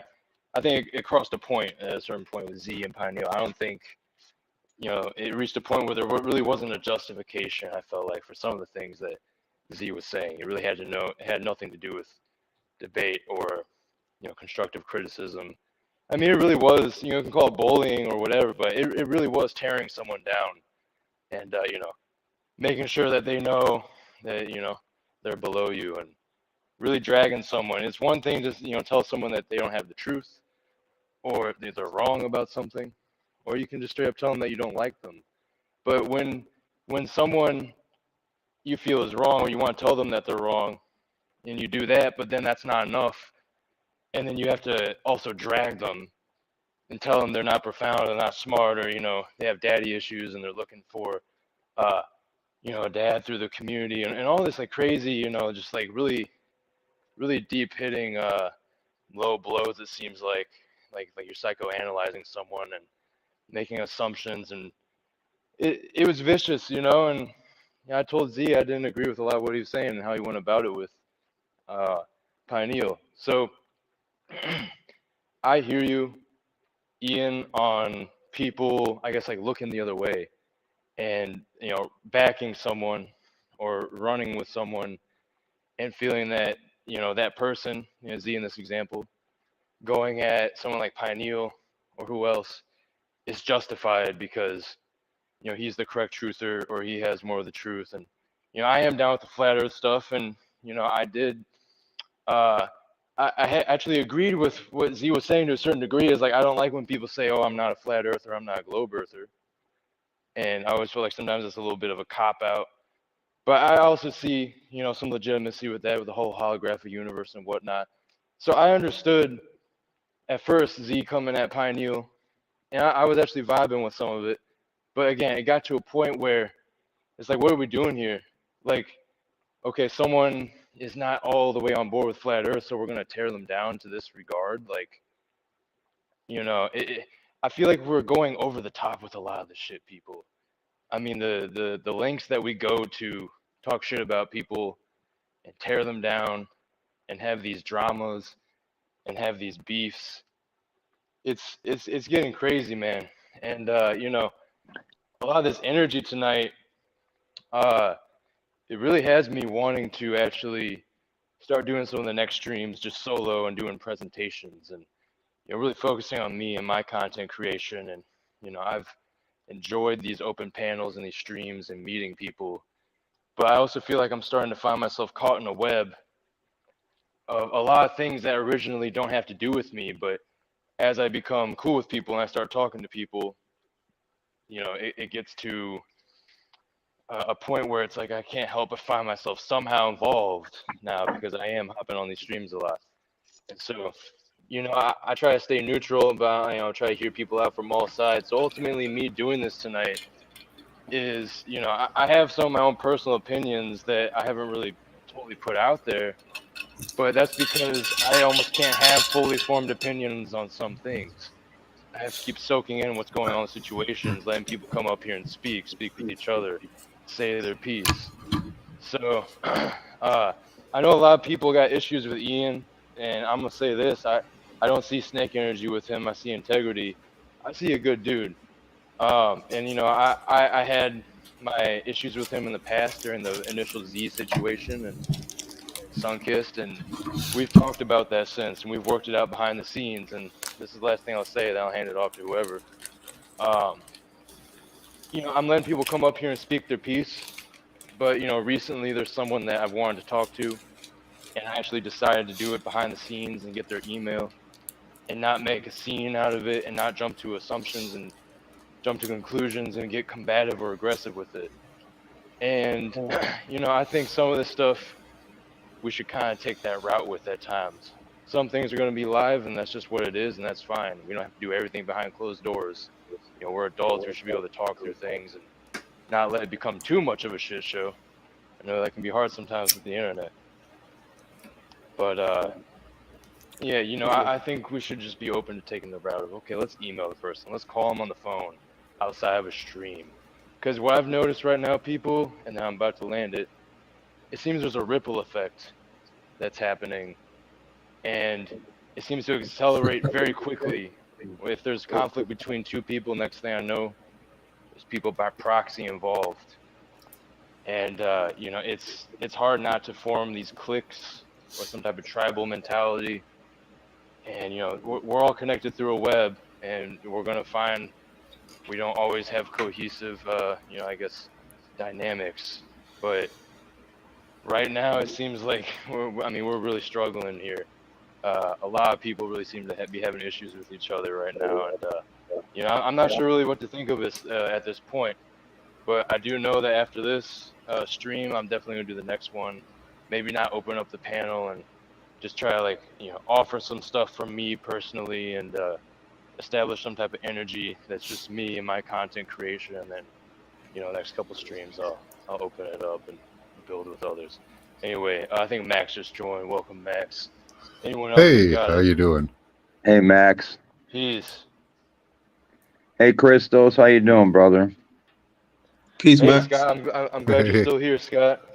Hey, Scott. I'm, Good to see I'm you. just kind of, I'm the observer. I always have been. And if I could just add a little footnote, you know, you said earlier about the energy. And when I watch a lot of these open panels, you know, like you've stated, the more people you have on panel, the more walks of life you have merging in one spot. And that's an energy all unto itself when we interact in certain ways. And something that has helped fueling that is, because what I've noticed is in these panels, it's not that people try to talk over each other, but people are getting so amped and they want to get their point across. But the big kicker of it is what's driving them is the swirling energy around us currently. That's why things get so amped. People don't even realize that it's feeding them. That's, you know, we're energy beings, and the energy is swirling right now, and it's very, very intense, and it's coming out with intensity out of the antennas that we are, and receivers. You know, we're an antenna. We take in energy and we put out energy. So, you know, that's why over the last couple of years, people always talk about being grounded, you know, getting in nature. That's part of it. the electricity swirling around the energy swirling around the devices we're using to communicate, the energies that are being pumped into the atmosphere, the energies that are occurring naturally in the atmosphere. There's a whole lot going on right now that people don't really stop to think about. And it's really helping to fuel the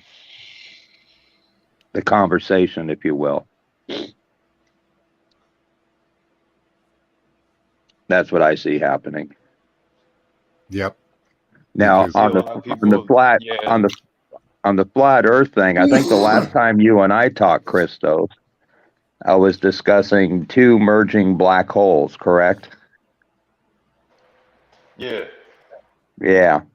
Okay. Well, so the big news article these days is what? The core has stopped spinning, right?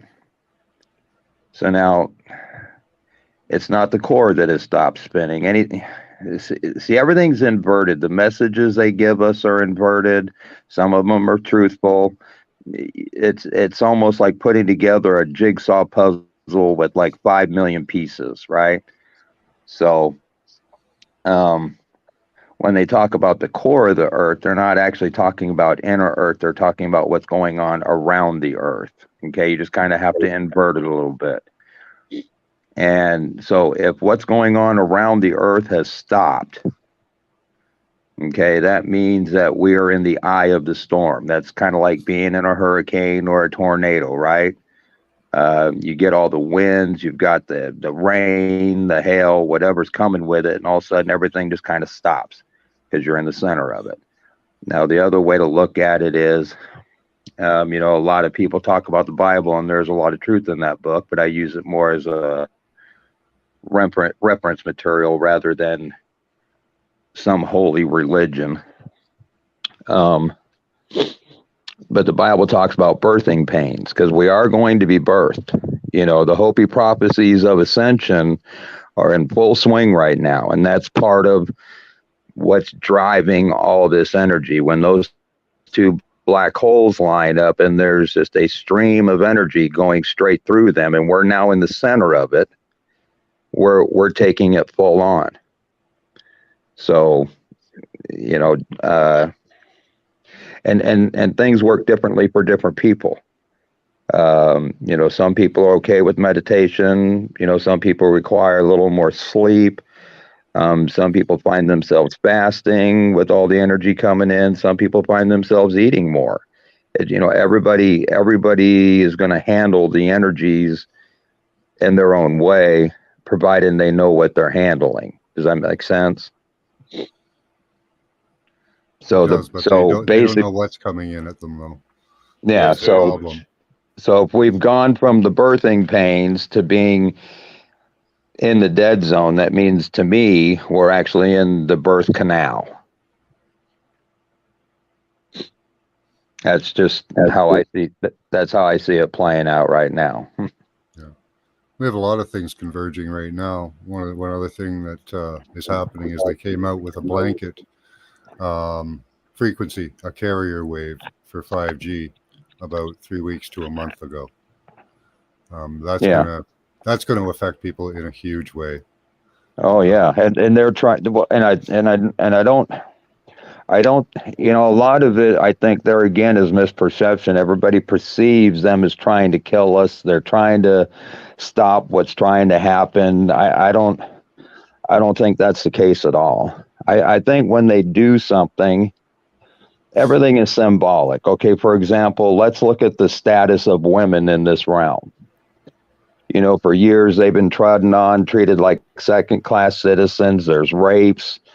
There's a whole lot that's gone on to the female psyche in this realm through the years, but it's also symbolic of what happened to the divine feminine. That's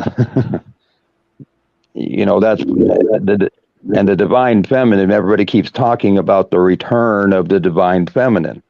Well, that's part of the ascension as well, because the ascension includes not only us, but planets, stars, every single thing around us. You know, the tree of life isn't exactly a tree. They use a tree symbolically because for every branch, for every leaf that's above ground that you see of the tree, there's a corresponding root for it beneath the ground. And in the as above, so below, we're in the below realm, and we're working through all those timelines that are similar to the ones that are above. They're what you see today. What happened after the Great War in heaven.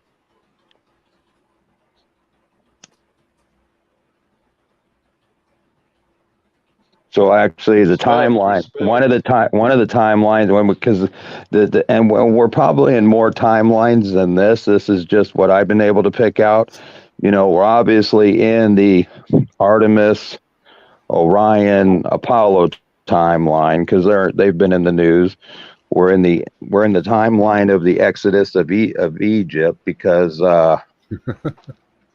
well, when when that happened, what was going on? I mean, taxes were high. The government had enslaved the people. I mean, look around. Yeah. So, you know, we're in a very similar time to the Exodus of Egypt.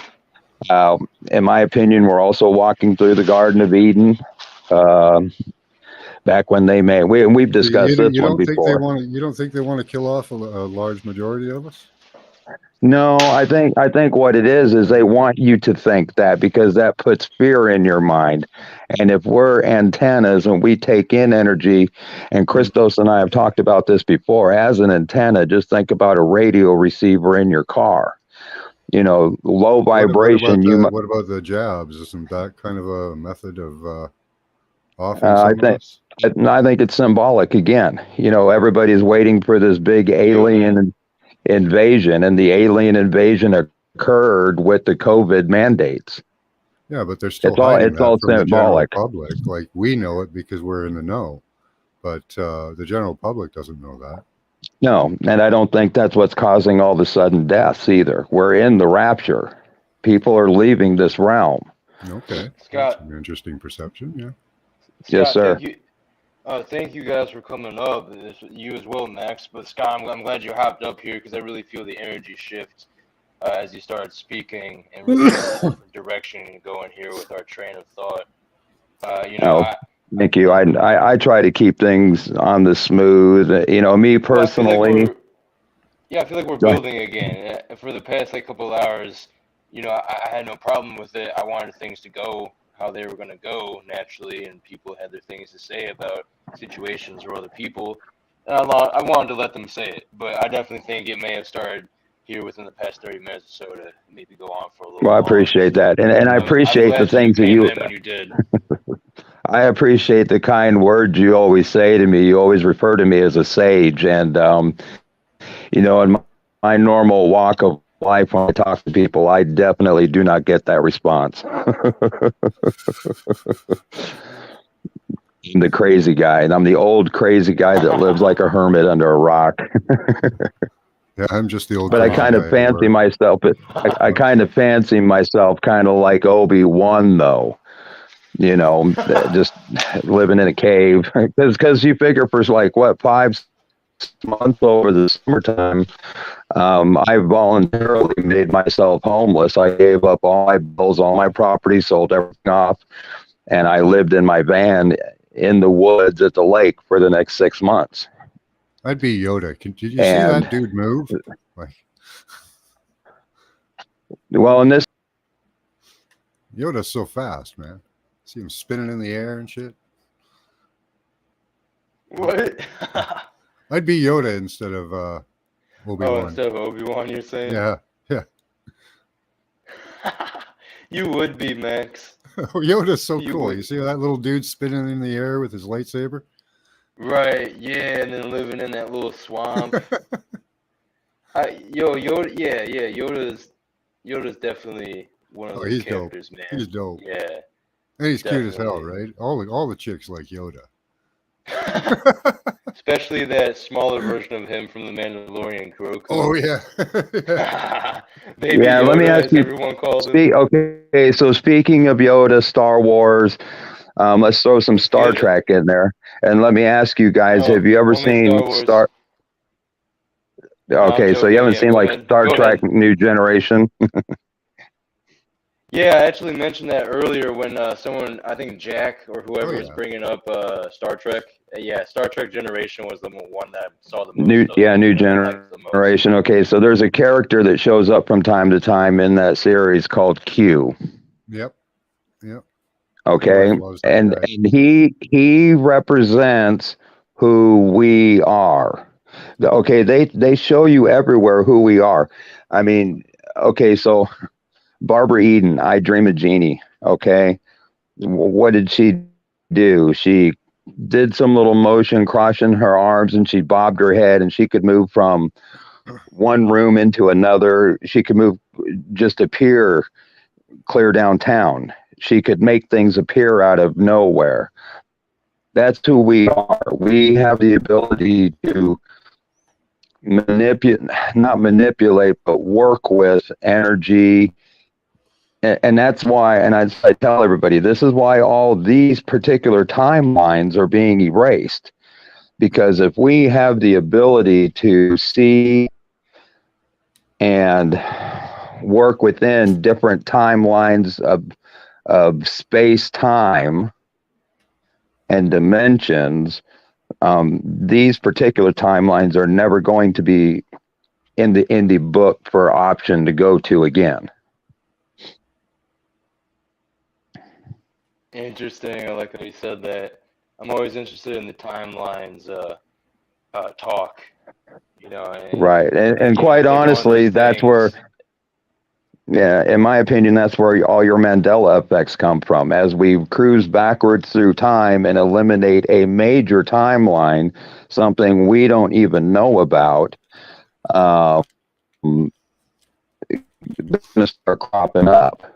And now that we have all these paths, you know, they're telling us we're 50,000 years into the past now with this green comet showing up, right? Or that's how I'm reading it. So we're all the way back to Neanderthal man. And what I tell everybody is, if you Google evolution of man, okay, they're going to show you, you know, 4 or 5 different Homo erectus, Homo, you know, it's going to be Homo something or other, but there's like 4 of them there. They go all the way back to this ape-looking guy, okay? And I tell you, Can you not hear me or something? The second time you just popped off. Like, check. You can hear me, Max, right? Yeah, I can. Okay. London, are you still with us, or did you step away? I think he's just in chat.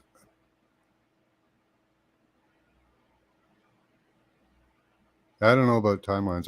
I can't prove anything about them, so I can't really talk about them. I hear that. Yeah, it gets a little sticky with timelines. Can you hear me, Scott? wow, I just keep getting dumped.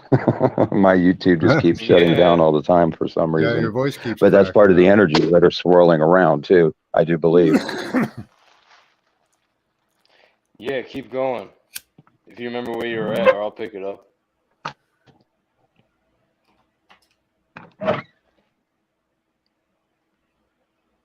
I'll check. I just wanted to comment the drama Are we seems still to here? draw the people in though. Yeah, can you hear us? Yeah, I can hear you, but when I look at my screen, okay, everybody came back. everybody had little spinning wheels instead of their picture. But you know, this is part of what was, you know, what happened to that early man. You know, like I was saying, anything that's labeled homo something or other is the same thing as human. HU. HU means homogenized. Homo means homogenized. So when, and this is what I believe happened. Okay, so at some point, who we refer to as God, Father, probably became self-realized just like we do here. And and he went on a creating binge and created this great big massive physical world. Now, he also created beings in it, and then he created himself as a physical being within the physical realm to be the peacekeepers, to keep balance. We're the Jedi. We're that Godhead. We're part of, we can move through space and time, but all this has to be erased because humans, as we know it, none of this was ever supposed to exist. Life is not about getting up and working for basic necessities just so you can survive. But that's how the system is set up, because that's how it was set up long ago when man fell, so to speak. You're seeing all the tools right now that were put before us. There was the two. If you look at the two creations, there was the first creation where everything was good to eat. And then there's the second creation where man had to pick specific foods. So he did live a much freer life in the first creation. And that was the guy. When you watch these movies about Stone Age man, I remember back in the 80s or the 90s, there was a big movie out called The Quest for Fire. So when he lost his abilities, when you read the old mythologies of like Apollo and Zeus and all them could spring lightning from their hands, well, then let's flash to Star Wars, and what does the Emperor do? He can move energy too, just like Yoda, just like Obi-Wan. When the Bible says we'll be able to move mountains, that doesn't mean these little trivial obstacles that are put before our feet that we can overcome. That is part of it in this realm. But the simple fact is, using your mind and your energy and our ability to manipulate space, time, and work with the energy, we can physically pick up a mountain and move it. Now, you don't really need to do such a thing, but they're just telling you the capabilities. We're far more than just empaths, healers, creator. I mean, we're all that. We're part of what created all of this. We have the same capabilities, just in a limited form, because it's only, I've got my piece, Max has his piece, Christos has his piece, everybody's got their piece within that's separate from the whole, but works as a collective. And so when two or more people get together, and like in the Bible, it says when two or more people get together, it's an exponential gaining of power. It's not just 1 + 1 = 2.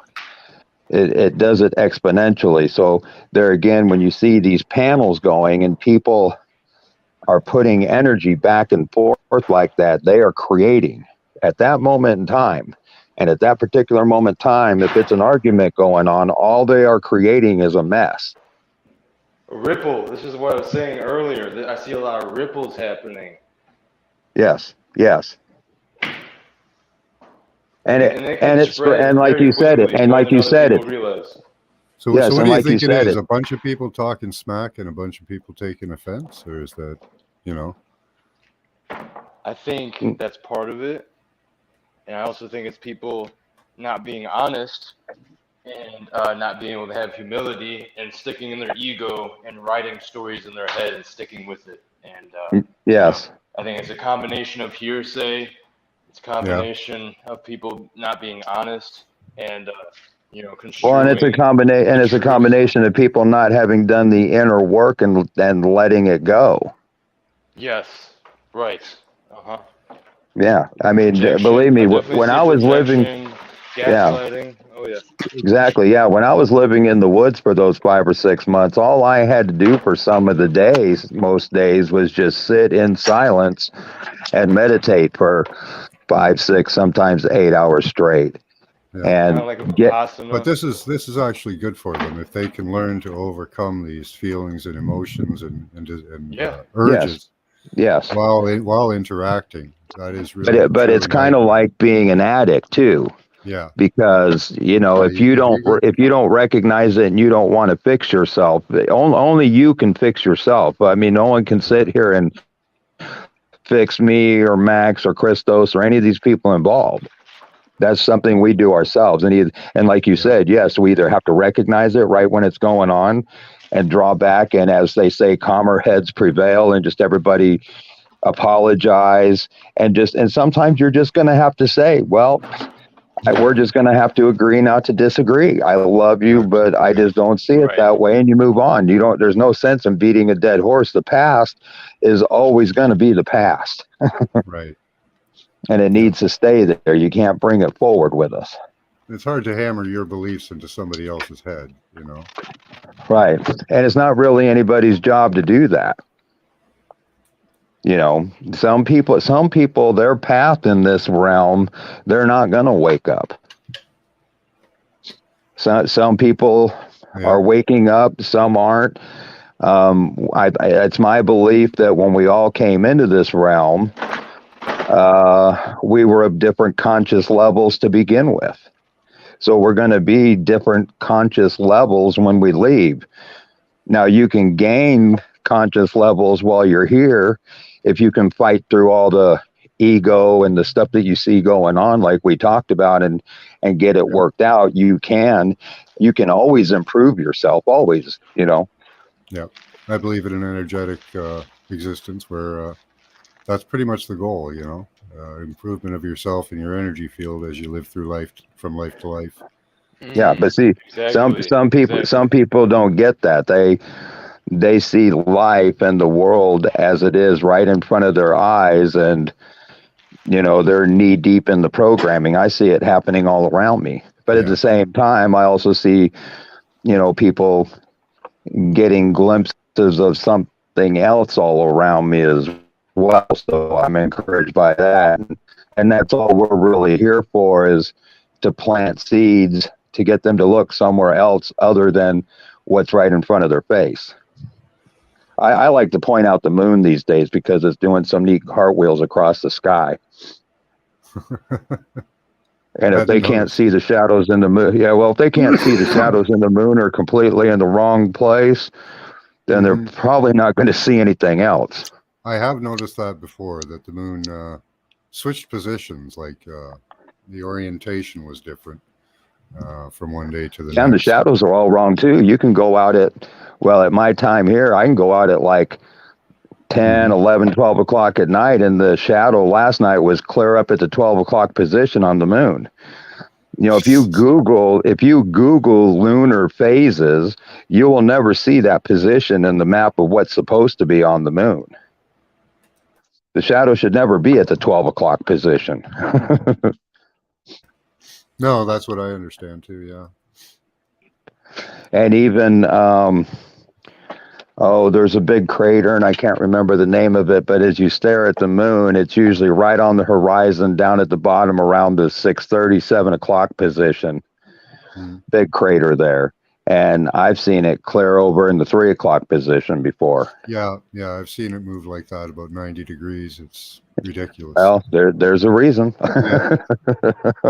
There's a reason for everything. And that is something that exists in our physical world that I can show people. Just like I have a picture on my phone of two suns at sunset. Yeah, I was going through pictures of the moon today, watching it on a video, and it was just doing this little tick back and forth, tick, tick, tick, tick, tick, almost like a clock, Yeah, exactly. Yeah. And I think it's part of, I don't know what it's part of. I just know what I refer to this realm as is not reality. Because, you can read some of the ancient lores and stories, and there's stories out there that talk about a time on Earth where there was no moon. Yeah. The moon was brought here by two brothers, apparently, in the Indian tales, and a lot of people just jump to Enki and Enlil, which it could very well be, Hey, well, and this is the other thing I tell people. I don't like the moon. I'm kind of weird on the moon. I think. Yeah, I don't either. I'm not one of those that sets my crystals out in its light or nothing. It's the lesser light. Control. It was brought here for control, I think. to control our pineal cycle and limit it, because we Well, and look at we the have effects. lunacy on a lunacy on a full moon, right? Yeah, and look how it affects And the water, yeah, and what percentage of our body is water. and our pineal cycle now is timed by the moon. Yes. So So we're are stuck in a women's cycle cycles. with it. Yeah. So we're stuck in a cycle with it. Now, if it wasn't Yes. here, would our pineal be free and open all the time? That's what I think. But I think so. See, and that's what I also think. A lot of people talk about the ringing that they're getting in their ears. Some people chalk it up to tinnitus. I don't believe in that at all. I think we are organic human supercomputers, and as this energy comes pouring in, that's our pineal gland being the supercomputer processing all the light information at high speed. That's why your ears sing to you. I think it's 5G or the wireless, but yeah, it could be. It's got to be a combination of things, though, because there's energies coming in from all places. When I was a kid, I used to hear the high-pitched sound as well in a quiet room. So it's been a continuous thing. So yeah, it could be more and like consequently, because of that, you're aware of so much. But you're aware of so much more things today than a lot of people around you. It's it's one of those funny things. I tell people all the time, the Ark of the Covenant, okay, this great super universal power that people were hunting for is actually us. And a covenant is nothing more than an agreement made between people. So the Ark of the Covenant is a facility where people agreed to go into this mess and fix it, I do believe. Okay. And now, just like here on Earth, you can't go get an apartment in your name until you're like 18 or whatever the legal age is, or whatever your considered conscious level, right? So only the truly conscious people that were left were the ones that made the agreement for the Ark of the Covenant. Everybody else that was in there may or may not have had a say, because they weren't at a particular conscious level to partake in that covenant. And I'm pretty sure that the Ark is nothing more than whatever thing we live on with a firmament around it. And we very well could be not only in Middle Earth, but buried in the bottom of an ocean in Middle Earth, because salt water preserves. Oh, yeah. Still there, Scott? Firmament separating the waters from the waters from the waters. You dropped off for a second there. Oh, yeah, but it talks about the different layers of firmament separating the different layers of water. So if we I live like that one. Some people think of the Earth and as layers of planes. I think that's kind of a neat one. I don't know, and I think that's why they're calling it a global reset. How long have we heard in the news that there's going to be a global reset? Because we don't live on the surface of the globe like they say we do. Everything's backwards. Because they say we live there doesn't mean we do. When you look at Admiral Byrd's trip to Antarctica, he talks about Middle Earth and how it's great there, and they have their own sun. He's describing the world we live in. Maybe, yeah. We've remote viewed Middle Earth, and it's very much from what we saw, like what we exist in. It's pretty much the same. Yeah. So when the global reset takes place, we'll go from living in Middle Earth to living back on a globe like we're supposed to be. Because that's probably one of the biggest reasons that NASA lies to us and says we live on a globe, because all the little creators that live here believe we live on a globe, so they will make a globe. Cool. That's just how it works. I like that, the idea of a globe. that's the relationship we have with Mother Earth. Like I said, the genie, even going into like Aladdin with Robin Williams, and he talks about phenomenal cosmic power in a itty bitty living space, and he was discussing the lamp that he lived in. Well, it's us. We are this phenomenal cosmic power, and this is the little itty bitty space we're living in at the moment. This is not necessarily a lamp, but it's a sealed unit hidden far away somewhere. And that's why I don't think that they're really out to kill us, because there again, if your vibration is high enough, being the antennas that we are, you can tune into a different frequency on the radio dial, and you will hear a different story than what's being told on TV at the lower frequencies. 100%.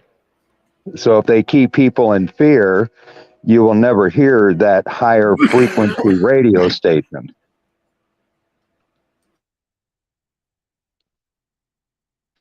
And that doesn't mean anything. It just means that as above, so below. You know, we see these things and we try to drop seeds to people. Well, we probably do the same thing, just in a different way above. We're teachers of some sort. That's why all this stuff comes so naturally to us, and we understand certain things because we understood it before we got here. Nothing new under the sun. Mic check. Can you guys hear me? Yes. Yeah. Okay, cool. I was having audio issues there a second ago. I really like what you're saying, Scott.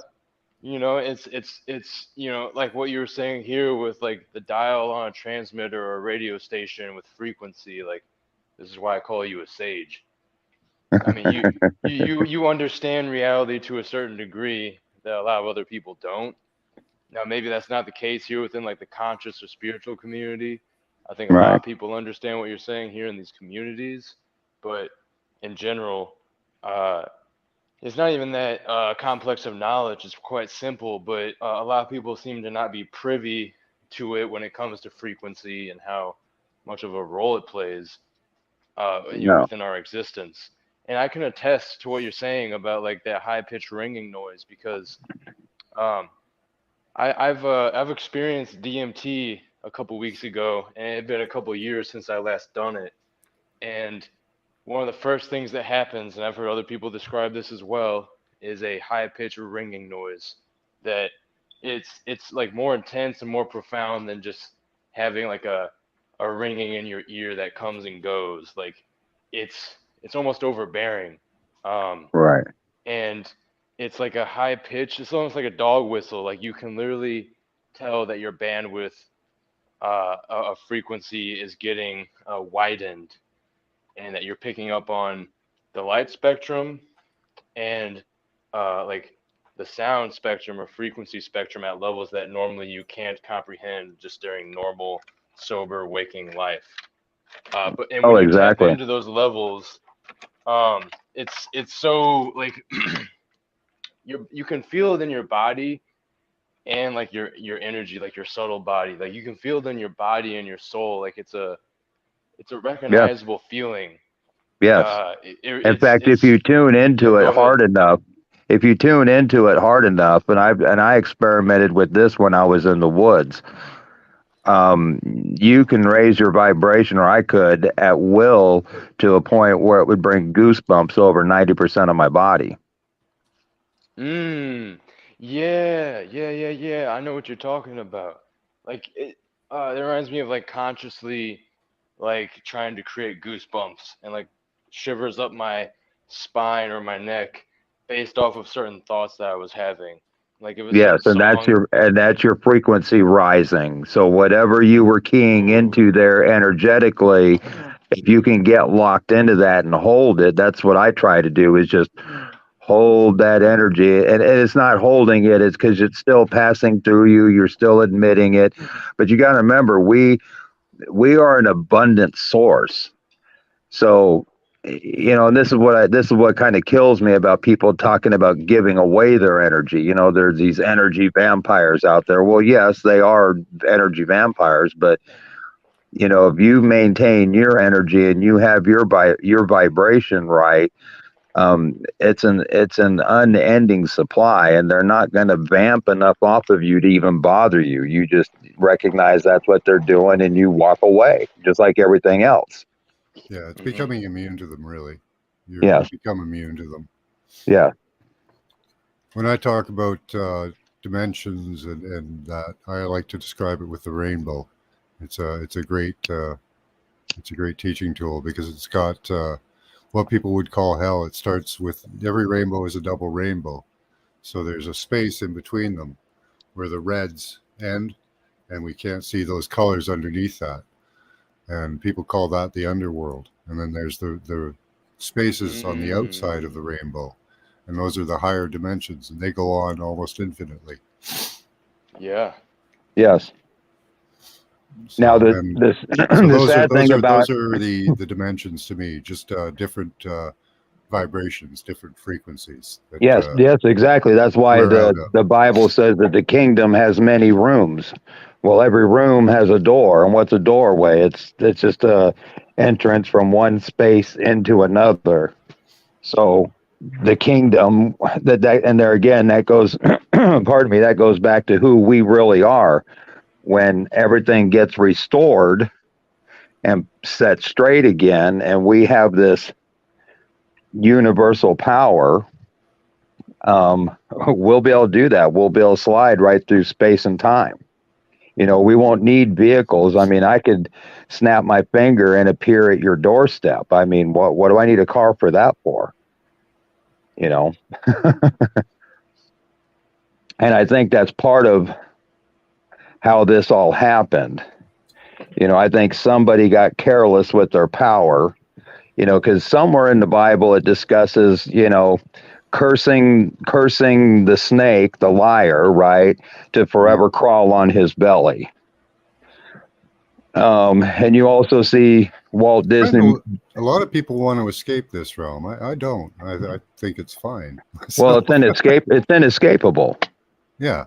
As long as Earth is still in this realm, that's what this is. This is a giant rescue mission for the divine feminine. The divine feminine, and I see this playing out. I mean, it's been out there, and I see this playing out in all the earth. I call them the earthbound women, where they're coming back into power. No, the return of the divine feminine is going to benefit men and women equally, but the biggest part of that is Mother Earth. She's going to come back online, because when I snap my fingers and want to go somewhere, that is done with Earth's help. If you want to this one's a kind of a funny thing. In one of our viewings, we almost got the impression that the Earth was a ship at one time, a living ship. Yeah, spaceship Earth. Yeah.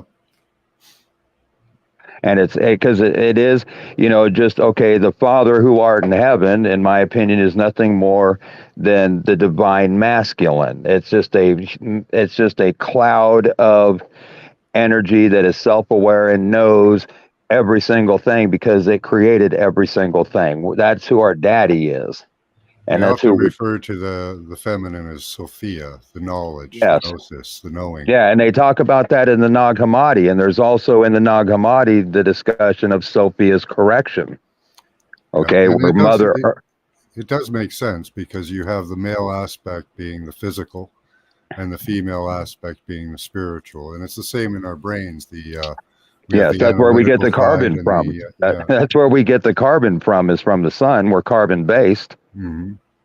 And the earth part of us is what's missing, the divine feminine, and I'm pretty sure that's the sand that's all over this earth. Okay. I think we're a mixture of carbon and silicone. That's why, because if you look at them, we were made of red clay, right? Potentially, yeah. I mean, I'm not real sure on that one. What I do know, the dust of the earth, the red clay. Yes, The ruddy man, the atom. Yes, the red man. And that guy could work energy and move through time and space, just like the lyrics of Led Zeppelin. And I've traveled through time and space to where I have been. We all are. Then there was the new man. Moses was the new man. He was different, with white skin.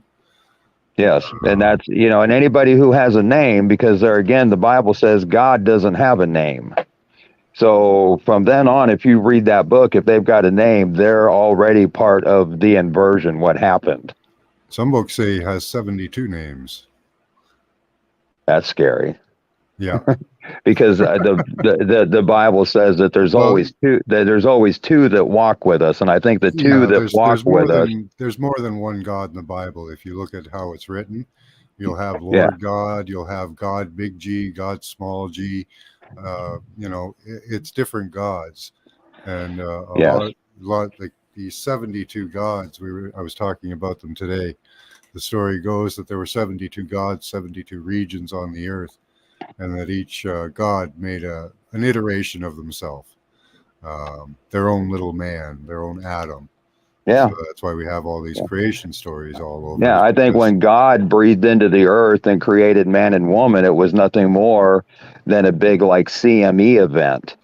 Mm-hmm. The divine masculine just blew off a cloud of dust like a supernova. And that stuff penetrated the ground like the UV does today, right? All them rays are penetrating the ground and warming it up. Well, it penetrated the ground with consciousness, and it combined with the divine feminine, the earth, and it made us. Because when you say "Our Father who art in heaven," it made me think of like a celestial orgasm, basically. Yeah, I'm toying with like, when people say when people say that they're star seeds, they're just your star sperm. It's the same thing. It's the same thing. Yeah. Well, and that is how powerful the earth is. That's how powerful the divine feminine is when it comes to creation, because the divine masculine was just an energy source. The earth actually made us. Well, the feminine. In the text, they say the gods made us, but the earth has a major. Okay. So let's backtrack to that. Okay, so the people that were here when we arrived, the Elohim that made us, are the people that tainted us. There's also the gods of the planets. I've been toying with this theory recently, that these gods, the planets, right, as our solar system evolves or changes, we evolve or change. And there's like the evidence of that would be if Moses came about when Venus was born into the universe, into our solar system, and that caused a change, that would be good evidence for it. We might have an opportunity for that to happen again, because they think that Jupiter, Roger from Mud Fossil University thinks Jupiter might be getting ready to give birth again, which means we have a new. I don't think it'll do it again. I don't think it'll do it again. I think it's just Why not? Because. Wait. Hold your thoughts, guys. I just want to say 72 names of God. 7 and 2 is 9. So that makes sense to me. But go ahead. So continue with what you guys are saying. Okay, because some of the solar blasts that we've been, and this gets tricky because I don't believe the sun is 93 million miles away. I don't think we we spin around it. You know, there's that whole bit. Okay. But I can accept any theory. And and this is a big kicker too, because it's in the Bible. It talks about the return of the Son of Man. And it's spelled S-O-N, right? Mm-hmm. And everybody thinks that that's Jesus, and they're waiting for Jesus to come. Well, the ironic thing is all your Planet X watchers are saying, hey, Planet X is here, and it's going to be here any day. Well, did they ever think that maybe this Jesus character rode in on Planet X? I'm just saying. Maybe he did. So, when and I think this is how it's going to go down. I've been saying for a year now in my videos, I don't know how any of this plays out. I just know that it's all symbolic of something else that's happened in the past, but they have to represent it along a timeline in order to eradicate that timeline. certain events have to happen in certain timing. In fact, even the Bible talks about that. Everything happens in divine timing. So everything has to happen at a certain time in order to do away with that timeline. For example, if you look at the stories of Enki and Enlil, okay, I questioned that story for a really long time, right up until I saw the events of the world before me, okay? Mm-hmm. Because Enki was the one that was put in charge of Earth. So he was the one that came down and made humans. He didn't make man. He made humans. There's been several iterations of man on this planet. Yes. Black-headed men. There was the monkey men. And with every time there was an evolution, let's say, in mankind, it came from a tampering of him. The original guy, the book says we were made perfect. So we're going back to being made perfect. All these evolutions, if you're a perfect being and you can move through space and time and you can work with energy and just materialize things at will, why would you need to evolve from that? Well, I wouldn't want a world like that. I like it the way it is myself, but yeah. Yeah, I don't like having to work for a living. I think that's crap. I've thought that my whole life. I get that. When I was probably 7 years old, 8 years old, I remember walking through my elementary school, and for a brief moment in time, what I saw out my eyes, I could not see a single bit of color. Oh yeah, you went colorblind.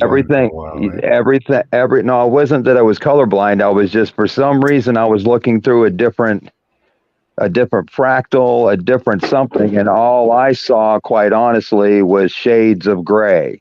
And all my classmates and all the peers walking the halls with me were all sad. And I remember standing there looking at how gray everything and gloomy everything was. And I remember thinking, as a 7, 8-year-old kid, mind you, what kind of place is this? And then when I blinked my eyes again, everything went back to normal, and people were wearing colored clothes, and there was, colors on the walls of the school like there normally was. But for that split second in time, I saw the world without the color, probably as it really is. Our eyes don't see but what, 0.0001% of the available light spectrum. So we're not even, we hear the energy ringing in our ears. Some of this energy we could probably even see if our eyes were tuned to it.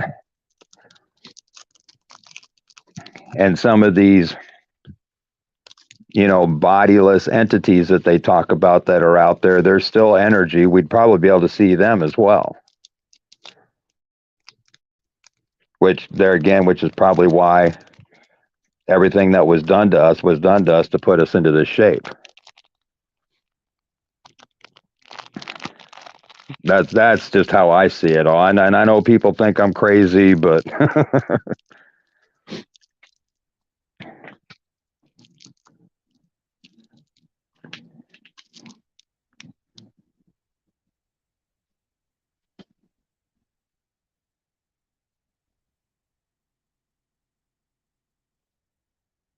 Flames. Yes, Lizzo. Yeah.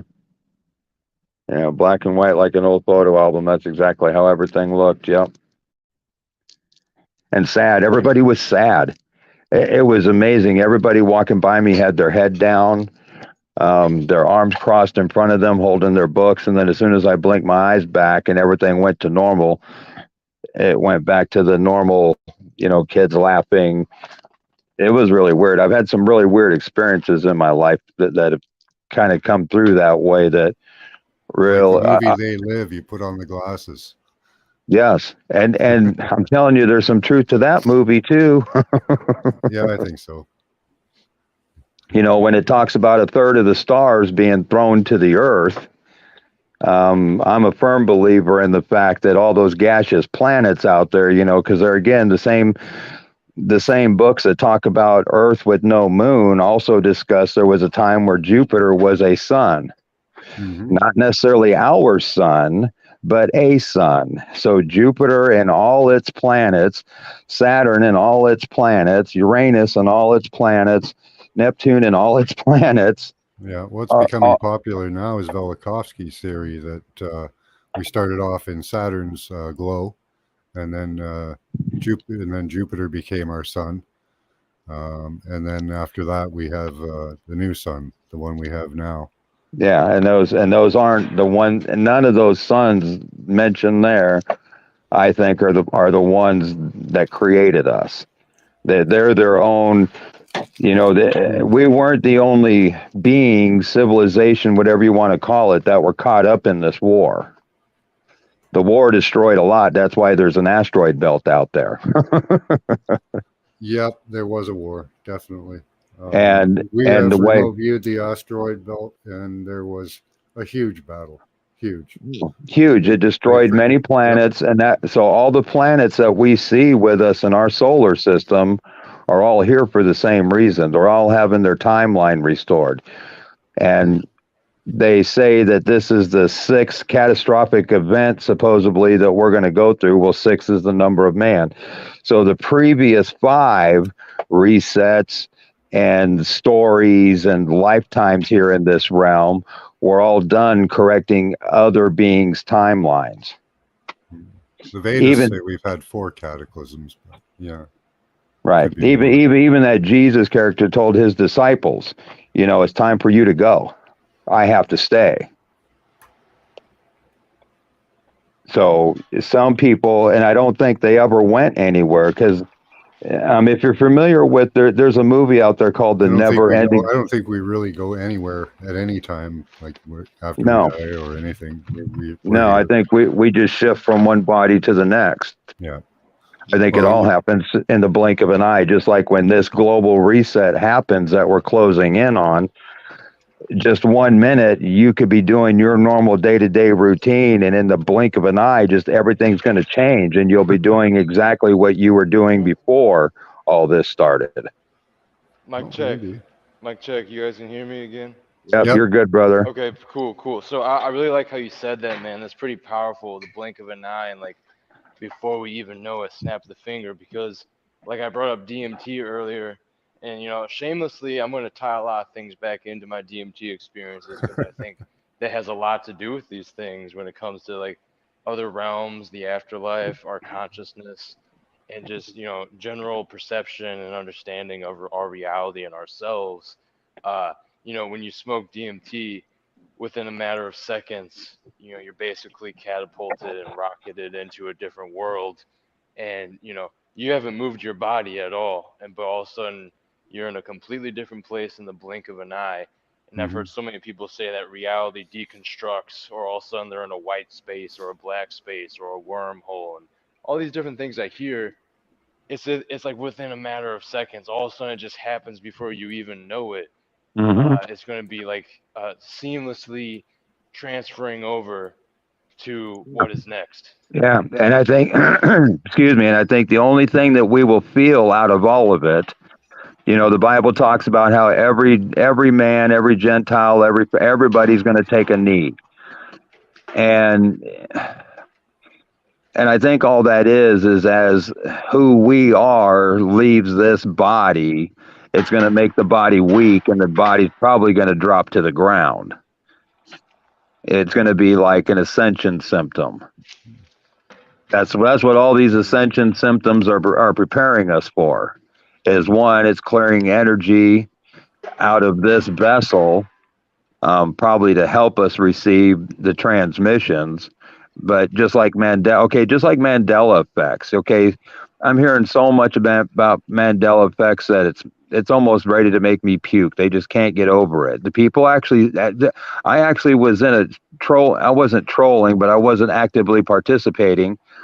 I just wanted to see what the chat was saying about the Mandela effects. And there was somebody in there who said that they're even afraid to go do something because of the Mandela effects. Things might change around them. Well, who cares?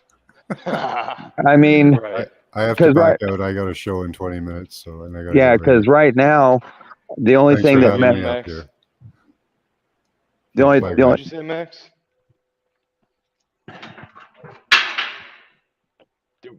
What did Max say? I didn't hear him. He said, Yeah, I think he said he had to take off because he's got a show to do in 20 minutes. So, hey, good peace, talking to you, Max. I think this is the first time Max and I have ever been on a panel together. I love talking with that guy. He's very knowledgeable as well.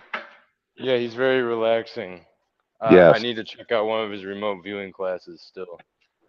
Yeah, I've done that before. It's and I did pretty well in it, actually. Yeah, I'm very curious about it because he's basically said that it's not as hard as you think. There's plenty of people that have picked it up.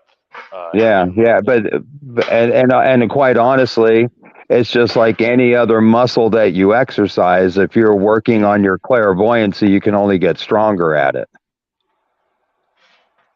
Exactly. And I wanted to throw one more thing out there real quick while we're on the subject, because over the last couple of years, you hear these terms being thrown around like discernment, and you'll have people say, wow, that really resonates with me. Okay. And I just did a video on this the other day. When something resonates with you, I think it is actually tugging on an old memory that lies dormant inside your body. Resin. It's not residue. It's not an active memory like what you have moment to moment and you can remember what you had for breakfast. It's just some dormant memory that lies down within you that recognizes what's being said. Mm-hmm. I like how you described that, and you also made me realize that residue is inside like resonance. Yeah, because we are have you heard the term the Akashic records? oh yeah. Yeah, see, and everybody thinks that we signed on to be here, and there's some great hall somewhere with these Akashic records. Blah blah. No, we are the Akashic records. We store all the memory, and there's nothing outside of us. Period. Nothing. Yeah. So our DNA, you get to kind of say that DNA in a way is like our Akashic records. Like we are it's encapsulated within us. Like we are the living database. Yeah, exactly. We are organic supercomputers. We come from the Most High. Fuck yeah. We are the peacekeepers. We are the Jedi. We are the ones that keep balance. We are the ones that keep balance and peace in the realm. And so if you walk into a playground and you're a bully and you want to go after the playground, you go after the guy that's protecting the playground, and that's us. Once you take the protector out, and even worse yet, once you cloud his mind, which is all that was done to us, that's why, going back to like Zeus and Apollo, these guys that could fire lightning at each other, that's why they were firing lightning at each other. They had already been turned against each other. They had already been tampered with and had their judgment clouded, and they were led in a certain direction that caused them to do that. And once that happened and fighting amongst ourselves started taking place, this is why I hate to see such things on panels, because it's the fighting. I was mentioning something earlier. Have you ever seen a movie called The Never Ending Story?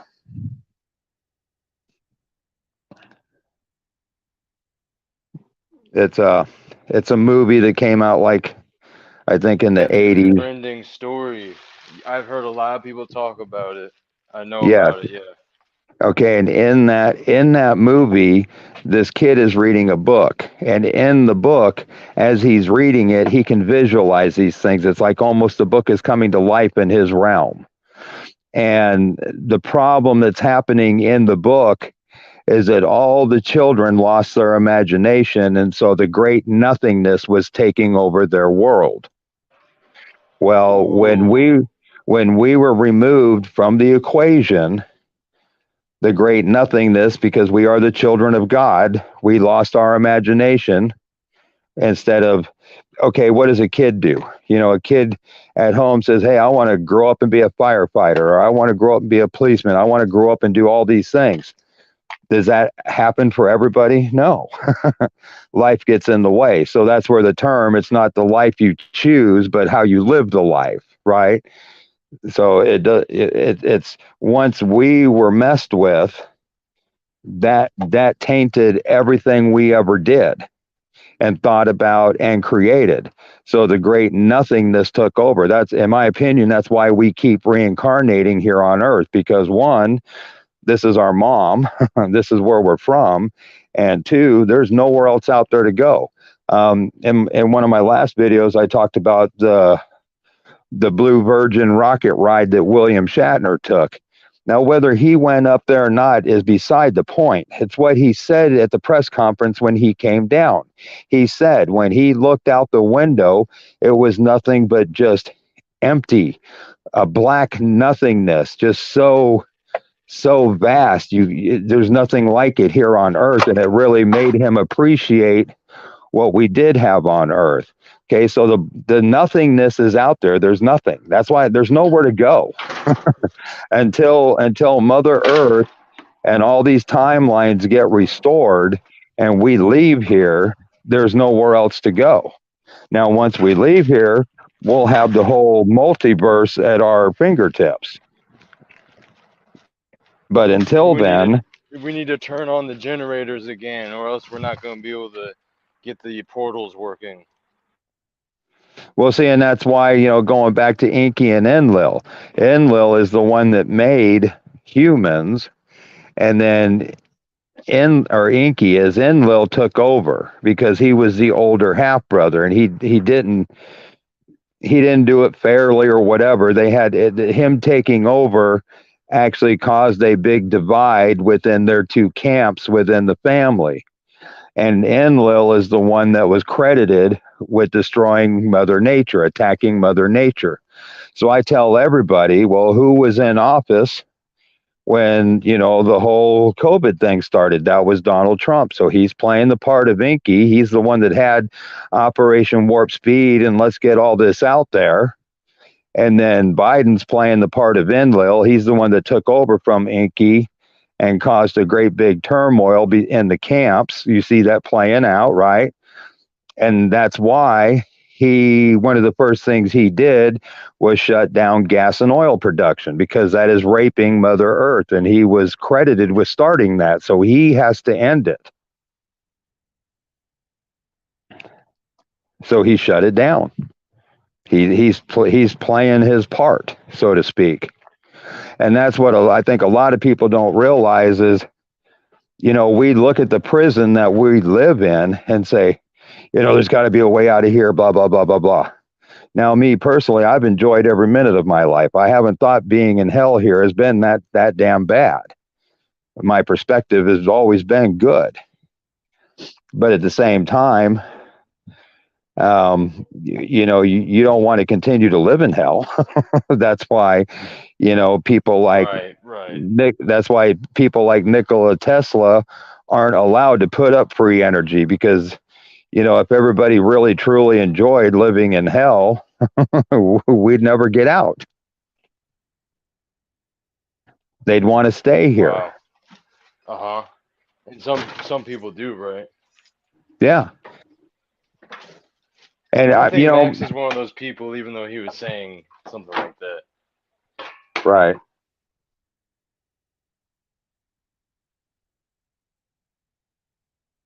Go ahead, you got it. You're cooking, man. Oh no, I was just looking through the chat real quick, just seeing who was here, and yeah, we still got a good amount of people here. It's died down since earlier, I think, after the it happens. drama and tension subsided. Oh yeah, but I mean, we've been going 9 hours, so. Yeah, that's. I was kind of surprised to see you still going. I left, and we did we had a big yard cleaning party here, and I had dinner and all kinds of things, and I got back to YouTube to see what was going on, and you were still hard at it. So I thought, well, shoot, I'll jump over here and talk with Christos. It's been a minute. I appreciate it, dude. I appreciate it. Oh, I appreciate you, brother. I kind of, and that's the hard thing. I like the fact that people are having an approach with these open panels and taking in different ideas. But like you said, there's been a couple pebbles thrown that have created ripples. And in my opinion, some of these ripples I noticed going out as far back as last week, I think. Mm-hmm. And there again, that's just because, in my opinion, it's, they just don't have a handle of themselves. It gets back to that whole child's thing. Sticks and stones can break my bones, but words can never hurt me. So somebody says something, big deal. At the end of the day, this is what I find very humorous and what I talk to people about. If this realm was never supposed to exist, and humanity as we know it, homo this, homo that, human was never supposed to be, when everything goes back to normal, none of this would ever have existed. We were never here. So it's kind of like tomorrow's promised to nobody. So, if you truly understand that, tomorrow is promised to nobody, people might check their today a whole lot harder. You know what I'm saying? Oh, that's a good quote. I like that. That's a good one. I'm gonna remember that. Because at the end of the day, more eloquent way of saying, like, you never know if you're gonna have tomorrow. I feel like. Yeah, you never know. And why, if today is your last day on Earth here in this realm, why do you want to spend it bickering with somebody just because they don't see things the way you do? Who cares? I can't control what people think about me. I don't want to. Now, we can influence people's minds, and see, that's the other part of the learning curve that's going on right now. Is a lot of times when people are having these little trivial arguments, they're trying to influence minds. Now, in reality, just like in Star Wars, when Obi-Wan says, these aren't the droids you're looking for, and they repeat him, these aren't the droids we're looking for. We can go on our way. You guys can go on your way. Okay, that is mind control, and we have that ability. But with great power comes great responsibility. And if you're not displaying the responsibility in this realm, you'll never possess that power in the next realm until you display that responsibility there. You'll grow there just like we grow here. So this is. I think there's some type of parallel thing going on here with what you just said there. Growing there as well as here. Yeah. As above, so below. There's, nothing new under the sun. Life is life. It's you live and you learn and you grow from it. Down here, it's a little bit harder. There's more working against you. But, that's where the old adage, diamonds are made under pressure. We're under intense pressure every day. Whether it be the energies, whether it be, the life we're living, there's pressure on us every day. It's how are you handling that pressure? Are you letting it get a hold of you and you fly off the handle and you release your own pressure that way? Or are you, meditating and just working the energy out and through you? That's all I try to do. Just like you said, when I came into the room, the whole energy changed, and I thank you for saying that. I appreciate that. But that's all I do in all my daily walk, whether it's on a panel or it's at the job or it's around the house. I just bring calmness and peace and balance. And I can actually take all the energy that's in the room and turn it right around. And that's what we all do. Alchemizing it, right. Right, exactly. Because there again, we're not just alchemists. We're not just healers. We're not just empaths. I mean, we are huge. Absolutely huge. Oh yeah, we are all encompassing. Yes. And that's part of what was taken from us. So that's what we're going back to. We're actually a big deal, paradoxically. We're the biggest deal going, buddy. And that, and that right there should encourage people to just really start checking more. If you're such a big deal, how did this happen? I mean, you see what I'm saying? If you're this all encompassing, but yeah, you're allowed to speak your mind, but you're not necessarily allowed to dress somebody down, because it goes back into like the old Star Trek non-interference thing. You and I sitting here having a casual conversation is fine. But if we start getting into a little bit of tug of war, well, you're now starting to interfere in my world and I'm starting to interfere in your world. And that's a no-no. That's part of what this whole mess is about, is interfering in other people's lives.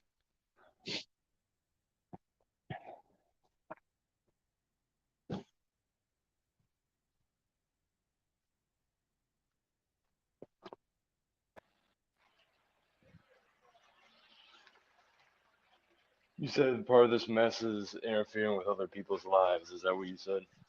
Yeah. Oh, yeah. Well, if you think about it, the fall, overstepping bounds, right? yeah. Well, and it's me having a verbal conversation that's attacking somebody is no different than the Bible referencing the fallen angels that came and slept with our women, because that's what altered our DNA. That was messing with us. It's the same concept. It's just a different perspective of interference. What was it called? This was the thing from Star Trek you guys were mentioning earlier, right? Yes. And it's some law that the Federation lives by, where they're not allowed to interfere with the development of another world. Mm-hmm. And okay, yeah, I remember. Yeah, so I'm my own world, you're your own world, Ian's his own world. And if when people are butting heads, that's all they're doing, is just interfering in the development of the other world. It's okay to drop some seeds and say, hey, I don't ever tell anybody how it is. In fact, I'll say all the time, I have no idea how this plays out. I can only tell you the things that I see and what I think they represent. Just like the core stops spinning.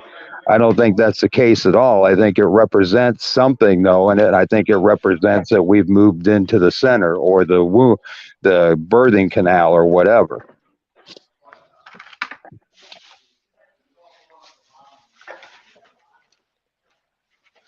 Wait, so almost like backwards, like we're gonna go back into the womb, basically.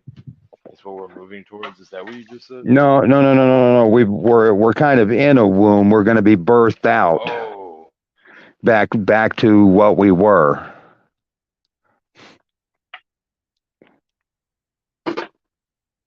And right now, everybody is just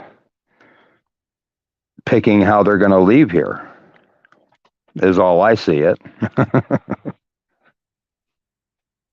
Because this won't go on forever. Now, I don't know how much longer it will go on for. It could be days, it could be weeks, it could be months. I have a hard time envisioning more years of this going on. I think we're well under years, but, like I said, I don't know how any of it plays out, because, because the funny thing is, not only are we going backwards in time, so we're back to Neanderthal man now, but the day-to-day events are events that happened in the past. Those are also some of the timeline corrections that need to be corrected. Now, I don't know specifically which ones, because as soon as they're corrected and there's nothing left to correct, then everything will just change and we'll go back to normal.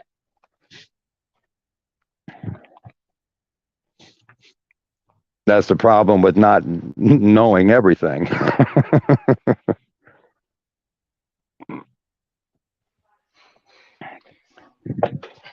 Yeah, man. A lot of these things are paradoxes, aren't they?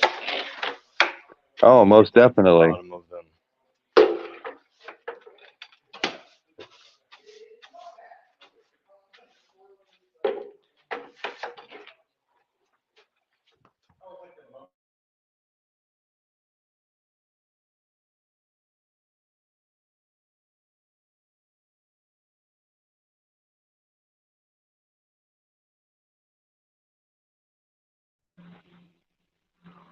Yeah, I don't know why I keep having my YouTube shut down on me. Yeah, Something's keep going getting on with the kicked. energies. Yeah, you've been kicked like 3 or 4 times already. Yeah, just out of nowhere, everything turns black for a second, and I'm gone. I'm noticing that happening here more and more over the last couple of days. The energy cycles have got to really be whirling around. You know, I've noticed something too, Scott, to be completely honest. I've commented about it to a couple people. Like, the past 2 weeks specifically, multiple days I pointed it out to people and I had to make a comment. Yeah, well, once they toss that pebble and it creates that ripple, it's kind of out of everybody's hands until the water subsides again. Now, we are healers, so we can stick our hands right into the water and heal the water and eliminate that ripple.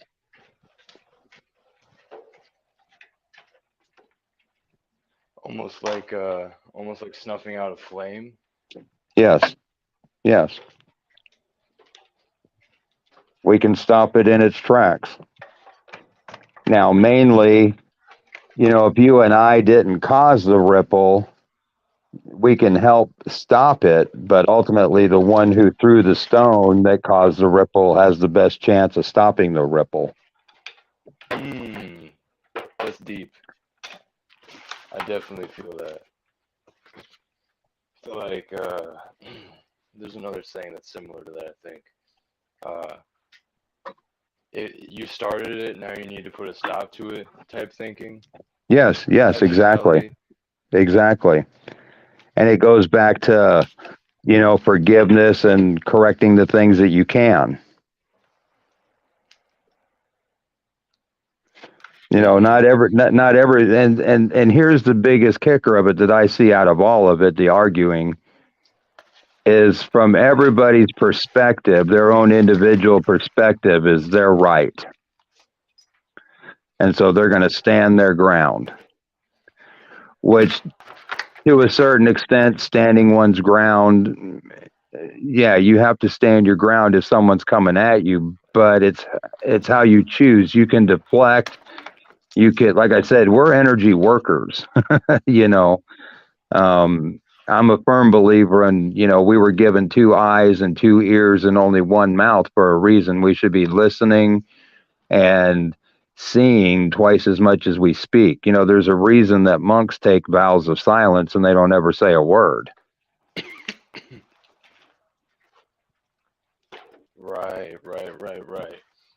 You're not expending that verbal energy. Right. It's building it up. Yeah, Continuously building it up without expending. Yeah, and they're actually instead of expending the energy in that fashion, they're actually working with the energy internally, and that's why you see videos of monks being able to levitate their bodies and hold fire in their hand, because fire's energy, right? So they're just alchemizing the energy and turning it into a flame in their hand. Built up chi. Yeah, exactly. They don't waste it, and that's where a lot of people get into this whole sharing of energy sexually, because you're expending because you're entwining your energy with another. You're expending your energy. Now, and this is why I say I think there's a lot of bad misconception about that too, because people will say, well, if you're having sexual relations with someone, you've got this whole shared energy going on, blah, blah, blah, blah, blah. But at the same time, if you're both are coming from the same heart space, you can actually create far more together as that loving pair than you can as an individual. Yeah. It can be a really powerful conduit. Definitely. Very powerful. And as one person in the couple rises, they'll take the other person with them, but it'll be by their choice.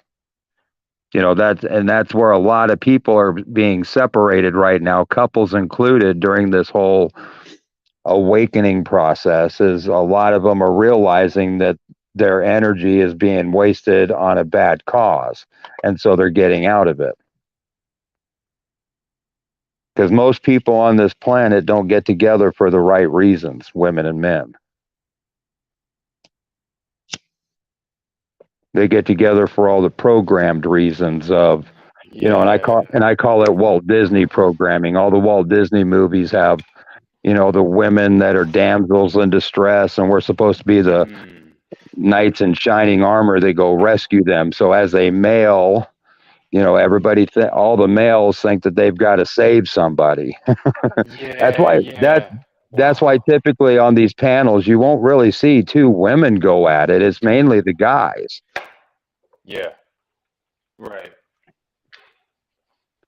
And they're they're still operating off of that programming that they can have an effect in somebody's life. And yes, you can, but you better make sure it's positive.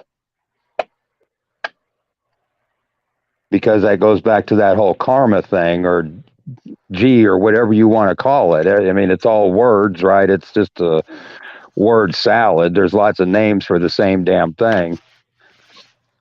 Mm-hmm.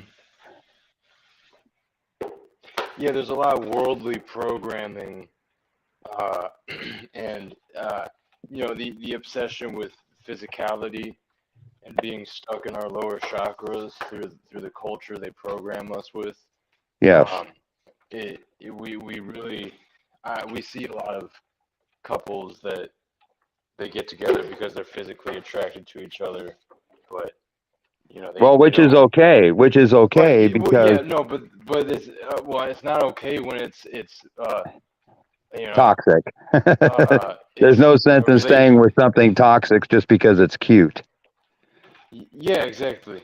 But that seems to be something that is like promoted as like socially acceptable. Well, yeah. Think about the term trophy wife.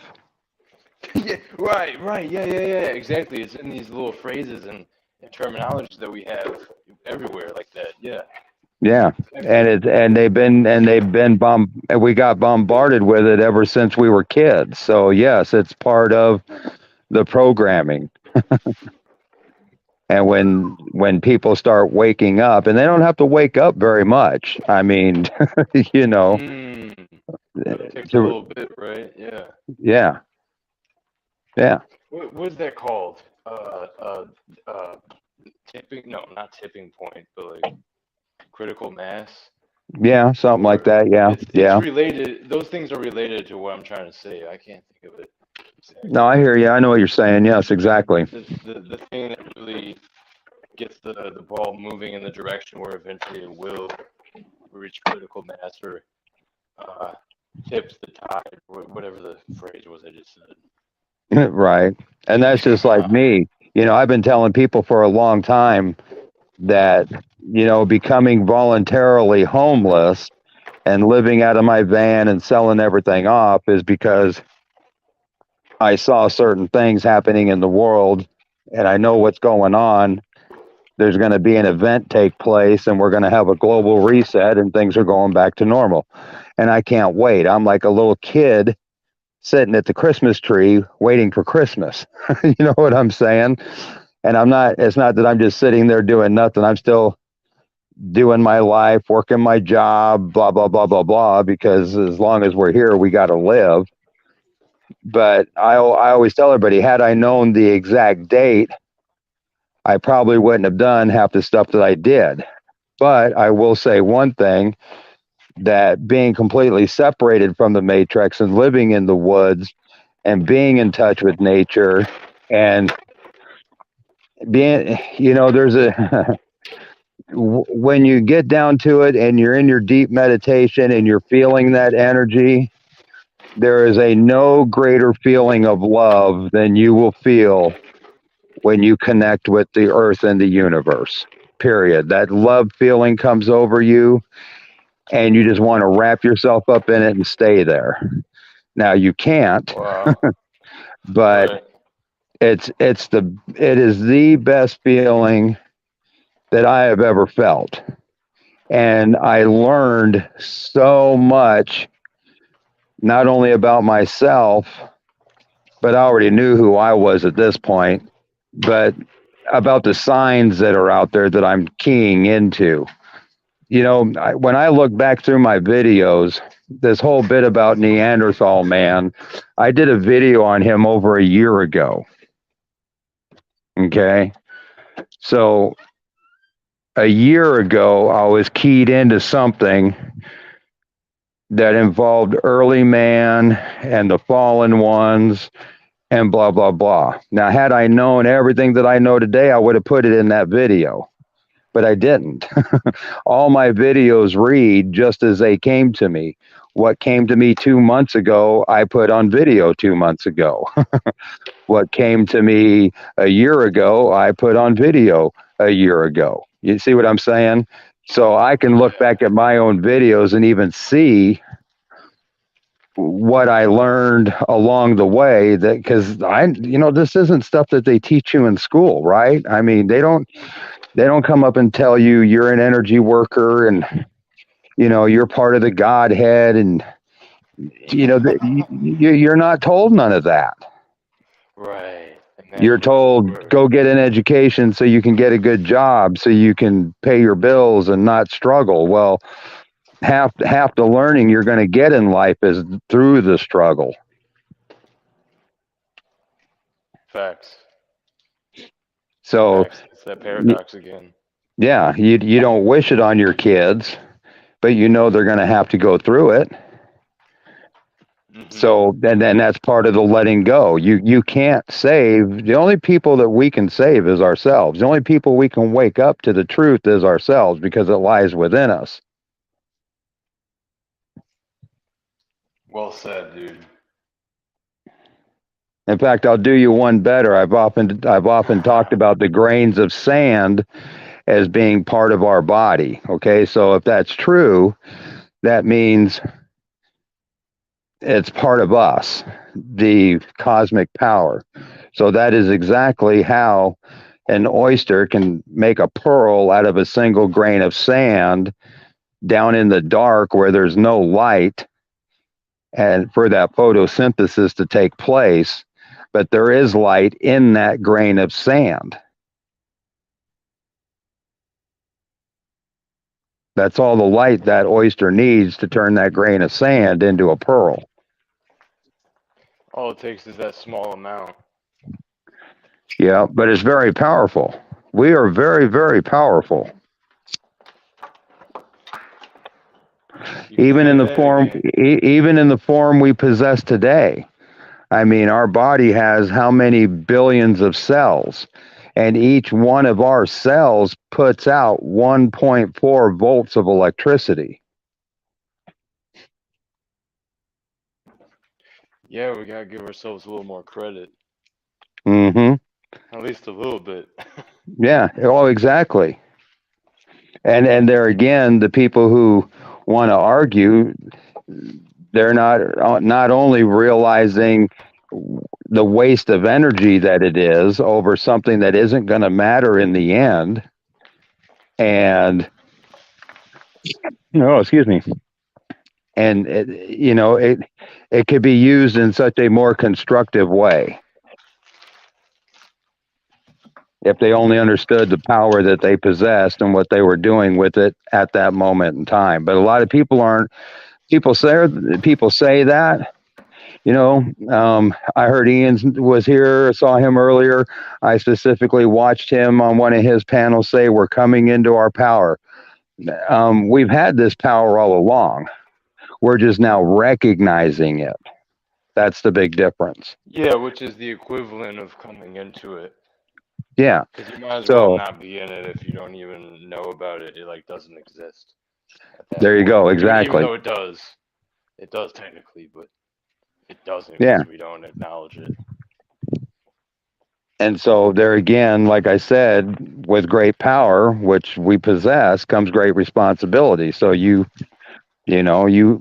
again, you just got to be the bigger person, as they say. And Bruce Lee used to say, what is it, like water off a duck's back, right? I mean, You just let everything slide. You don't worry about it. You can't worry about it. Yeah, that's the best form of that's how you're going to be able to actually have the best form of control over things, is by not even trying to have control, and then it'll be like effortless. Yeah. And there's another old Buddhist adage out there too. I think it's a Buddhist adage, something about if you control your mind, you can control the world around you. So there again, when people are busy arguing, they're not controlling their minds. When people aren't arguing and they're just sitting there listening to one another, and it's civil, they're obviously controlling their minds. And so consequently, the world around them is also under control. Yeah. So it's, either from the outside in or the inside out, but more often it's the inside out. Yes. Yeah. Oh, yeah. I say all the time, people are hung up on the foods we eat and all this other stuff. And there is some truth to that, because one of our brains is in our gut. That's that body, mind, and soul that we say backwards. It should be soul, body, and mind is the process that we go through. And the soul brain is in our gut. So yes, diet can play a big part of it, but it's not necessarily about what goes into us. It's about what comes out of us.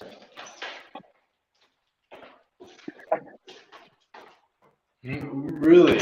I'm having trouble coming to terms with that one, if I'll be honest. With which one? With what you just said. Like, I understand what you're saying, but I can't help but, think about what you're going to be putting out is based off what you're putting in.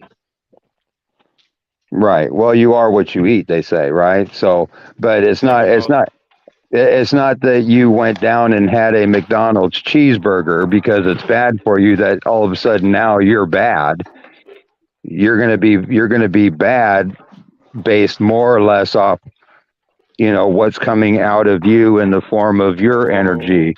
The principles and the energy that you had that allowed you to go and make that decision in the first place. Yeah. Wow. And what you put out afterwards. If you eat that sandwich, now do you turn into a grumpy, spiteful person, or are you still happy? Because that's the other thing too, part of the programming is people are constantly looking for something outside themselves to be happy. If you require certain things in your life to make you happy, then you're not there yet. Now, you may want certain things in your life, and that's okay. But if you can't be happy without them, you're still missing the boat. Me, I'm a happy guy all the time. It doesn't matter. Oh, yeah. That's what I like to hear. That's the ascended master type talk right there. See, this is why you're a sage. You can say things like that, and I hear the confidence in your voice when you say it.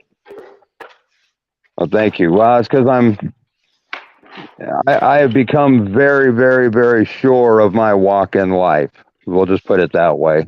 Dude, that's great to hear. I feel like there's a lot of people that aren't, but they act like they are.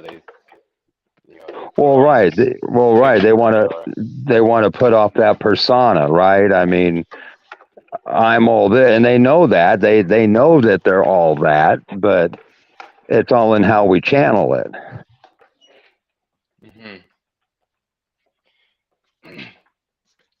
You're not going to be all that if you're always trying to make the point of it. Right. See, I don't see, and how you and I talk to one another is exactly what I'm talking about. I don't come onto your panel and present myself as a sage. I come on and I have level-headed conversation. I tell you the things that I see, and you're the one that says, "Hey, you're a sage." See what I'm saying? Mm-hmm. So I don't let me define me, and I don't necessarily let the world around me define me, but some people will. And in like your case, you define me in a good light, so I'm okay with that. See what I'm saying? Yeah, definitely. And so, because we can sit here and define each other in a good light, we're only raising each other's vibration, and as a that's and that pebble right there has the same kind of effect as the pebbles that are thrown when people are arguing. It will have the same ripple effect through the community of people that are immediately around us. When we're calm and level-headed and we're busy raising each other's vibration, everybody else involved in our conversation, their vibration is going to rise just out of default because we're all connected. Yeah, people would be surprised the positive impact, the positive impact rippling outward. It's like that maybe that goes unnoticed compared to that negative ripple at times. It doesn't get as much attention. Right. When there's a, let's say somebody's panel has a big breakdown and there's a big screaming match. Okay, well, what I've noticed is most of the same people all seem to run in the same circles. We all visit one another's channels.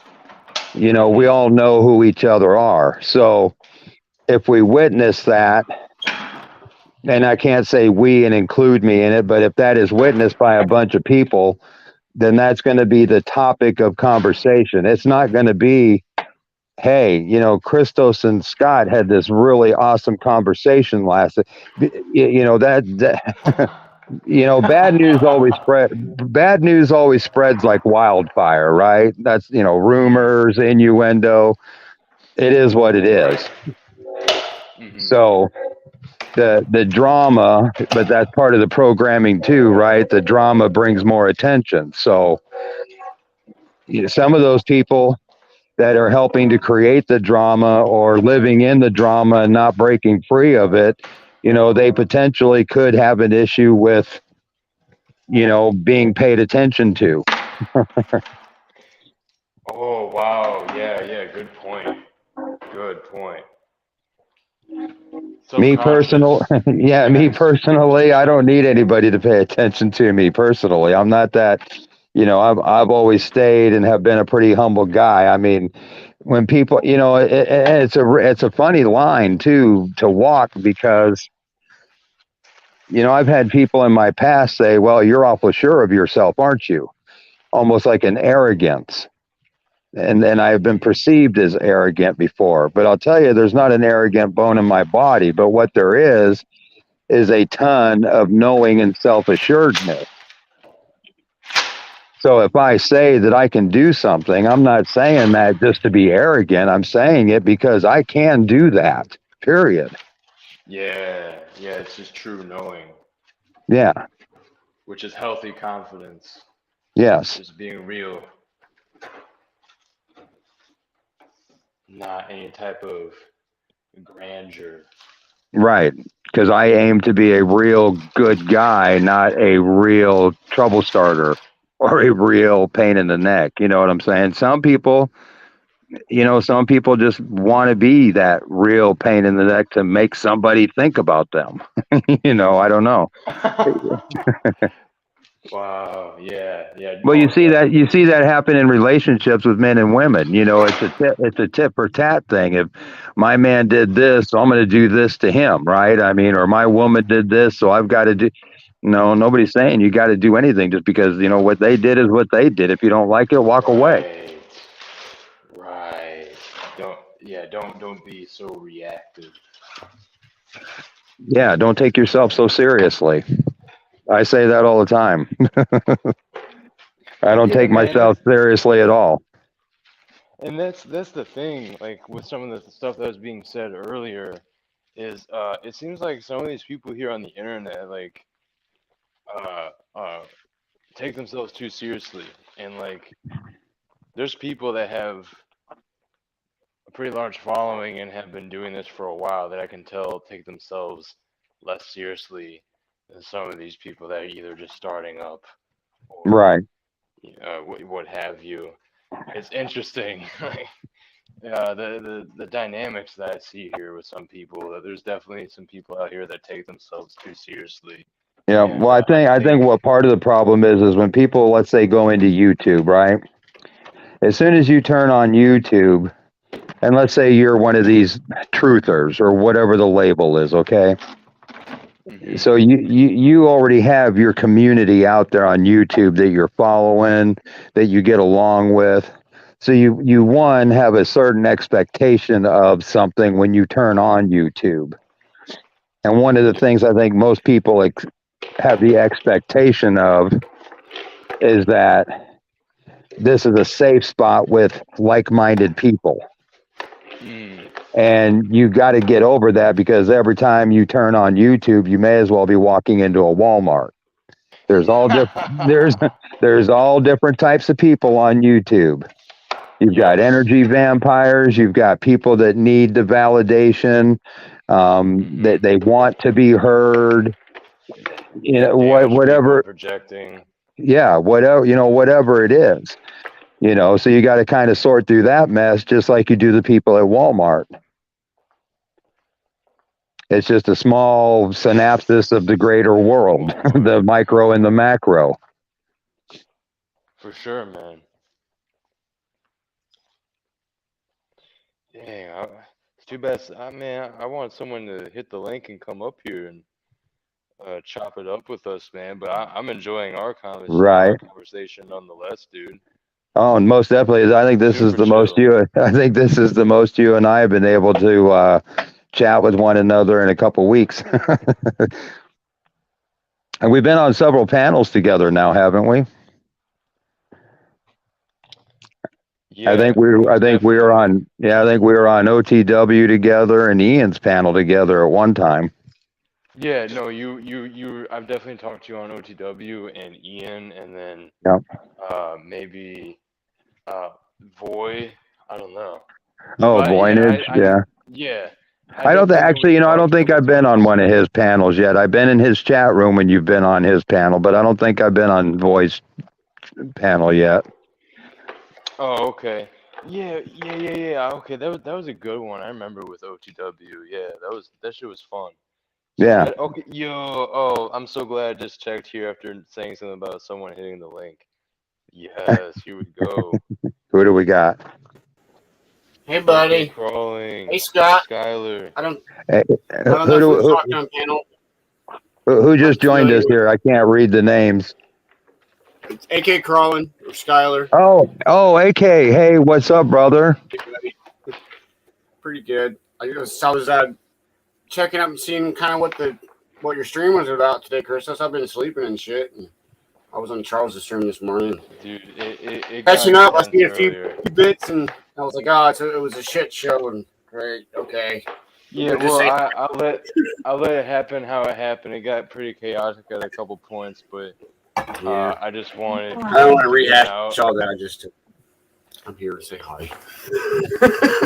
Yeah, no, well, hey, I mean, if there's anything you want to comment about from earlier, I mean, feel free to. Yeah, we can keep going. I haven't watched it entirely to say anything right now. Does that make sense? Well, yeah, well, let me just say this. I've only watched like 10 minutes of skipping here and there before I got to here, bro. Oh, let's go. And Jen Crockett. So a couple of quick. He joined at the right time. He joined at the mellow time. Yeah, no, you joined at the right time for sure. Cool with that, man. I don't want to be anything that problem in any of the communities ever. So. Well, let me just tell you this, AK. I had a lot of different people on earlier. Yeah, I know this. People definitely had some things to say about other people, and I just want to say that, and I ended up making this clear as well, as it all subsided. But I support Ian. And I'm cool with people that have issues and don't have good feelings towards Ian, and I let them say their piece earlier about him and other people, but I just had to come in after it was done and say, I'm not convinced. No one has shown me any type of damning evidence that shows Ian to be a guy lacking integrity or to be some type of snake or some type of guy that's not genuine. See, Dean? He's one of the first people that I've met. I was just talking to him this morning. He seemed cool. Shit. Are you tripping, bro? Did you not hear what I just said? You said Dean, right? Oh, Ian. I'm sorry. No, you're coming in kind of like splotchy on TV, but I don't know why. Oh no. Am I not coming in here in clear? I hear you fine. Maybe it's just my TV. Hold up. Well, I was just gonna say that. No, I was saying that no one has convinced me that Ian is some type of bad guy or not genuine or he lacks integrity or he's a snake. I'm saying I'm not convinced of that because things that have been said, I haven't seen any type of real evidence to support. I see not a lot, but I see some different people have what seems to be a lot of animosity and negativity towards Ian, and none of it really seems justified at all. I had like an instance or two with him in the past I ended up talking about with him personally behind the scenes, and it got hashed out, and you know that was that. But it seems that. Yeah, in fact, I think Ian said one of the most profound things that I've heard any. Ian's my buddy. Yeah, Ian's great. He put a video out last week about he had a prophetic vision. And his vision was that he needed to do some more inside work. Do you remember that video? I don't think I saw it all completely, but I'm pretty sure I know which one you're talking about. Yeah, it wasn't a real long video. It wasn't a panel thing. It was just a video he did sitting in his car, it looked like, and it was about 6 minutes long. And basically bottom line, he said, you know, what was told to me was I need to do some more inside work.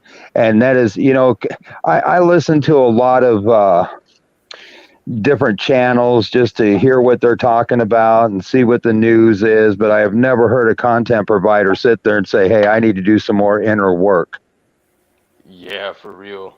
For real. And that is a very honest, you know, to put it out there, hey, everybody, I've got to do more work on the inside before I get it right. That is a very honest, profound approach, very level-headed, and I commend him for that, you know. Yeah, because he's a genuine guy. Exactly. He's honest and he's humble and he's willing to admit if he needs to do work, whereas a lot of other people, it seems to be, on YouTube are very egotistical and they don't need to do more work and they've got their shit all together apparently. Right. I don't feel like I do, bro. I got some notes on a piece of paper that I'm keeping track of some stuff I gotta look up to and make a video on. I don't feel like I got it organized. I feel you, bro. Well, hey, how long have you been watching, AK? Christos, it's about when you got on the scene, huh? Maybe a little after you, a couple weeks we figured out, huh? Oh no, I mean tonight. Right. Just a few minutes. I'd seen that Christos was on and seen that there's just a couple people on panel, and I'll hop back for like maybe 10 minutes worth of sitting here bouncing back. Okay, no. The whole reason I want to know what you heard because I don't always get to follow what's being said in the chat, but I know there's been down there talking about the truck beds and stuff, working on the truck beds. Okay, yeah, okay. But one of the things that I've picked up on you is when I say things, you're one of those people when I see in chat. In fact, I said something one day, and your comment was Scott's got it. And I appreciate that. I'll be listening. But the one thing I wanted to throw at you that you may not have heard tonight to maybe get your input or see what you think, and I've shot this past Christos, is what's in the news about the core not spinning. Oh, my fucking mining partner tried showing me an article on that, and I told him it was horse shit. Well, first of all, it probably is horseshit, but I might have missed that earlier when you brought that up. That's all I know. So instead of it being the core that quits spinning, because I truly believe we are the core, it's the outside world that has quit spinning. Okay, you got to invert everything. So now if the outside world has quit spinning, what does that mean? That means we're in the eye of the storm, correct? Like a hurricane blows through, you get all the front winds and the tidal surge. But when the eye of the storm is over you, it gets really calm. Everything stops turning. Yeah. Okay. Now going to the Bible about birthing pains, about how this is going to be a birth. When the baby slips into the tract to give labor, the birthing canal, it stops moving. The baby can sit there and roll around all at once for 9 months inside the womb, but when it's in the birthing canal, it stops moving. So we're either in the eye of the storm or we are actually in now the birthing canal, which I believe we are in the birthing canal. Hold up. I don't know what the hell this comment is. I don't know, and I'm not even going to pay attention to it for real. I don't know what the fuck they're talking about. Looking for numbers. Continue with what you were saying. I don't know what the hell this Oh means. yeah, I'm looking for numbers, bro. Totally. We're all backstabbing fucks. I don't know who the hell a radio guru is. What backstabbing? I'm not gonna worry about that. In fact. Yeah, I'm not worried about numbers at all. In fact, if you listen to my videos, I don't have a single video out there that tells people to please like and subscribe and pass the word on. I just hit the record button. I don't even have any notes written down when I do my videos. I just I hit the record button. I say what I've learned, what I see happening, and I leave it where it is. Yeah, dude.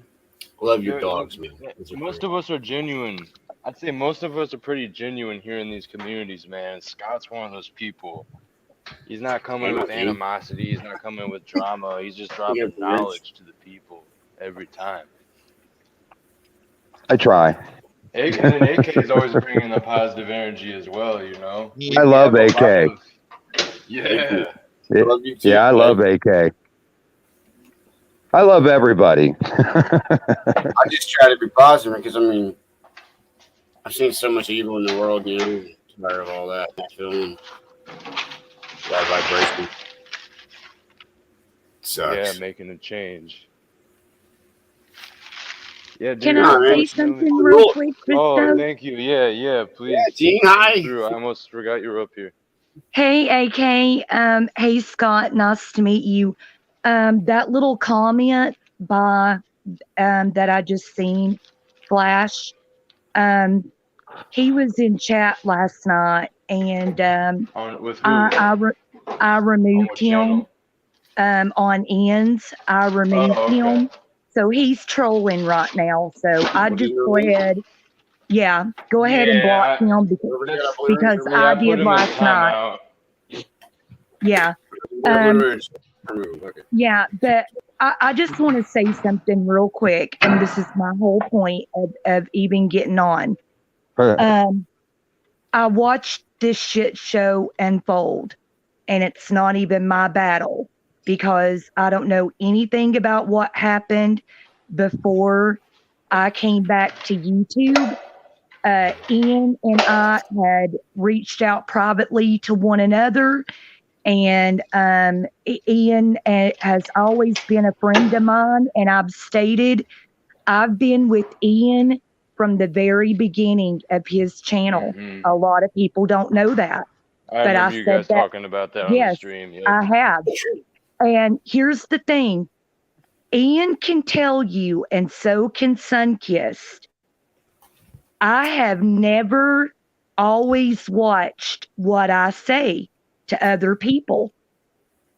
And I am a firm believer, and people that are listening, people that might come into this stream and listen, even after all of the drama that is over, that was in it earlier, I had to bounce out because I cannot tolerate, nor can my aura have that type of negative energy about me.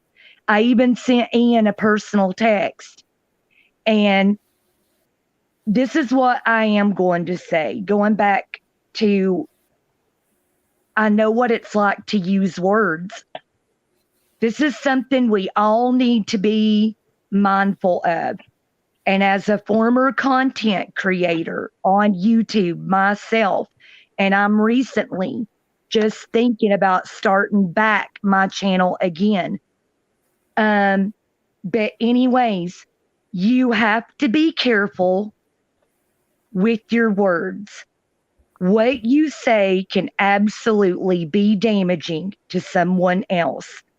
Not only are you making assumptions about other people that you don't personally know, but you are treading on thin ice, because what you put out in this world, and what I mean by that, when you live a life of misery and negativity and judgmental attitudes and ego, and you live just this so-called squeaky clean life that you want people to think of you as living, and really your life is opposite of that, you will get back everything that you say or do to another human being. Yes, You ma'am. will. Yep. You will reap it. What you sow in this life, people don't understand. I really think people don't comprehend. And I'm sorry if my voice is getting a little loud, but you can ask Ian and Sunkissed one thing about me. I am passionate when it comes to the truth. And whether this be a truther community or whether a religious community, and I know because I've been under that mindset occult as well, and whatever. People are fucking nasty anymore. Bottom line, they're nasty. And they don't know how to be anything but nasty.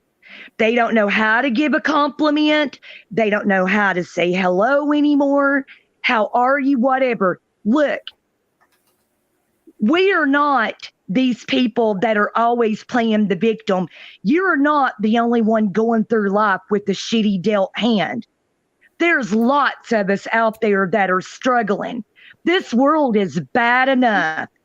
And the shit and the lies and the deceit that we've been taught from day one, and how they want to enslave us, and how they basically want to, prong us like we're damn cattle and everything else.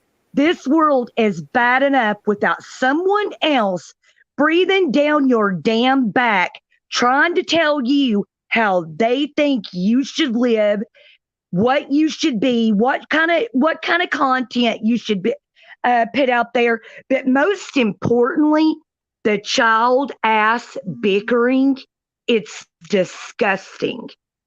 It is disgusting, especially among grown folks. It's just disgusting. And also amongst people who call themselves awake. Exactly, Scott. And this is why I am a firm believer. I am more cautious now of who I allow into my life than I ever was, because I refuse to let one little keyboard warrior or one little person think that they know anything about me and tear me down. No, not happening on my watch. No, not period. Because first off, I won't have it and I won't tolerate it. But second of all, it amazes me the people that walk around and they think that they're above any kind of reproach. That's what gets me about our society today. They think they're above any kind of consequence, and they think that they will never get back what they put out into the universe. And I'm here to bust their little damn bubble right now. You will reap every word that you sow and every action that you do to another human being if it is not out of genuine love and if it is not out of genuine respect. Right. Oh, I hear you. I agree with that wholeheartedly. There's been plenty of chat rooms I've had to vacate just because the energy. And there again, tomorrow's promised to nobody. And if these are my last breaths, my last moments, I'm just here to have fun. I'm kind of like you. I don't have time for the bickering. I don't got time for the backstabbing.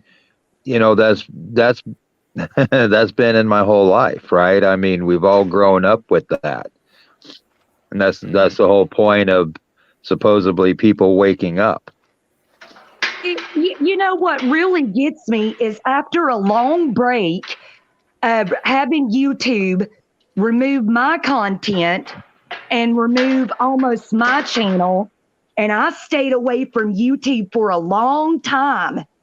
And it's just recently that I got back into the truther community because of Ian.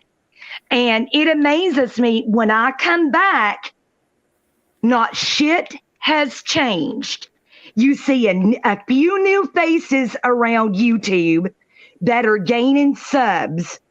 Big deal. Come talk to me when you've reached over 5,000 subs. Come talk to me when you've been on this platform fighting demon, and fighting algorithm and fighting censorship for a long time. And I'm not saying I have that many, but I right when what I am saying is this. Everybody now trolls everybody. You know why? Because people don't have not one lick of damn common sense anymore, and they don't have a life. They do not have a life. And one thing about it is this. If you really cared about the people that you supported and you followed them, there is no way that you're going to be so easily turned head by Joe Blow coming in off the streets and trying to make a mockery out of that person on YouTube. That's some low down bullshit in my book. I'm sorry. No, I'm not sorry. I'm going to call it for what it is. It's high school drama. It's pettiness. Yes, it is. Lower consciousness. That's all it is.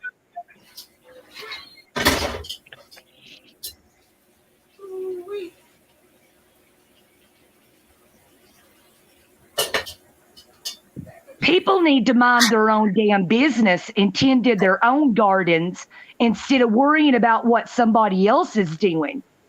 Look, it's real easy. If you see someone's content that you don't like, be a damn adult and scroll on by it. You don't have to be the smart ass that leaves the comment and wants to start talking shit about everybody else. I just pulled some Cornish game hens out of the oven. They smell so good. Oh, right on. Sorry, Jim. I just got back. Oh, my house smells amazing right now. Yeah, it's kind of the adage I live by is if you don't have anything nice to say, then don't say anything at all. And those people that don't think that they're going to get back from the universe what they put into it is probably because they've never received any good from the universe because they haven't put anything good into it. Nice. Mic check. Mic check. Okay. Yeah, I was saying the same thing recently, Jen, that like for people that some of these people that consider themselves part of the truther community or conscious or spiritual community, it's really ironic some of the tendencies that some of these people have with the juvenile back and forth.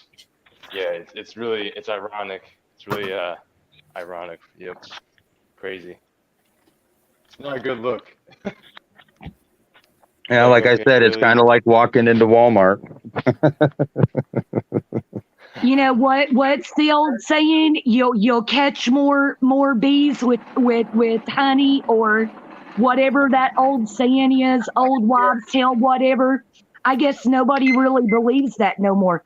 kindness can go a long way, even if you don't agree with someone. Being kind and just, smiling at somebody, a random stranger anymore. We have the power to kill each other and to lift each other up every day by our actions and by our words.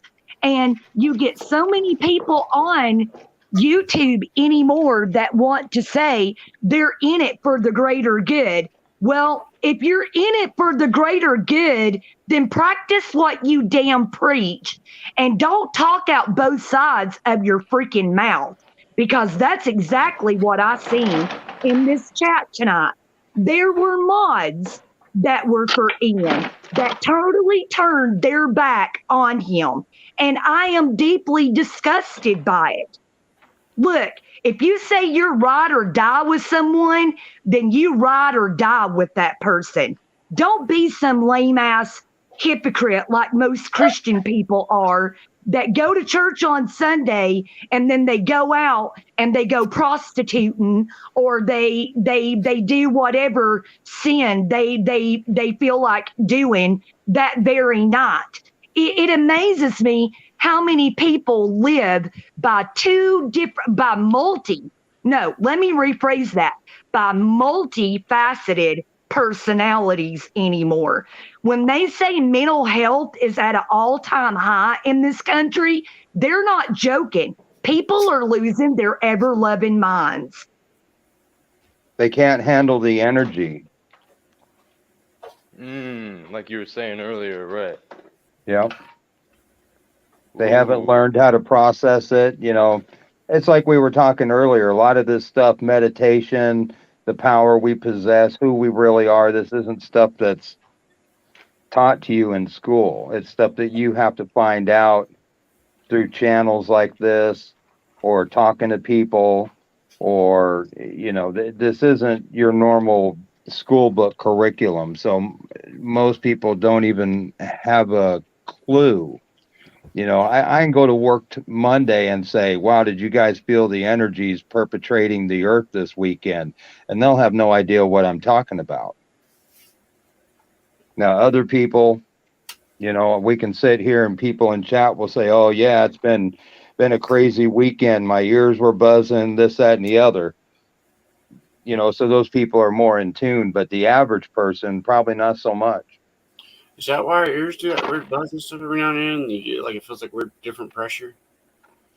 I think it has to do with... the reason why our ears buzz, and this is no joke, it's the frequency that they put out every day.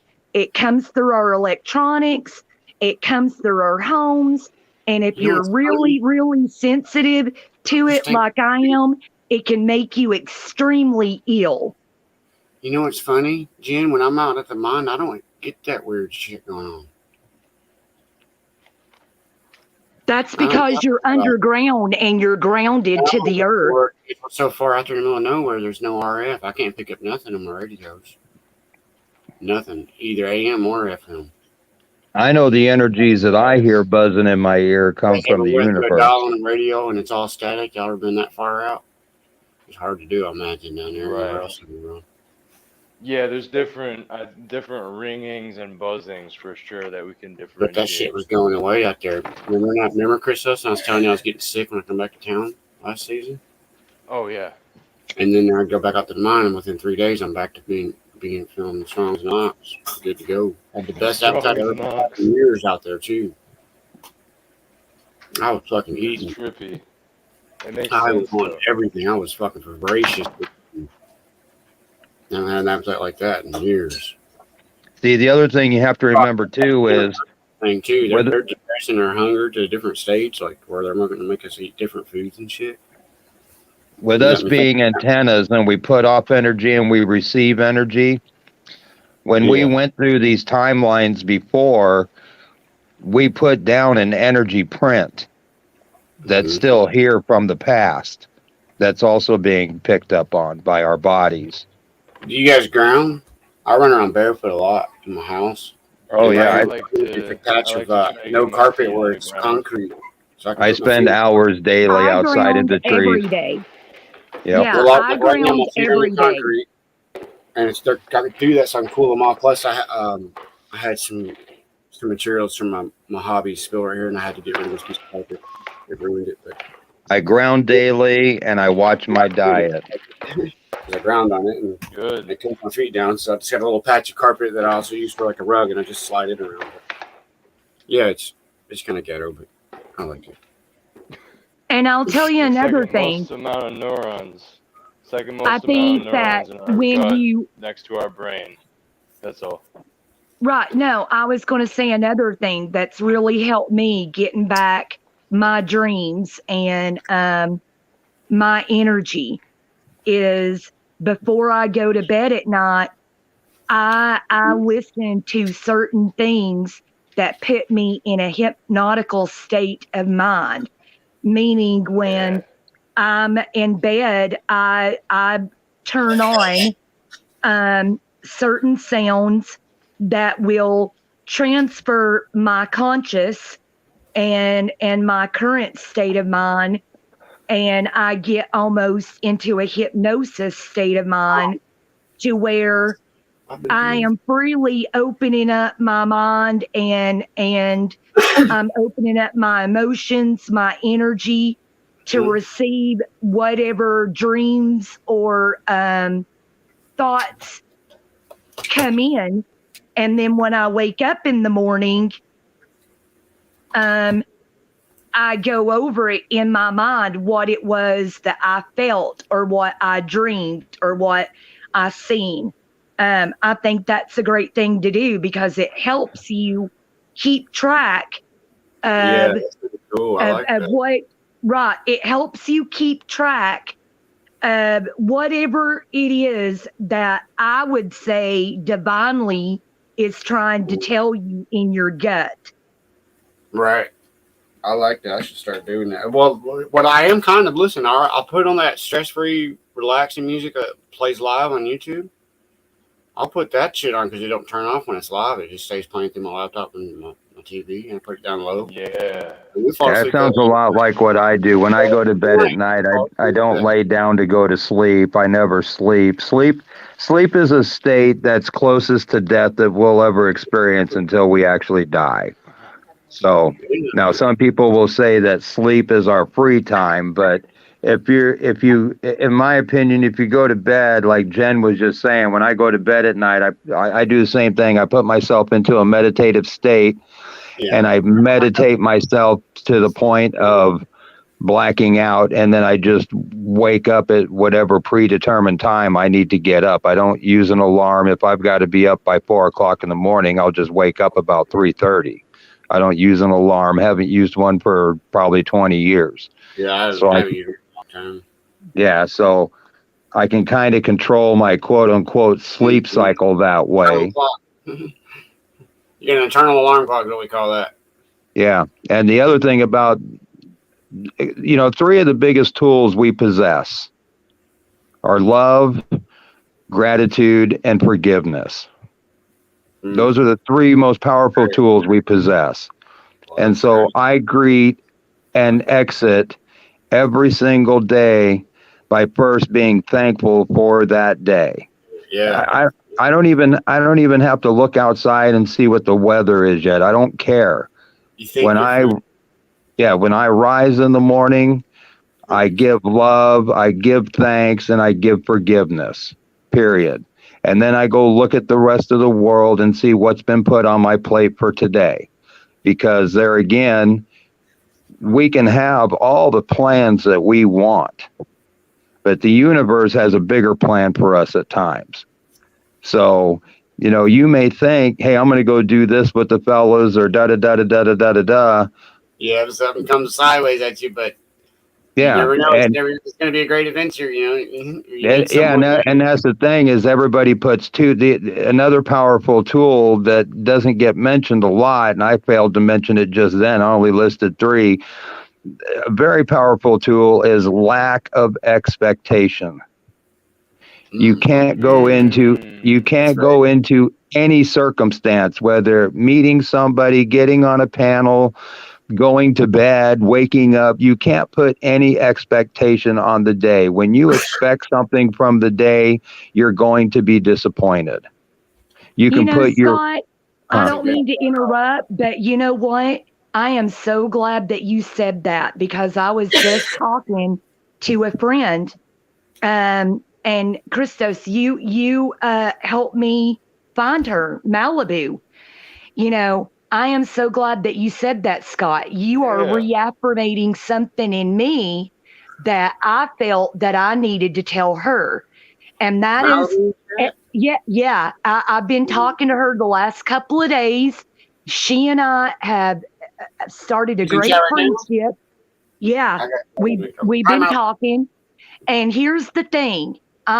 Scott just said exactly what I told her, because I felt it in my energy when we were talking to each other. The worst thing that we can do as individuals is put expectations upon other people. And I know a lot of people that might come into this stream at the end and listen to what I'm going to say, and they might say, that girl is crazy. But I'm going to tell you this. No, it's not crazy, like I told Malibu. Do you know why we shouldn't put, for exactly the reason why Scott said, when you put expectation upon others, you are basically saying to that person, I expect you to be exactly what I perceive you to be, or what I am giving back to you. No, we can't. He is exactly right. That is setting ourselves up for failure. A lot of people will tell you there's nothing wrong with having expectations towards other people. Yes, there is. And I'm going to tell you why. There's a point to my story. Like I told Malibu, when you expect something from someone else, not only are you setting yourself up for disappointment, but you are basically setting the whole relationship up wrong with that person as a failure, whether it be based off of a love connection or a friendship connection. It's going to be a failure. And I'm going to tell you why. Because some people do not have the ability. They do not possess the ability to give you back what you give them. Oh, exactly. That is the biggest misconception about expectation upon someone else. You are looking at that person and thinking, well, okay, I'm kind to you. I'm giving to you. I'm loving to you. Yes, those are all great things, all great qualities, all things that we should possess. But we are we are riding a fine line when we think that they have the ability to give back what we give them, because not everybody has that natural ability to do that. Not everybody thinks alike. That's why we're all uniquely different. And it doesn't mean that they're heartless people. It just means they do not have the ability. They do not have the emotional fortitude to be able to give you back what you give them. Exactly. And so and the flip side of that, expect, then you can't be butthurt at someone else. Yep. And the flip side of that is, if you put expectation on a day, then you're negating any gift the universe may have waiting for you. Because you put out and you get back. So if you're the kind of person that is just a giver and you spend all your time doing for others, you're building all sorts of good karma that the universe may just throw a miracle at your feet, but you're expecting something else and you're looking the wrong way. And you're not going to be open to receive that miracle.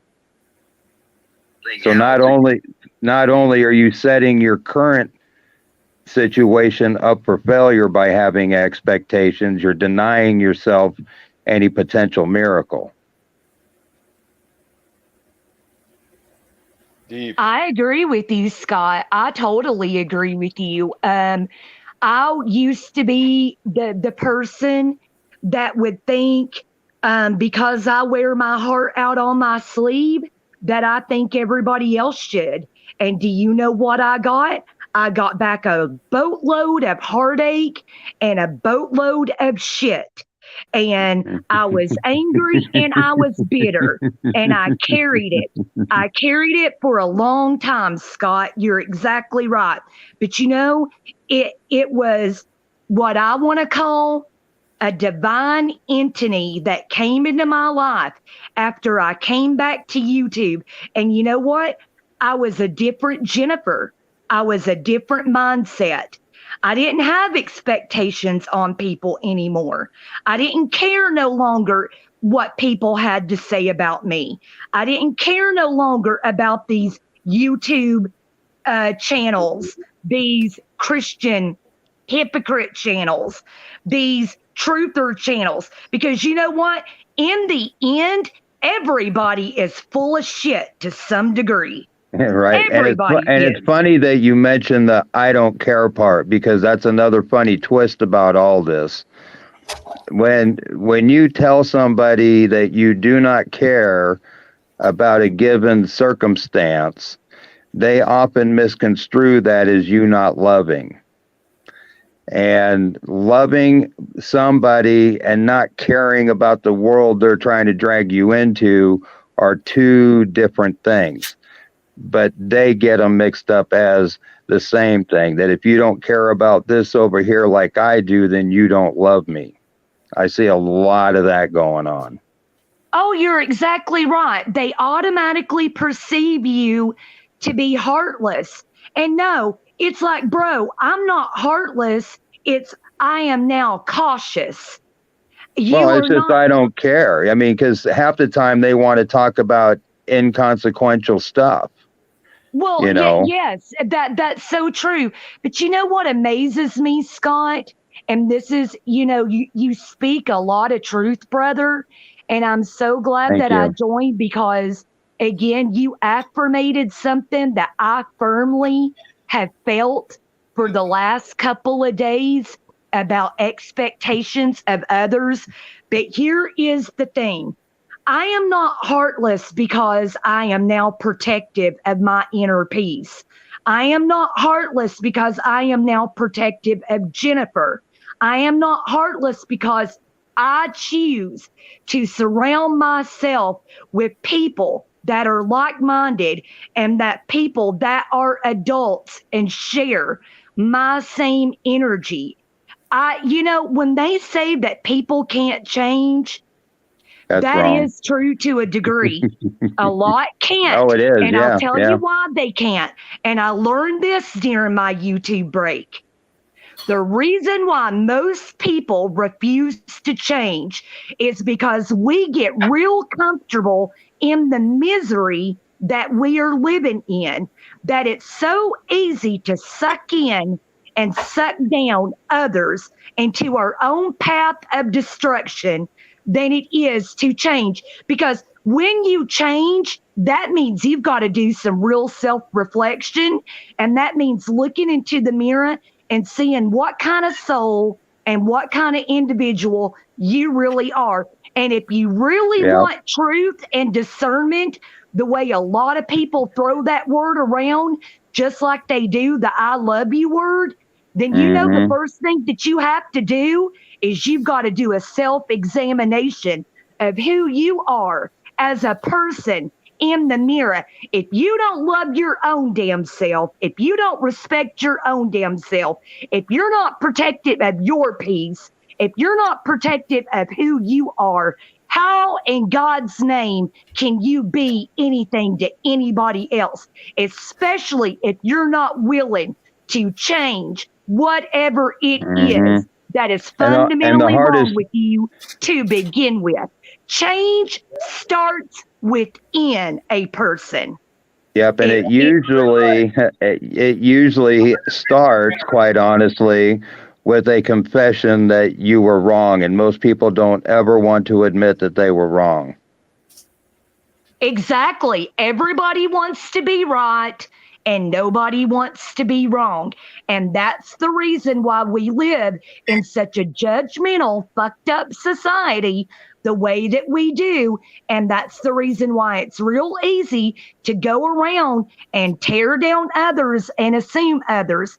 When you are looking at your own faults and failures, then come talk to me. I would rather roll with the individual who was struggling to be real and to be their self than I would with somebody with about 10 different personalities that wanted to go around acting like they were happy-go-lucky. Listen, my motto is this: if you're not struggling to get through this thing that we call life right now, don't talk to me. Because you know what? I'm human and I only want to be around human people. I don't want to be around people that are just rolling with the punches. Because listen, I don't comply to nobody else. I don't expect no one else to comply with nobody else. But I know one thing. I am all for the underdog. It is never about numbers. It is never about views. It is never about whether you're monetized or not.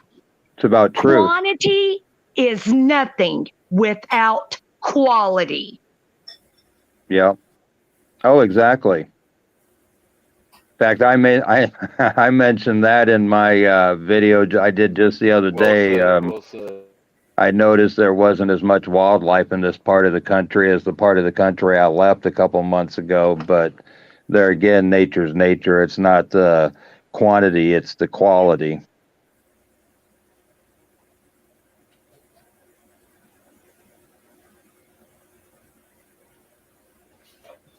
Yeah, I think quantity of people things tonight. Thanks. is everything.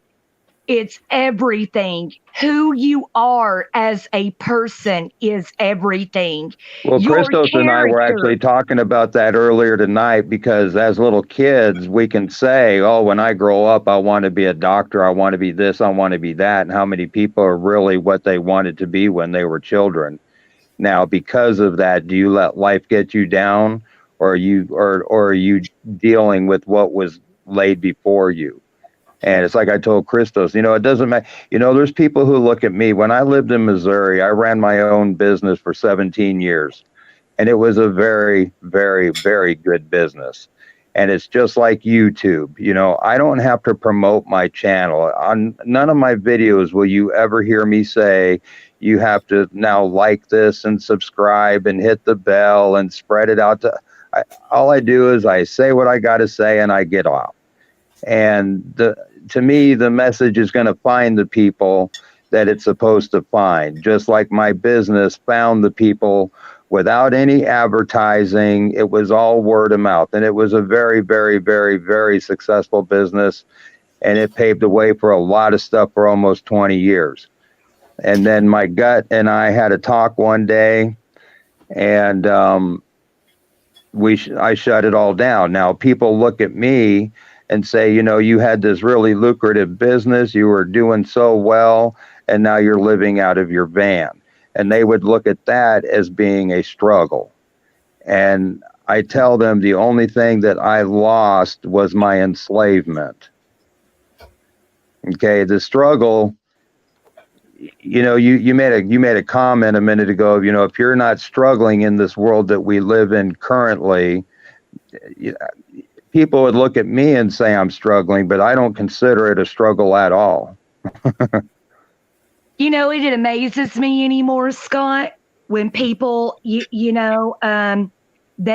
go about their daily lives and they think that, an election is going to fix this, or you've got the religious people that think that, there's a rapture or a millennial reign coming, yada, yada, yada.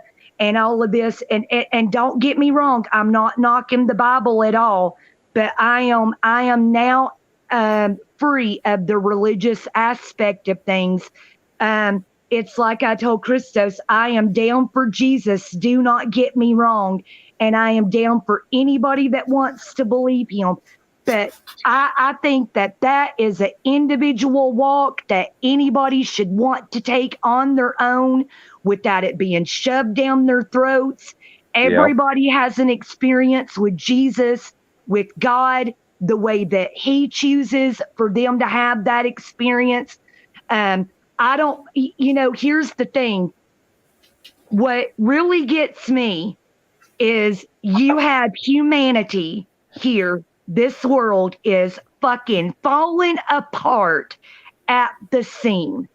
It doesn't matter if you want to listen to a news outlet, a YouTube outlet, whatever platform you wish to watch or listen to. The bottom line is this: there is a evilness that is abound this world. We are in this together. We all bleed the same color of blood. I don't give a shit of your ethnicity, your walk in life, whatever you're from. We are all human. We all are in this walk together. The thing of it is this: we are a product of our environments. We are a product of our parents. We are a product of our raising. We are a product of everyday life and the people that we choose and allow in our life. Negative people will affect others. It's like a disease. It will spread through the community. It will spread like a wildfire. Listen, nobody is ever going to see eye to eye on things, but how we choose to get through our personal struggles is up to us as individuals. And it's really cool when you meet a great group of people that you can personally pick up the phone and say, hey, you know what? I'm having a real bad day right now. I just, give me a word. Give me something that I can vibe with right now. That's what we all need right now. Instead of teenage, high school, drama-ridden bullshit, let's get down to the fact that we all need each other. And in the end, when shit hits the fan, which it's going to, and it's on the brink of, we're all going to need each other. And we're all going to need the advice of what we bring to the table as content creators. Right.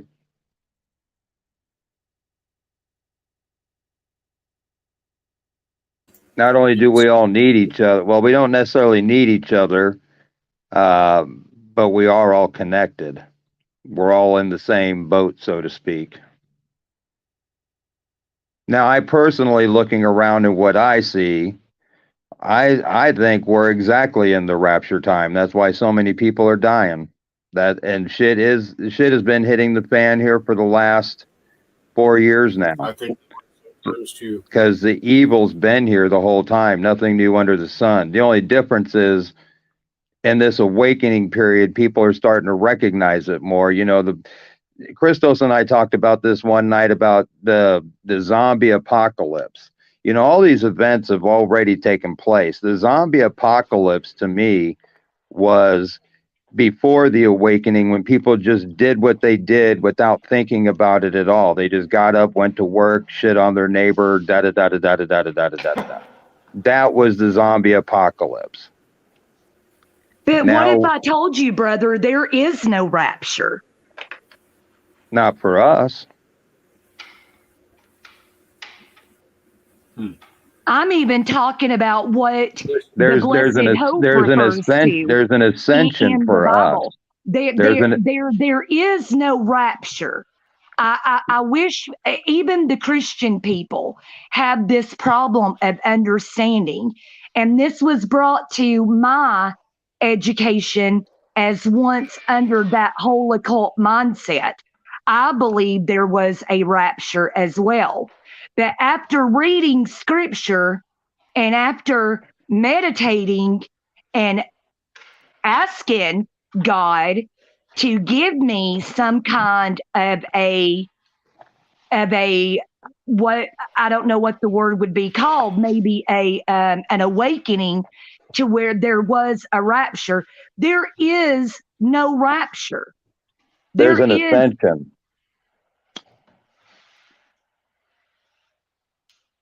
For sure. And the ascension is going to include everything, the planets, the sun, the earth, us, the trees. That's where all the water's disappearing to. That's where all the animals are dying off and disappearing to. We're in the ascension period. I believe that we might be in certain seals of prophecy. I believe that a lot of the people that are dying off, and as my content was being removed, I had really got in, like I told Christos, I was really digging deep into the snake bite, as I like to call it. The more that I dug into it, the more revelation that I was getting. It honestly will seal your fate. I think a lot of people refuse to believe that, but it will seal your fate, especially when it seals your helix inside of you. And a lot of people don't know what that third helix is. I do believe that if you've taken one dose, maybe 2 doses of it, there is a possibility for it to be detoxed out. But I do believe that after a certain amount of the poison that you have been ingested with, it honestly will seal your fate. I do believe that it will turn you literally into nothing more than a non-capable, heartless machine with no conscience, with no ability for discernment, with no ability to know truth. The more I got into it, the more that I seen it has a Luciferian name. And it's because it alters your DNA, and that's what Christos and I were talking about, is our past memories are locked up in that DNA. That's why things resonate with somebody. We were discussing this tonight. If somebody says something and you go, wow, that really resonates with you, the whole reason that it resonates with you, it's tugging on a past memory. These are certain things that you've already known deep down inside. Damn, it's a fucking biological stick of RAM. Well, what it does is it does turn you into nothing more. You become a part of the beast system. Once it's intertwined in that helix, once it is sealed in, then you are the beast system. You are uploaded into the beast system. You become a part of the beast system. I call it the musical instrument of the gods. I call it because everything's vibration and light. It's a musical instrument of the gods. Right, AK. There's no turning back. Once it really gets it running deep inside your veins, what it's designed to do, once it really gets in there, there's no detoxing this thing out of you. That's what a lot of people have the misperception. They think they can get it out of them once it starts. No, once it's in your system and it's intertwined in that third helix, there is no coming out. I watched a powerful video. I think it was either on BitChute or Rumble 1. I can't remember. I'd have to go back through my saved files and look when I had my channel. But I had it out there. You know, Moderna If you go to their website, and I know it was there a couple of months ago, or maybe not. I've been off of YouTube now for about 4 months. So I'll go back as far as to say 5 months. 5 months ago, it was on their website. If you go, it is a image of a human being with an eye implanted in the center of the body. What do you think that eye represents? Yeah. That eye represents when it seals the third helix in you as an individual. That's the reason why my family, a lot of my close friends, where I live, I am no longer in contact with, because they sealed their fate after I warned them that this would happen. I was telling Ian the other day in a text message, my own brother has now developed a form of tuberculosis along with his cardiologist, and the nurse told him at his last appointment that she herself does not recommend the vaccine. And Christos, I'm sorry for saying that word. I don't want to get your channel a strike. But the thing of it is, it's proven facts that this thing is man manipulated. Trump started this. The deceiver started this. The liar started this. And it was made as a test run in order to see how many people will be fear-mongered and comply to this thing.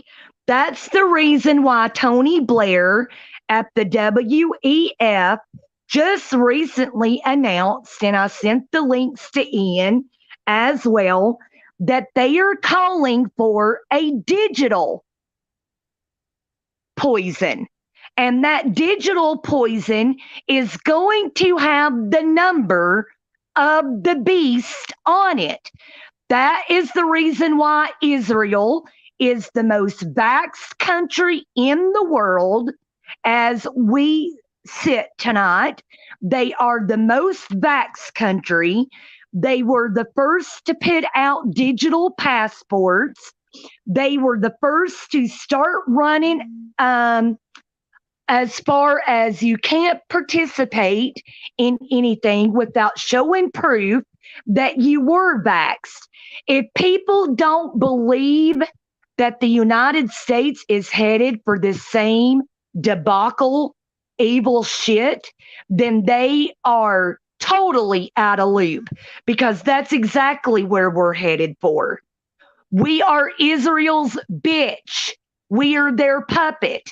And I cannot stand people that say, pray for Zionist Israel, because that's what it is. Zionism. It's a lie. It's a lie. It's all a lie. Yeah. Yeah. In fact, it's not just a lie, it's an inversion. Even the Bible's inverted that very same way. It comes right out and says that the chosen ones are the Jews. And it's the Zionist Jews, because you have the Jews that aren't Jews. Those are your authentic DNA Jews. And I don't like people that say that people that are dark-skinned, and what I mean by this statement, I've heard a lot of people say that the real Israelites, the real chosen ones, are black. No, they're not. They're not. If you look at the origin of Jesus Christ, he was Arabic. They were all Arabic and Muslim in those times. That is the reason why the land is divided, and that's the reason why the land stays divided. And that is the whole reason for the third Temple Mount to be built, is for the Antichrist to come upon scene. And if people think that they are not I think that going, already happened too. I think the third temple is one of the 3 pyramids in Egypt. well, it is. And a lot of people don't know this, Scott. And that's why they line up with Orion's belt, because, okay, how many pyramids? See, here's the whole thing. When everything got inverted, the Great War in Heaven destroyed everything. And when everything got inverted, okay, we used to use, I'm pretty sure, pyramids as energy nodes, if you will, around the globe. And when everything got inverted and we were made slaves, the pyramids were erected into our pyramid system to tap into that energy, which we turned negative by performing sacrifices at those nodes. Okay, all the pyramids, the Mayans, all that back, they were all used for sacrifices also at one point. Okay, so through sacrifice and killing and the blood spilling, we damaged the nodes that those pyramids sat on. And once the energy was inverted, then the 3 pyramids were built to tap into that inverted energy, and they use that to signal their home, which did usher in their God, their Antichrist. Well, Scott, don't you find it interesting that all of these theologists and all of these people on YouTube that run Christian channels and whatnot, a lot of them choose not to look at the books of the Bible that were hidden from us, such as Enoch, and to come to find out, lo and behold, somebody like me that breaks away from that whole religious mindset, you see that Enoch helped build the pyramids. Enoch could have also been Enki. They all changed their names. The Phoenicians are, the Phoenicians are the Palestinians. The Phoenicians, the fish people, they're the ones that settled the land in Palestine. I just find it very ironic that a lot of people want to read a Bible. And don't get me wrong, because I was one of those people at one time. But I am here to say, coming out of that whole delusion, there is more than what most people even begin to understand. They would have never hidden those books if there was not some form of truth that was written in those books.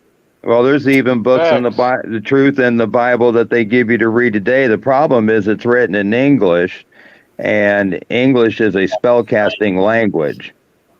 So basically, well, right, because Jesus was a Jew, and there was the Torah, and it exemplified old law, which is what is in the Old Testament.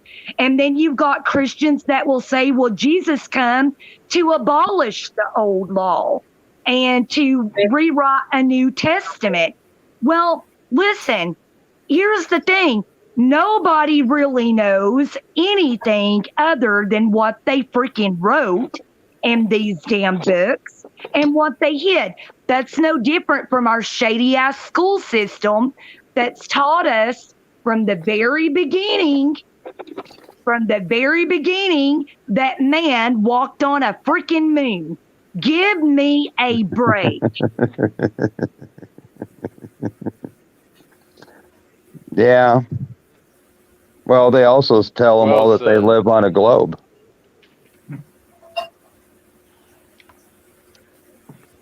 It's just all laughable.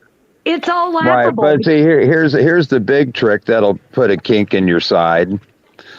Okay, so Christos and I were talking about this earlier tonight. As a matter of fact, why do they lie about everything? Well, that's because, okay, so for years now, we've been hearing about this global reset that's going to take place after the COVID, right?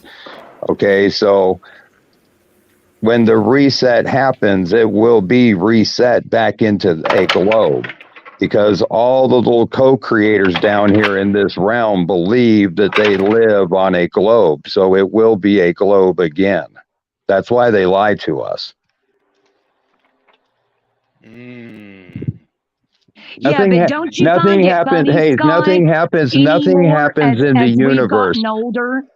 Nothing Don't you happens think in it's the ironic? universe without us, period. Right. But don't you think as we've gotten older, all of us here, everyone in chat, everyone on panel, don't you think that now that so much in this day and age of technology that's just becoming so evident and so real anymore, it's like our whole lives we have lived a lie.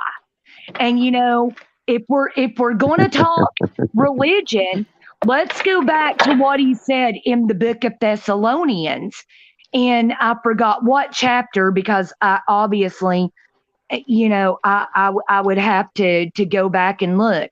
But Right. in the chapter of Thessalonians, he talks about how there would be such a delusion that he would send, that those that got caught up in the delusion, they would rather believe the truth than they would, or excuse me, they would rather believe a lie than they would the truth. Yeah. And don't you find that now everybody lives in some kind of man-made delusion they've made on their own self? Yeah. No, because we created all, period. The good and the bad. That's why we're led into directions that we're led, because they can't create it as well as we do. Everything we create is for them, pretty much. What's up, video power? Right. See you in chat. All they can do is create more lies, and which they've gotten damn good at. Yeah, because you have to lie to cover a lie, to cover a lie, to cover a lie. It's very deep. But there's a reason for everything. Even in that Bible, it says that exactly. Everything is as it should be. Much love, bro. And then you have all those people that, again, your whole religious community that want to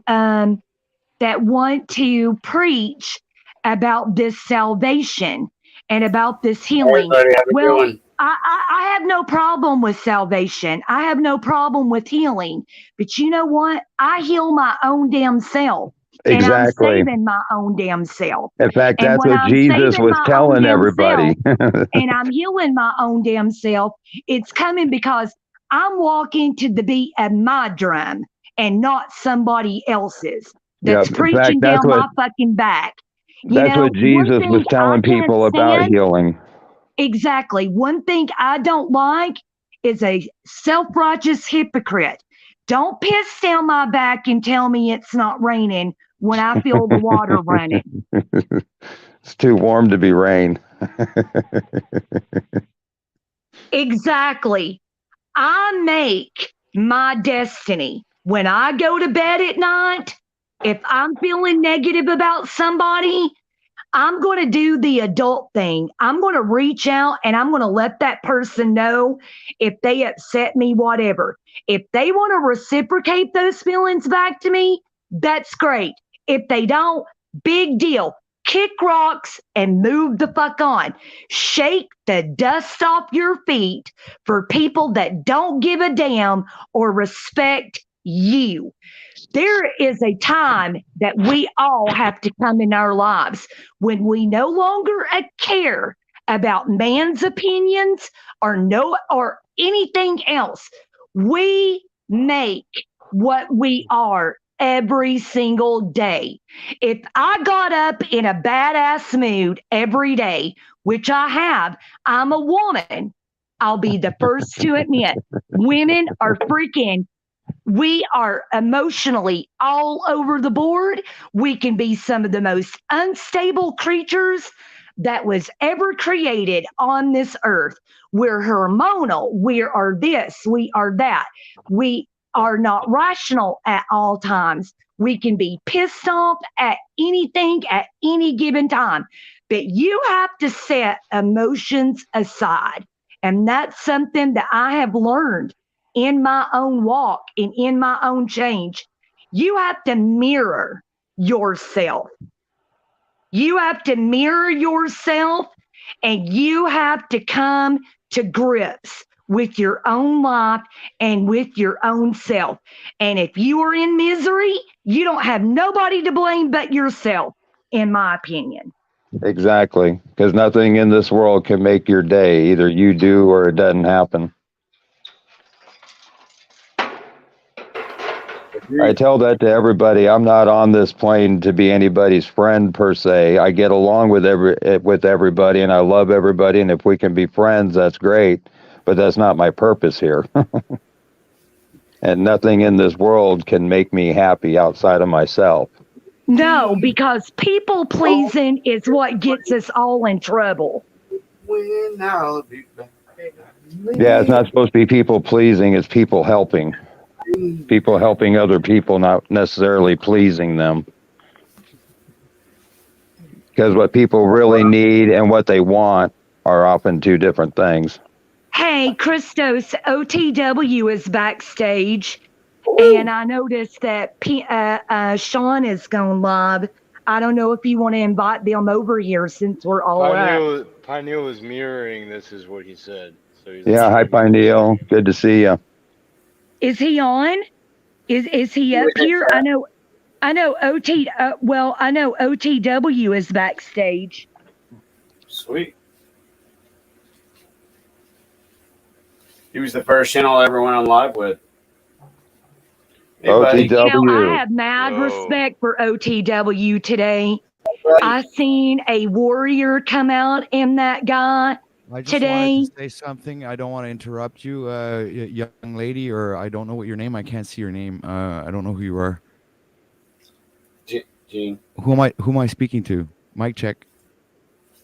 It's Jen. Oh, Jen. Okay. All right. Now I recognize you. Sorry about that. I just want to say something to Christos. Are you listening to me, brother? Christos? Yeah, I'm here. Okay, cool. Dude, I don't have any animosity or whatsoever, bro. I'm just disappointed in the fact that you censored me, man, when I was calling out hypocrisy, bro. I'm a little disappointed, bro. And I just wanted to tell you that, man. Yeah, well, I'm sorry. Yeah, I feel you. I probably shouldn't have put you backstage as many times as I did, but it got I do really understand. chaotic. I was bringing in some heavy energy, but I at the level that these people are at, you have to bring your energy up that high, bro, and you defend the integrity of the truther movement.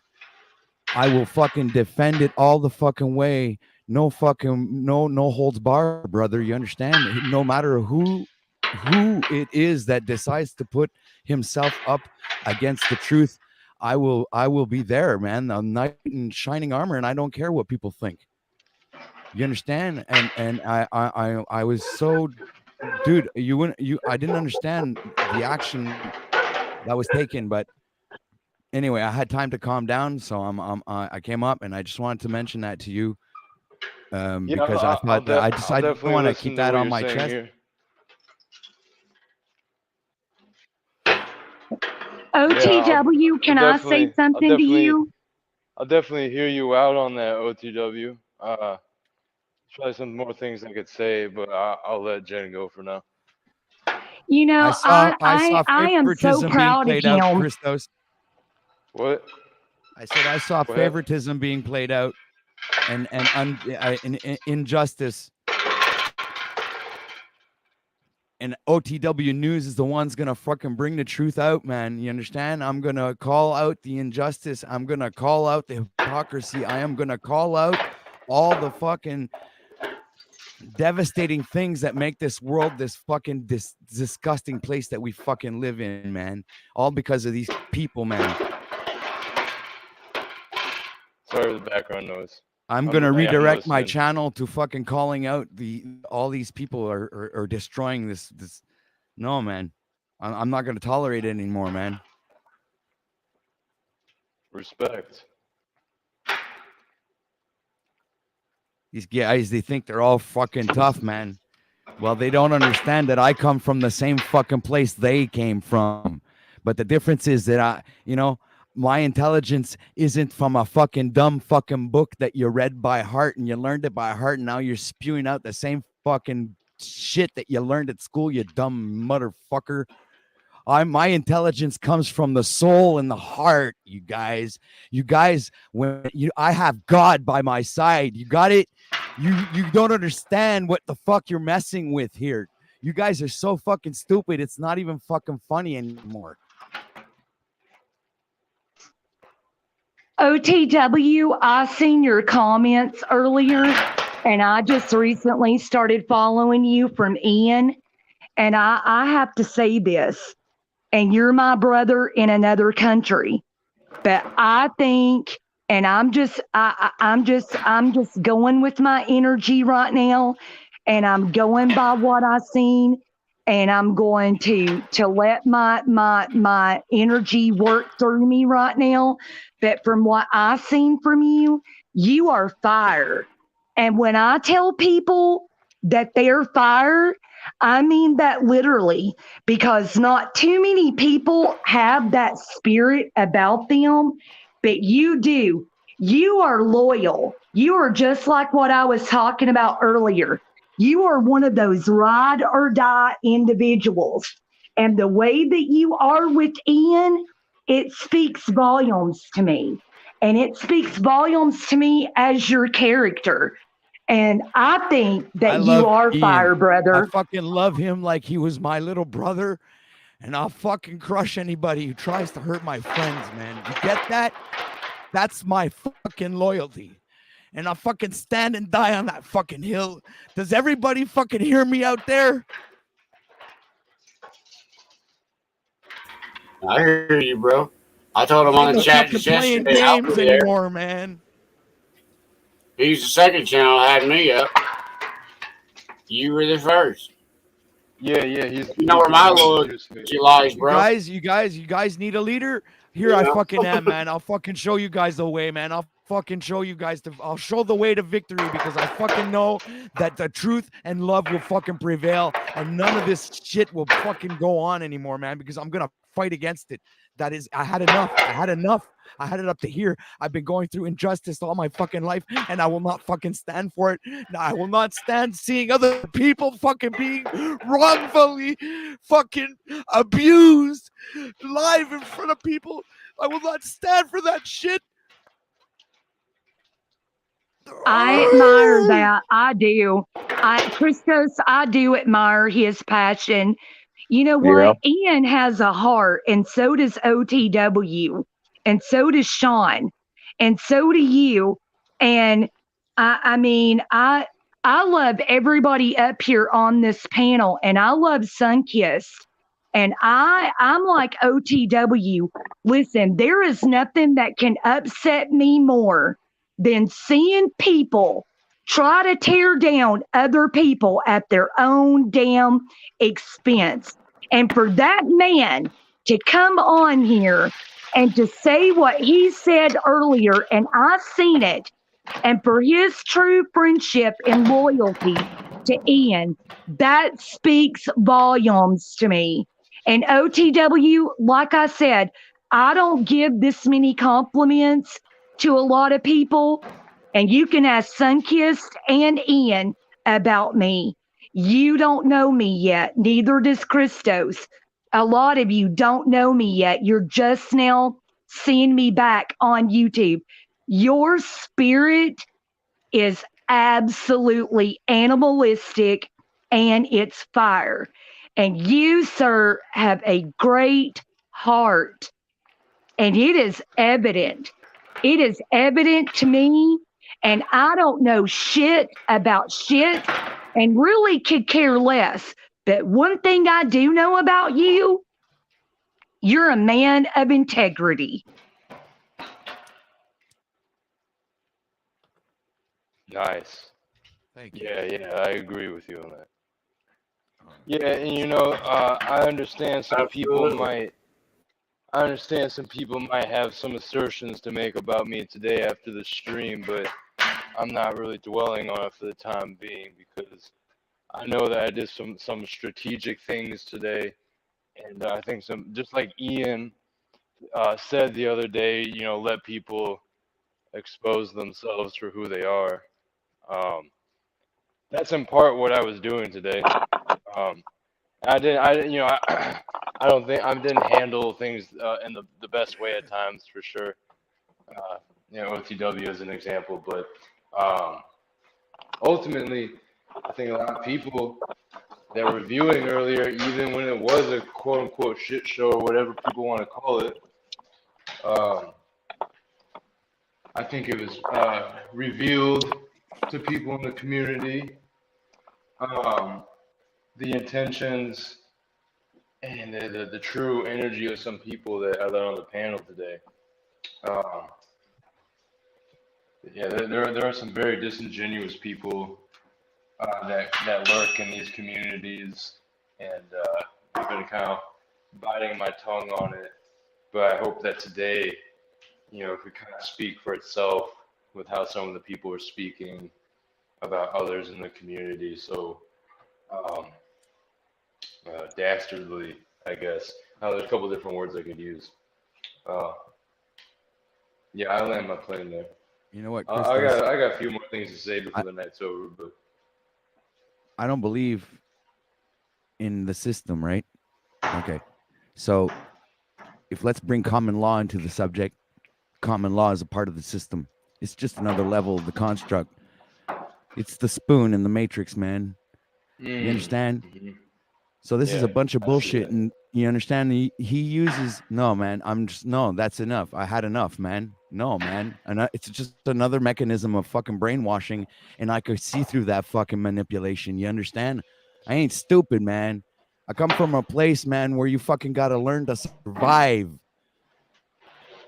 You know, I wasn't raised and bathed in fucking, distilled water in a fucking high-class hotel. No, man. Distilled water. Yeah, I hear Scott, what's that old saying? Scott, you can probably relate to this. You're probably going to understand what I'm going to say. What's that old saying? The road to intention, or the road to intentions. Exactly. The road to hell is paved with good intentions. That's right. Not everybody is going to have your back, brother. Not everybody is going to have your back. And we're not going to have each other's back, especially when we need it. But you know what? Yours shined today.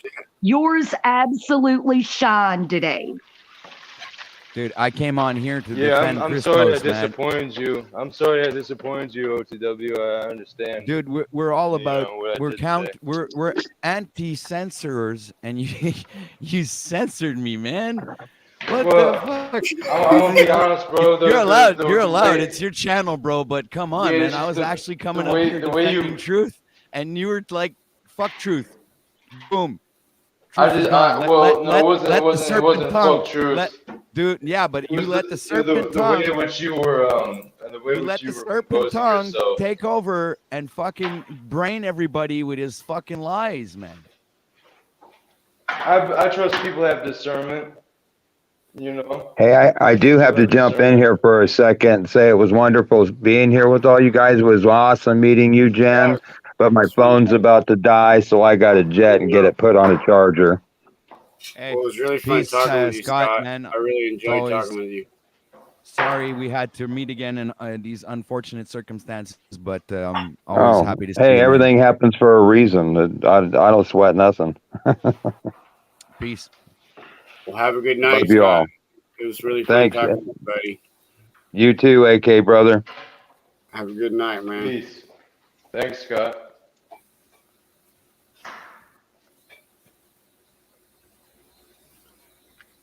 Can someone drop the link for Scott's channel? I really want to follow him. I really like that guy. I really do. He's super cool, Christos. I really like him, and I think that he's got a sweet soul, just like OTW.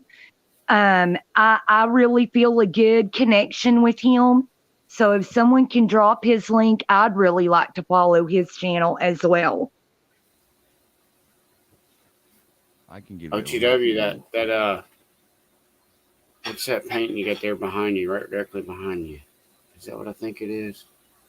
Here? No, it's in the middle bottom. Here? Yeah, there. Yeah, oh, it is. That's cool. I see what Doctor you're working Strange. on over there. Yeah. Yeah. Doctor Strange. The three there are unfinished.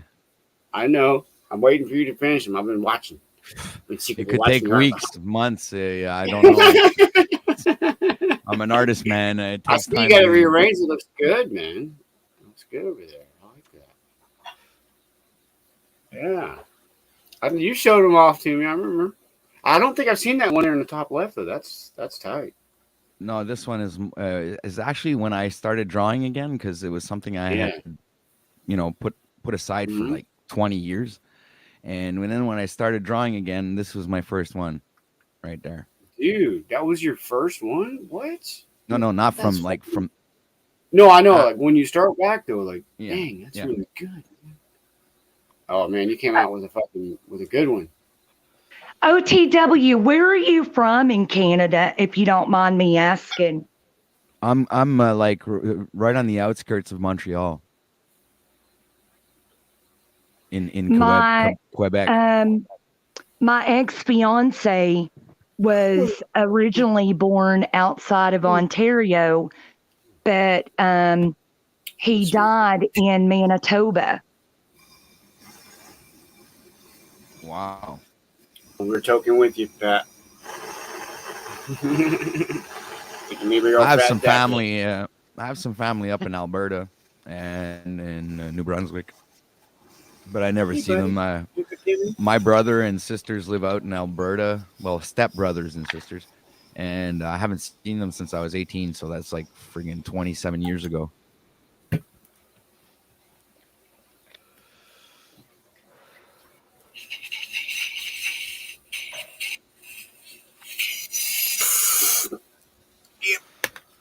Dude, you make choices along the way. You understand? It seems to me cliques form, and you have to make your choices. And when you do, you sometimes some friendships there's collateral damage. That's the way it is. We're gardeners, right? But Patrick, the we're gardeners. collateral damage comes with your Hold on, AK. collateral damage comes with the intensity that you'll put into your integrity, because you are what you focus on, man. So you can only become yourself when you focus on yourself, man. Mm-hmm. And when you know what is true, you can hear it, man. Truth is not just something you read in a book, man. It's something you feel. You feel it deep down, man. It's in your soul. I agree. I think one's truth it's an individual thing, and a lot of people say that they have truth, and a lot of people say they have discernment about what vibes they get or what feelings they get. But I think individual truth is an individual walk, and I think that in order to really have discernment, like I said the other night on Ian's channel, is you have to have a self-cleanse of your own life in order to really have that true discernment. If you don't, then I don't think a person can walk in real truth, because Number one, you've got to admit and see yourself and your flaws for what they really are before you can have the audacity to say anything about anybody else.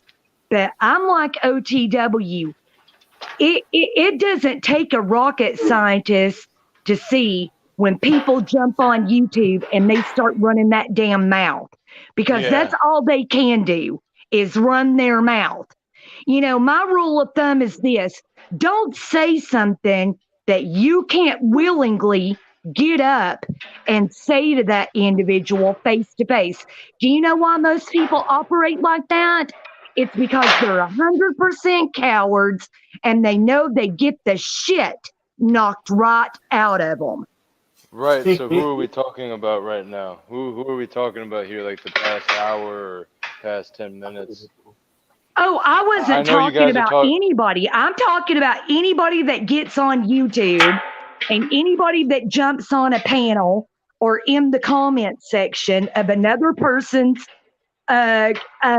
content, and they want to act like they're a know-it-all, and they want to act like they're just Mr. Tough Guy or Miss Tough Woman. Look, no, it don't work that way. It don't work that way. We're all when I human. when I came up on the panel to talk to Z, it was a man-to-man thing, man. And I didn't want him to start fucking using his stupid manipulations to fucking brain me, because I know how he works. So every time he tried, I tell him, talk to me like a man, you dumb. Don't do that, man. Stop it. I'm not fucking participating in your stupidness, man. Talk to me like a man. Let's talk like men. All right? What's your fucking deal, man? Why are you being a hypocrite? Why are you fucking going participating in fucking bashing your friends live on fucking television, if you want to call it that? What kind of friend are you, man? What kind of friend are you, man? So when is it going to be Christo's turn? Or when is it going to be my turn, Z? Eh? When's it going to be AK's turn? Because you already did Pineal. Huh? You did Ian now. You did Pineal. Yeah, you did Pineal. You did Ian. Now you're on Sovereign Soul's case. Who's next, man, on your list, man? You make yourself a list. Like, is there about 10 people on that list, dude? Huh? Who's next, man? I'm fucking waiting for you, man.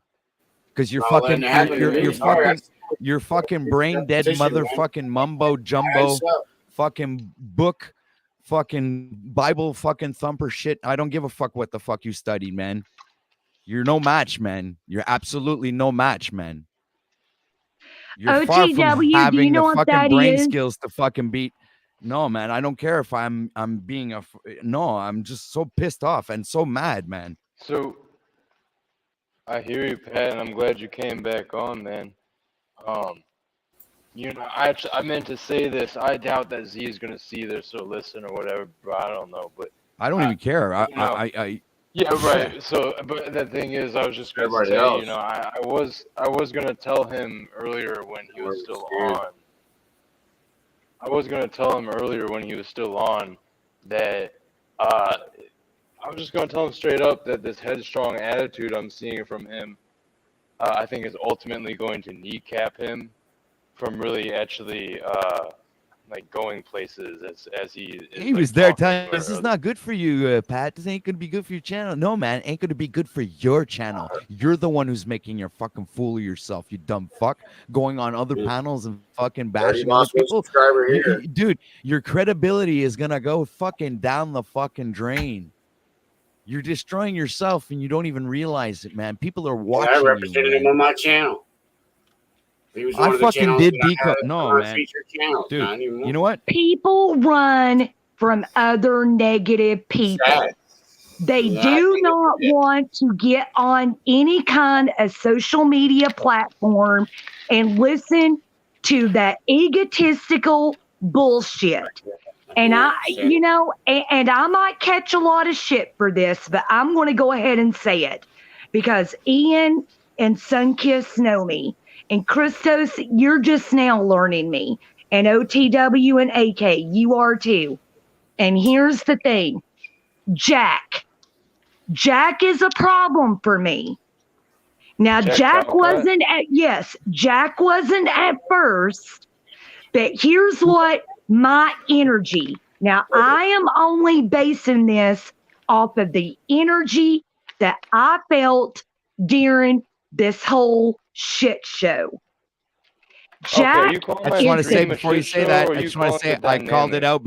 I was the first to call it out, and I was on Ian's panel, and I said I got my eye on you, Jack. So go ahead. Yeah. Okay. Thank you, OTW, for confirming what I feel in my energy. So, Christos, I'm going to tell you what I feel. Okay. Now that my energy and my work is coming back to me, I'm going to tell you what I feel. I look at someone like Jack, and I look at someone like him that wants to ride the fence. He wants to be liked by all channels. He doesn't want to be in a confrontation. And when he's put into a confrontation, he wants to ride the coattails of whatever scenario or whatever mindset it might be beneficial to Jack in at the time. Now, could I be reading Jack wrong? There's a great possibility that I might be reading Jack wrong. But I will tell you this. Once I started working with Malibu, once I started getting my energy back, once I started honing into my ancestors, and I got out of the religious mindset, I have opened my doors up for much needed meditation after a long YouTube break, after a lot of things. I feel like that my abilities are coming back to me as they were God given abilities since I was a child. I'm telling you this, there are people that ride the fence. Jack is a ride the fence type of guy. He wants to be liked by everybody. He wants to ride the fence by everybody. And the thing of it is, if we want to go into biblical scripture, which I hate anymore, is that you cannot serve two masters. And he said, either be hot or be cold. But if you're lukewarm, I'll spew you out of my mouth. Jack is a perfect example of being lukewarm. And if you're listening, I love you. But I'm telling you this because I feel it in my spirit and in my soul. Jack is one and sun-kissed that you really need to watch out for, because I feel like that guy does not have the best intentions for no panel and no channel that he follows. I feel like that Jack cannot make up his own mind because Jack is not a natural born leader. He's not a leader. He's a follower. And I seen him kiss ass, not only with Z and Ian tonight and others in chat, but look, if you sit back in a chat and you observe enough and you be quiet, you're going to see people's true envelopment come out right before you. You're going to see what people are all made of. When it goes to a ride or die situation, you're going to see who's there with you in the end. You know how I know this? I know this because I was a content creator. I allowed myself to be close to the wrong people on YouTube at one point. I allowed my vulnerability to be exposed to the wrong people. And I'm telling you right now, people, they will put on a circus for you. A circus. And if you entertain the circus, you're a part of the circus. Yeah, I don't have those types of suspicions about Jack. I see what you say with like maybe riding the fence, but I'm not too worried about him. I'll just see how it pans out. I know what you mean though. I understand why you would get that type of vibe from him. I don't know. I can't say. Well, where's his accountability at? That's what I want to know. First off, I love Dave. I love Ian, like I love OTW, like I love you, like I love Sean, like I love Sunkiss, like I love AK. Okay, where is Jack's at? Jack's loyalty lies on whatever he perceives that nobody is attacking him. Listen, if you ain't doing something right to begin with, and I'm going to say this to anybody that's a content creator on YouTube, if you ain't making enemies, if you ain't pissing people off, then you must not be doing something right to begin with. Listen. You're right. Listen to that. No, hold on a sec. I want to take it a step further. I want to go right in the fucking lion's den and fucking provoke the fucking lion directly. I'm that fucking crazy, man. I don't care. I've been wanting to do it yesterday. I've been wanting to do it tonight. I don't know what's keeping me from doing it, and I think it's because I'm letting myself being influenced by my channel name and the direction that I want to direct my channel in. You understand? I don't want to direct my channel in fucking. But anyway, so I'm trying to fucking think of how am I going to do this. But I know myself. I'm an impulsive son of a bitch, and I'm going to end up clicking on that link, and I'm not going to give a fuck what my channel name is. You understand? And I'm just going to go up there, and I'm gonna let it out. You understand? I'm gonna let it flow because that's how I am. OTW, that's because you're fire. You're fire. They can't dim your light. They can't dim your light because when you get on a panel and when you come in passionate, you're a lot like me. I'm a Gemini, number one. And then on top of that, I'm Cherokee. But that has nothing to do with it. You know, I'm also female and I could be diagnosed with half bipolar. But the thing of it is, don't be afraid. Don't be afraid to go in balls deep on someone that deserves it. Oh, we got someone in the back. I didn't expect that. Sorry. Shit. Oh, yeah, let's go. No, man, I love that expression. That was hey, Sovereign. Happy to see you, brother. I'm streaming you live. You know what? This is right great. now. Sovereign, because you know what? Now they're gonna follow us over here. Now you're gonna bring them over here. That's gonna be interesting. I'm still on my live too. Oh, are you serious? Yeah, I'm streaming you guys right now on my live. I'm live streaming you guys. Oh, this so I'm is like, awesome. Oh, this is great. Oh, this is great. Oh, I love this. Oh, now I have to go see. So I'm like looking, I got like 2 views of this whole thing going on. It's pretty cool. I got Jeebus Crisp, who's incognito is jumping Jeebus over here in the side. I don't even know. Hanging out. And I got some cool people over in the chat. We were just talking about all kinds of crazy shit in here, man. It's pretty cool. See, the thing about being news, I'm kind of oblivious to all the beef, so I can just like stick with the originals, you know, the homies I make out the gate. That's gonna be it. Yeah, I'm not even clear on what the fuck the beef is about. It's all over some really misconstrued shit as far as I'm concerned. But the beef now, Sovereign, is about no. Listen, dude. The beef now is about hypocrisy and loyalty, integrity. No. The beef is different now. Now it's up in another level, and now it's up at my level where they want war. They're gonna get war. You get it? Lord. Oh yeah, man. I'm fucking fired up like a bonfire flame, man. If you're badass enough to get on fucking line, dude, I am absolutely fearless.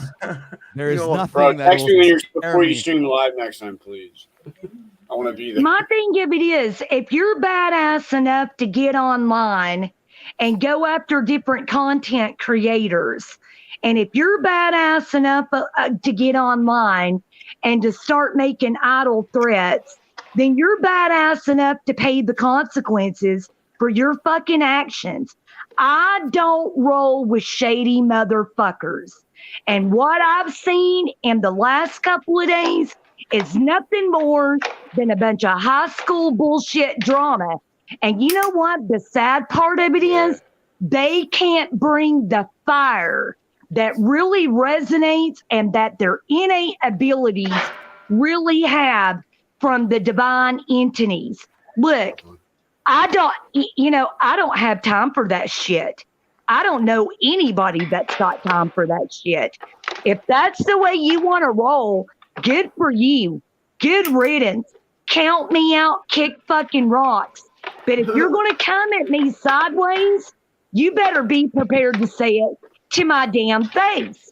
And Yeah, I get that after Sunkiss. Mama Bear don't roll. When you want to try to override me and you want to come at me with your self-righteous, hypocritical bullshit and get on the whole jump of who's with who, listen, your loyalties don't mean shit. But I'll tell you what does mean shit. Action. Action. Action. That's why they say action is louder than words. That is your loyalty. Action. That was well said. That is your loyalty, though. That's what I consider your real loyalty. Hey, listen, somebody over here just said, in my stream just said that there's action and reaction, and that's what they're after is a reaction. Don't give it to them, right? Yeah. And that's what I've said for a long time. We've been trained, we've been beaten into this idea of being reactionary. This is how they control us. They know they can do this and we'll react a certain way. The system, right? And it's got to come down to being actionable. You know what I mean? Don't be reactionary. No, I ain't gonna sit back, Sovereign. I ain't gonna sit back and shut up, man. I ain't no bitch. Oh, I hear ain't you. gonna fucking happen, man. man. No. You don't understand, man. I grew up in the courtyard where you're a bitch all your life, man. I ain't gonna sit back and let no fucker take any of my friends down, neither myself or anybody else that I respect or love or have any fucking a relationship with, man. That's how it is, man. Babe. You get it? And I'm going to fucking stand up and I'm going to fucking talk and I'm going to say it, man. Well, I can't do anything else. I can't fucking put my hand through the fucking camera and grab somebody by the throat, unfortunately. But I can fucking say things on the fucking panel. Why should I be afraid to fucking express myself and call people out for the fucking shithead that they are? What are you talking about, Sovereign? Come on, man. Like silence is consent. Silence is agreeing. Silence is agreeing to their fucking no, I'm man. not talking about a specific situation, OTW, like with what's happening right now. I mean, I think he's just talking in general. Yeah, I don't think I'm looking at it like this, man. It's is it for some reason I'm not they're mad at able you, to Sovereign. generate a lot of emotional anger from whatever they're doing over there, and I think that's Pale Horse Rider brought it up in my chat last night that he thinks there's a frequency, because I'm seeing not just in this community, I'm seeing like all around there seems to be a level of hostility amongst people where there's like a lot of anger, and I'm wondering, are they trying out their frequency shit on us? Is this why everybody's arguing? Dave, do you know why that is? Good. Do you know why people carry that shit around with them every day? I'm going to fill you guys in on a little witchcraft source of magicry, as some people might call me. I'm going to tell you why that is because some people carry a motherfucking chip with them every day of their damn life, and they think the world owes them something. And that's the problem with society, Dave. Nobody owes a motherfucker anything. And you know the reason why they carry that bullshit is because they don't do self-reflection. They don't do self-healing. They don't look in the mirror and see themselves for what they really are. And that is the reason why they carry that bullshit into other people's lives every single day. Toxic people, when are we all going to learn our peace, we should be protecting away from people like that. They carry that chip on them because they choose not to change. They choose not to accept. They choose to live in that mindset. They choose to go about their day that way every fucking day of their life because they have nothing to bring to the table. That is good. Whenever I tell people you shake that bullshit off, I mean you shake that bullshit off. Stop putting your time and energy and placing your emotions in the hands of people that would not jump through a fiery fucking hoop for you. Stop loving and caring for those same people that do not give one fuck about you. Bravo, man. That's fucking awesome. What a great rant, man. That was fucking amazing. Fuck, man. Well, I'm gonna dip out. I just wanted to pop over, see if I could stream. You guys streaming while I was streaming, and you're streaming, and now we'll all stream together. I thought it was fucking hilarious Sovereign, to be able to do that. Before you pop out, man, much love, man. And Hey, thanks a lot, man. I wasn't mad at you or anything. I'm just already just pissed off. Like I'm losing it. I'm losing it, and I'm gonna go all out soon, dude. You don't understand, man. I'm not some fucking dude you want to fuck around with, and I feel you, bro. and you know what? No, on top of it, I'm gonna have fun.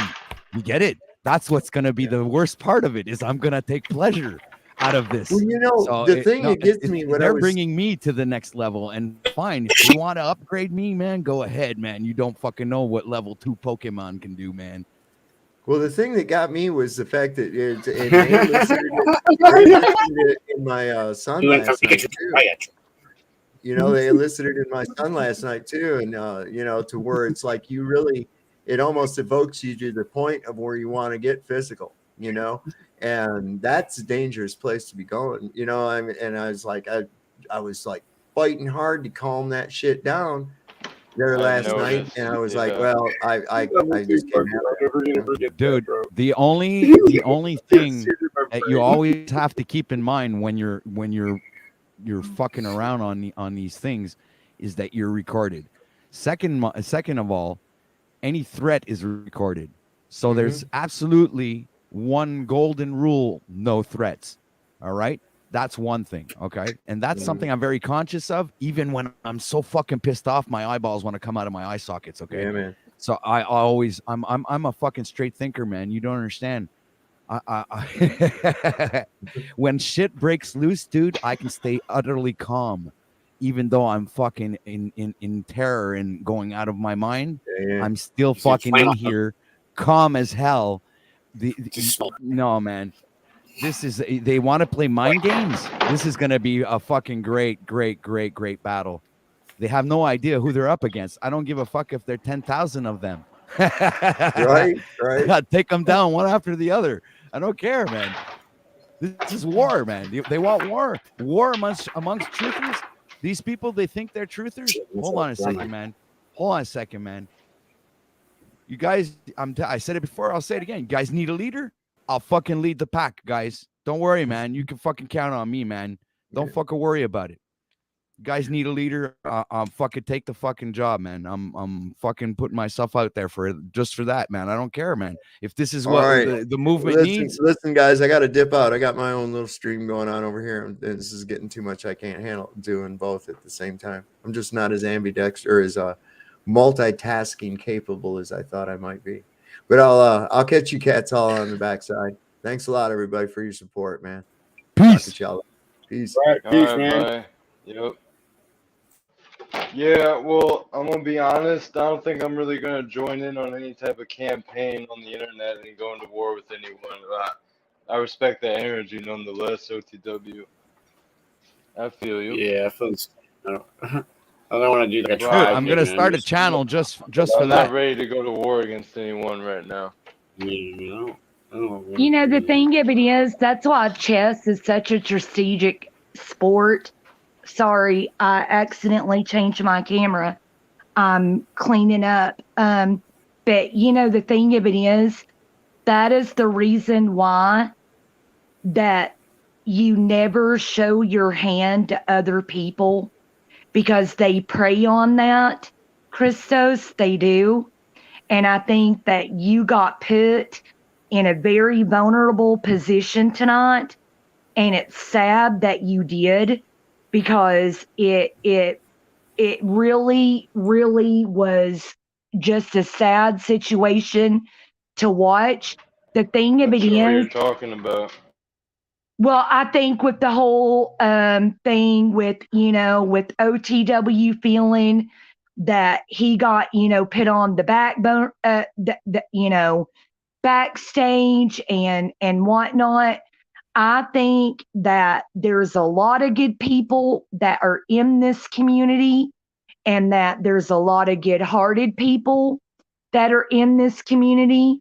And I think that when emotions run, it can be a very, very, very dangerous thing, because, again, you get people that are passionate about their friendships and alliances with other people. And I think that most importantly, like you said, and like Ian said, you start seeing people for what they really are and who they are. And again, I think if you're not personally struggling in your own life just to get through every day, then you're not human to me. You're just not. I mean, it's one thing to not like somebody, but it's another thing to try to get everybody else to not like that person. Yeah, and so this is where I'm gonna say this. There's someone I had on tonight. I'll just say his name. London Man. London Man, I've seen you talk a lot of fucking shit on Ian, to other people on other panels, really dragging dude's name. And Ian never talks about you, London Man, or anyone else. And if he has, it's been very brief, and it's been cordial and respectful. And multiple times has said that he wants the best. He wishes the best for anyone that he's had issues with in the past, and he wants to be able to put that stuff behind. And as we saw with the messages between him and Z, Ian's a guy of integrity. He's a man of integrity, and to see people drag his name, it's like so archetypal. The people that seem to have the most integrity and are the best people seem to be the ones that get attacked the most by these other people. And I think it really says something about the energy of others when they see someone that's shining and that's really a genuine person. It's like that person becomes a target because of how they glow and how they shine with integrity. It's like somewhere subconsciously, like, it pisses off those people. They can't stand it because deep down inside there's a certain toxicity and a chip on their shoulder, like you were saying, Jen. And they can't well, stand to see people that Christos, are how truly funny with it integrity. is of London Man and Renegade, And the that's why very I'm ones. calling it out. That's why I'm not afraid to call the names at this point. Right. I'm seeing No, it for I what it is. commend you for that. I do, because how ironic. Those are the very same people that Ian and Sunkissed and a lot of people that started with Ian, just like myself, we resonated to.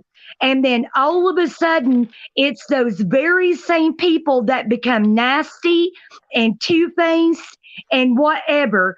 And it just wasn't them. I saw mods of Ian tonight with my own two eyes turned against him.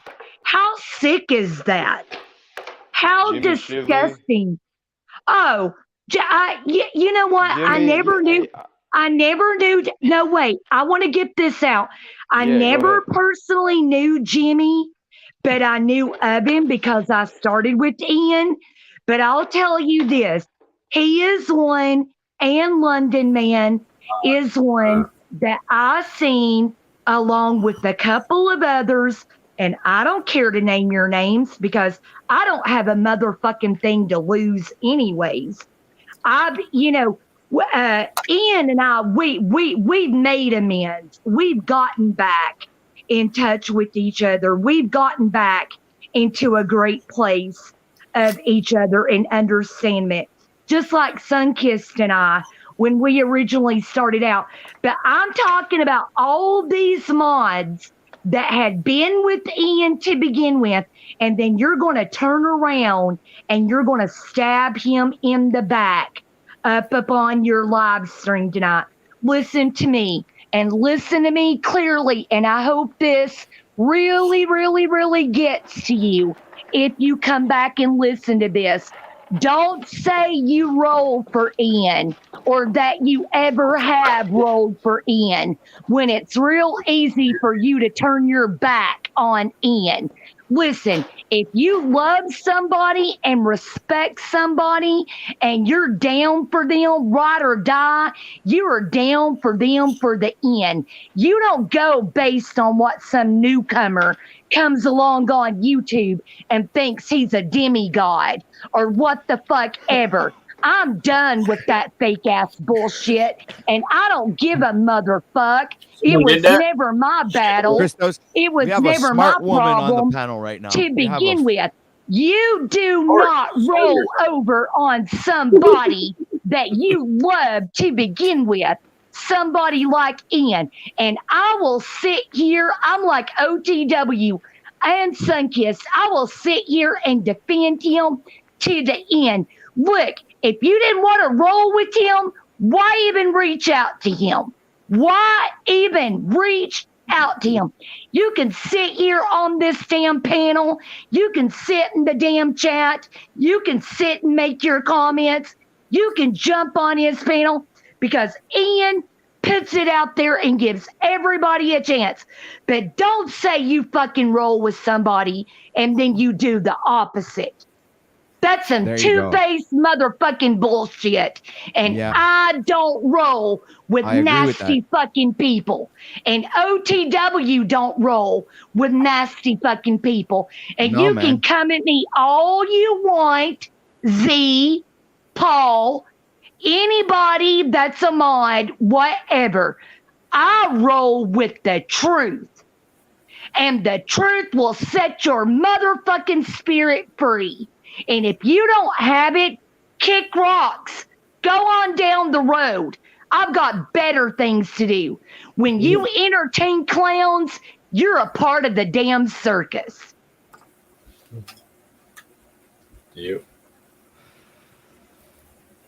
I couldn't have spoken you know how to say things.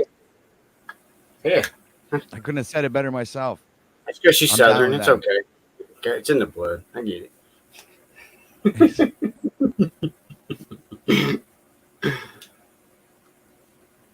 That was good. It's like, what can you put? What can you add on after that? You sound like my fucking mom. No, because you got to love yourself before you're capable of loving anybody else. You sound just like my damn mom. Love yourself. And I'll repeat that. You got to love yourself before you can love anybody else.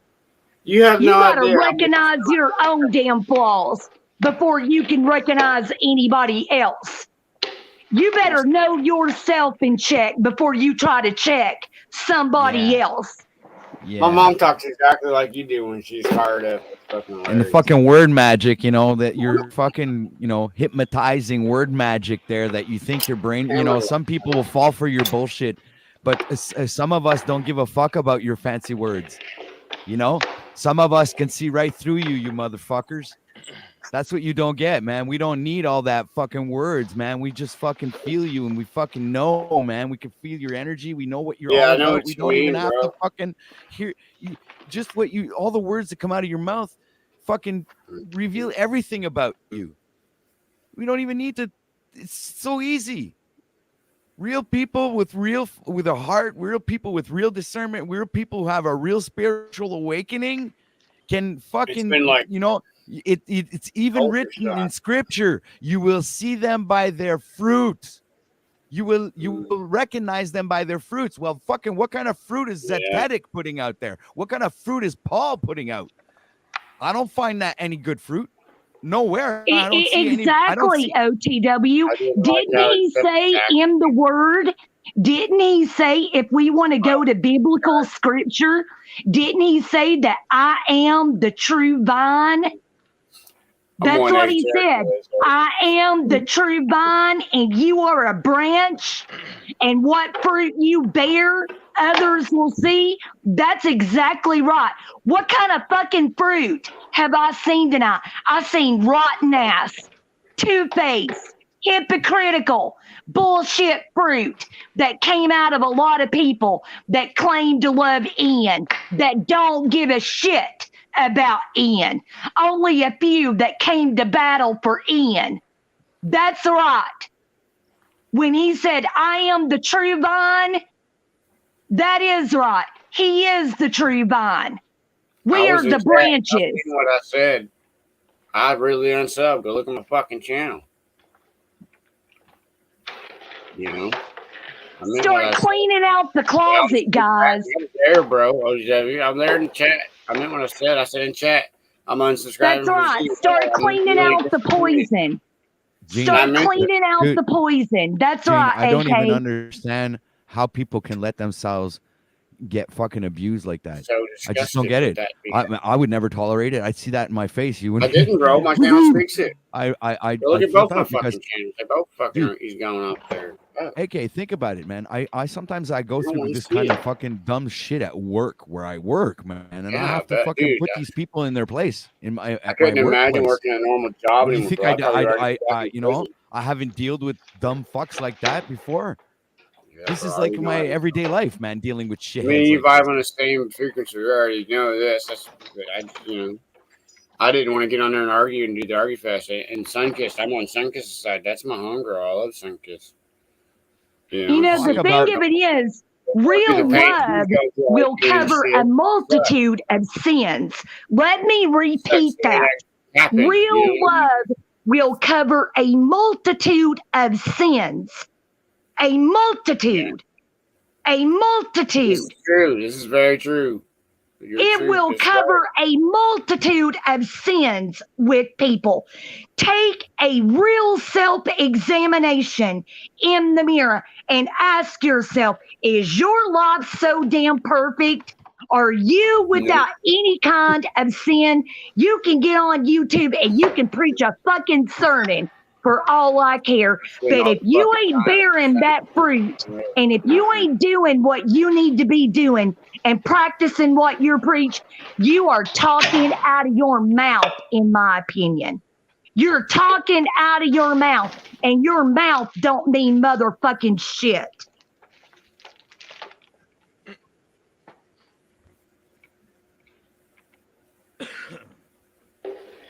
Yeah. That's why I didn't subscribe, because I just don't want any of that negativity. You know, with this vibrations around it. You know, I'm not trying to be the one to start wars over here, but I'm going to definitely keep people away from me that I deem unfriendly to the people that I'm friends with. Does that make sense? Like no, and the problem, AK, the problem is this. People like Celtic Warrior, which I don't know personally, but people like him, they have this ego about them that they think it's mass numbers. They think it's subs. Again, I say this. I would rather have quality of people than I would quantity of people. Let me rephrase that. There is a difference of quality versus quantity. Mm-hmm. If you are so worried about numbers and likes and acceptance on what you speak about, you are on this platform for the wrong reason. You have to speak the truth, and you've got to be ready to endure whatever back shit comes back at you. Listen, this isn't about who's right or who's wrong. This is about what you are as an individual. Your character speaks volumes of you as a person. Let me repeat that. Your character. It evolves about who you are as a person. Yes. And me and Ivan and Flora had a battle with that. When we were discussing if we want Discovery Channel or something. They want to be out there, but we don't want them there. But then there's the point. There's a lot of money involved. But we don't care at this point. We don't want them there. It's more thing. It's funny you mentioned Jack because I have this funny feeling it all started with him. I don't want to be involved in that system. OTW. I have this feeling about Jack ever since I got back on Ian's channel. I didn't want to say anything to Ian. And I didn't want Ian or Sunkist or nobody to think I was making assumptions about him. But I've sat back and I've observed, and he is a fence rider. He is a legitimate fence rider. And listen, I don't get down with fence riders, period. Yeah, well, that's where I will have to disagree because I've seen him veer away from confrontation. I can see how there could be fence riding, but I've also seen him stand on a square on certain things that he, believes, knows, or feels to be true. And I know he's willing to disagree with people. I don't think he's. Maybe at times I've gotten that fence riding can I ask you something, love? Can I ask you something, Dollface? Tonight, during this whole debacle of a shit show, did you see Jack? Now, I'm asking you this with all sincerity. Did you see Jack not ride the fence? Because I did. And I'm not a rocket scientist, but I did. OTW, you were in here, did Jack not ride the fence when it came to Homegrown and other people that were on the panel? Was Jack not kissing everybody's ass and not taking accountability for his own self? Listen, if I'm wrong, I'm wrong. I don't care to eat motherfucking crow if I'm wrong. I will humble myself and ask for forgiveness. But I'm telling you right now, Jack is a fence rider. You can believe me or not choose to believe me.